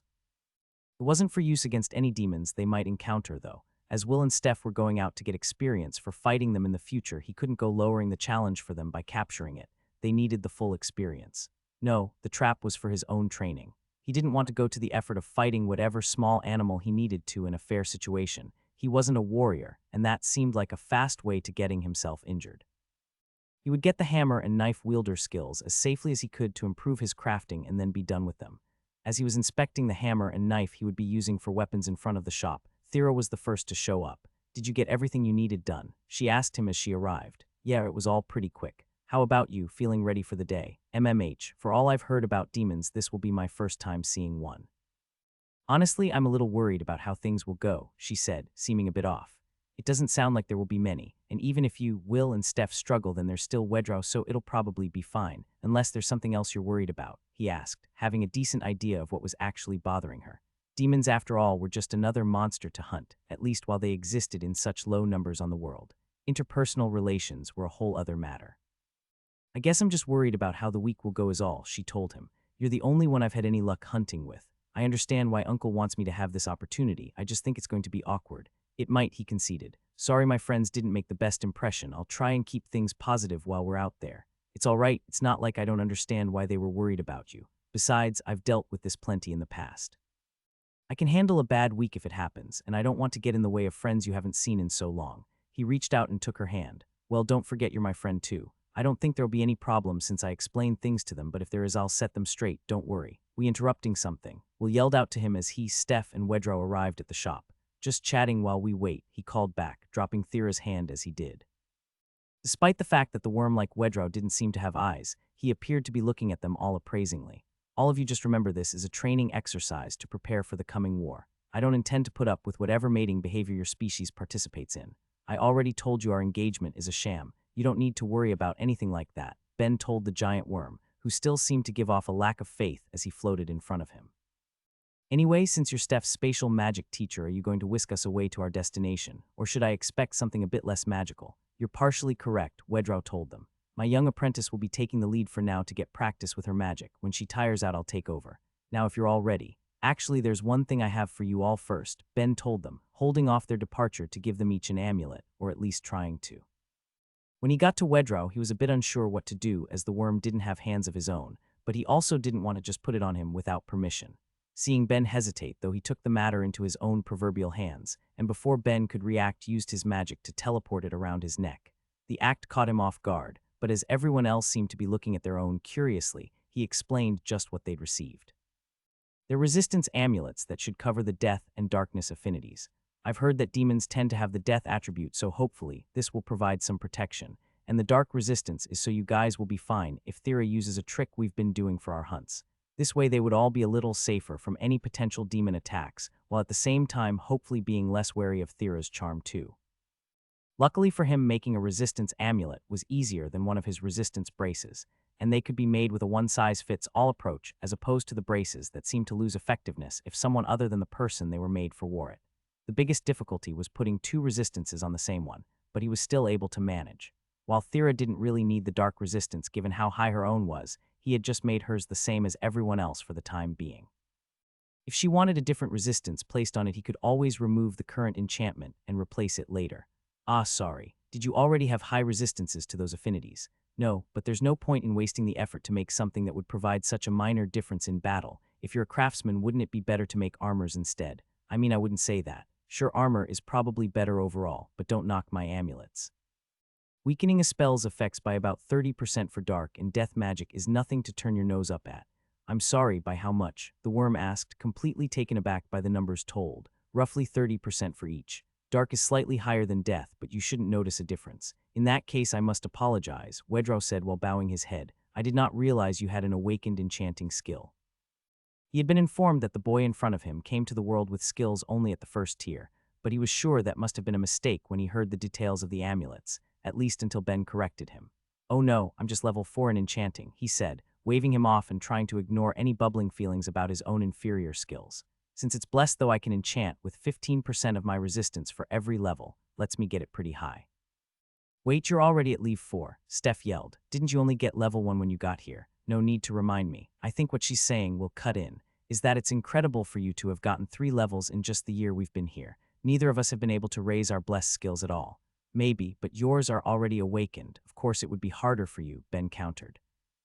If you guys gain levels as easily as someone at the beginning of their skill, I would be yelling out at the injustice of the world. While they talked, Wedrow ignored them to focus on his own thoughts. Along with the rumor Steph and Will had heard about Ben's engagement, there was also another one coming from Analia. Supposedly, a genius enchanter of an unknown race had discovered a new way of suppressing passive magics. When he'd seen who the boy's teacher was, he'd assumed it had been him, but now Wedrow would have to begin to adjust that evaluation. With gifts given, their travels began. Steph stretched out a hand, and with an effort of mana and Will tore a hole through space which they all quickly walked through. No sooner than the last person stepped across its boundary was it closed and another opened, followed by another and another. It was like she was making miniature versions of the gates that constantly ran to allow travel between countries, and Ben couldn't help but marvel at her magic as she went. To completely erase the distance between two places was something he would never achieve through his own power like that. Sure, he might be able to create a tool with similar properties if he worked hard enough and could get access to the magic, but it would never truly be his, something he could work on and grow through his own efforts. When that train of thought came to him, he did his best to abandon it. There was nothing he could do about his incompatibility with magic, no use being jealous of the people he cared about, so instead he tried to turn his attention to the scenery as they passed it. The very first gate brought them out of town, and with each one that followed they got deeper and deeper into the woods, though at the 10th Steph had to stop. That was incredible. He could help but tell her, "How have you gotten so cool since I last saw you?" "It's really not," her teacher agreed, sounding disappointed. "The range you sense ahead is still far too weak. Each jump brought us, a few hundred meters. I'm sorry, Wedrow," she said, giving her teacher a bow. "If you take over, I'll start practicing my spatial perception more as we go." The worm gave her a silent look for a moment before turning away and opening a gate himself, and when stepping through, Ben immediately felt a difference. He wasn't sure how far they'd gone, but the woods felt so much deeper compared to every single jump from Steph that the gap between student and teacher became immediately apparent. How much farther did we get with that one? He couldn't help asking, curiosity getting the better of him. Luckily for him, the worm seemed willing to answer. "Without being aware of my destination ahead of time, I can manage a jump of about 10 kilometers. I'll take us through another 20 gates, and from there we'll take a break to rest and regain our mana." Over 200 kilometers of travel in a span of less than an hour. It was shocking to put it mildly, the kind of power those with awakened skills could access, and Ben briefly wondered if any were worshipped as gods for their strength before dismissing the thought. In a world with real gods, I doubt they'd be too happy about a mortal taking any valuable faith. They continued on from gate to gate as they were produced, watching as the woods between each grew darker and denser, until they finally had to stop for Wedrow to regain his mana.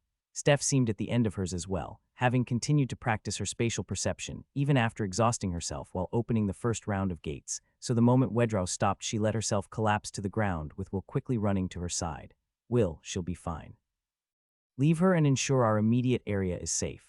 He took a look between Steph and her teacher before doing as he was told and quickly running off to explore the surrounding woods. It was times like these Ben's lack of combat and magic skills actually proved to be an asset. With no expectations of him, he went to take a seat beside Steph, and seeing Thera unsure of what to do gestured for her to come down beside him.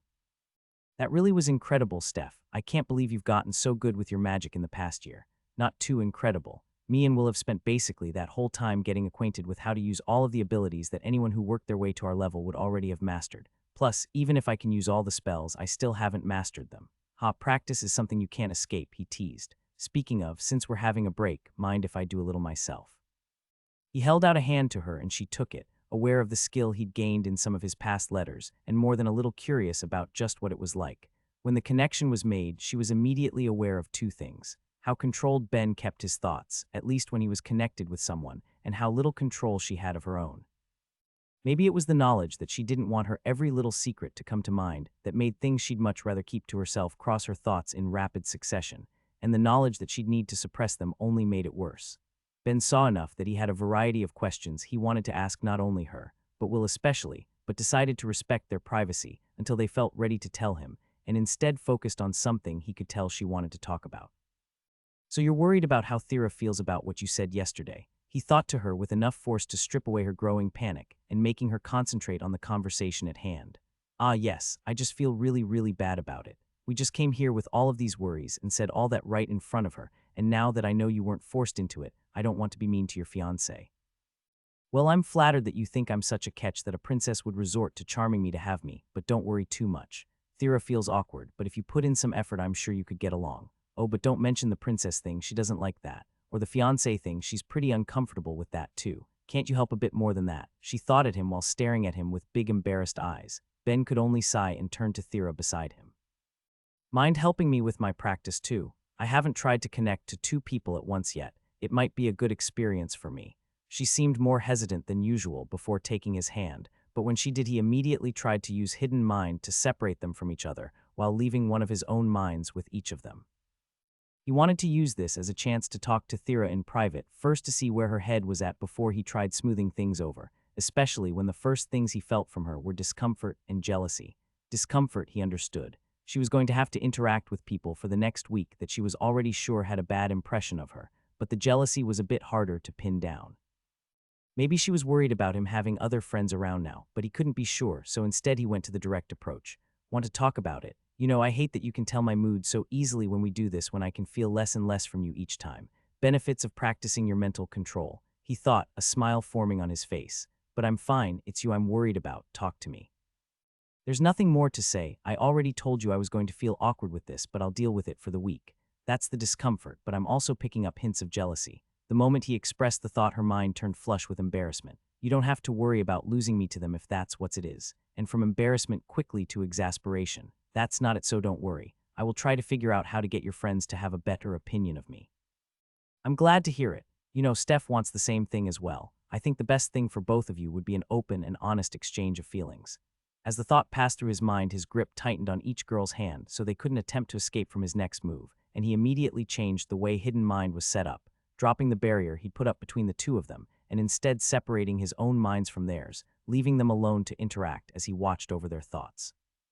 What exactly happened here? Will asked when he returned and found Steph using her healing magic on Ben, while Thera and Wedra watched from the side. Oh, just seems like some people aren't big fans on how I solve conflict, he told his friend with a chuckle as he rubbed his bruised head. They had only been left connected through him for a few minutes before Steph seemed to get overwhelmed by not being able to properly control all of the thoughts and feelings leaking out of her mind, and gave him a solid whack to the head to escape. Considering just how much more powerful than him she was when she came to this world, it was far from a light blow and left Ben seeing stars, but at least her honest emotions had been transmitted to Thera, who seemed to have reacted in a way he never would have expected. She was feeling shy. Ignore it, he's just being punished for his choices. More importantly, did you find anything in the immediate area? Wedrow asked. Nothing worth worrying about. A few smaller creatures I couldn't identify, but as long as they weren't poisonous, I don't think there'll be any issues.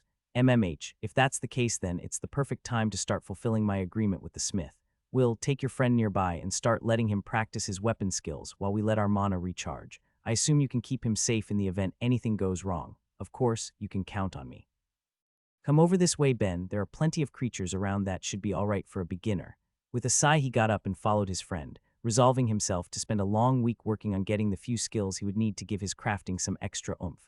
They didn't go very far, maybe 5 minutes of walking at most, before we'll stop them.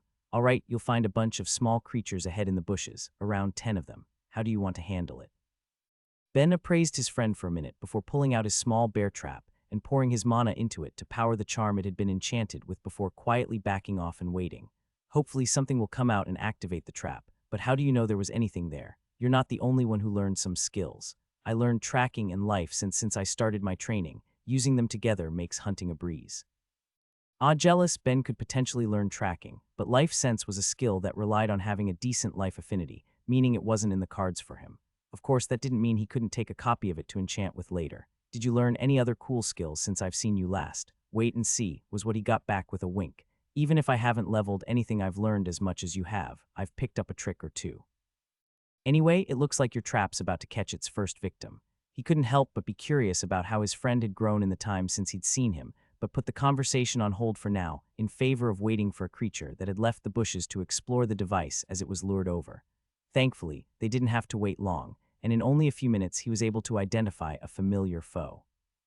A Skrell, its 3 beady eyes and razor-like teeth catching the faint light that made its way between the trees and left them sparkling as it approached the trap. Of all the animals Ben could hunt for his skill, he was happy to get this one. He'd harbored a bit of a personal grudge against them since one bit a chunk out of his leg a few months back. Even if he and Thera had ended up hunting dozens of them since, he didn't think he'd be feeling too bad about it. With a quick snap, the trap closed around it after it got a little too close, and with that Ben came out of hiding with Will in tow. He'd used his dismantling enough times on the creatures to feel confident when taking them apart that he knew exactly where to cut for the best results and to give the creature a quick death. It saw them approach, and despite managing to get 2 legs caught in it, the trap thrashed around as it tried to escape, not wanting the 2 of them any closer. Seeing it was enough to make Ben feel more than a little unpleasant despite himself. He had always kept a distance from the things he'd hunted, either through his traps or Thera's magic. Now that he was right in front of it, he couldn't escape the fact that he'd be killing it with his own 2 hands. But that was the reality of the world he now lived in, and not letting himself hesitate any longer pulled the knife across the creature's throat in one swift movement. Only a few moments after, the life left it. Ben looked down on it and evaluated how he'd done it.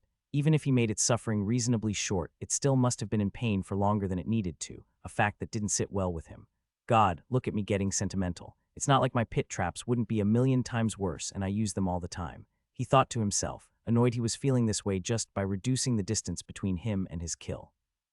Still, I'll try going under the jaw next time so it will be quicker. All that's left is to drain the blood and pack it away to dismantle later. Since their meat wasn't good to eat, this step wasn't as important, but he didn't want to fill his bag with blood if he could help it, so with that in mind, he found a couple strong vines to tie around the body and hung it from a tree. You were good at that, Will complimented as he worked. Sure you don't already have a knife skill? I have dismantling, which gives me a pretty good idea on how to take an animal apart, so that helped, and my crafting gives me a certain level of knife proficiency. Hopefully, both facts will work in my favor. It couldn't hurt, but on a different note, are you planning on using your trap each time? It seems like some of the other Skrells around heard that one panic and are hesitating to come out, especially with us here. Do you have a better idea in mind? Of course, his friend said with a grin, before he walked out into the bushes, reached down and pulled another out. Ben watched it struggle while calling out a warning to his friend. You don't want to be on the receiving end of those teeth, trust me, it sucks. Don't tell me you've already forgotten the skills I came here with, man. He yelled back as a Skrell tried to chew on his arm, tried being the operative word. No matter what the creature attempted, it couldn't make its way through Will's flesh, making Ben remember one of the skills his friend had told him about when they first came to the world, tough skin. Seeing that his friend was fine, Ben walked over and stabbed under the creature's jaw to get to its brain, killing it instantly. So what do you think? Will asked. You deal with the bodies however you need to, and I'll go grab us the next one. Sure, sounds good to me.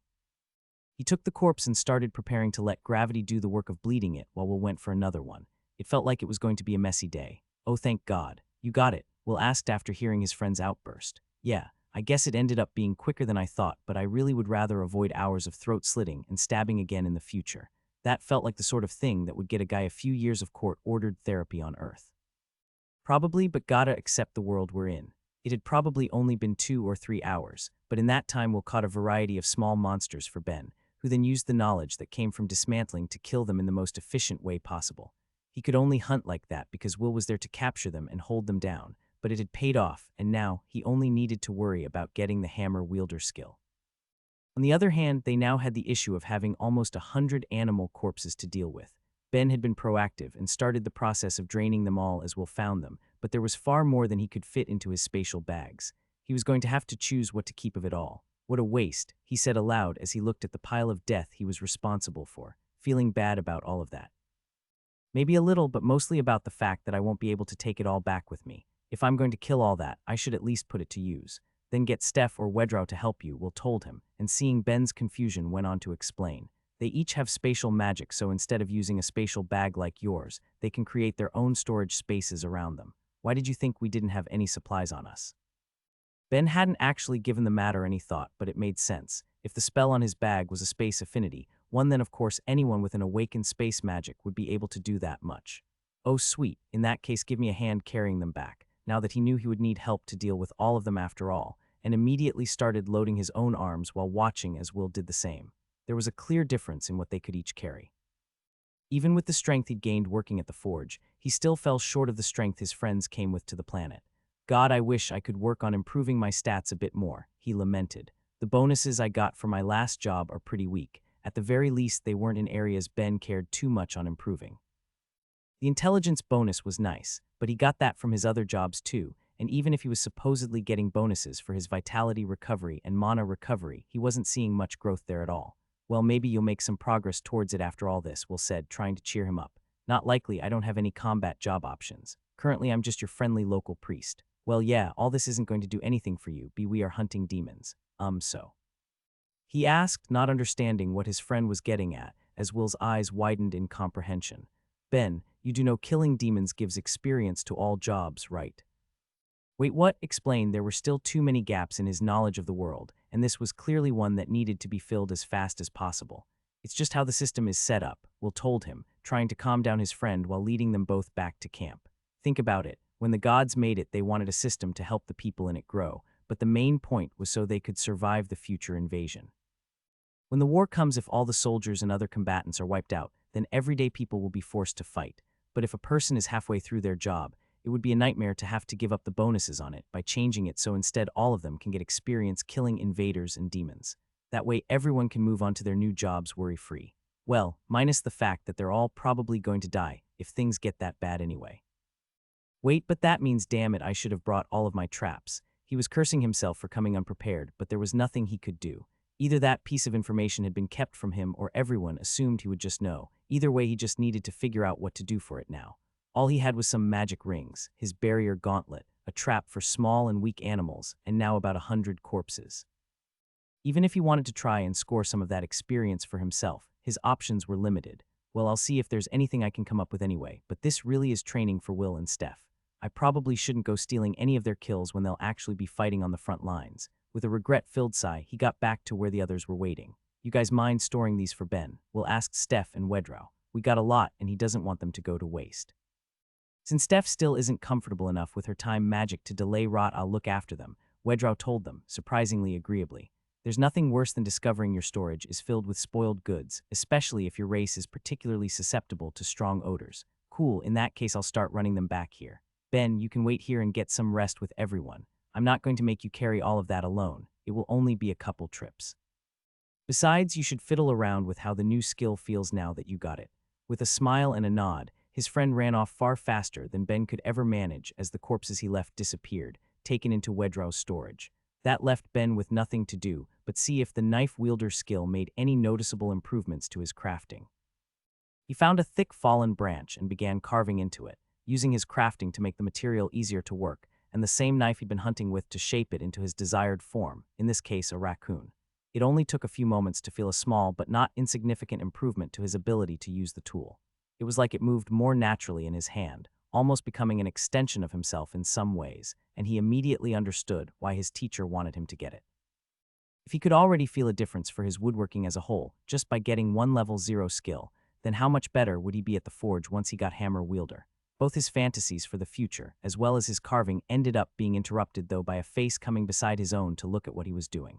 You're not going to be able to see much of a difference from my usual work if that's what you're curious about, but it's definitely there, he told Thera. I guess I don't have much of an eye for that sort of thing. Does it feel any different? Enough to make some impact, and every little bit helps. Any luck with your own training? At that she slumped against him. No, I even tried to ask your friend if she had any advice on it since she has an awakened version of the skill, but she wasn't able to help. Well, Steph did come to the world with it. I doubt she would know where to start to actually acquire the skill. That's pretty much what she said, she sighed. And I can't believe you got your skill while I'm out here struggling.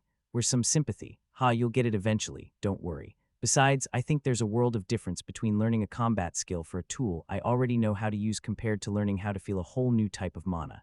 Yeah, but it still sucks being stuck trying to feel the mana without knowing what it's like. If the spirits don't come through for me, I don't know how I'll wait. An idea popped into her head, and she grabbed Ben's arm and started pulling her towards Steph, much to his surprise. Hey, basic knife safety means not pulling someone in the middle of carving. What if I cut myself? That might be pretty convenient, actually. What? She ignored his protests and instead addressed Steph. I'm sorry to ask you this, but would you be willing to let Ben connect us again? Steph, for her part, was caught off guard, focusing on relaxing and replenishing her mana after all the spells she'd used earlier. She certainly wasn't expecting a request like that. I'm not too sure about that, she said apologetically. I don't really like the feeling of completely burying myself like that. Oh, all right, Thera said, sounding crestfallen. I guess that was a bit much to ask. Thera, why don't you explain why you want to before giving up so fast? Ben told his friend, curious about what her goal was himself. I was just thinking that if I could feel her use her life magic while connected to you, then it might help me feel the life mana within myself, but I can just wait to see if the spirits can help me out whenever they get to Stonewall. After all, you didn't exactly make that a fun experience for anyone, she told him, a hint of accusation in her voice. Hey, now I think things are less awkward between you both now since you were willing to ask, so I'm calling it a win. Anyway, Steph, what do you think? A look of uncertainty filled her eyes, but it seemed like her desire to make up for how she'd first treated Thera won out. Okay, I'll do it, but I need an injury to treat. That won't be a problem, Thera told her before she turned to Ben with a look of silent expectations. What? I mean, you're the one that insists on calling me your beautiful fiancé. Just think of this as your husbandly duties. If you think bleeding for you is a husbandly duty, then I want a divorce. Should have thought of that before scamming all those magic materials from my parents. Now come on and stop being a baby. I'll make it up to you later. Oog, fine. He wiped down his knife, making sure to clean it well after the day it had seen before making a long cut along his forearm and connecting with them both. Considering some of the injuries he'd gotten since he first arrived in the world, it wasn't too bad, and his knife was sharp so the cut was clean, but it was still a bit unpleasant. Steph was able to pick up on his feelings just before he put up Hidden Mind and started healing him immediately. Her healing was faster than Sonia's at least. but based on the speed his wound closed, he got the impression Steph still wasn't as competent with the skill as she could be. Awoken skills were supposed to be on a whole other level after all. He didn't think his resistance to the magic should be slowing her spell down this much. Still, after just a minute it was done and Ben was healed, though Thera still didn't seem satisfied. That was pretty quick. Do you think we could do it again? Not super into the idea of dying of blood loss out here, he told her, trying to dissuade her from the idea. Unfortunately, Steph came to her aid. I can speed up the regeneration of your blood so you'll be fine. The connection isn't too bad if I have something to focus on, so I don't mind. Traitor. Please, Ben, Thera said, trying to appeal to him. I don't know if I'll get the chance to be able to try this with someone with an awakened skill again, and there's no guarantee trying it with the life spirits will actually work. He looked at her for a moment before giving in. Oh fine, I guess it will be nice if you have the skill in case of an emergency, so it's not a bad price to pay, but you owe me one, and I'm definitely going to collect. Maybe I'll practice connecting with her for a solid day. The only one I can get to do it for that long is Frederick or some other plant. As he thought on that and other possibilities, he made a longer, deeper cut into his arm, hoping this would be the end of it. Otherwise, it could be a very long week indeed. Is this what it's going to be like every time I leave for a bit? Will asked after he finished delivering all of Ben's kills to Wedrow, only to find he was being healed again and his arm was covered in blood. Never get engaged, Will. Sure, things may seem nice at first, but before you know it, they're asking you to bleed just so they can test their skills on you. The whole thing is a scam. Pretty sure that's just you, buddy. No problem, I'm going to focus on regaining my mana a bit more, but if you need anything else, just let me know. At that, Thera and Steph both left to sit by themselves, Steph to relax and Thera to practice and reflect on what she just felt from the connection. Ben was planning on going back to his carving, but Will was still standing above him, looking like he wanted to ask something. What's up, man? I was just curious about that mind skill of yours, wanted to see if you'd use it on me. Connect, he asked, getting a nod in response. Sure, but any particular reason, just curious. He didn't know why, but something about Will's attitude made it so he couldn't completely believe that, but there was also no harm. Any chance to practice one of his main skills was valuable after all, and he didn't intend to pass it up. He held out his hand, and when Will took it, he connected. Surprisingly, Will's mind seemed unusually disciplined, even more so than Thera's, who at this point had plenty of experience trying to keep her thoughts under control. There were a few thoughts and feelings leaking from his friend, but he wasn't letting everything out like Steph. However, he was unintentionally letting Ben be completely aware of the main thing he wanted to talk about. Hey Ben, so I was hoping to have the chance to talk to you about this earlier, but seeing as how you already wait. He stopped his train of thought for a minute and looked around to confirm something. Sorry, before that, do you pay attention to where Thera is at all times? Oh, you could feel that, huh? It's the effect of a skill I'm aware in the back of my mind, but it's not something I really notice unless I think about it, kind of like breathing. Sounds handy, don't suppose you could teach me how to get it? It was when Will asked that he felt part of his mind go blank, an effect of the covenant he'd made entering the trial. Even mind to mind, he wouldn't be allowed to reveal information about the trial he took, not even its rewards. At the same time, he didn't want to just not answer. This was his friend, and it was obvious how he would use it if he could get it. The thoughts of the skill's potential for keeping Steph safe were leaking from his mind. If he could keep the people he cared about safer by revealing a little, at least enough to be a hint, then he would do it. As the moment stretched on in silence as Ben's every attempt to reveal it was blocked, Will spoke up. If it's something private, just forget I asked. No, it's not that, just give me a minute or two. It would be good if I could tell you anything anyway. Will could hear the determination in Ben's thoughts, but couldn't understand the struggle his friend seemed to be going through, but resolved to patiently wait for his answer. At this point, Ben had activated hidden mind around one of his minds, so that one could think clearly on how to give Will a hint as the other was disrupted each time. The fact he was failing bothered him deeply. He understood he would be kept from talking about things like this when he left the trial, but to be kept from even thinking seemed like a much greater violation of personal freedoms, especially considering that he wasn't trying to convey anything on the trial itself, just the reward it gave. Everything I try and tell him is blocked out. What else am I supposed to do? He thought to himself in a blocked-off corner of his mind. I refuse to accept a god dictating what I can and can't think in my own head. I just need to be indirect maybe, or vague or broad. There's got to be an option. More minutes ticked by as they sat in silence until finally, Ben found a single thought that made it through. Retrace my steps. Oops, well, what Myriad doesn't know won't hurt him. He pushed the level up aside as he heard Will's thoughts on what he had been able to tell him. It wasn't much, but it was enough to make his friend curious that he had to work so hard for so long just to give him such a small amount of information. He let Will reflect on what he'd been told a bit already before getting him back to the topic he originally wanted to discuss. So anyway, you wanted to tell me you started dating Steph. His friend's mind briefly froze as a variety of thoughts passed through his head, but he was able to quickly calm them. Did I really give that away as soon as you started reading my mind? You weren't as bad as Steph, who spilled that, and more as soon as I connected to her. So what's the deal? Why are you guys keeping it hush-hush? We weren't exactly keeping it secret. Will thought as he shifted about awkwardly. I just wanted to be the one to tell you and to talk about it is all. Ben didn't say anything, but he let a silent question hang between them in the feelings he was conveying. Look, it's a bit awkward to talk about, but there's only about 20 humans on the world. I was just a little worried about how you'd feel about there being one less available, you know. Ben stared at his friend for a minute before sighing and speaking aloud. You're an idiot. Huh, sorry, slipped out. But listen, I can't even begin to express how little that matters. But we aren't the only ones who have got together, you know. Aren't you even a little worried about winding up alone? He could feel that Will's concern came from a place of genuine care, so he did his best to not let any of his exasperation at the conversation leak out. Listen, I get where you're coming from, but I'm so not concerned. I'm not really looking to make romance a priority when we might all be dead in 2 years, and even if every human on the planet pairs up other than me, I don't personally have any issues dating outside of my species. Wait, so does that mean you and Thera are really? Still no, he thought, cutting his friend off. It just means that enough races on this world are basically human anyway, so if I ever get the urge to date, I won't be left with sea slugs or something.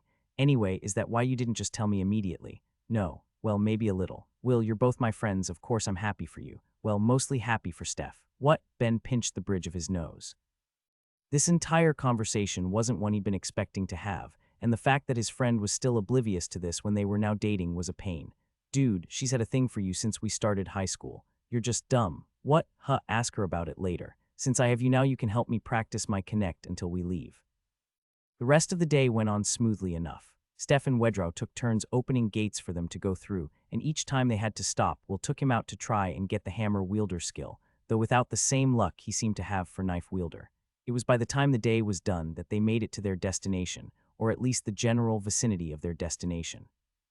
They were deep in the untamed lands, a wooded area that had yet to be colonized by the various races of this world, even after all of the time they'd been on it. There were a few reasons for that. From what he could infer from the information he had, Ben was pretty certain that this world and all others that the various races had fled from were much larger than Earth. He wasn't sure just how much, but that could be a question for Quillith when he saw him next. Other than that, the races around were typically more focused on strengthening themselves than expanding, with complex international policies devoted to the topic, as well as the fact that not all races lived on land. Plenty made their homes in the ocean, and more than a few made their homes deep within the world itself, meaning that space wasn't used the same way that it would be on his homeworld. All of this combined to make a world that could seem oddly empty once one left the more populated regions, which also made it easy for some demons to slip through the cracks, and made it hard for them to be eradicated from the world. As a result, higher-level adventurers would be paid to explore the lands to take care of any potentially dangerous creature that might inhabit it, and many of the world's nations would send their armies off for experience as well. It was with all of this in mind that Wedrow sat them all down to talk after setting up camp for the day. Starting tomorrow, we'll be beginning to search for any of the demons that have been spotted in the vicinity. Our sources think there may be roughly 5 of them, but don't let your guard down on that account. Countless worlds haven't been lost for them to be taken lightly. Now I wouldn't expect the Otherworlders to know this, but Thera, are you aware of the change that began a few hundred years ago? Are you talking about the sorrow? She told him, not having expected to be quizzed. Correct, he said with a nod of approval. For the rest of you, we aren't sure how it happened, but a few hundred years in the past, all demons underwent a change, causing some sort of deep mind effect in anyone that attacks them. Put simply, there's a likely chance that after you kill a demon, you'll feel terrible for the act, while some might not even be able to attack them at all. Not all people are affected, but it seems the majority of them are, and it's at that time that any surrounding ones will take advantage of that moment of weakness to strike. If you are the sort to be affected, it has been shown you can get through it with practice, but until that point you're a threat to not only yourself but the people around you, hence why you need experience fighting them. If it's a passive magic I'll probably be fine, but if it's a direct spell or skill I'm not sure how I'll react. I guess as long as I can keep my wits about me it will be okay, and with all these powerhouses around me, it's not like I'll need to do anything anyway. His role was hunting any weak creatures around to work on getting hammer wielder, while everyone else actually practiced on demons, and whatever other tough monsters were unfortunate enough to wander by, he could leave the real fighting to his friends.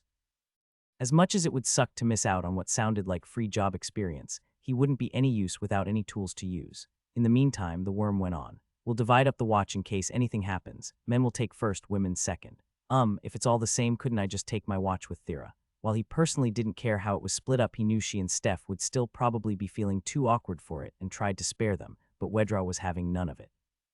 It's not, at least for the other three. They'll all need experience with occasionally working with people they aren't used to once the war breaks out, not to mention the fact that I know how the tents are split, and I already said I won't be accepting any mating behavior. Come on, do you really think anyone will feel frisky during a hunt in the woods? Instead of answering, the worm simply gave Will and Steph a pointed look they wouldn't return, and Ben's head fell into his hands as he understood. You've got to be kidding me. With that decided, the girls went to get some sleep while Ben and Will kept watch on the camp. At least that was how it was supposed to be. Since Myriad was around and Will had life sense, he was able to pass the time talking to them both while he focused on training his enchanting. It had been a while since he'd played with the skill's more destructive properties, and it just so happened there was a boulder near the camp. It was bigger than anything he'd tried to carve into with his skill before, but he also had more control than the last time he'd practiced with it, and began slowly chipping away at the stone, making the material easier to work with his crafting while at the same time piling enchantments onto certain regions to cause parts of it to break down. At this point, he barely had to think to do it, just pile up enchantments, wipe away the dust, and repeat again and again and again. It was basically just magic sculpting, and it was peaceful. From what Will and his god were telling him, there wasn't anything around to be worried about as far as they could see, and he'd be no good in a fight anyway, so he took the time to relax. It was as he was finishing up, he felt a head hovering over his shoulder. So what's this one? Thera asked as she looked at his work. From what she could see, it was his biggest sculpture by far, at almost the same height he was sitting down, and appeared to be some sort of bulky animal with its head hanging down. Sad panda. It's an animal from my world. Why would you make it sad? Steph asked from behind him, apparently up as well. Pandas are so cute, they should be allowed some joy. It just felt right, he said with a shrug. Anyway, I take it, it's time to switch shifts. Unfortunately, Steph said, sounding defeated. There's never enough time for sleep on these smaller excursions. It's so much nicer when we're part of a big enough group that we only need to do this every couple days. Well, it's only a week, Will told her with cheer. And now for some well-deserved rest. Come on, Ben bid the girls a good night, leaving them to awkwardly figure out how to interact for the next 5 or 6 hours as he got himself set up in bed. As far as day one, when it was peaceful enough. He got one of 2 skills and was able to spend the time reconnecting with his friends, while at least beginning to help smooth things over between them and Thera. If they could all grow a bit stronger, then that was for the best, and if he managed to get the hammer wielder skill fairly quickly as well, he'd have more than enough time to do his own thing and focus on his skills, maybe even collect some uncommon or rare plants for his alchemy. As he drifted off to sleep, he thought to himself, maybe this won't be too bad. Why am I so bad at this? Ben yelled out after hammering his 20th monster that day. They'd been hunting for demons for the last 2 days now without luck, and while everyone else would be busy fighting stronger creatures that Thera would draw to them by removing her cloak and resistance band, Ben was put in charge of handling the smaller beasts, making sure to call out for help if things got too bad, and he was hating every minute of it. Aside from how unpleasant it felt when bones broke under each of his blows, the attacks left everything he killed practically unusable for materials, meaning not only could he not make use of the parts later, but he also couldn't get any practice for his dismantling with the condition he left them in. Since he'd just finished taking apart everything he'd gotten with his knife training, that meant he would only be able to practice with whatever the others killed. I get what you're saying, but the sooner I get it, the sooner I can relax and focus on training the skills I really care about. I think it should be pretty clear I'm not a fighter. He'd already had to have Steph heal him a couple of times today when something got too close or he got careless.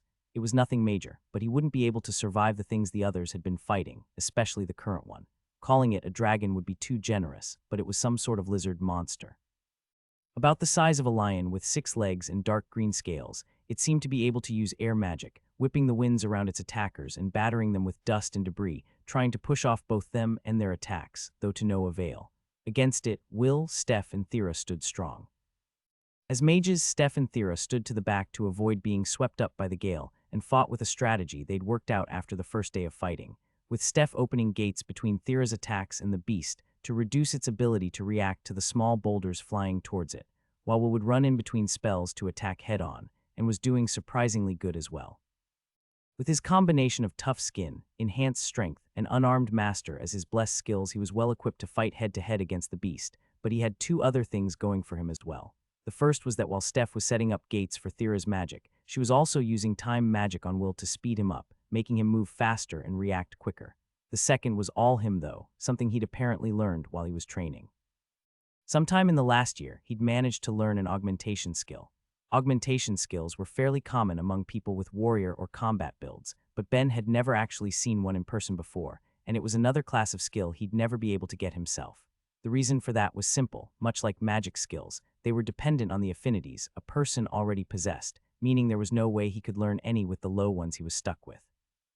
It would wrap a person's body or weapons in the mana as a way to inflict extra damage compared to what the attacks would normally be able to achieve, and at a significantly lower mana cost than if one was to compare it against a mage trying to achieve the same result, making it far more suited to warriors that would typically have a lower mana capacity.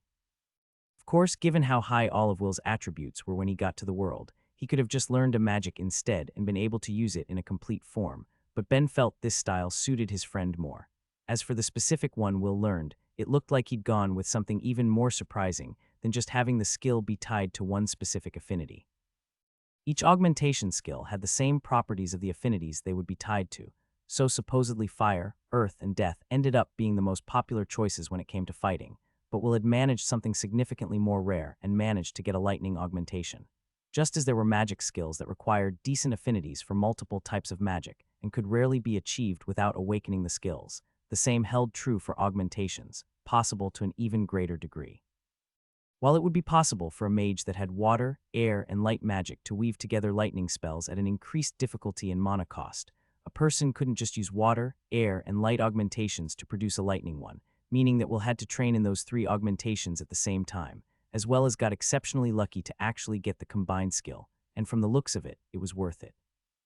Between each of the girl's spells, Will would rush in and deliver a barrage of electrified punches, jolts of energy running up his arm as he did before jumping away as it tried to attack him and creating another opening for the next earth bullet. Thera was sticking with that spell for now since the sacrificial enchantments on her staff could handle it, as well as the fact that even though it was still unreasonably large, she was able to make it smaller now than before her magics leveled up, and as a result could fire more off without putting more strain on the staff and enchantments on it, meaning she wouldn't destroy it during the remaining few days they were out here. The creature was surviving her attacks easier than most had in the past, but they were deep in the wild instead of towards towns, and since there wasn't a large amount of hunters and adventurers out to train and cull dangerous creatures, the apex predators around were able to get the time to grow stronger and more deadly. Even combining her magic with Steph's, the creature was able to react and attempt to dodge or lower the severity of the blow with a blast of air between the attack. While those attempts had few successes, it did keep them from landing a critical blow, instead just wearing down the beast's defenses. Still, it was enough. Scales cracked and a body that was battered and broken. Once Will pulled away after his final round of punches, Thera fired one more spell and brought the creature down. Once its death was confirmed, Ben quickly reapplied the enchantments to Thera's staff and checked its condition before he got to dismantling it as the rest tried to lure in more monsters to train against. As he was taking it apart, he couldn't help but think that Thera looked like she was enjoying herself. This was how she'd always wanted to hunt after all, head-on against powerful creatures, pushing herself and her magic to its potential, and with Will and Steph she could. Even if Ben finished this trip with the knife and hammer wielder skills, he wouldn't be a fighter. He simply didn't have the drive. What that meant then was that she needed to find a real party to adventure with, a thought that left him feeling more complicated than he'd expected. Their hunting together was always supposed to be just until she found a new party, but he'd had fun doing it with her. Getting to test out his tool was exciting, and constantly trying to figure out how to improve her staves gave him a good challenge. Not to mention, he just liked her company. Back when he'd go out hunting alone to gather supplies for his crafting, it was a boring affair aside from when he'd actually get his catch. Now he had someone he could talk to pass the time, and through that had grown their friendship. It wasn't like they would lose that if they stopped hunting together, especially not while they lived under the same roof, but it was a change he wasn't sure he'd like. Still, I should probably talk to her about it at some point. Enough people in Stonewall seem open enough with her now that she could probably find a real party and grow her skills with them. They finished their hunt for the day, and Wedrow put away everything Ben had dismantled into his storage, while he threw together a meal for everyone. He'd been absolutely crushed on the first day when he discovered he'd made the terrible mistake of forgetting his kiss the cook, apron, and chef's hat, but moved on the best he could since he was the only cook of the group. Thankfully, Wedrow and Steph had packed away some pans and ingredients, and with all of the meat they'd gathered, they were able to enjoy a simple but tasty meal. It was after this, when everyone had about an hour before the girls would rest, that they all would sit and talk or work on their skills, that Ben was able to get a moment alone with Thera. "Hey, how was the hunting today?" he asked casually, trying not to display any of his concerns on his face. It seemed to work, and she responded with a voice filled with enthusiasm. Fantastic. The first day was a little rocky, but now I don't think I've ever worked so well as part of a team before. Even if she still wasn't sure how to interact with his friends, she'd found them to be more than accommodating of her, making a strategy that would compensate for her own lack of abilities, and accepting her suggestion to let her use her charm to lure out monsters, since they were all equipped to deal with it. Outside of working with Ben, she doubted she'd ever had a better experience than this during her time moving from party to party at the guild. Back when she first started, she never would have imagined such a thing could feel so satisfying. I'm glad to hear it. Do you think that's something you want to do more often? I mean, yeah, if your friends come by again, I'd love to fight with them more.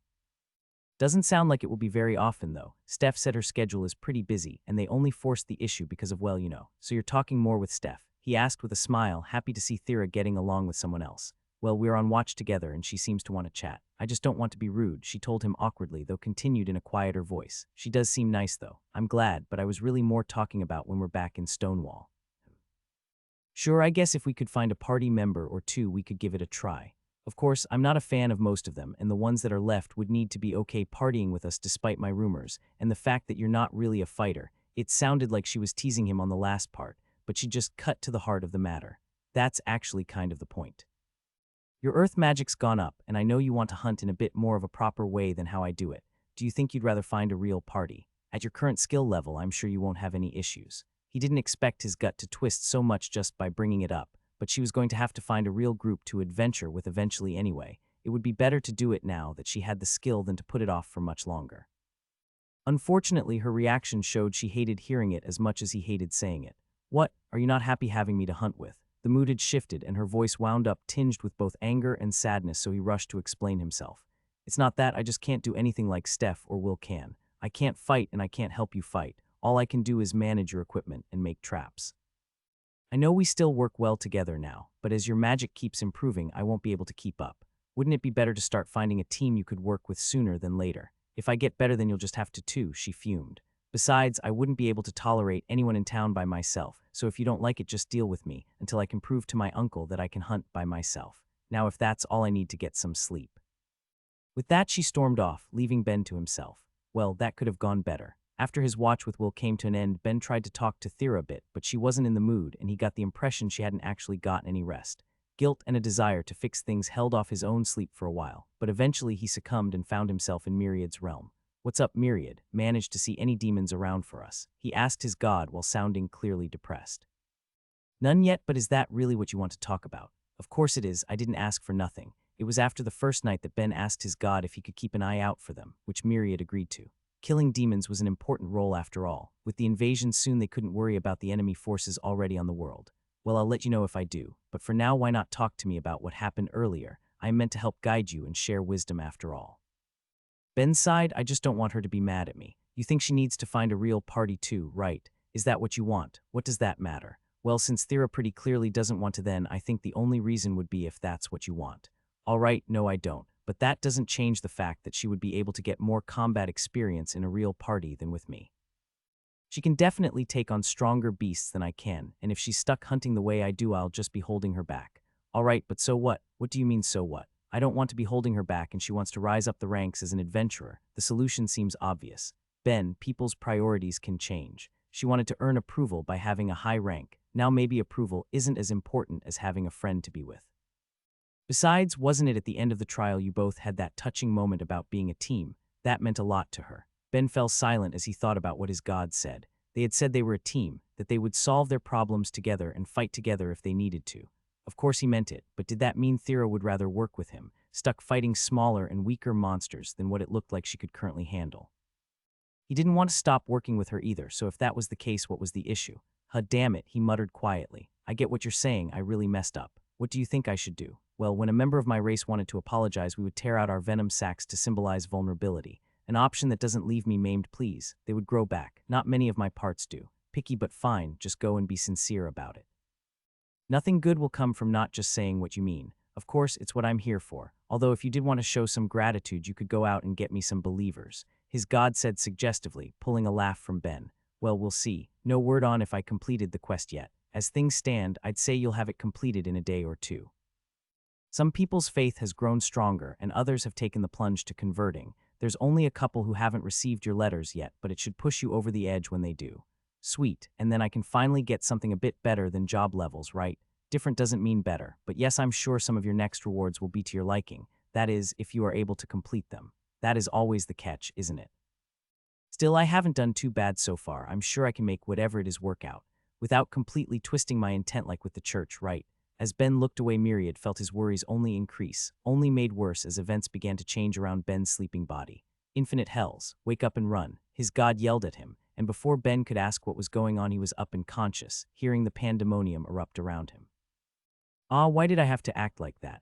It's not like he was trying to get rid of me. He just thinks I need someone better to hunt with, which maybe isn't wrong, but Thera, is everything okay? Steph asked her while they kept watch together. The first 2 nights they'd been able to make a small amount of chit-chat at least, but on this one she was completely silent and absorbed in her thoughts. Thera's first instinct was to just lie and say everything was fine, but she didn't end up getting a wink of sleep after how she'd been feeling, and she did want to talk about it. Since Sonia wasn't around and the person she'd normally talk to about her issues was the one she was fighting with, maybe it wouldn't hurt to open up to her just a little. I had a fight with Ben, she admitted, feeling awkward as she did. Oh no, what happened? It's dumb. He tried to talk to me about finding a real party to hunt with, and I reacted badly. He is a craftsman, Steph said, trying to be careful with her words. Mind telling me how you both ended up hunting together to begin with? She'd gotten the abridged version of the story in Ben's letters, but was curious about the finer details that she'd previously missed. Thera was agreeable at least, and began awkwardly recounting the tale of how they started working together, both of them being forced into it by her uncle, his annoying way of trying to form a friendship while she just wanted to keep her distance, what they both went through dealing first with Roan, then everything her mother set up in Analia. When she looked back on it, she couldn't help but think that despite all the insanity they'd been through, it had been a fun year, maybe one of the most enjoyable she'd had. Even when considering that she'd faced death from both a madman and a god's trial, it was still better than the monotony that life previously held for her.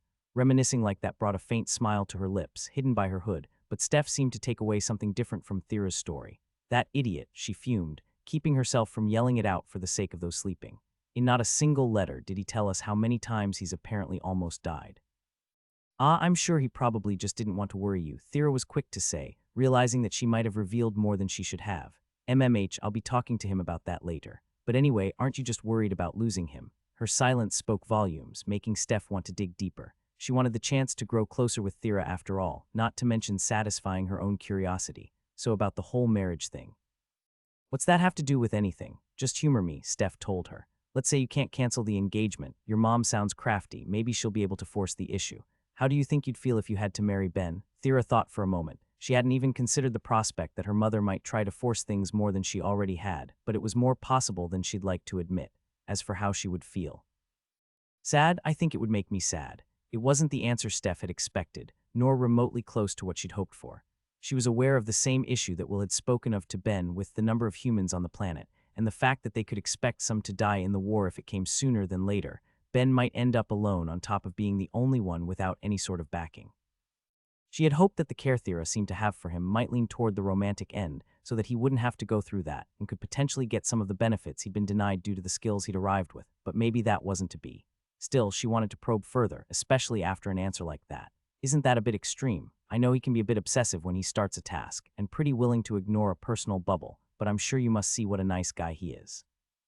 It's not about that, she said with a shake of her head. He's already aware of this, but as a half-breed I can expect an unusually long life. I've never wanted to get married because the idea of watching someone I care about slowly die like that sounds terrible. Steph was momentarily silenced. She hadn't expected such a depressing reason, and it took a bit to know what to say. In that case, what about if Ben marries someone else? Are you going to be all right with that? Why wouldn't I be? She asked in confusion. There are plenty of times when people enter a relationship with someone else that they have less time for other people they care about.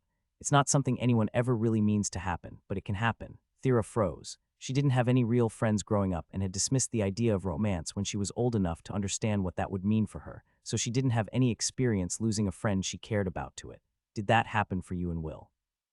She suddenly asked, wanting more information and making Steph blush in the process. What do you mean? Oh sorry, I guess I assumed from what I saw when Ben connected us. Do humans normally do that sort of thing with people they're just friends with? It seemed like something that would normally be extremely private for a lot of races and had left her blushing under her hood for a while after it happened. If humans just act like that together with anyone they care about, then does that mean Ben would want to, and only has an out of respect for cultural differences? So would he want some time alone with Steph too? Just the thought left her flushed all over again, but Steph was at least quick to correct her. No, she yelled a bit louder than intended. I mean, yeah, me and Will are together. We don't just do that sort of thing with anyone, so don't think anything weird. As for us, well, most of the people we care about are on a whole other world. I send letters to a couple other classmates, and so does Will, but it's not really the same. Oh good, Thera said, strangely relieved to hear it. Wait, relieved. Why should I feel so? Back to the matter at hand, I just think you should clear things up by telling him how you feel. If you want to keep hunting with him, tell him that and tell him why. I know you're right, but I made a scene about it, and it's going to be so awkward. I'm sure it will be fine. I bet Ben is just as anxious, Steph told her confidently. Besides, nothing will get better if neither of you say anything. Steph smiled as Thera sat with her thoughts, and both were content to enjoy their peace for the rest of the night, right up until the ground around them exploded. As Ben got up, a sight of chaos greeted him. At first, he thought a horde of different monsters had come to attack them. They were all so varied in shape and size. It was like the attack on Stonewall all over again, but as he looked closer, he found they all had distinct similarities. Despite differences in body structure big enough that they could be mistaken for different species, they all had dark red scales and soulless violet eyes, marking them all as members of one race, demons. From what he'd learned, one of the most dangerous aspects of the creatures was their adaptability, their forms drastically changing within single generations to fit their environments, making them well-suited to conquer various worlds and incredibly dangerous to have on the planet, and now their little hunting group had become their prey. Even worse, there wasn't the trifling 5 they'd been told to expect, but 30 of them at least, and some making a beeline to him as soon as they saw him. He didn't know what to do, what he could do. He wasn't a fighter, and he didn't sleep with the barrier gauntlet on. How was he supposed to run? One that was built like a bull lunged at him, and he felt death in front of him again. He reached his arm out, prepared to lose it so he could connect with the creature to try and scare it off like he'd done in the past. But before he could, Will appeared and lunged at it, knocking it away briefly and giving him enough time to grab Ben in his arms and run with all of his might away from the camp. Will, what are you doing? Ben yelled as he was being manhandled. We can't leave everyone else. Stop moving so much. It's already too late. His friend yelled back, pain lacing his voice. I already saw their bodies being dragged into pits when I got up. If even Wedra was killed, then there's nothing I can do but get out of here. Killed? No, but Thera, Steph, they can't be. He felt sick with horror. For his friends to be gone in the blink of an eye while he slept, how could that happen? How was he supposed to tell everyone? 2 of the few people he cared about in the world were gone just like that, and his horror turned to rage as he screamed in his mind. Myriad, how the fuck did this happen? He knew his god was watching, considering everything that happened, and he wanted answers. This couldn't have happened. Myriad had been watching the entire time. Even if he wasn't omniscient or omnipresent, how could they have been snuck up on like that? When his god did speak up, it was with a voice filled with remorse. There has to be something we can do. They can't just be gone. He gritted his teeth and tried to keep silent, not trusting himself to speak at the moment. His friends would be dead or dying, and there was nothing he could do about it. Once they finally felt they were a safe distance away, and Myriad said they were no longer being chased, they sat in silence. Will had spent almost half the day running, and they needed to figure out what to do from there, but neither of them had the energy to talk. Instead, Will threw together a fire, and Ben let himself fall into despair. With his friends gone, he felt all the energy seep out of him in a way he couldn't stop. It was worse than when he'd taken a few days after he'd been left behind at the church. What was he supposed to do now? That didn't even mention how pressing things looked for his own survival. He and Will were trapped hundreds of kilometers into the untamed lands, and without a space mage around there wasn't any way out other than walking, a task that would take ages to accomplish. His god said tenderly. Weeks to stew on his failure to keep the people he cared about safe, a nice prelude to the lifetime of regret that was sure to follow. He had to at least try to recover Thera's body for her family, though there would probably only be bones left. Maybe her father would kill him for failing his daughter like that. With the way he felt, he wouldn't mind, and he wanted her to properly be laid to rest anyway. He felt his eyes move towards where he thought she would be, and then widen as a sliver of hope filled him. Myriad, if Thera was dead, would bind still work. There was a chance that he really was just being pointed to her body, but he wanted to believe, and his god didn't disappoint. Myriad said, hope returning to his own voice. Ben's heart was pounding at the thought. If she did escape from the demons, then maybe the others did with her. They could all be alive, maybe even looking for them. Since their group had the space mages, they would be able to make plenty of distance from the demons after all. They might even be in a better situation than he and Will. Myriad, I don't care how you do it. Contact Analia and see if she can find and contact Thera since she's her believer. If she doesn't make the time for you, tell her I fucking swear I'll devote whatever little of my life remains to stealing as many of her believers from her as I can. He almost yelled before turning to Will, who turned to watch him seemingly talk to himself. Will, I have some good news. They might all be okay. What? How can you be sure? He sounded suspicious, but Ben saw some light return to his friend's eyes with that bit of hope.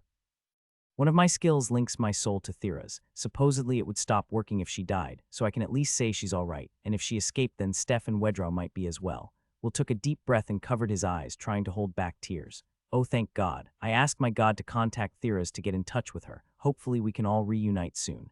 Even with the good news, the nervousness didn't leave them as they waited for answers. Minutes passed and turned into an hour, and as Ben was beginning to seriously consider how to make good on his threat, Myriad came back. His God told him hesitantly. Then the bad news? He asked, feeling his stomach drop before he even got an answer. Wait, what? Do demons take prisoners? He asked in shock. Then we have to save them, he yelled, getting a look from Will as he did and quickly explaining what he'd learned. That doesn't mean we can just do nothing. I'll follow my skill and we'll figure something out on the way, so warn us if you see anything ahead. If they die before we can get there, then we'll leave. Will, come on, we need to get going. They started running, but it was apparent that Ben couldn't keep up with Will's speed, so again, his friend carried him as Ben passed on the information he'd gotten from his God. It looked like there was 40 of them in a deep cave system, and they were being left alone, save for small, snake-like creatures the demons had feeding off them, with Thera getting the worst of it, 5 being attached to her unlike the others who got 1 each, and hers were being changed out frequently. But why is she getting the worst of it? He thought to his God, are they trying to poison or kill her in particular? So you don't know what these things are. Damn it, and there's nothing you can do. If you're already going to be outnumbered when the war really starts, it's not like you need to bring an army, right? What, why? What does that even mean? Myriad was silent for a moment in thought. If you're saying I can't tell, well, when it's something he might need to know to stay alive, then I can always find another God. Ben told his God threateningly. Cool, while you're doing that, tell them their rules are bullshit and likely to get someone killed.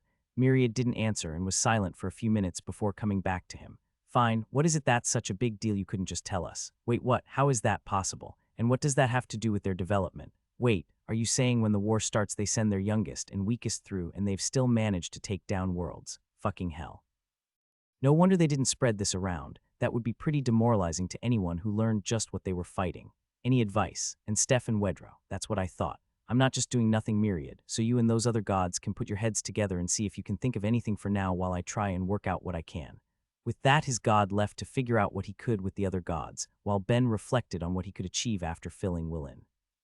The fact that he was no fighter was showing its ugly head again. He'd only got knife wielding, and at the 0th level there wasn't much use in it, not to mention his only knife was still at camp, which meant that if he was going to fight it would be as a craftsman. The only question was how. If they did go back to the camp, there was a chance they might be able to grab some supplies, but there was always the chance there were demons still there, especially if they were being led by an invader. There was also the question of how dangerous that one would be, given that it had presumably grown up in the wilds of this world as opposed to whichever one they'd normally come from. It couldn't be that smart. He didn't care what weird rules this universe played by. Unless knowledge was passed on, you could only know the things you'd learned for yourself. If that was the case, then what did Ben know? He didn't have a way to put his smithing knowledge to use out in the middle of the woods, and as for enchanting, he might be able to pull something off with his magic rings, and if he learned the skills Will possessed, but he wasn't sure he could make a weapon out of that. Knowledge from Earth, it hadn't proved itself to be exceptionally helpful in his life yet. He just hadn't learned anything in his old world that would be useful to his new reality, with the exception of a couple of things that might make him some wealth if he was to replicate them on this world. If Thera was here, he was sure she could cause some chaos with her magic. Even out here, he could probably create a makeshift staff or two that could handle a single spell, but she was one of the ones he needed to save. Maybe he could work out a plan through the gods once he got to her, but he needed to get through all of those demons first. So what did he have? Was there anything he was good at that he could put to use, maybe to cull their numbers a bit? Actually, he thought, inspiration striking him, maybe my usual way would work here. When chaos exploded around her during her watch, she and Steph were dragged into the ground before she could even react, and in that moment she was sure she would die to the very element she'd been working so hard to tame. She did the best she could to keep the dirt from sliding down her throat when she felt something latch onto her wrist, and her mana pour into it in an unending torrent like a path had been created for it to move out into. and whatever created it quickly felt the backlash of the act as it exploded like so many staves she'd passed her mana through had before. In the back of her mind, where she wasn't concerned about dirt filling her mouth and lungs, she noticed a thick wetness where it happened, and she didn't think whatever felt the effects of her power was a simple tool, but she still didn't know what was going on and why whatever it was that had her dragged her off into the earth. Hours passed, and whatever the creature was had placed a limb over her face to keep the dirt out, but it was still a struggle. The panic had subsided with time, though, and she was able to think clearer, at least enough to wonder why whatever this thing was had kept her alive, and how her companions were. Had they all been taken too? Had they escaped and were looking for her? Would she ever stop being pulled through the ground, mercilessly beaten by any roots and stones that were down there? Most of those questions were answered when she was finally pulled to the surface to find Steph and Wedra were there as well, though her blood went cold when she thought about what that might mean for Ben, and it only got worse as their captors were revealed to be the worst possible option that could exist in the wilds. Demons, and dozens of them. It seemed they had been the real prey all along, as their targets had captured them for reasons she couldn't begin to imagine. It simply didn't happen. Demons killed people they had no reason to take prisoners. Why would they? They were mindless killing machines. At least that was what she thought until one spoke. Three of them. It's not enough to strengthen these lot for what I need, but it's a start, especially you, spoke one with a mostly hominid shape, with sharp claws that looked equipped for both digging and fighting, and the thick red scales and violet eyes that were characteristic of their race. It turned to look at Thera, specifically her wrist. How so much can exist in a single body is something I can't believe, but it looks like one mana viper won't be enough.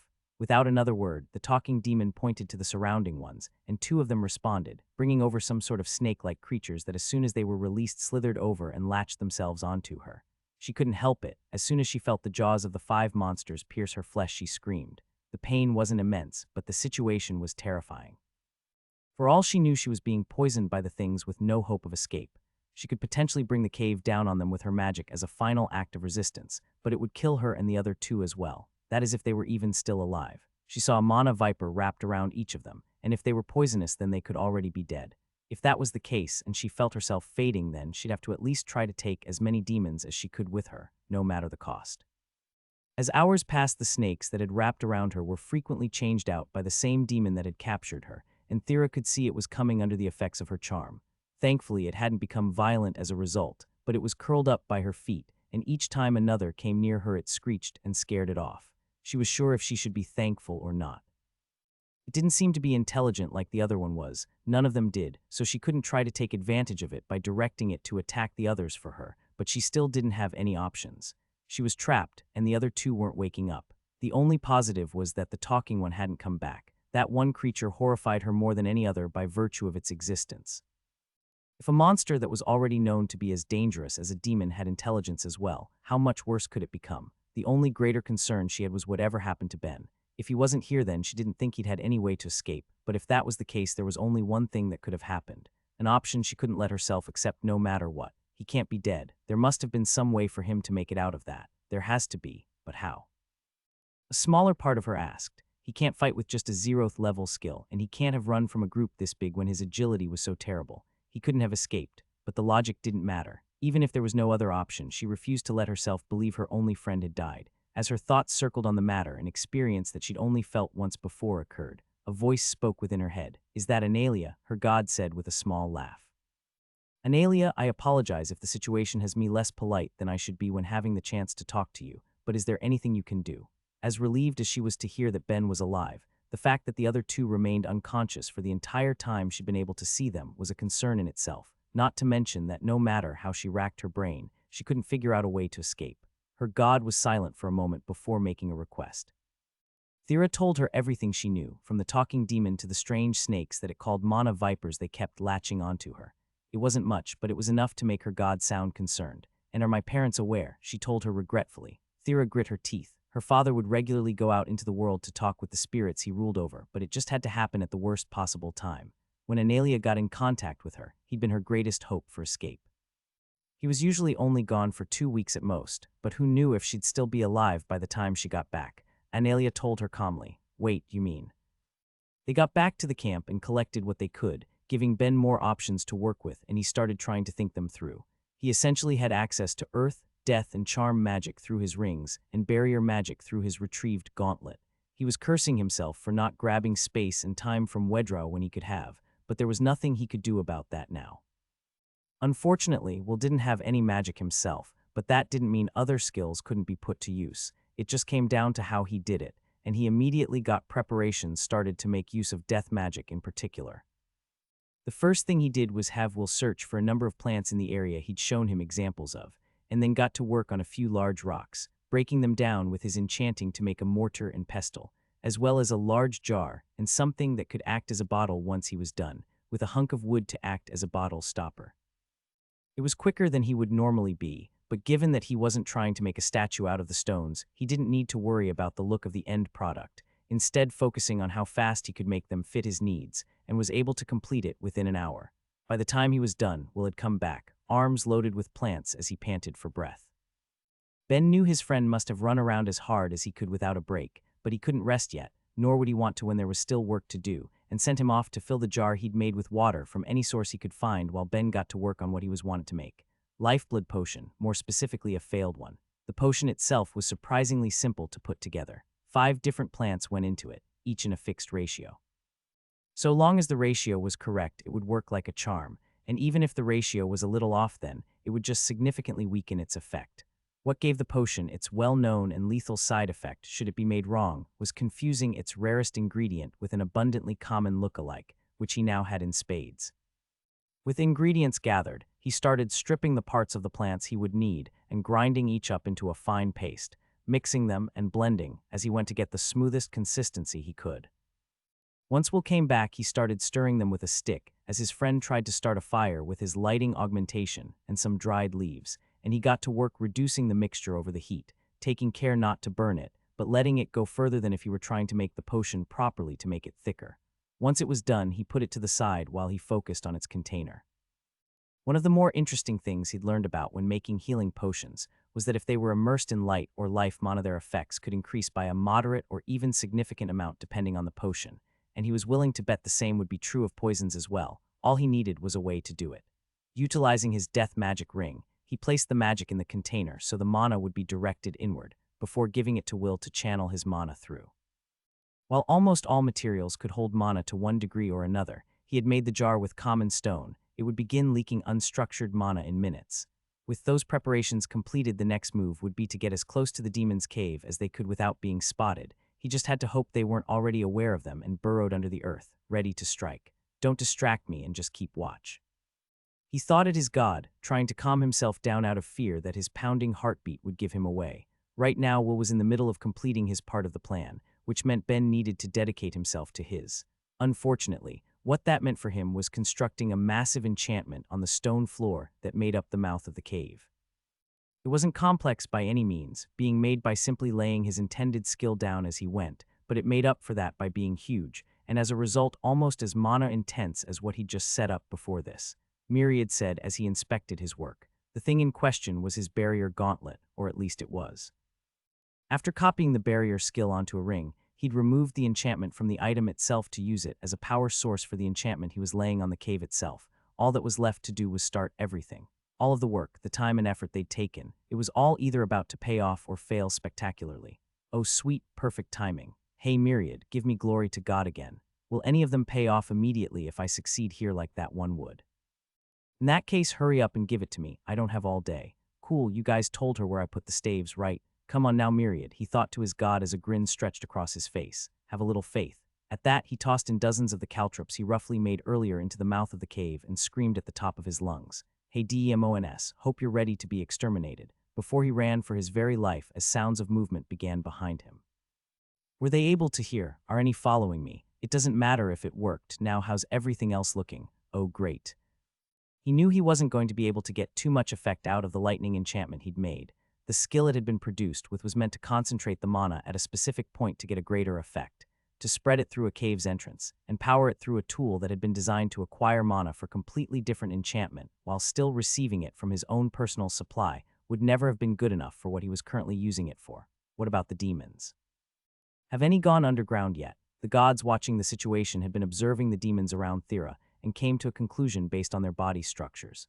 Despite how varied each one was from the other, there were 2 things they were sure about. Each of them would be suited for tunneling to one extent or another, and despite that, it still shouldn't be as efficient for them as just running, with tunneling likely to be a developed trait to help them hide from any potential threats. Now that they were going to fight, they were going for speed instead. That meant he needed speed above all else, which continued to be his weakest attribute. They set up the main part of the trap as far away as they comfortably could, preparing it under the watchful eyes of the gods who were on guard to warn them about any demons approaching. He just had to hope he'd make it there before anything caught up. His small saving grace was that the cave was deep and the demons made their home towards the end of it. But they were beasts that destroyed worlds. He couldn't depend on that to be enough to let him pull off what he needed to, and the screaming of his god in his head told him it already wasn't looking good. The urge to look back was overwhelming, but he couldn't give in. Anything that slowed him down, even for a second, could be enough to get him killed. He needed his entire focus to be on running, putting one foot in front of the other, not missing a single step as he went. Falling meant death, being too slow meant death, just being unlucky meant death, and not only for him, but likely Will and the ones he wanted to save as well. The passing of time meant nothing to him. Even though it could only have been a few minutes, it felt like hours. And worse, beyond the sound of his own heart beating in his ears, he could hear something else.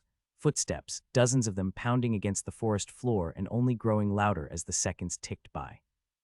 As fear started to grip his heart, he saw his target, what looked like a plain dirt area in front of him, with Will waiting at the end, crouched down but ready to fight. All that mattered was if Ben would live to make it to him. Saying a quick prayer and hoping against hope that all the untested components of his trap wouldn't get him slowly and painfully killed, he crossed the dirt expanse, not slowing down for a second as he could feel the pounding of the earth behind him. He was almost there. Will was only a few feet away. His god suddenly screamed at him, but there was no time for him to react, and he felt thick claws tear across his back, ripping his flesh open while at the same time pushing him and the creature that attacked him across the boundary he'd needed. Will got up and threw himself at the demon that had taken him down, and in doing so stopped providing power to an enchantment Ben had created earlier. It was during his first weekend hunt with Thera he realized he couldn't get monsters to just throw themselves into a pit trap, even if it was sufficiently charmed, if the creatures could tell they would die from it.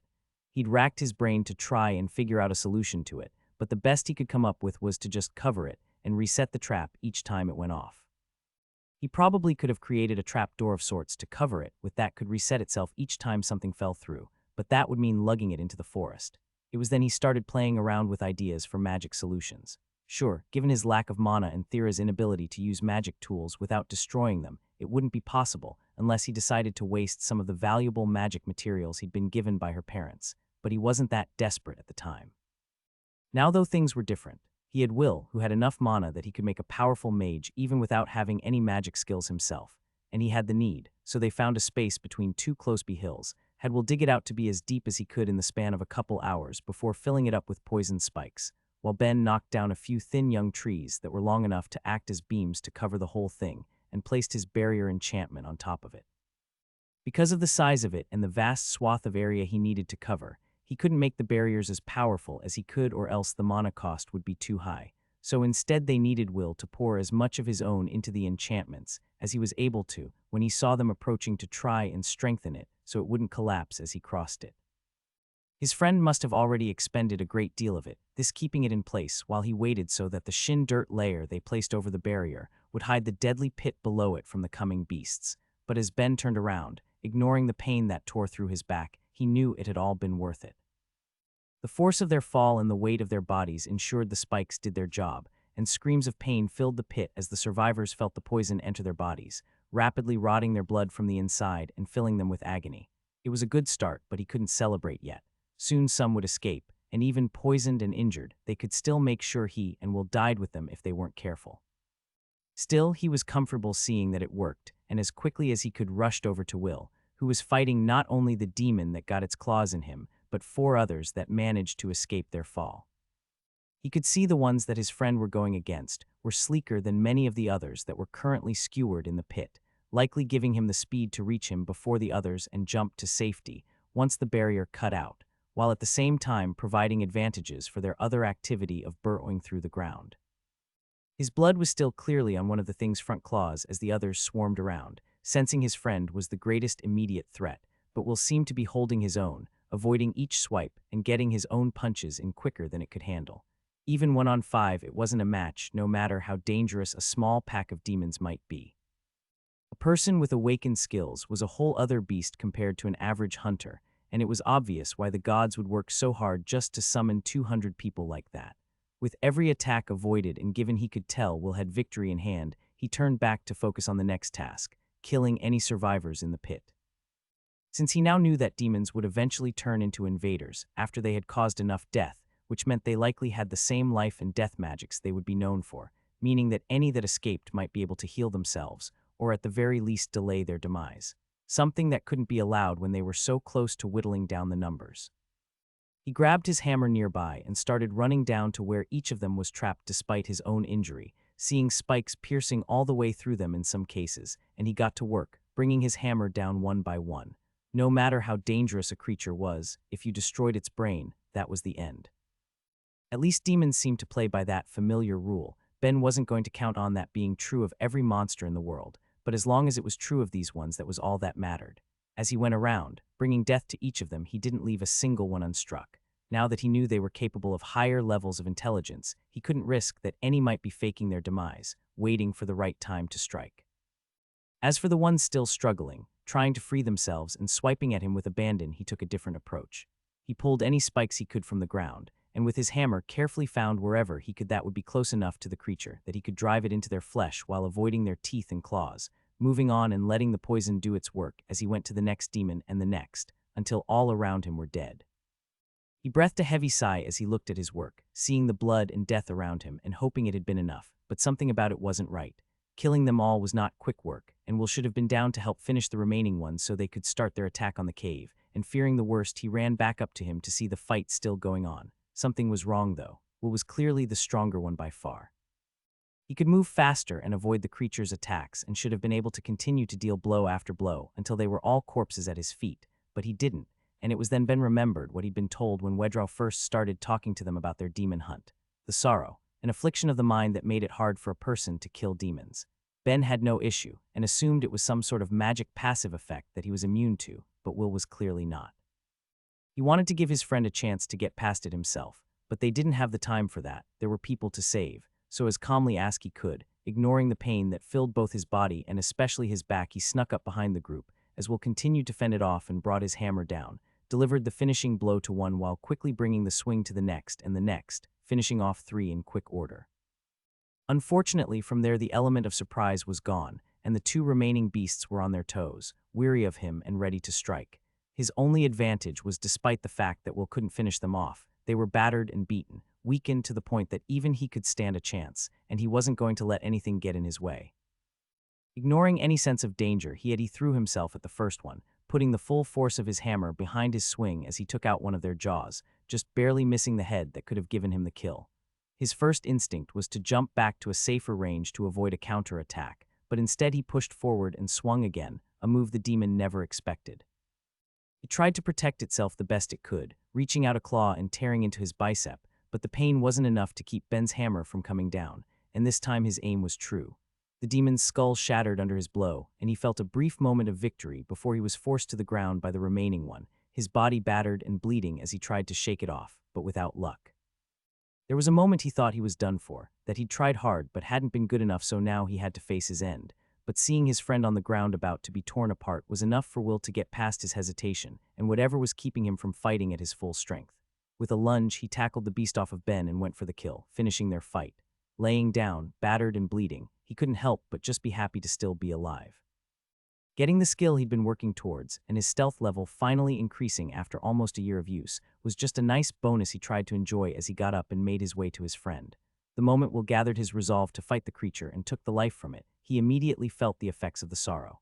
His eyes went wide with shock, and he had to run to the side to vomit as grief filled his body. "You okay, man?" Ben asked in both concern but also hurry. They needed to get to the others and soon, and if Will didn't think he could kill anything remaining in the cave, that meant he would need to deliver the finishing blow to all of them. "I'm good, I just wasn't expecting things to go like that. It just felt so wrong. Yeah, I hear passive effects are a bitch. I'm sorry, I know you aren't doing well, but I need you to pull yourself together so we can save the others. Think you can manage?" "Yeah, I'm good." "Cool, Myriad, what's the word?" "You're a god, can't you see down there?" "Damn it, okay, and the others?" "Wait, they should be waiting in the cave for us to come get them. If we don't know where the last one is and they spent the entire time having their mana drained, they won't be able to fight." "Damn it, okay. Will, come on, we've got to move." There wasn't time to let his friend feel better, not when the biggest threat of all was out there and couldn't be located while their friends were trying to get to them. If they could just meet up and give the space mages enough time to regain their mana so they could all teleport away, then they would be fine. They just had to get there. With all of that in mind, they moved as fast as they could despite their injuries. Well, Ben's injuries. Will had come out of the fight physically unscathed. It was mentally where he was having problems, but they couldn't let anything hold them back as they ran. Myriad was directing him to them as Analia was guiding Thera, and before long they were within sight of one another. Ben and Will breathed a sigh of relief seeing them all alive and gave a wave, their pace slowing down as the accumulated stress left their bodies. That was their greatest mistake. The earth exploded around them before he could react, and Will was thrown to the side as Ben was suspended in the air, pain filling him. He looked at what had him and found a demon, hominid in shape and bloodlust pouring from it. Ben's first instinct was to run from it, to shake himself from its grip, but as he looked down he realized with horror that he wasn't being held, he was being pierced. The creature's claw had torn through his abdomen and out his back. He coughed up blood and knew things weren't looking good. He thought he heard screaming in the distance, but couldn't be sure over the screams of the creature in the process of killing him.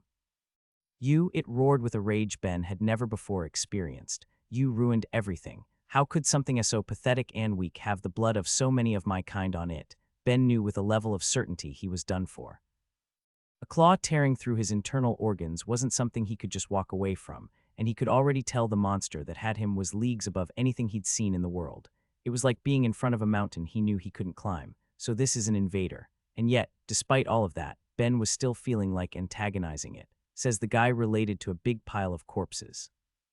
He wished he could have thought of something more clever, but the pain was intense and he wasn't sure he had much longer. Still, it got the job done as the creature's rage became so thick he thought he could cut it. He was sure the thing was going to finish him then and there, but instead it stared at him for a moment before turning to his friends and stretching out a hand, prepared to attack. No.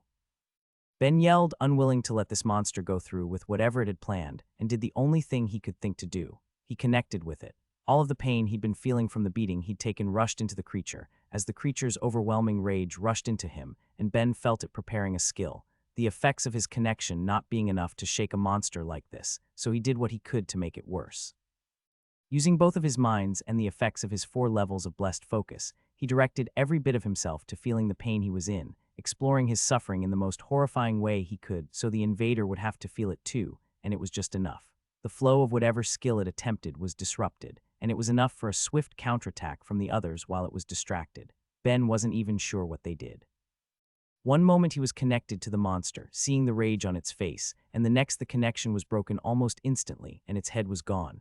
It took a moment for the creature's body to realize that fact, but when it did it collapsed on the ground, Ben coming with it and feeling the pain of the fall. He was still stuck on its arm, but it didn't matter. Everyone was safe, and he was feeling tired.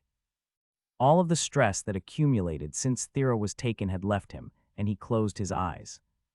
Hey DMONS, hope you're ready to be exterminated, she heard being yelled into the cave from a voice she knew well. Ben, her god said, worry filling her voice. The talking demon, who Analia had explained was an invader, had returned by this point and was sitting amongst the other demons, and upon hearing the yell sent the majority out to hunt Ben down, leaving only 5 in the cave with it.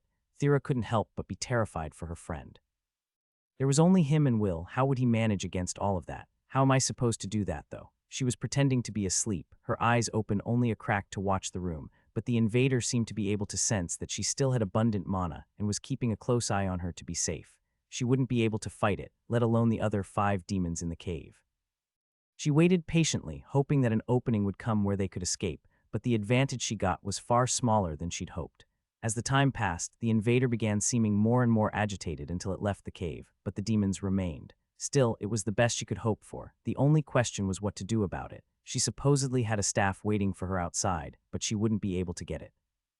That meant that if she wanted to do anything it would have to be with whatever power she could muster herself, but would she be able to control it without bringing the entire cave down? She could always wait and hope that Ben would succeed, but she couldn't be so optimistic. If he failed, then she would never have a better chance than this to do anything. She couldn't let it go to waste. She looked to the ceiling of the cave above where 4 of the demons laid, thick stalactites hanging from it. She and the other 2 were far enough away that they would likely be fine, but the biggest issue was the last demon laying by her feet. Whatever amount of charm it was under had made it want to cling to her, only moving when it went to replace the mana vipers, which meant that was when it was time to strike. Luckily, she didn't have to wait long. The demon walked up to her and took hold of the mana vipers biting into her arm. Their teeth were thin and small, but the experience of having so many bite into her repeatedly that was still unpleasant, and having them removed was a relief. As the demon walked over to drop off the ones that had been feeding off her where the other demons lay, she took her chance to strike. Raising her hand, she reached out with her mana towards the stalactites, trying to bring them down. She needed to be delicate, more careful than she'd ever been before. If she messed up, the risk of all of them dying was too great. All she wanted to do was bring down the stone spikes onto the demons below, and with an effort of will she exerted her mana. Unfortunately, her control was still lacking, and she pulled the entire ceiling above the demons down instead, thoroughly crushing them all. Oops. A small part of her was horrified at killing them, but she was able to recognize it as a result of the sorrow. Knowing she was feeling the final effects of a creature's skill made it easier to deal with, but the worry about what came next had an even greater effect. Analia advised, "Will do," she thought to her god awkwardly, rushing over to Steph and Wedrow to rip the mana vipers from their flesh before struggling to carry them out. While her previous dancer job gave some bonuses to strength, it was still her lowest attribute by far, and she had to treat Wedrow's long worm-like body as she would a scarf just to be able to quickly pull Steph out in her arms. Leaving the cave was exhilarating. Being trapped there amongst the greatest threat to her planet had been a terrifying experience, made worse during the walkout as rocks occasionally came loose from the ceiling, but breathing the fresh air was something she wouldn't be taking for granted again. She put the other two down as she went to look for her staff, Analia directing her to where it was hidden while Steph and Wedrow, they slowly woke up after being freed from the vipers. What happened? Steph asked, recovering from the effects of constant mana exhaustion quicker than Thera expected considering how Ben usually handled it. But then again, Steph and Wedrow were proper mages. They likely had more experience dealing with it and training to react quicker after it. Passing out in a fight was deadly after all. If you did end up mana exhausted, then the correct move would be to get up and away as soon as possible. Wedrow was looking for answers too, so Thera explained as well as she could what had happened to all of them, and what Ben and Will were in the middle of doing as a result. Then we have to help them, Steph yelled after learning everything that had gone down. We can't just leave them to die. Wedrow, however, was less willing to rush to their side. If we don't let our mana regenerate, more will be nothing but potential hostages. It would be safer for all of us to wait. Thera was torn. She wanted to rush to Ben's side to help him, but she was the only one with any mana. If she ran off, they would be defenseless. Analia spoke in her mind, breaking her train of thought. Then that makes the choice significantly easier, doesn't it? All but one of the demons is dead. Unfortunately, it's the most dangerous one by far, but we'll be better off regrouping with the others than just staying here and hoping it doesn't catch us while we're defenseless. And how could you possibly know that? The worm asked curiously. My god told me, a statement that could end any argument on the matter. They rushed through the woods, but the emotional payoff was immense when they saw Ben and Will off in the distance waving to them. Thera let out a breath she didn't realize she'd been holding and felt her entire body relax. They were all together again, and as soon as Wedrow and Steph had enough mana, they could get home. Seeing her friend made her renew her energy as she and the others picked up their pace to meet them as her worst nightmares came true before her eyes. The ground beneath Ben erupted, and Will was thrown to the side as the invader tore through the earth and impaled Ben on its arm. She thought she heard Steph scream. Maybe she had herself. It was impossible to tell. Her breath caught in her throat and time felt like it slowed down. She could see the monster saying something to him, but couldn't tell what, and she knew the shock was impacting her actions. It wasn't until it stretched out a clawed hand towards them that she acted, raising her staff and pouring all of her rage into a single earth spear. In the back of her mind, she knew she wasn't quick enough to attack something like that, but the invader hadn't made its move.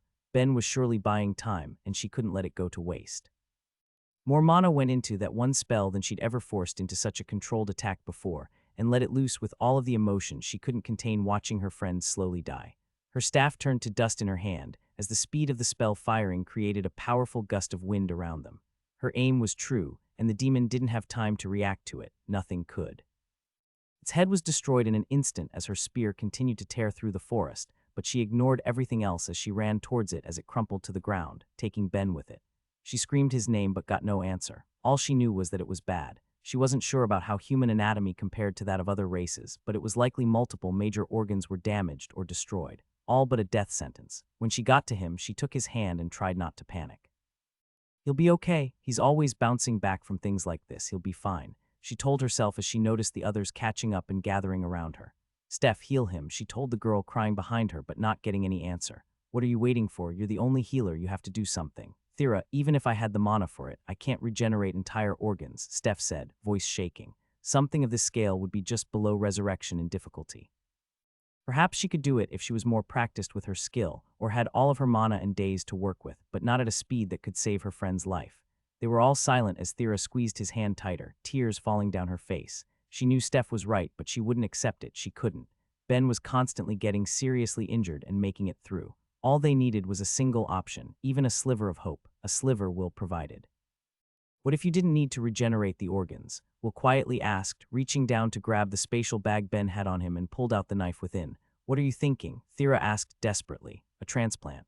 Ben needs organs, and that, he said, pointing to the demon's corpse, has all of its own in good shape. You can't just shove random organs into someone and expect it to work, Steph argued. We don't even know if demons have anything comparable to human organs, and even if they do, it's basically certain they'll be rejected. All we'd be doing is giving him a more painful and drawn-out death, or time for us to find another solution. He argued, Thera's right, we have to do something. I just need to know if it could work. It might, it was all Will needed. He took the knife and cut open the creature's chest, revealing the organs within. Thera could tell immediately that its internal structure was nothing like a succubus, and judging from Steph's reaction, the same was true for humans. If they couldn't even tell what they would need to try with, then all they could do was pray for a miracle. Luckily for her, Analia was still listening. Thera immediately did as she was told, passing on the instructions as they got to work. None of them had time to be squeamish when the amount of time Ben had might only be in the minutes. Steph got to work using her high life magic to attach the organs as quickly as she could before closing the hole in his chest, pushing past her limits and mana to save his life and falling into mana exhaustion, but not before getting what she needed to done. Will caught her as she passed out, and Thera let herself breathe a small sigh of relief, thinking they were done until Analia spoke up. What? She asked in panic. What do you mean not good? Aren't we done? Steph got everything attached. What else is there? Damn it, she screamed, not caring about the others around. They knew she was talking to her god, so they knew it couldn't be good. How were they supposed to deal with that? Steph had used up all of the mana she'd regenerated since they'd escaped the cave. She didn't know what her mana capacity was, but there was no way she'd be able to keep that up until they made it somewhere with a proper clinic, especially when the girl was already running on fumes. There was only one person amongst them who could. Tell me what spells I need to use. I'll make it work. Just tell me what I need to do, please. Analia heard the desperation in her believer's voice and gave in, having faith in the half-spirit as Thera placed her hands over Ben and focused. She remembered how Steph had felt when using life mana before when they'd connected and tried to feel the same, to make it work through force of will alone if she had to. Nothing happened, but she didn't give up. She couldn't. She didn't care how hard it would be. She needed this to work. Still nothing happened. I can't just let him die, I can't. She felt mana pouring out of her in a torrent. The earth shook and creatures miles around started moving in her direction, but she didn't care. Those weren't the magics she needed.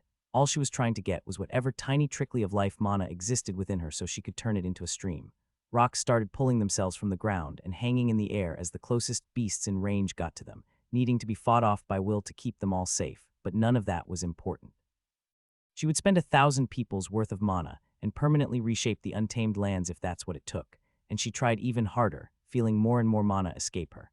Amongst all the chaos her uncontrolled mana was causing, other effects not so easily seen were taking place. The roots of grass and surrounding trees grew deeper and thicker, while at the same time mold spores began securing to the various leaves around the forest and fungi as a whole proliferated. Worms and bugs beneath the surface were strengthened by the mana they felt, while nearby flowers bloomed, and Ben's breathing grew just a little easier. From there, you'll need to alternate between casting Detoxify and Low Heal constantly, until your space mages have enough mana to transfer you all, Analia told her believer as she watched above in her realm. When the one called Steph wakes up and regains some of her mana, get her to cast the highest form of Detoxify. She can manage on him as well an immune enhancement everywhere but the organs that have been transferred. If those receive an extreme immune response, he'll likely die immediately. Thera didn't say anything and simply did as she was told, but her god wouldn't fault her for it. She had to put all of her focus into using a level 0 magic she'd only just acquired on someone whose resistance to it would trouble anyone but an awakened skill user. The fact that she was pushing herself so hard was something worthy of praise, which Analia was going to ensure she would get. After all, Thera had been an uncut gem for too long. It was growing time for the world to see what she would be capable of given the proper resources. In the centuries he'd been on the world, it was genuinely nice to see the pleasant little cube get a believer and grow his faith, if only a little, and now that his apostle who helped make all that possible was in such a state, none could blame him for his concern. Unfortunately, Ben is still far from safe. I've heard the reports from their world that such treatment is possible, but we lack those strengths, and worse still that the organs had to come from an invader. Even if he gets back, it's impossible to say how long it would take a life mage to adapt them to his body. If only the life gods hadn't had to weaken themselves just to construct bodies for the otherworlders, one of the gathered gods lamented. It's hard enough exerting influence on the world, even if your divinity is suited to the act. For us to only be able to watch as such a promising young mortal might lose their life. We can do more than watch, she told them, not ready to give up on the boy that managed to pique her interest during her trial. I've already instructed the leader of my people's nation to send healers over to Stonewall as soon as they can, while telling the one I have there already to have their clinic prepared for an emergency case. If any of you have healers that can be spared as well, then it would be appreciated. They should be back there after just a few hours once the mage Wedro has enough mana for the jump, so the faster you can act the better. It was fortunate they had one of the only awakened spatial mages in the world with them. The mana cost for jumping to a place they'd already been was nothing compared to going in blind to a new location. Even better, though, was the agreement of all gods present. There were only 20 there, and Analia was the most powerful one by far, but they had all witnessed how hard the boy worked to save his friend and were moved to act. After all, what was the point of power if not used at times like this? The issue now, Analia began, taking charge of the discussion, is determining how this happened. The mood went tense as they thought about what they'd seen. A horde that big didn't just happen, even if they were neglectful, especially not a horde with a fully formed invader in the mix. It had been well over 1,000 years since such a thing had occurred, and the most likely explanation was that it happened the same way as the previous time. I'll say what I'm sure we're all thinking. One of the gods with an appearance somewhere between a sunfish and tarantula said, "It has to be a case of demon worshippers, doesn't it?" How else could they have grown to be such a big group, or for the invader to have learned world speak? Everyone murmured amongst themselves, but they'd all come to the same conclusion as well. A group that had existed in the past, with varying beliefs about demons, that they were gods, or at the very least might spare them if treated as gods. They had been wiped out after a disastrous event where they'd managed to raise a group of demons in secret, even bringing 2 of them up to sapience in the process, but they were meant to all be destroyed along with their dangerous beliefs. Whether some had persisted in secret and had been biding their time for the day the demons would arrive, or if this was a new group that had formed, only one thing was clear. They needed to be hunted down and destroyed. A group like that couldn't be permitted to exist, especially not so close to their approaching war. Analia could only sigh. For such a thing to happen now of all times, she couldn't imagine much worse happening for the world. For now, I'll make sure to pass on the message to all of the other gods, and it would be best to inform the leaders of your faith and nations. If a group of demon worshippers have been working in secret for who knows how long, then there may be more hordes out there, or worse, more invaders. We'll need to all begin investigating immediately. The agreement was unanimous, and they all went their separate ways to begin pushing their people into motion, feeling a crushing fear within themselves that it would be their own precious mortals that would prove to be the world's undoing. A figure silently walked through the forest, its invisibility keeping it safe from prying eyes as it made the long trek home. There was much that needed to be said to its people, decisions that needed to be made, but that would come second. As he arrived at his home, he ignored the questions of the people surrounding him. They would get their answers in time. Instead, he made his way to the center of the village and stopped before one of the many statues their ancestors had painstakingly constructed, kneeled down before it, and began to pray. A voice spoke in his head. "I have my lord," it spoke aloud, letting the gathered masses hear his half of the conversation at least. "I'm sorry to say, but before I could eradicate the wise beast and retrieve the lesser ones, they were found by a group of strange ones," the voice said, keeping its tone neutral. "I must apologize. Given the information I had, I wasn't sure if collecting the lesser ones like you ordered would trump our founding rule of not interacting with the strange ones, so I resolved myself to wait to the side to see how events would transpire, and as a result, all of the lesser ones were killed. I am ready to accept any punishment you deem fit for my failings. It would have been better for the ones who found the lesser ones to be killed, but the voice couldn't fault him on that. It acted on the information it had, and a resource like him couldn't be wasted just to punish it. Pardon my insolence, my lord, but is that so necessary? My presence was not detected and our group has grown large. It won't be easy to move everyone, especially the young." It said, a hint of anger coming to its voice for being questioned like that. The figure looked up to the statue, violet eyes shining in the few remaining hours of daylight filtering through the trees. "It will be done." Ben felt himself slowly waking up for the first time in what felt like ages, but he didn't open his eyes. His memory seemed blurry, but his body felt good, like a massive weight had been lifted from him, while at the same time he was freed from a terrible pain he couldn't quite remember. He wanted to enjoy it while he could. The bed he was in was comfortable enough, though it didn't feel like the one he had at Sonia's, and he was content to just lay there, letting his minds wander as he did until a thought interrupted him. Wait, why do I have three now? With the revelation he'd leveled up complex mind came the memories of everything that happened, and he bolted upright and opened his eyes, shocking the person by his side, a fully cloaked figure who had been sitting down reading a book but threw themselves at him as soon as he was up, wrapping him in a hug. Oh, thank the gods, Thera said, squeezing him as if he would try to escape otherwise. You're finally up. He hugged her back just as hard. The last thing he remembered was that the invader had been killed and he was sure he was going to die, but she had been safe. To see her sitting there was the greatest relief he could ask for. I'm so glad you're safe, he told her, feeling the tension leave his body. And the others, the last he'd seen, Steph and Wedrow seemed to be safely by her side, but Will had been thrown away when the invader attacked. Thankfully, she quickly pushed his concerns away. All fine. They're safely home now. They wanted to stay, but their nations wanted a report of events, and once all of the healers showed up, they couldn't delay any longer. Wait, healers. She nodded, not taking her head away from his chest. Apparently the gods that were watching contacted their nations to send healers to Stonewall as fast as they could. The last 2 weeks they'd been working around the clock to keep you alive. But how am I even alive? I didn't think Steph and Wedrow would be able to do anything after having their mana sucked out like that. I was sure I was a goner. Ah, well, that's a little complicated. She told him, dreading the conversation she knew she was going to have and afraid of how he would react, but it wasn't something that could be put off. She carefully explained what happened after she killed the demon and how they came to the conclusion they'd have to make use of its organs to save his life. He just silently listened as she spoke, raising her anxiety as the story went on. What if he was angry? What if he hated her? She was ready to accept it if he did, but she stood by the choice. She didn't want him to die. So he began as she braced for the worst. You got 2 magic levels. You're halfway through your quest. That's incredible. Are you not mad at all? What are you talking about? We incorporated parts of the most hated and heinous monsters in the galaxy into your body. Plenty of people would rather be dead. Sure, but I'm not one of them, he told her with certainty and hugged her tighter. As far as I'm concerned, those were just materials to be used, and you saved my life. I don't care what bits you shove into me in the future if it means I get to live another day. He was aware that some people on his homeworld might object to xenotransplants on ethical or religious grounds, but he couldn't care less. The biggest concern he had was that someone might get experience if they killed him now, but even that was regulated to a passing curiosity about how much he would provide. Oh good, I was a little worried. A little was probably an understatement. He felt her body relax through her cloak as he told her it was fine, and knew the thought must have been weighing on her mind. I told you the boy wouldn't have a problem, a familiar Yeti said as he made his way into the room. Good to see you, Falk. Your favorite apprentice is back in the land of the living, Ben told his teacher as a smile stretched across his face. Bah, and I was so close to being free of your nonsense, his teacher told him, grinning back despite himself.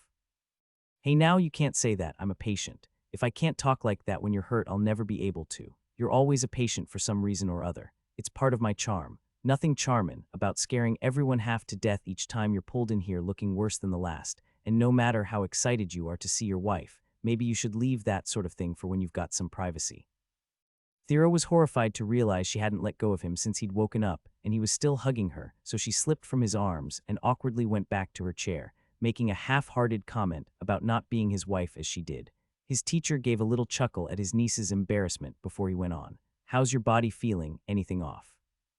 No, I feel incredible actually, like I was never even injured. He felt around his stomach and chest, expecting to find a scar but coming up blank.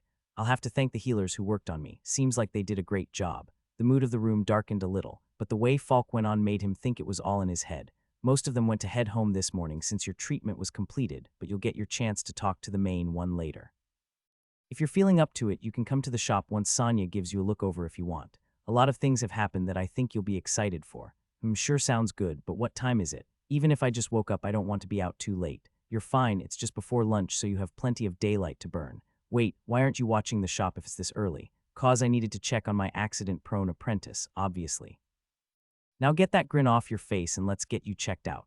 Sounds good, you going to come along, Thera? She shook her head. I would, but now that you're up, I have some work to do. Oh, okay, he said, more disappointment leaking from his voice than intended. Sorry, but it's important, unfortunately. I'll ask Auntie to pick something tasty up for us later at dinner, so don't be out too late, okay? And don't be so greedy for her time, boy, his teacher told him.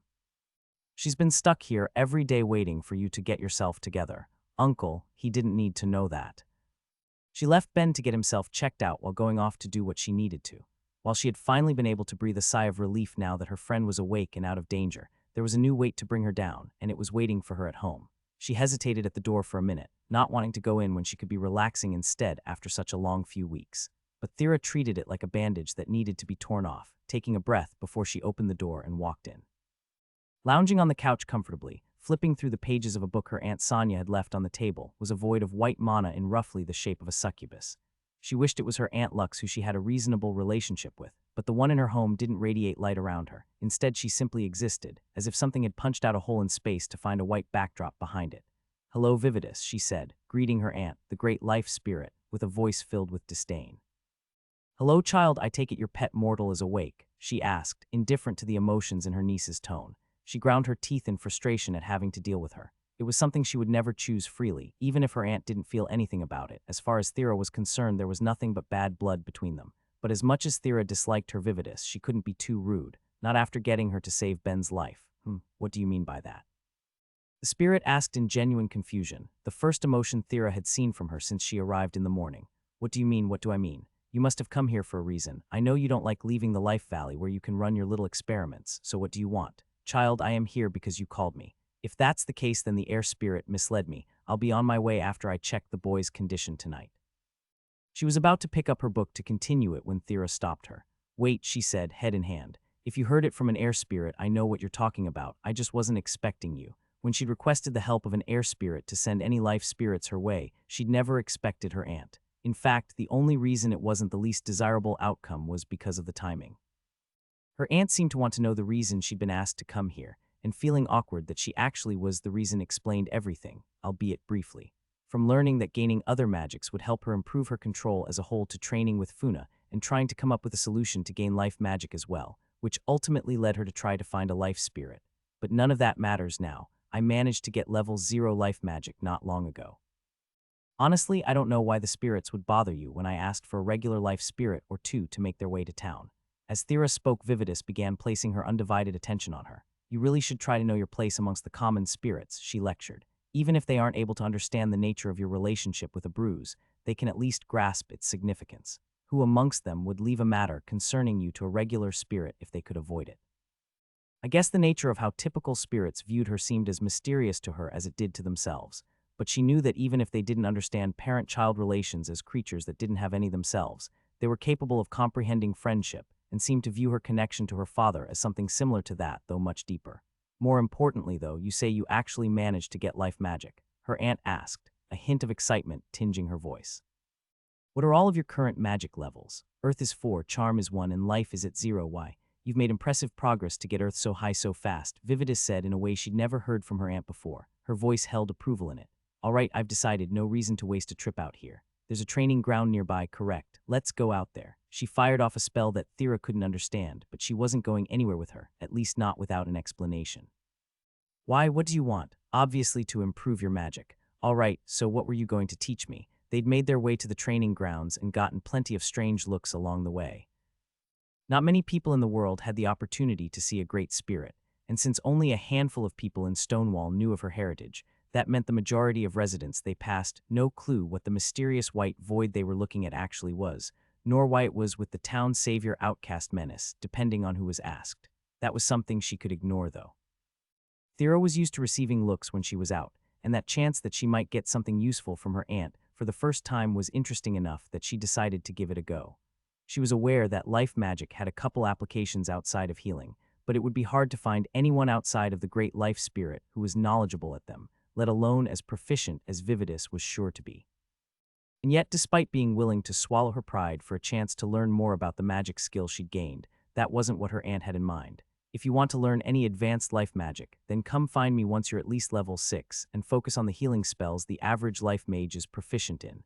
As it stands, you're too much of a beginner for anything interesting." "What, then why did you bring me out here?" she asked in a huff, annoyed she'd let herself get her hopes up that her aunt might be useful in training her for once. "Simple, really. Funa made a mistake in what she taught you. I'm simply going to correct it." As she spoke, 3 dark spirits flew out of the woods and floated between her and Vividus, which she politely greeted before focusing back on her aunt. "I'm sorry, you're telling me you have a better idea on how to train me in dark magic than the great dark spirit?" she asked skeptically. "No, like I said, I'm simply correcting a mistake. You might have access to dark magic right now if you could feel dark mana, so hold out your hand and let these ones fill you with their mana." Hopefully, 3 is enough. She did as she was told in the small hope it would help, but it didn't stop her from arguing. I have an overwhelming amount of dark mana. Since you clearly haven't been paying attention since my birth, that's been my main problem. True, but you aren't feeling dark mana. You're feeling charmed dark mana. The charm is applied to it before the mana leaves your soul. You'd never know what it feels like to use dark mana without it. Now stop arguing and focus. Using an afternoon won't be any great loss for you. As much as she hated to admit it, Vividus was right. An afternoon was nothing if it got her access to the magic, and one step closer to completing her god's quest, so she did as her aunt asked. She stopped arguing and devoted her full attention to the feeling of the mana the spirits were moving through her body. Leaving the clinic took longer than expected. As soon as Sonia found out he was up, she insisted on giving him a thorough look over, despite his insistence that he felt fantastic. He understood where she was coming from at least. He'd been unconscious and in bed for weeks on top of having a xenotransplant done with mystery organs in the middle of the woods. When he thought about it in those terms, he became a little worried too, but once it was all done, he made his way back to his favorite shop in town. "Ah, Falk, it's good to be back," he said, enjoying the sound of metal hitting metal when he entered the store. "I'm never leaving my forge again. I can't go leaving it alone in the world. If anything happens to me, I wait. Who's at the forge?" Falk was in the front of the shop, but he could hear something being made in the back, but nobody else worked there unless... "Did you really go and replace me when you thought I was going to die?" "Calm down," his teacher told him. "If you remember, I didn't even want you to begin with. No reason for me to grab a replacement." "True, but then who's in the back? We'll get to that later. First things first, remember the money I took from you a while ago for supplies?" "I do. It was a small fortune." "Ha, you aren't wrong, boy, but they came in and I think you'll agree it was worth it." His teacher reached under his desk and pulled out a small box, something he never would have guessed cost as much as he'd paid for whatever it contained, and he opened it up, finding 10 rings contained within. They were all very plain, made of a simple gray metal and thin band, but each had a single word stamped on top, and the implication was enough to make Ben salivate. "Are these what I think they are?" he asked, unable to tear his eyes from them. "Depends," his teacher replied, an excited grin stretched across his own face. "Were you thinking they're 9th level enchantments of each major affinity? 9th level, how did you manage to get your hands on these?" To place the entirety of a 9th level skill onto a single ring took a level of skill and patience that wouldn't be easy to find, not to mention that it also meant finding either blessed enchanters with their affinited magics trained to the point it was almost going to awaken, or finding a regular enchanter with their skill trained just as well. Neither was an easy feat. "I've gotten a connection or two in my time," he said smugly. Truth be told, I was hoping to get more, but finding any enchanters that could make rings like those with a high level of either a combined magic or a non-affinitied magic is much harder than I thought it would be, so I'll keep my eyes out, but if you want anything like that, then you'll have to make it yourself. Bah, don't go feeling too soft about it now. You did pay for them after all. Now aside from that, why not greet the other surprise you got? His teacher told him, gesturing to the back of the shop where he could still hear metal being hammered. "What, you got me something else?" he asked, excited about what it could be considering the quality of the rings. "I'm going to have to almost die more often if this is the sort of treatment I get when I wake up. You're at death's door often enough as it is, and this one isn't from me. You'll understand after a bit of talking, so come on." What Ben saw making a sword at the forge could best be described as a mass of tentacles. Sky blue at the base and turning to a bright red at the tips, he found it strangely beautiful in appearance, though he couldn't identify the race it belonged to, even given how distinct it was. As far as he could tell, the creature lacked eyes or anything he would consider traditional sensory organs, but it seemed entirely focused on its work until Falk called out to it. "Zandale, he's here if you're ready to finish up." It moved at Falk's voice as a ripple went through it and stopped what it was doing to walk over. "I greet the Apostle of Myriad, as your teacher said. I am Zandale, Apostle of Uro. It is wonderful to see you alive after hearing what you've been through." It was his first time meeting another apostle, and they seemed polite enough, but he lacked knowledge on the numerous gods of the world and didn't know what he represented. Still, manners never hurt. "It's a pleasure to meet you, Zandale. Anything I can do for you?" He wasn't sure why they would be here waiting for him, and they seemed confused by that lack of knowledge. "Were you not expecting me? Your god contacted my own weeks ago about this meeting. Was he expecting him? Even if he wasn't always the best apostle, he at least tried to listen when Myriad spoke, but he didn't remember anything about a guest." "Wait, didn't he say there would be a surprise for me when I got back? Is this it?" For the time being, he decided to be polite in a way that wouldn't make his god look bad if he could help it. "Myriad said there might be someone here when I came back, but that was right when I left, and he was going to explain more later. Not sure how much you've heard, but I've been out of commission for a while. Of course, how thoughtless of me," it rushed to apologize. "In that case, why not take a seat, and I'll explain the purpose of my visit." They made themselves comfortable while Falk went back to the front of the shop to watch for customers. First off, I am the skill master. Okay. His confused reaction produced a sound he interpreted as a laugh from the creature, who was quick to apologize. Sorry for the outburst. I take it you haven't heard of me. No, sorry. It's quite all right. That's just a novel experience for me is all. How many decades has it been since that happened? It wondered aloud before getting back on track. But that means my explanation must also be longer as a result. To put it simply, I've been a follower of Uro for many decades now, and as a knowledge god, I show my faith through learning. In my particular case, I learn and develop various skills. Your god informed mine of your connect skill, and from the characteristics I've heard it sounds like it could aid the growth and development of my most important ones, so I'd like the chance to learn it from you. Well, I'd help if I could, but you must have heard it was a gift skill. I don't know how a person could get it without following Myriad. That will not be an issue, it was quick to say. I possess 4 very special skills that allow me to learn from others as well as teach them skills as well, so whenever I get the chance to learn a new skill, I typically pay with one in kind. That was the proposal your god made to mine, and when I'd heard the details of your particular ability, I cleared my schedule to rush to this town. I have hundreds, so I'm sure you'll find one that suits you. Hundreds of potential skills, and he would be able to pick one to learn. He had to wipe his mouth, the thought had him salivating. Part of him was mildly concerned that others would be able to learn Connect from Xandil instead of having to go through Myriad to get the skill, but if his god arranged it, he couldn't have been too concerned. I'll absolutely do it. Just out of curiosity, if I had other skills you didn't, would that mean I could learn more from you too? It gave a small chuckle. Of course, but as I've said, I have hundreds of skills. I'll lend you a book later containing the full list of them I have for you to go through to figure out which are possible for you to learn based on some of the conditions involved.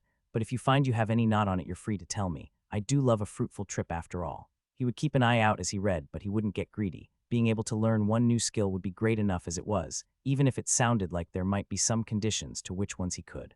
All right, sounds good. In that case, I have time to get started if you do. Excellent, then if you'd please grab my limb while using Connect and I'll activate my skills. It's doubtful I'll be able to gain the skill on the first attempt, or that you'll be able to get whichever skill you desire on the first one either, but I'll be sure to stay in town until both of us do. A bit of time spent was a small price to pay, and he did as he was told, grabbing onto an outstretched tentacle and connecting with Xandil. He felt a small amount of mana enter him and quickly retract as the connection was made, and the connection was suddenly strengthened in the same way it was when he'd done it with Satchel. Wait, did it work already? He asked in surprise, but the other apostle gave a negative. The 2 skills I'm using right now are Borrower and Learner. Both let me copy a skill for a period of time, while Learner in particular lets me learn it, but the condition is that I use it to get used to it before the time is up. Of course, if I don't learn it before the time limit, then I can just activate my skill again to continue. Something about that sounded familiar, and he thought about something his god had previously told him when he first learned he could enchant with others' skills. You mentioned you have 4 special skills, right?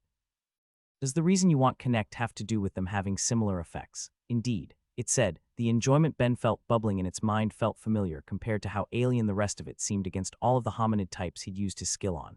I've spent over a century to train the skills Learner, Lender, Teacher, and Borrower in the hopes that I'd be able to get them to combine when one awakened. Hearing that another skill with similar properties now exists, I had to get it.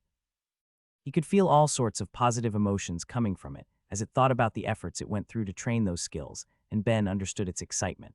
It wouldn't be accurate to say everyone wanted to awaken their skills. Many people in the world were content to get them to a certain level, and let them be rather than constantly have to push themselves to new heights. But for those that did, the payoff was huge, with boosts to their base abilities incomparable to just going up a level or 2.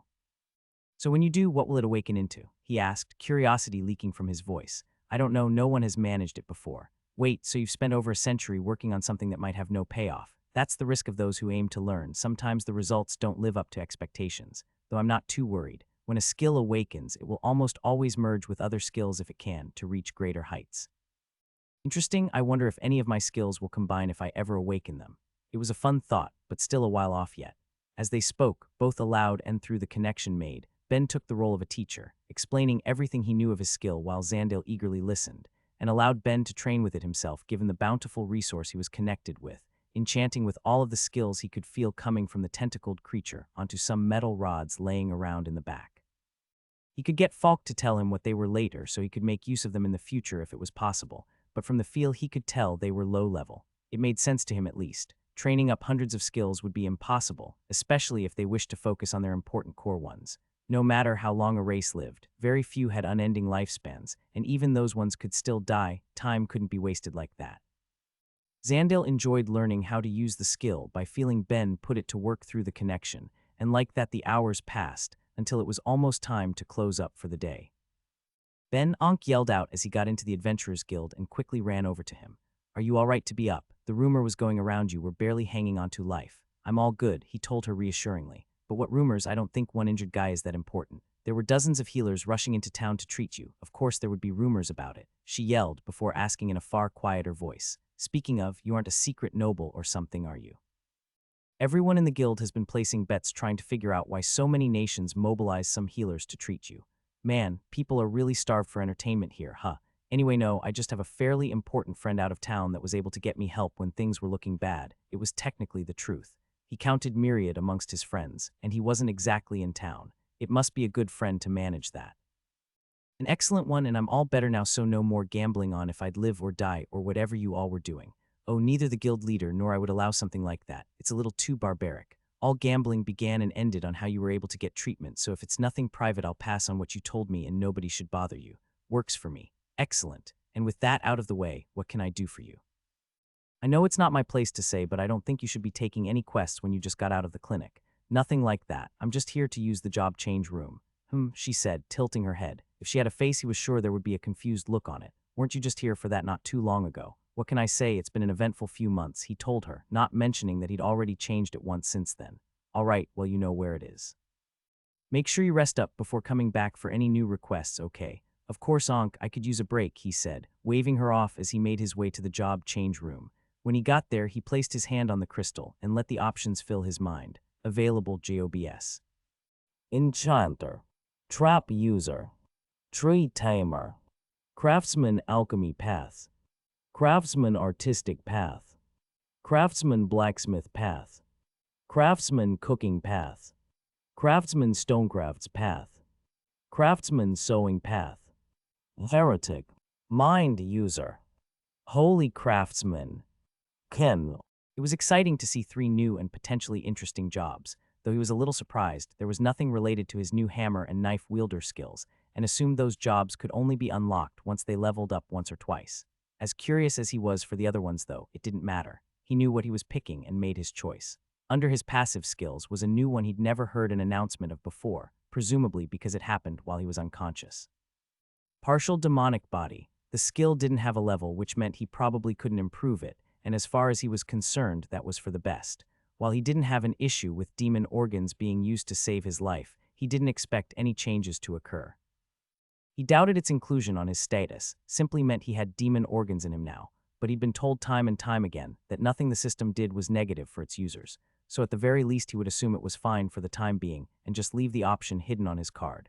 As he got home from the guild, the atmosphere of the house felt tense as soon as he walked in, and he made his way to the kitchen, where 3 people were sitting in an uncomfortable silence. Thera and Sonya were expected at least, even if their mood was not, but the third was a surprise that put him on guard. Thera's Aunt Vividus, the great life spirit, was sitting at the table with them, much to Ben's shock, and the tense silence that filled the room made a lot more sense. It appears your pet has made it through the day, she said as he arrived, and not knowing what to do he tried to crack a joke, demoted from fiancé to pet. Harsh. Nobody laughed and he felt the awkwardness of the room increase. Tough crowd. I'm just here to inspect your body and then I'll take my leave. Take off your shirt and let's get started. He looked to Sonya, who gave him a nod and did as he was told, taking off his shirt and having a seat as the spirit at first placed its hands on his chest, but then began sinking its entire arms into his body.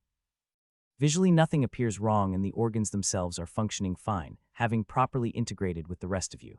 Has anything seemed off to you today? He hesitated to bring it up for a moment, but even if Thera didn't like her, she might be able to shed some light on his new skill. My body feels fine, better than usual in fact, but I checked my card earlier and I had a new passive skill called Partial Demonic Body, level 0 or no level.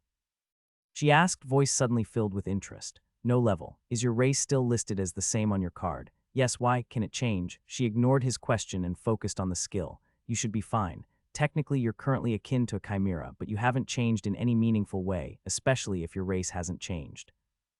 Your new organs are superior in almost every way to standard hominids, but the biggest change you'll see as far as I can determine from their function is you'll heal slightly faster, have an improved immune system as a whole, and likely will become a bit more resistant to poisons. So far he was hearing only positives. Any improvement to healing was especially great given how often he was injured, and even though his body was already designed to handle a certain amount of illness and food-borne poisons by the gods that built it, an increase could only be worth it, though it did leave him curious. Will there really be that much difference for poison resistance? I killed a bunch of demons by poisoning them before. Admittedly, the spikes and hammer contributed a fair bit too, but the poison didn't do nothing. There's a world of difference between what you get from a standard demon to one that had awakened into a true invader, she told him, revealing that she was aware of the connection between the two groups. Even if they were close, it would be like comparing a 9th level skill to a 0th level awakened one. The organs themselves seem to feed on a small amount of mana, which is why they must be listed as a passive skill, but I doubt you'll see any other effects than what I described. I'm always happy to view an interesting specimen. Should anything unusual happen, have my niece take you to the Life Valley if it seems related. Her task done, she quickly left the house, thanking Sonia for her hospitality and telling Thera to visit her if she trained her life magic up to level 6. As soon as it was just the three of them, the two women breathed a sigh of relief. Finally, Thera said happily, "She can be a bit much," Sonia agreed. "So why was she even here?" Ben asked. "Neither of you seem like a fan. Remember that air spirit I asked to bring a life spirit to town? Well, apparently because of my connection to my father, that meant getting the great life spirit," she groaned. "Though I guess it was for the best, she was the one that ultimately saved you." Wait, really? It made sense when he thought about it. He'd just been too surprised to consider it when he saw her, and everyone in town had only mentioned healers coming. Nobody said anything about a great spirit. "She only arrived today," Sonia explained, "which is lucky for you. We were all estimating that it would take at least 2 more months for your body to properly start adapting to your new organs, and that was if you lived at all. She was able to finish the process in a single day. Damn, I guess I'll have to thank her next time I see her." "Don't bother," Thera told him. "You heard her right. You were just a curious specimen to her. She might not have done anything at all if she didn't find it interesting." Thankfully, the overall mood of the house began to lift as she left, and they were able to enjoy dinner in peace. Ben wasn't sure how they kept him fed and alive all that time he wasn't conscious, and he was pretty sure he didn't want to know, given that aside from the presence of magic, overall medical knowledge seemed worse than his previous world. Still, the fact that it had been so long made the food all the tastier, and he enjoyed it with the conversation and company until he needed to go to bed. As he got himself comfy, fluffing his pillow and laying back while preparing to flip through the book of skills he got from Zandale, he heard his door open and watched Thera walk in. "Nightcrawling Thera, but we aren't even married yet," he joked, pulling his blanket over his chest. He was expecting some sort of reaction, but got nothing. Instead, she just sat at the edge of his bed. "Something wrong?" "I wanted to talk about it earlier, but I couldn't find the right time," she started awkwardly, sounding unsure of herself as she spoke. "About what you said before everything happened. I think you're right. I'll start looking for a new party to adventure with." She'd thought long and hard about it, as he'd been on the brink of death for the last 2 weeks, and knew that if he woke up she'd have to do this. He had been right after all. He was a craftsman. He shouldn't be hunting dangerous monsters like that, and she shouldn't be forcing him into it. Even if she didn't think she could be comfortable with another party, they would still be friends. It just meant he wouldn't be putting his life on the line. It had taken a lot of determination to tell him, even though it wasn't what she wanted, so of course he had to be stubborn and contrarian. "Vetoed," he told her, making an X with his arms. "Sorry, but I'm going to keep partying with you." "What? This whole thing was your idea?" "Yeah, and it was a dumb idea. I only said it cause I thought I was holding you back, and maybe I am, but I don't want to stop adventuring with you. You could get hurt again, hell you might actually die next time. Then I'll work so that doesn't happen. Besides, you were kidnapped last time and I don't want you dying when I'm not around either. Has anyone ever told you you're impossible?" she said. It had taken a lot of determination to do this, and now here he was, just completely refusing her. The fact that she was so happy about it was irrelevant. "It's part of my appeal," he told her with a smile. "I wouldn't mind taking a week off after what we just went through, but other than that you aren't getting rid of me so easily." "Pretty sure you just had a couple of weeks off," she said, smiling back. "Bah, unconscious time doesn't count. I need some real mental recuperation." "All right, sounds good.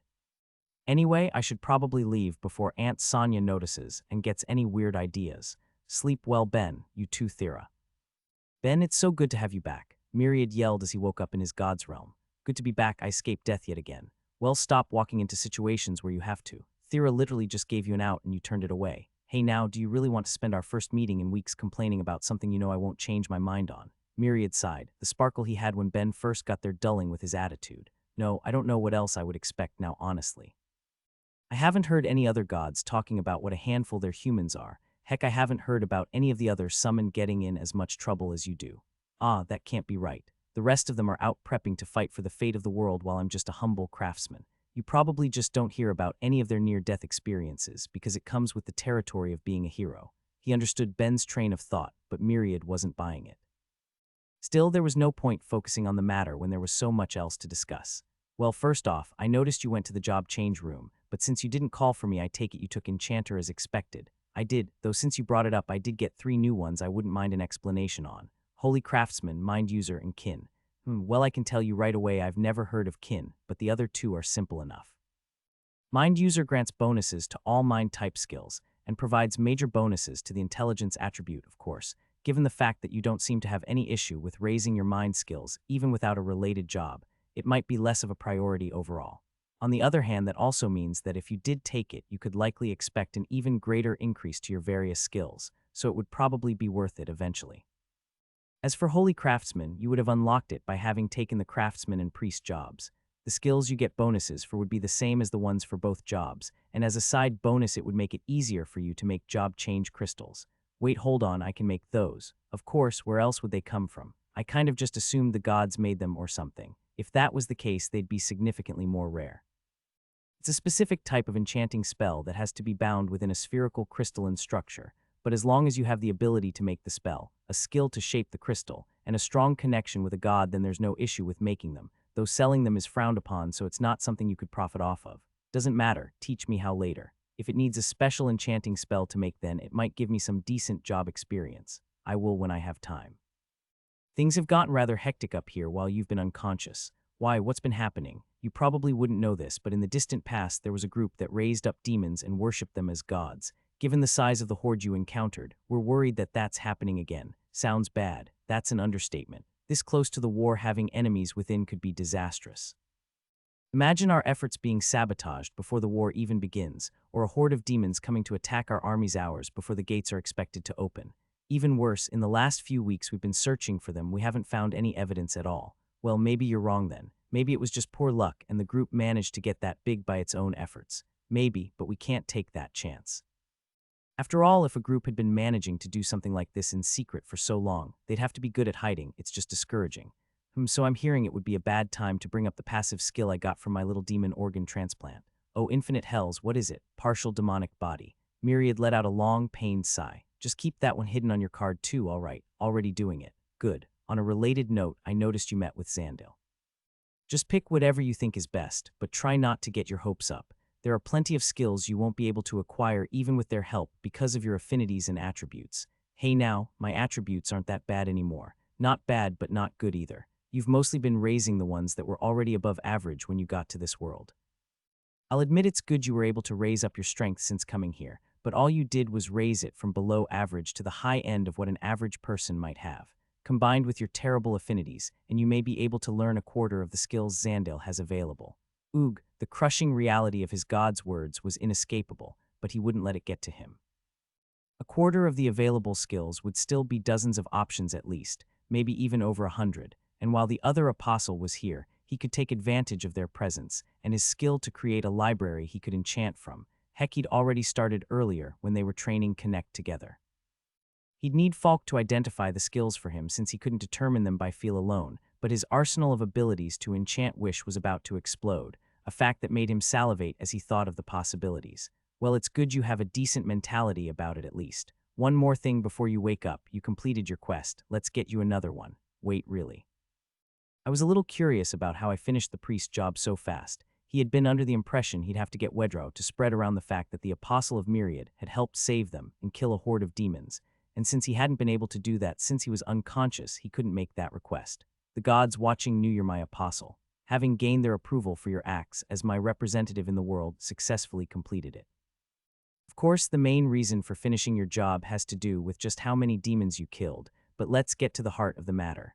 Like previously, you could complete an achievement for 5 job levels, or grow my faith to an additional 100 believers for 20, but you have a couple other options now as well.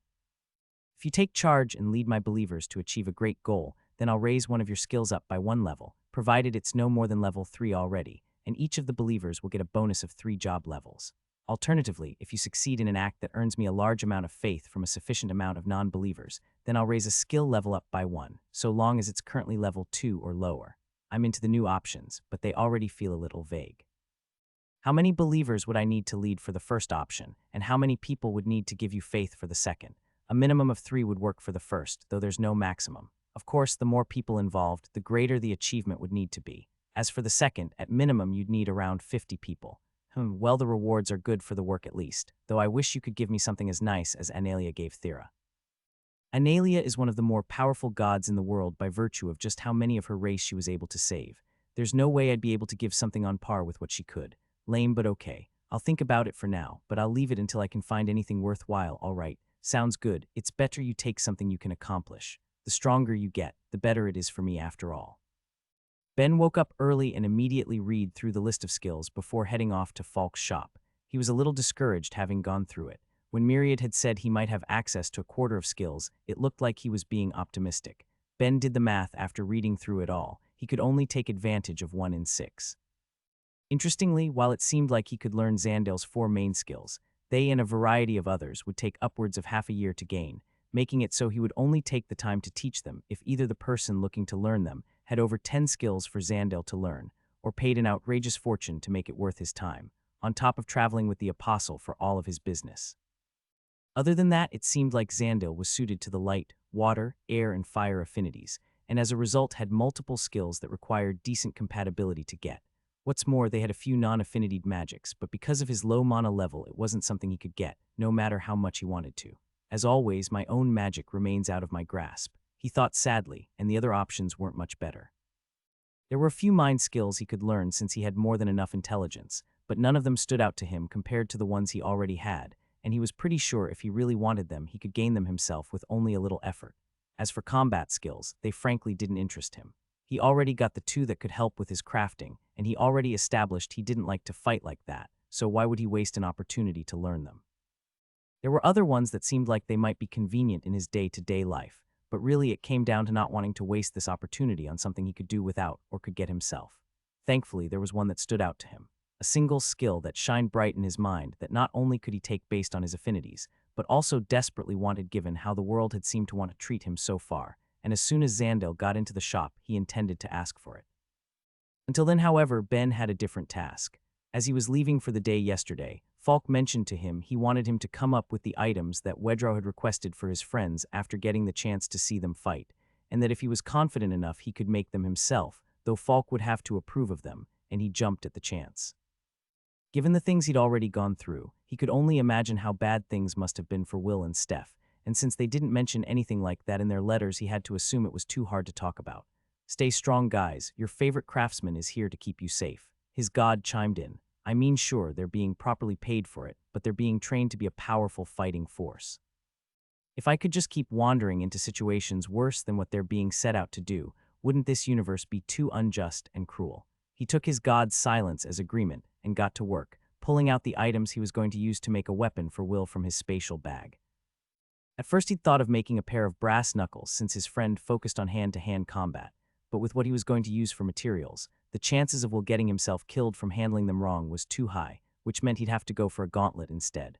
Ordinarily, he wouldn't make something like a gauntlet to be a weapon since they could be weighty and difficult to attack with, but given Will's strength stat, they should work like a charm, and he began planning it out. The first thing to do was make a sketch of all the smaller pieces he'd need. A gauntlet would need to be made up of multiple smaller plates to allow for some finger dexterity, while not so many that it would be hard to fix if anything happened. Like many things, proper balance was key. With that done, the next task would be melting down 2 different metals to make sheets he could cut and work into the shapes he needed, though there was some risk on his part, so he needed to take extra care. After all, he would be using 2 of the ones he got from Thera's parents, some of the more abyssal that could suck out the mana of a creature that touched it, and the Deathstone that would absorb vitality. He carefully broke off chunks to get the quantities he needed, while taking care to make sure no slivers made their way onto any nearby table or the ground. While more abyssal was safe until he processed it, Deathstone was immediately dangerous and couldn't be touched with his bare hands. Should a large sliver of it get stuck under a person's skin, if they possessed a low enough vitality regeneration rate, there was a very real possibility they would slowly die, or at the very least be stuck in a state of perpetual sickness. Once that was done, he got both placed in a mold in the forge and began to blast the heat, working on the next step as he waited for them to melt down. Going into the storage room, he found an already prepared plate of steel and some pre-made chainmail that he intended to repurpose. Ordinarily, he'd use leather to make the interior of a gauntlet like that, but Will was a lightning user. He wanted the energy of his attack to properly transfer without having to worry about it being weakened by something non-conductive. So he got to work making links within it so it would fit his friend's hands, only using a bit of leather when he felt that the chainmail would be too inflexible. His friend's comfort didn't need to be considered, at least. Since he had the skill Tough Skin, the metal rubbing against it couldn't do any harm. Once that was done, he pulled out the two metals which had melted down and let the Deathstone cool while he processed the Morabisial to activate its mana-sucking effects, holding his own hand above it as close as he could without actually touching the molten material and releasing his mana. It was all it would take to make the material align in a way that would allow its properties to shine, but he had to hold it there for a while, and the heat stung his flesh. He made a mental note to ask Sonia to heal him when he got home and dealt with it until the metal cooled enough to handle, the processing being complete.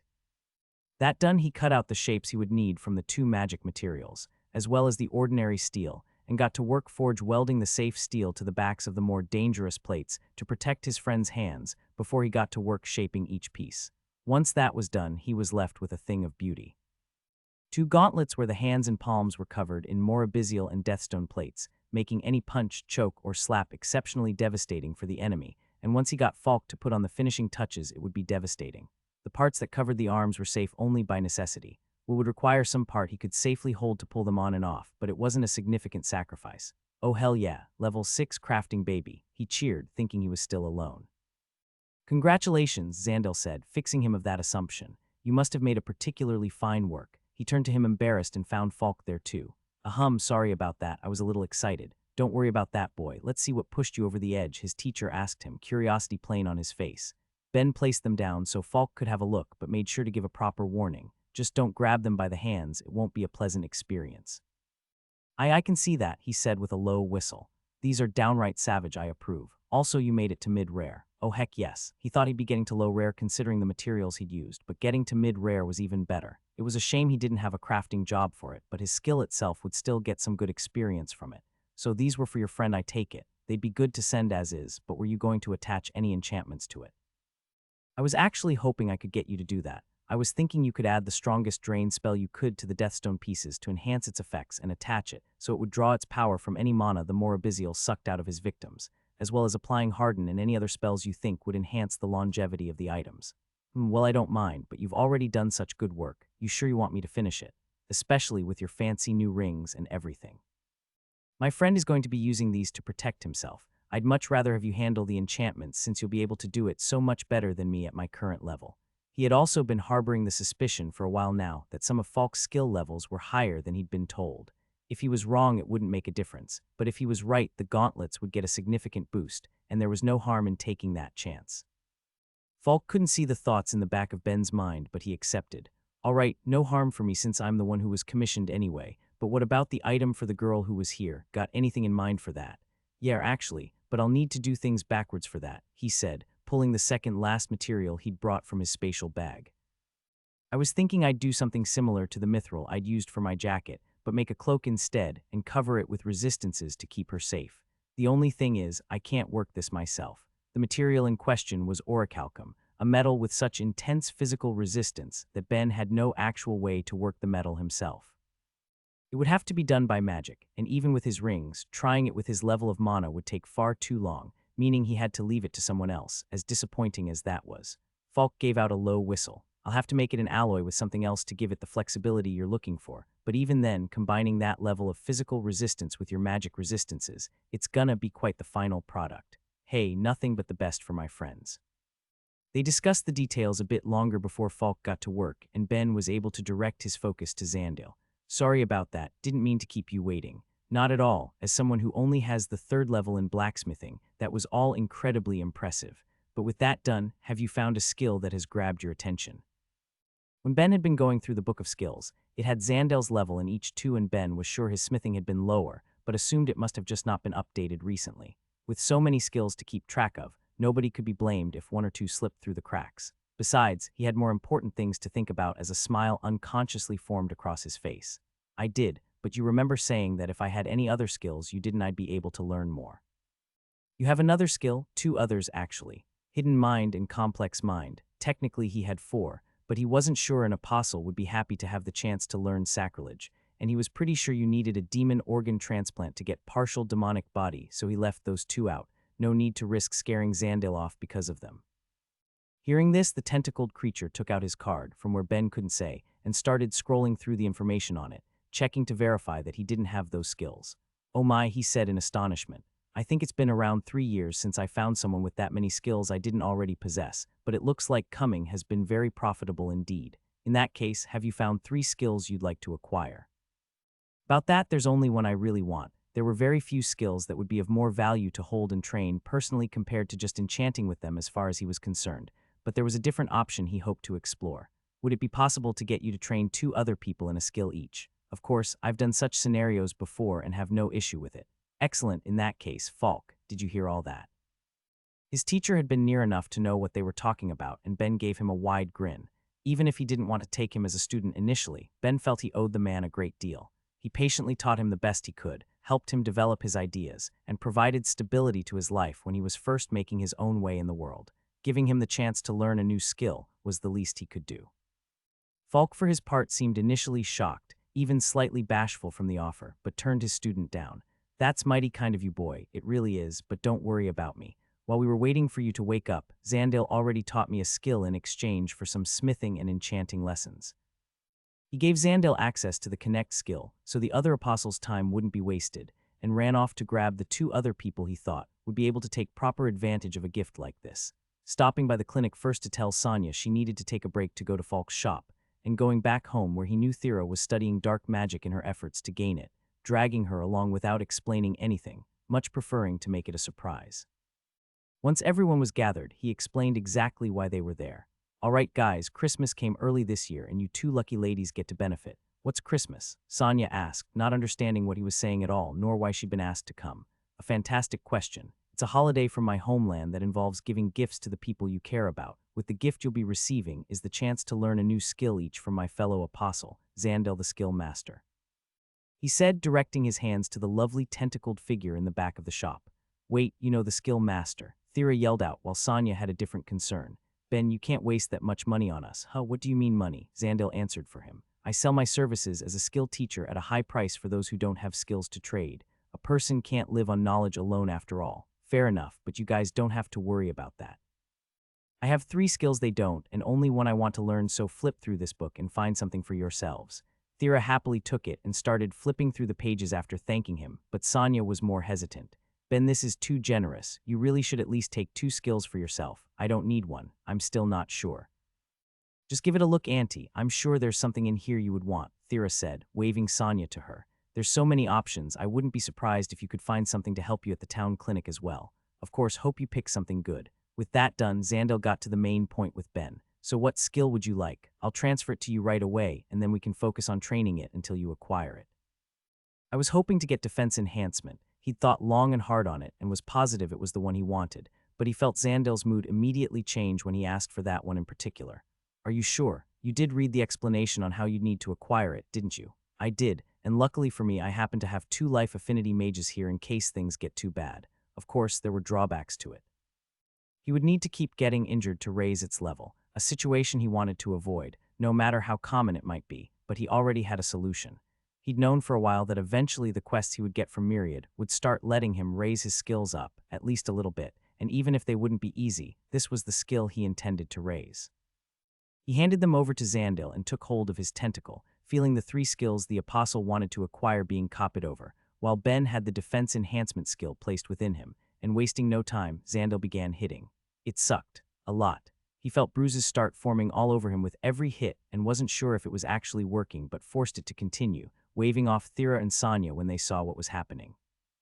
At the same time, he did his best to ignore the pain so he could practice his other skills to help Xandil acquire them, using Hidden Mind on himself to try and block the pain he was feeling from crossing over in the connection, and instructing Xandil to try and put Hidden Mind up between his first mind and the second that formed from copying over complex mind, keeping one set of thoughts hidden while the other conversed with Ben's own to train Connect itself.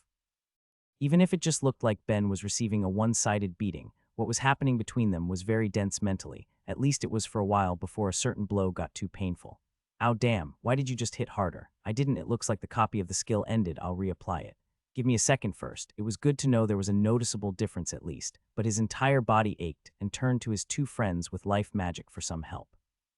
Sonia rushed over, concern painted across her face, but Thera stopped her. Auntie, it would be better to get the skill before you help him so it doesn't go to waste. Oh, you found one, he asked, curiosity making it through the pain. Mana examination. It's appropriate for people with the light or life attribute and can make their healing magics more effective, she said, looking to Xandil, who reached out and placed the skill on her before she got to work healing his battered body. It took some time, as most healing magic tended to on him, but it did seem quicker than usual overall, and after she was done she ran off back to the clinic to take full advantage of the skill's presence while she could, promising to come back when the skill effect ended as long as the clinic didn't need her. With her aunt gone, Ben turned to Thera. How about you? Have you managed to find one that's caught your eye? I think so. Unlike Ben, Thera had plenty of options she could pick from. While Xandil didn't have any Earth-linked skills since they weren't suited for that affinity, there were plenty of skills for mages in general, and most importantly, there were non-affinited magics she could use to get closer to completing her quest. The only question was which she wanted. Of the many non-affinited magics, Xandil had 5, likely because the rarer options were significantly harder to learn, meaning she would be choosing between enchanting, strengthening, empathy, telekinesis, and corpse song. It was a shame some of the more interesting ones she'd heard of weren't available, but there were still good options within those. Right off the bat, though, she knew she wouldn't be taking enchanting or strengthening magic. She wanted to take something that would be useful to her, so enchanting was a no-go. It was probably the most common non-affinited magic there was, with every town having 1 or 2 users of the skill, but even if Thera tried, she knew that she wouldn't have the control or patience for it, especially when she had both Ben and her uncle who were both extremely skilled in it. It would be a waste to get a skill she'd never level up. As for strengthening, there was a healthy amount of fear attached to the idea of her using it. It was a skill that involved running her mana through either herself or others to increase the amount of power that they could exert. The issue was, the items she constantly ran her mana through would explode, and she didn't want to take the risk of that happening either to herself or anyone else. She supposed it could be used as a weapon to use on monsters, but in the event any were able to handle it, she didn't want to imagine a creature having the sort of strength that could be created by the mana she could provide. The idea was more than a little horrifying. That just left 3 options: empathy, telekinesis, and corpse song. Empathy was only marginally worth considering because it was the active version of the skill instead of the passive that some races possessed, but there were still reasons to hesitate. As a skill that let the user feel the emotions of those around them, it didn't have much use to her personally, especially at lower levels. It was similar to the early levels of Ben's Connect skill in that way, though it didn't require physical contact to work, which was one of the larger reasons to hesitate. As it grew, it would potentially allow her to do things like focus in on a single target, or feel multiple targets from far away to form a mental map with, which could be exceptionally useful with their hunts, but in the beginning it would be uncontrollable, and combined with her mana that could be a nightmare. The thought of using it and immediately feeling the emotions of every resident of Stonewall was more than a bit worrying and cemented it as her last choice. Telekinesis was much better, letting her do what she already was doing with her magic, but not being limited to manipulating the earth alone. Of course, it had its drawbacks. A person with earth magic and telekinesis wouldn't be able to shape things at a remotely similar level, at least for an average user, but given her lack of control, precisely shaping the earth she manipulated into different shapes was rarely her goal. The other issue was the significantly increased mana cost, but it was another moot point for her. As someone with a mana quantity above 200,000, a spell's mana consumption was ignorable to her, not something she ever bothered considering before casting her attacks. Aside from that, having both telekinesis and her earth magic presented some interesting ideas should she choose to learn it. Lastly, there was corpse song, a magic that tempted her by virtue of just how odd it was to see it as an option. It was probably one of the rarest non-affinited magics, beating out many other options that weren't available to Xandil like barrier magic, magic nullification, and scrying, with it coming to the world from only one race, as opposed to the other options that had been discovered independently on multiple worlds and never gaining much popularity. Despite that, it was rather interesting in its own right. From what she understood, it was an ability that let the user essentially view the life and experiences of any dead body, with clarity increasing as the skill level went up. What surprised people most when they learned about it, though, was that it was neither death nor time affinitied, instead being powered by unflavored mana. As an option, it was interesting, and she could see how it could help in her hunting if she could read a dead beast's recent memories to find other targets, but it was most appealing as a curiosity. Still, she wouldn't get a chance like this again and needed to focus on what would be best for her, not just to complete her quest, but also in the long term as well, and it was with that mindset she made her choice. I'll learn telekinesis. Ben got home, exhausted after a long day and knowing there was still more to do. He hadn't managed to gain the skill on the first day, and neither had Thera. Xandal at least had managed to get both Connect and Hidden Mind, though they would still try to use their skills as a way to try and level up Connect faster while still in town, and they had yet to acquire Complex Mind. Of everyone, Sonia had been the luckiest, gaining Mana Examination after only her second time getting Xandal's help. Ben couldn't help but be a little jealous of her after a long day of getting beaten up, but it looked like she'd gone all out preparing dinner since she was home before them, and the chance to dig in went a long way to ease his mood, especially knowing he was going to be up for a while. Hey Sonia, mind if I move everything out of the living room for the night? There's something I want to try, he asked as the meal ended, confusing the other two at the table. I guess it's not an issue if you put everything back after, but what are you doing? Hesitation and curiosity were plain in her voice, but he did have a good reason. I was hoping it would be cool if I put a large-scale enchantment on the room. Wait, you want to enchant an entire room? Who does that? Thera asked, surprised. Enchantments were something that were put on items. The idea of putting one on an entire room was ridiculous. Aside from the level of patience it would take to do, there was also the whole issue of powering it. It just wasn't reasonable to supply mana to something that size. Sonia seemed mildly worried, but held enough trust in Ben that she accepted it. I suppose that would be all right, but what were you hoping to accomplish doing something like that? One part is to get a couple levels on my new job. As for the other, well, it's a bit of a surprise, but trust me, if it works then the payoff's going to be great.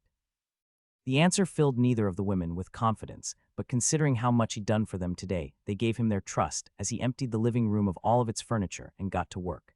The idea had come to him when he'd quickly thrown together a resistance amulet for Xandal so he could touch Thera to transfer the skill over.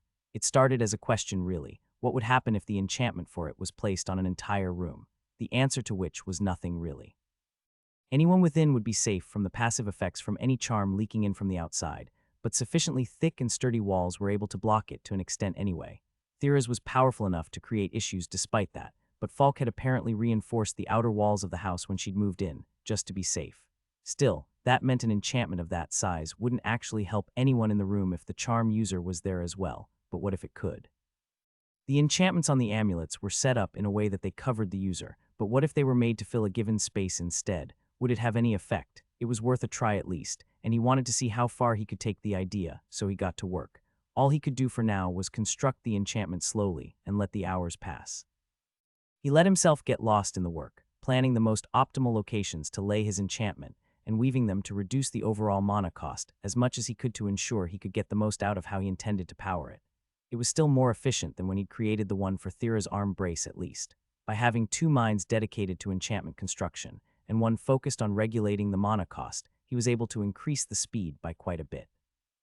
That didn't change that it was going to take all night to finish, but it did mean he wouldn't be late to the shop at least. He worked away patiently, in hindsight regretting that he started with the largest of rooms in the house, but eventually it was done. He looked to his card and smiled. He'd thought he might get a level up to enchanting after all this, but getting focus was a nice bonus too, not to mention all of the job experience that went towards enchanting.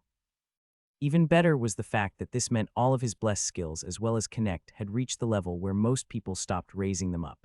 It was hard to keep putting in unending effort after all, and each level required more than the last, but he had no intention to settle there, especially when considering how easy his next few jobs would be for him. He was far above the skill level one would typically take enchanter at, so the job experience would come faster and easier, and the same was true of the 2 crafting path jobs he would need to take if he wanted to unlock high crafting. There were a few others out that were available to him now, or would be in the near future that he was curious about too, but he was getting ahead of himself and got back to finishing up the final bits of the task at hand. Grabbing his bag, he pulled out an item he'd made ahead of time at the shop. It was about the size of a pack of playing cards, and he marveled at how little he needed to power an enchantment like this.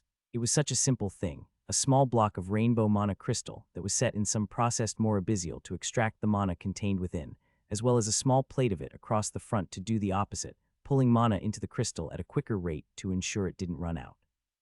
The entire setup may have been overkill, but he didn't want to take his chances considering how bad it could be if they trusted the enchantment and failed, and he attached it to a section of the wall he was confident no one would accidentally touch, placing the power source at the start and end of the enchantment. All done, Sonia asked as she walked into the room after waking up.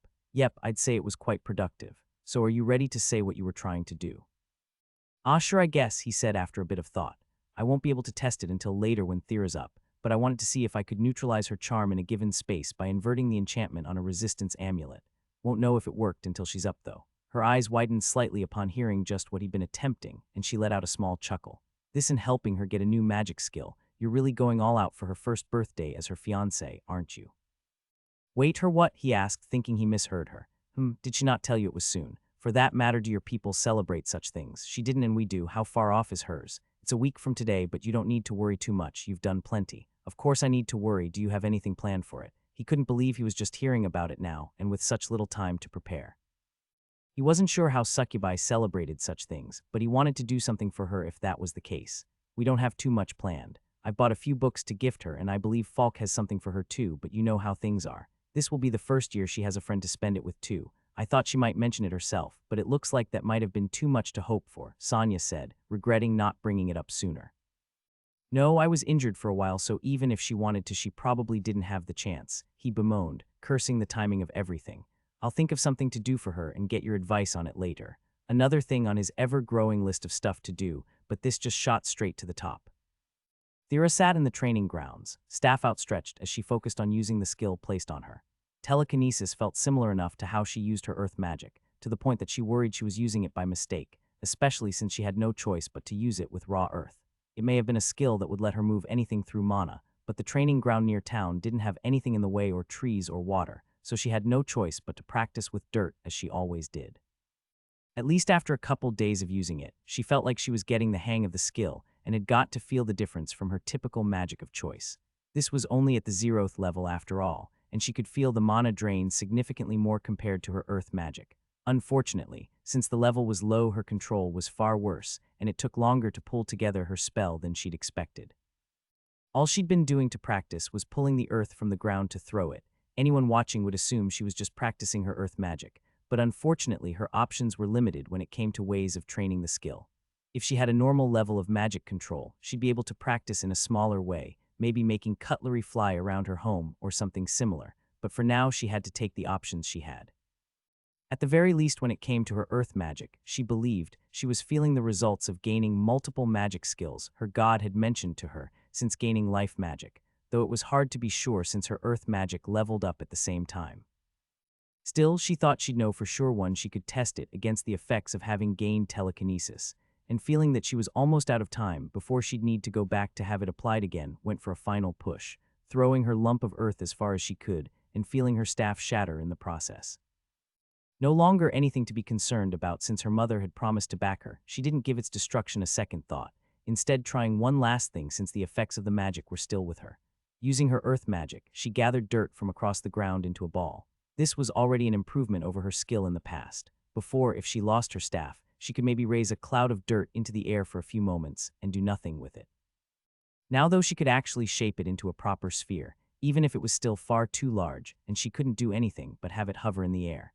This amount of growth, though, was what made her choose to learn telekinesis of all the available options, and with an effort of will used it with her earth magic to throw her oversized earth bullet as far as she could. It only traveled about 15 meters, but it was enough.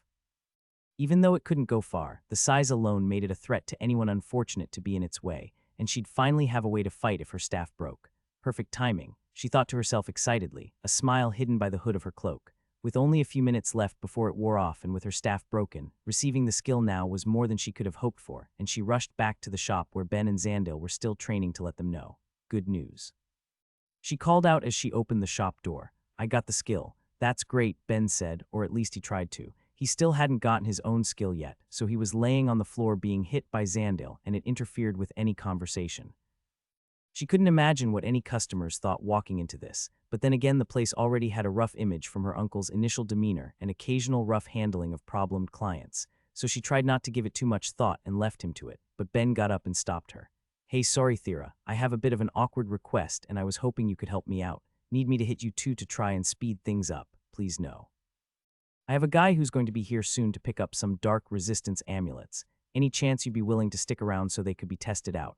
Actually, hasn't he done too much? When's he have time to sleep? Thinking about it like that, how could she refuse? It would just be a little unpleasant, nothing she hadn't had to deal with before. All right, sure. How long until they get here? Should only be a couple minutes. She resolved herself to wait as Ben continued to take a beating off to the side until the shop door opened again and a nervous-looking man walked in. He appeared to be a cross between a lizardman and an elf, his eyes darting around the room as Ben got up to greet him. "Perfect timing," Ben said, walking past him and locking the shop door so nobody else could accidentally walk in before handing over an amulet. "Thera's here, so let's get this done quick. Are you sure this will work?" He asked, giving her a fearful look before averting his eyes. "Yes, I've made plenty and never had any issues. Now stop being a rude baby about it and let's get started." Thera took that as her cue to begin and took off her cloak before giving a few different orders to try and compel the man to bend to her will. With each one that failed, he grew more and more relaxed until he was assured enough that she could stop and put her cloak back on. What a stupid man, she thought. If my charm had worked, he wouldn't be able to be afraid of me as soon as I took off the cloak.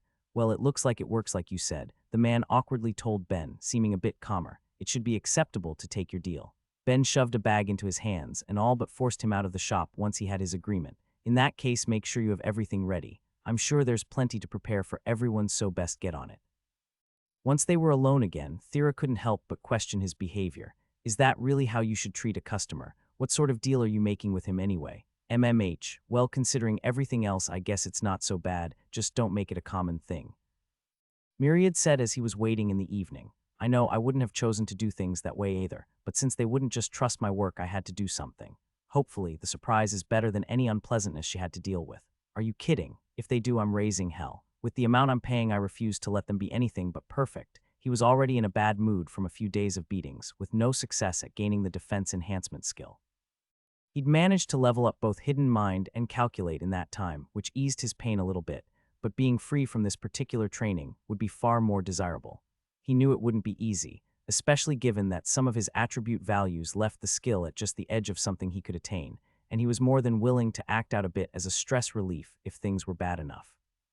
Of course, he wouldn't so long as the people he hired did what they were paid to. He didn't want to be a jerk to them. He just wouldn't accept anyone acting in a way that would upset Thera given the roles he was hiring them for. "I'll be more stressed if I draw it out longer than I need to. Hopefully, I'll get it in the next day or two, just need to be patient." Since he stopped by long enough to say he would be a couple days late, I don't see why he wouldn't. He did seem a bit stressed himself, though. Quillith had shown up on the day they were supposed to meet just long enough to tell him there was an emergency and he'd be delayed a few days, something Ben didn't argue. From what his god had heard when listening in on them before, it sounded like he had some significant problems on his own world. With that in mind, a delay in him learning how plumbing worked wasn't something he'd hold against the little alien, even if he wanted the distraction. Still, to keep himself from dwelling on the past few days, he chatted with Myriad as he waited to distract himself, asking some questions related to parts of his god's blueprints he was struggling with understanding while he'd visit Myriad's realm, as well as get updated on how the various other believers were doing, spitballing ideas between the two on how to increase the faith as a whole. As they drew blank after blank on that particular topic, Quillith finally revealed himself. "My apologies about the delay," he said as he arrived, looking completely indifferent to being there. "It's no worries, I've been out of commission long enough that it only really feels like a week since I've seen you anyway. Indeed, my superiors were curious about whether we'd be free of doing your research for you earlier than expected given the severity of your injuries. Universes with mono equivalents can allow for more interesting potential than they first appear, especially when it comes to something like the adaptation of specialized organs to a foreign body. Seeing its success has given us much to consider. You know, it's not like I didn't already think I was being watched by you guys, but between interdimensional aliens and gods staring down on me, I need a tinfoil hat or something. It can't be helped that this world and its summoned would receive a lot of attention," the Grey said with a shrug. "We've spent almost a millennia peering into other universes, and of the small fraction that allow for the existence of life, this is the first we've seen that is able to interact with other realities to a greater extent than our own. To pull in 200 people from 10 different universes is a feat we couldn't replicate with nearly 1,000 years of experience on the subject.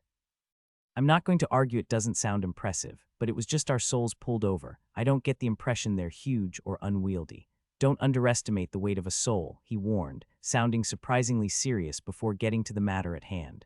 "Of course, we aren't here to discuss theology, no matter how relevant it may be to you personally.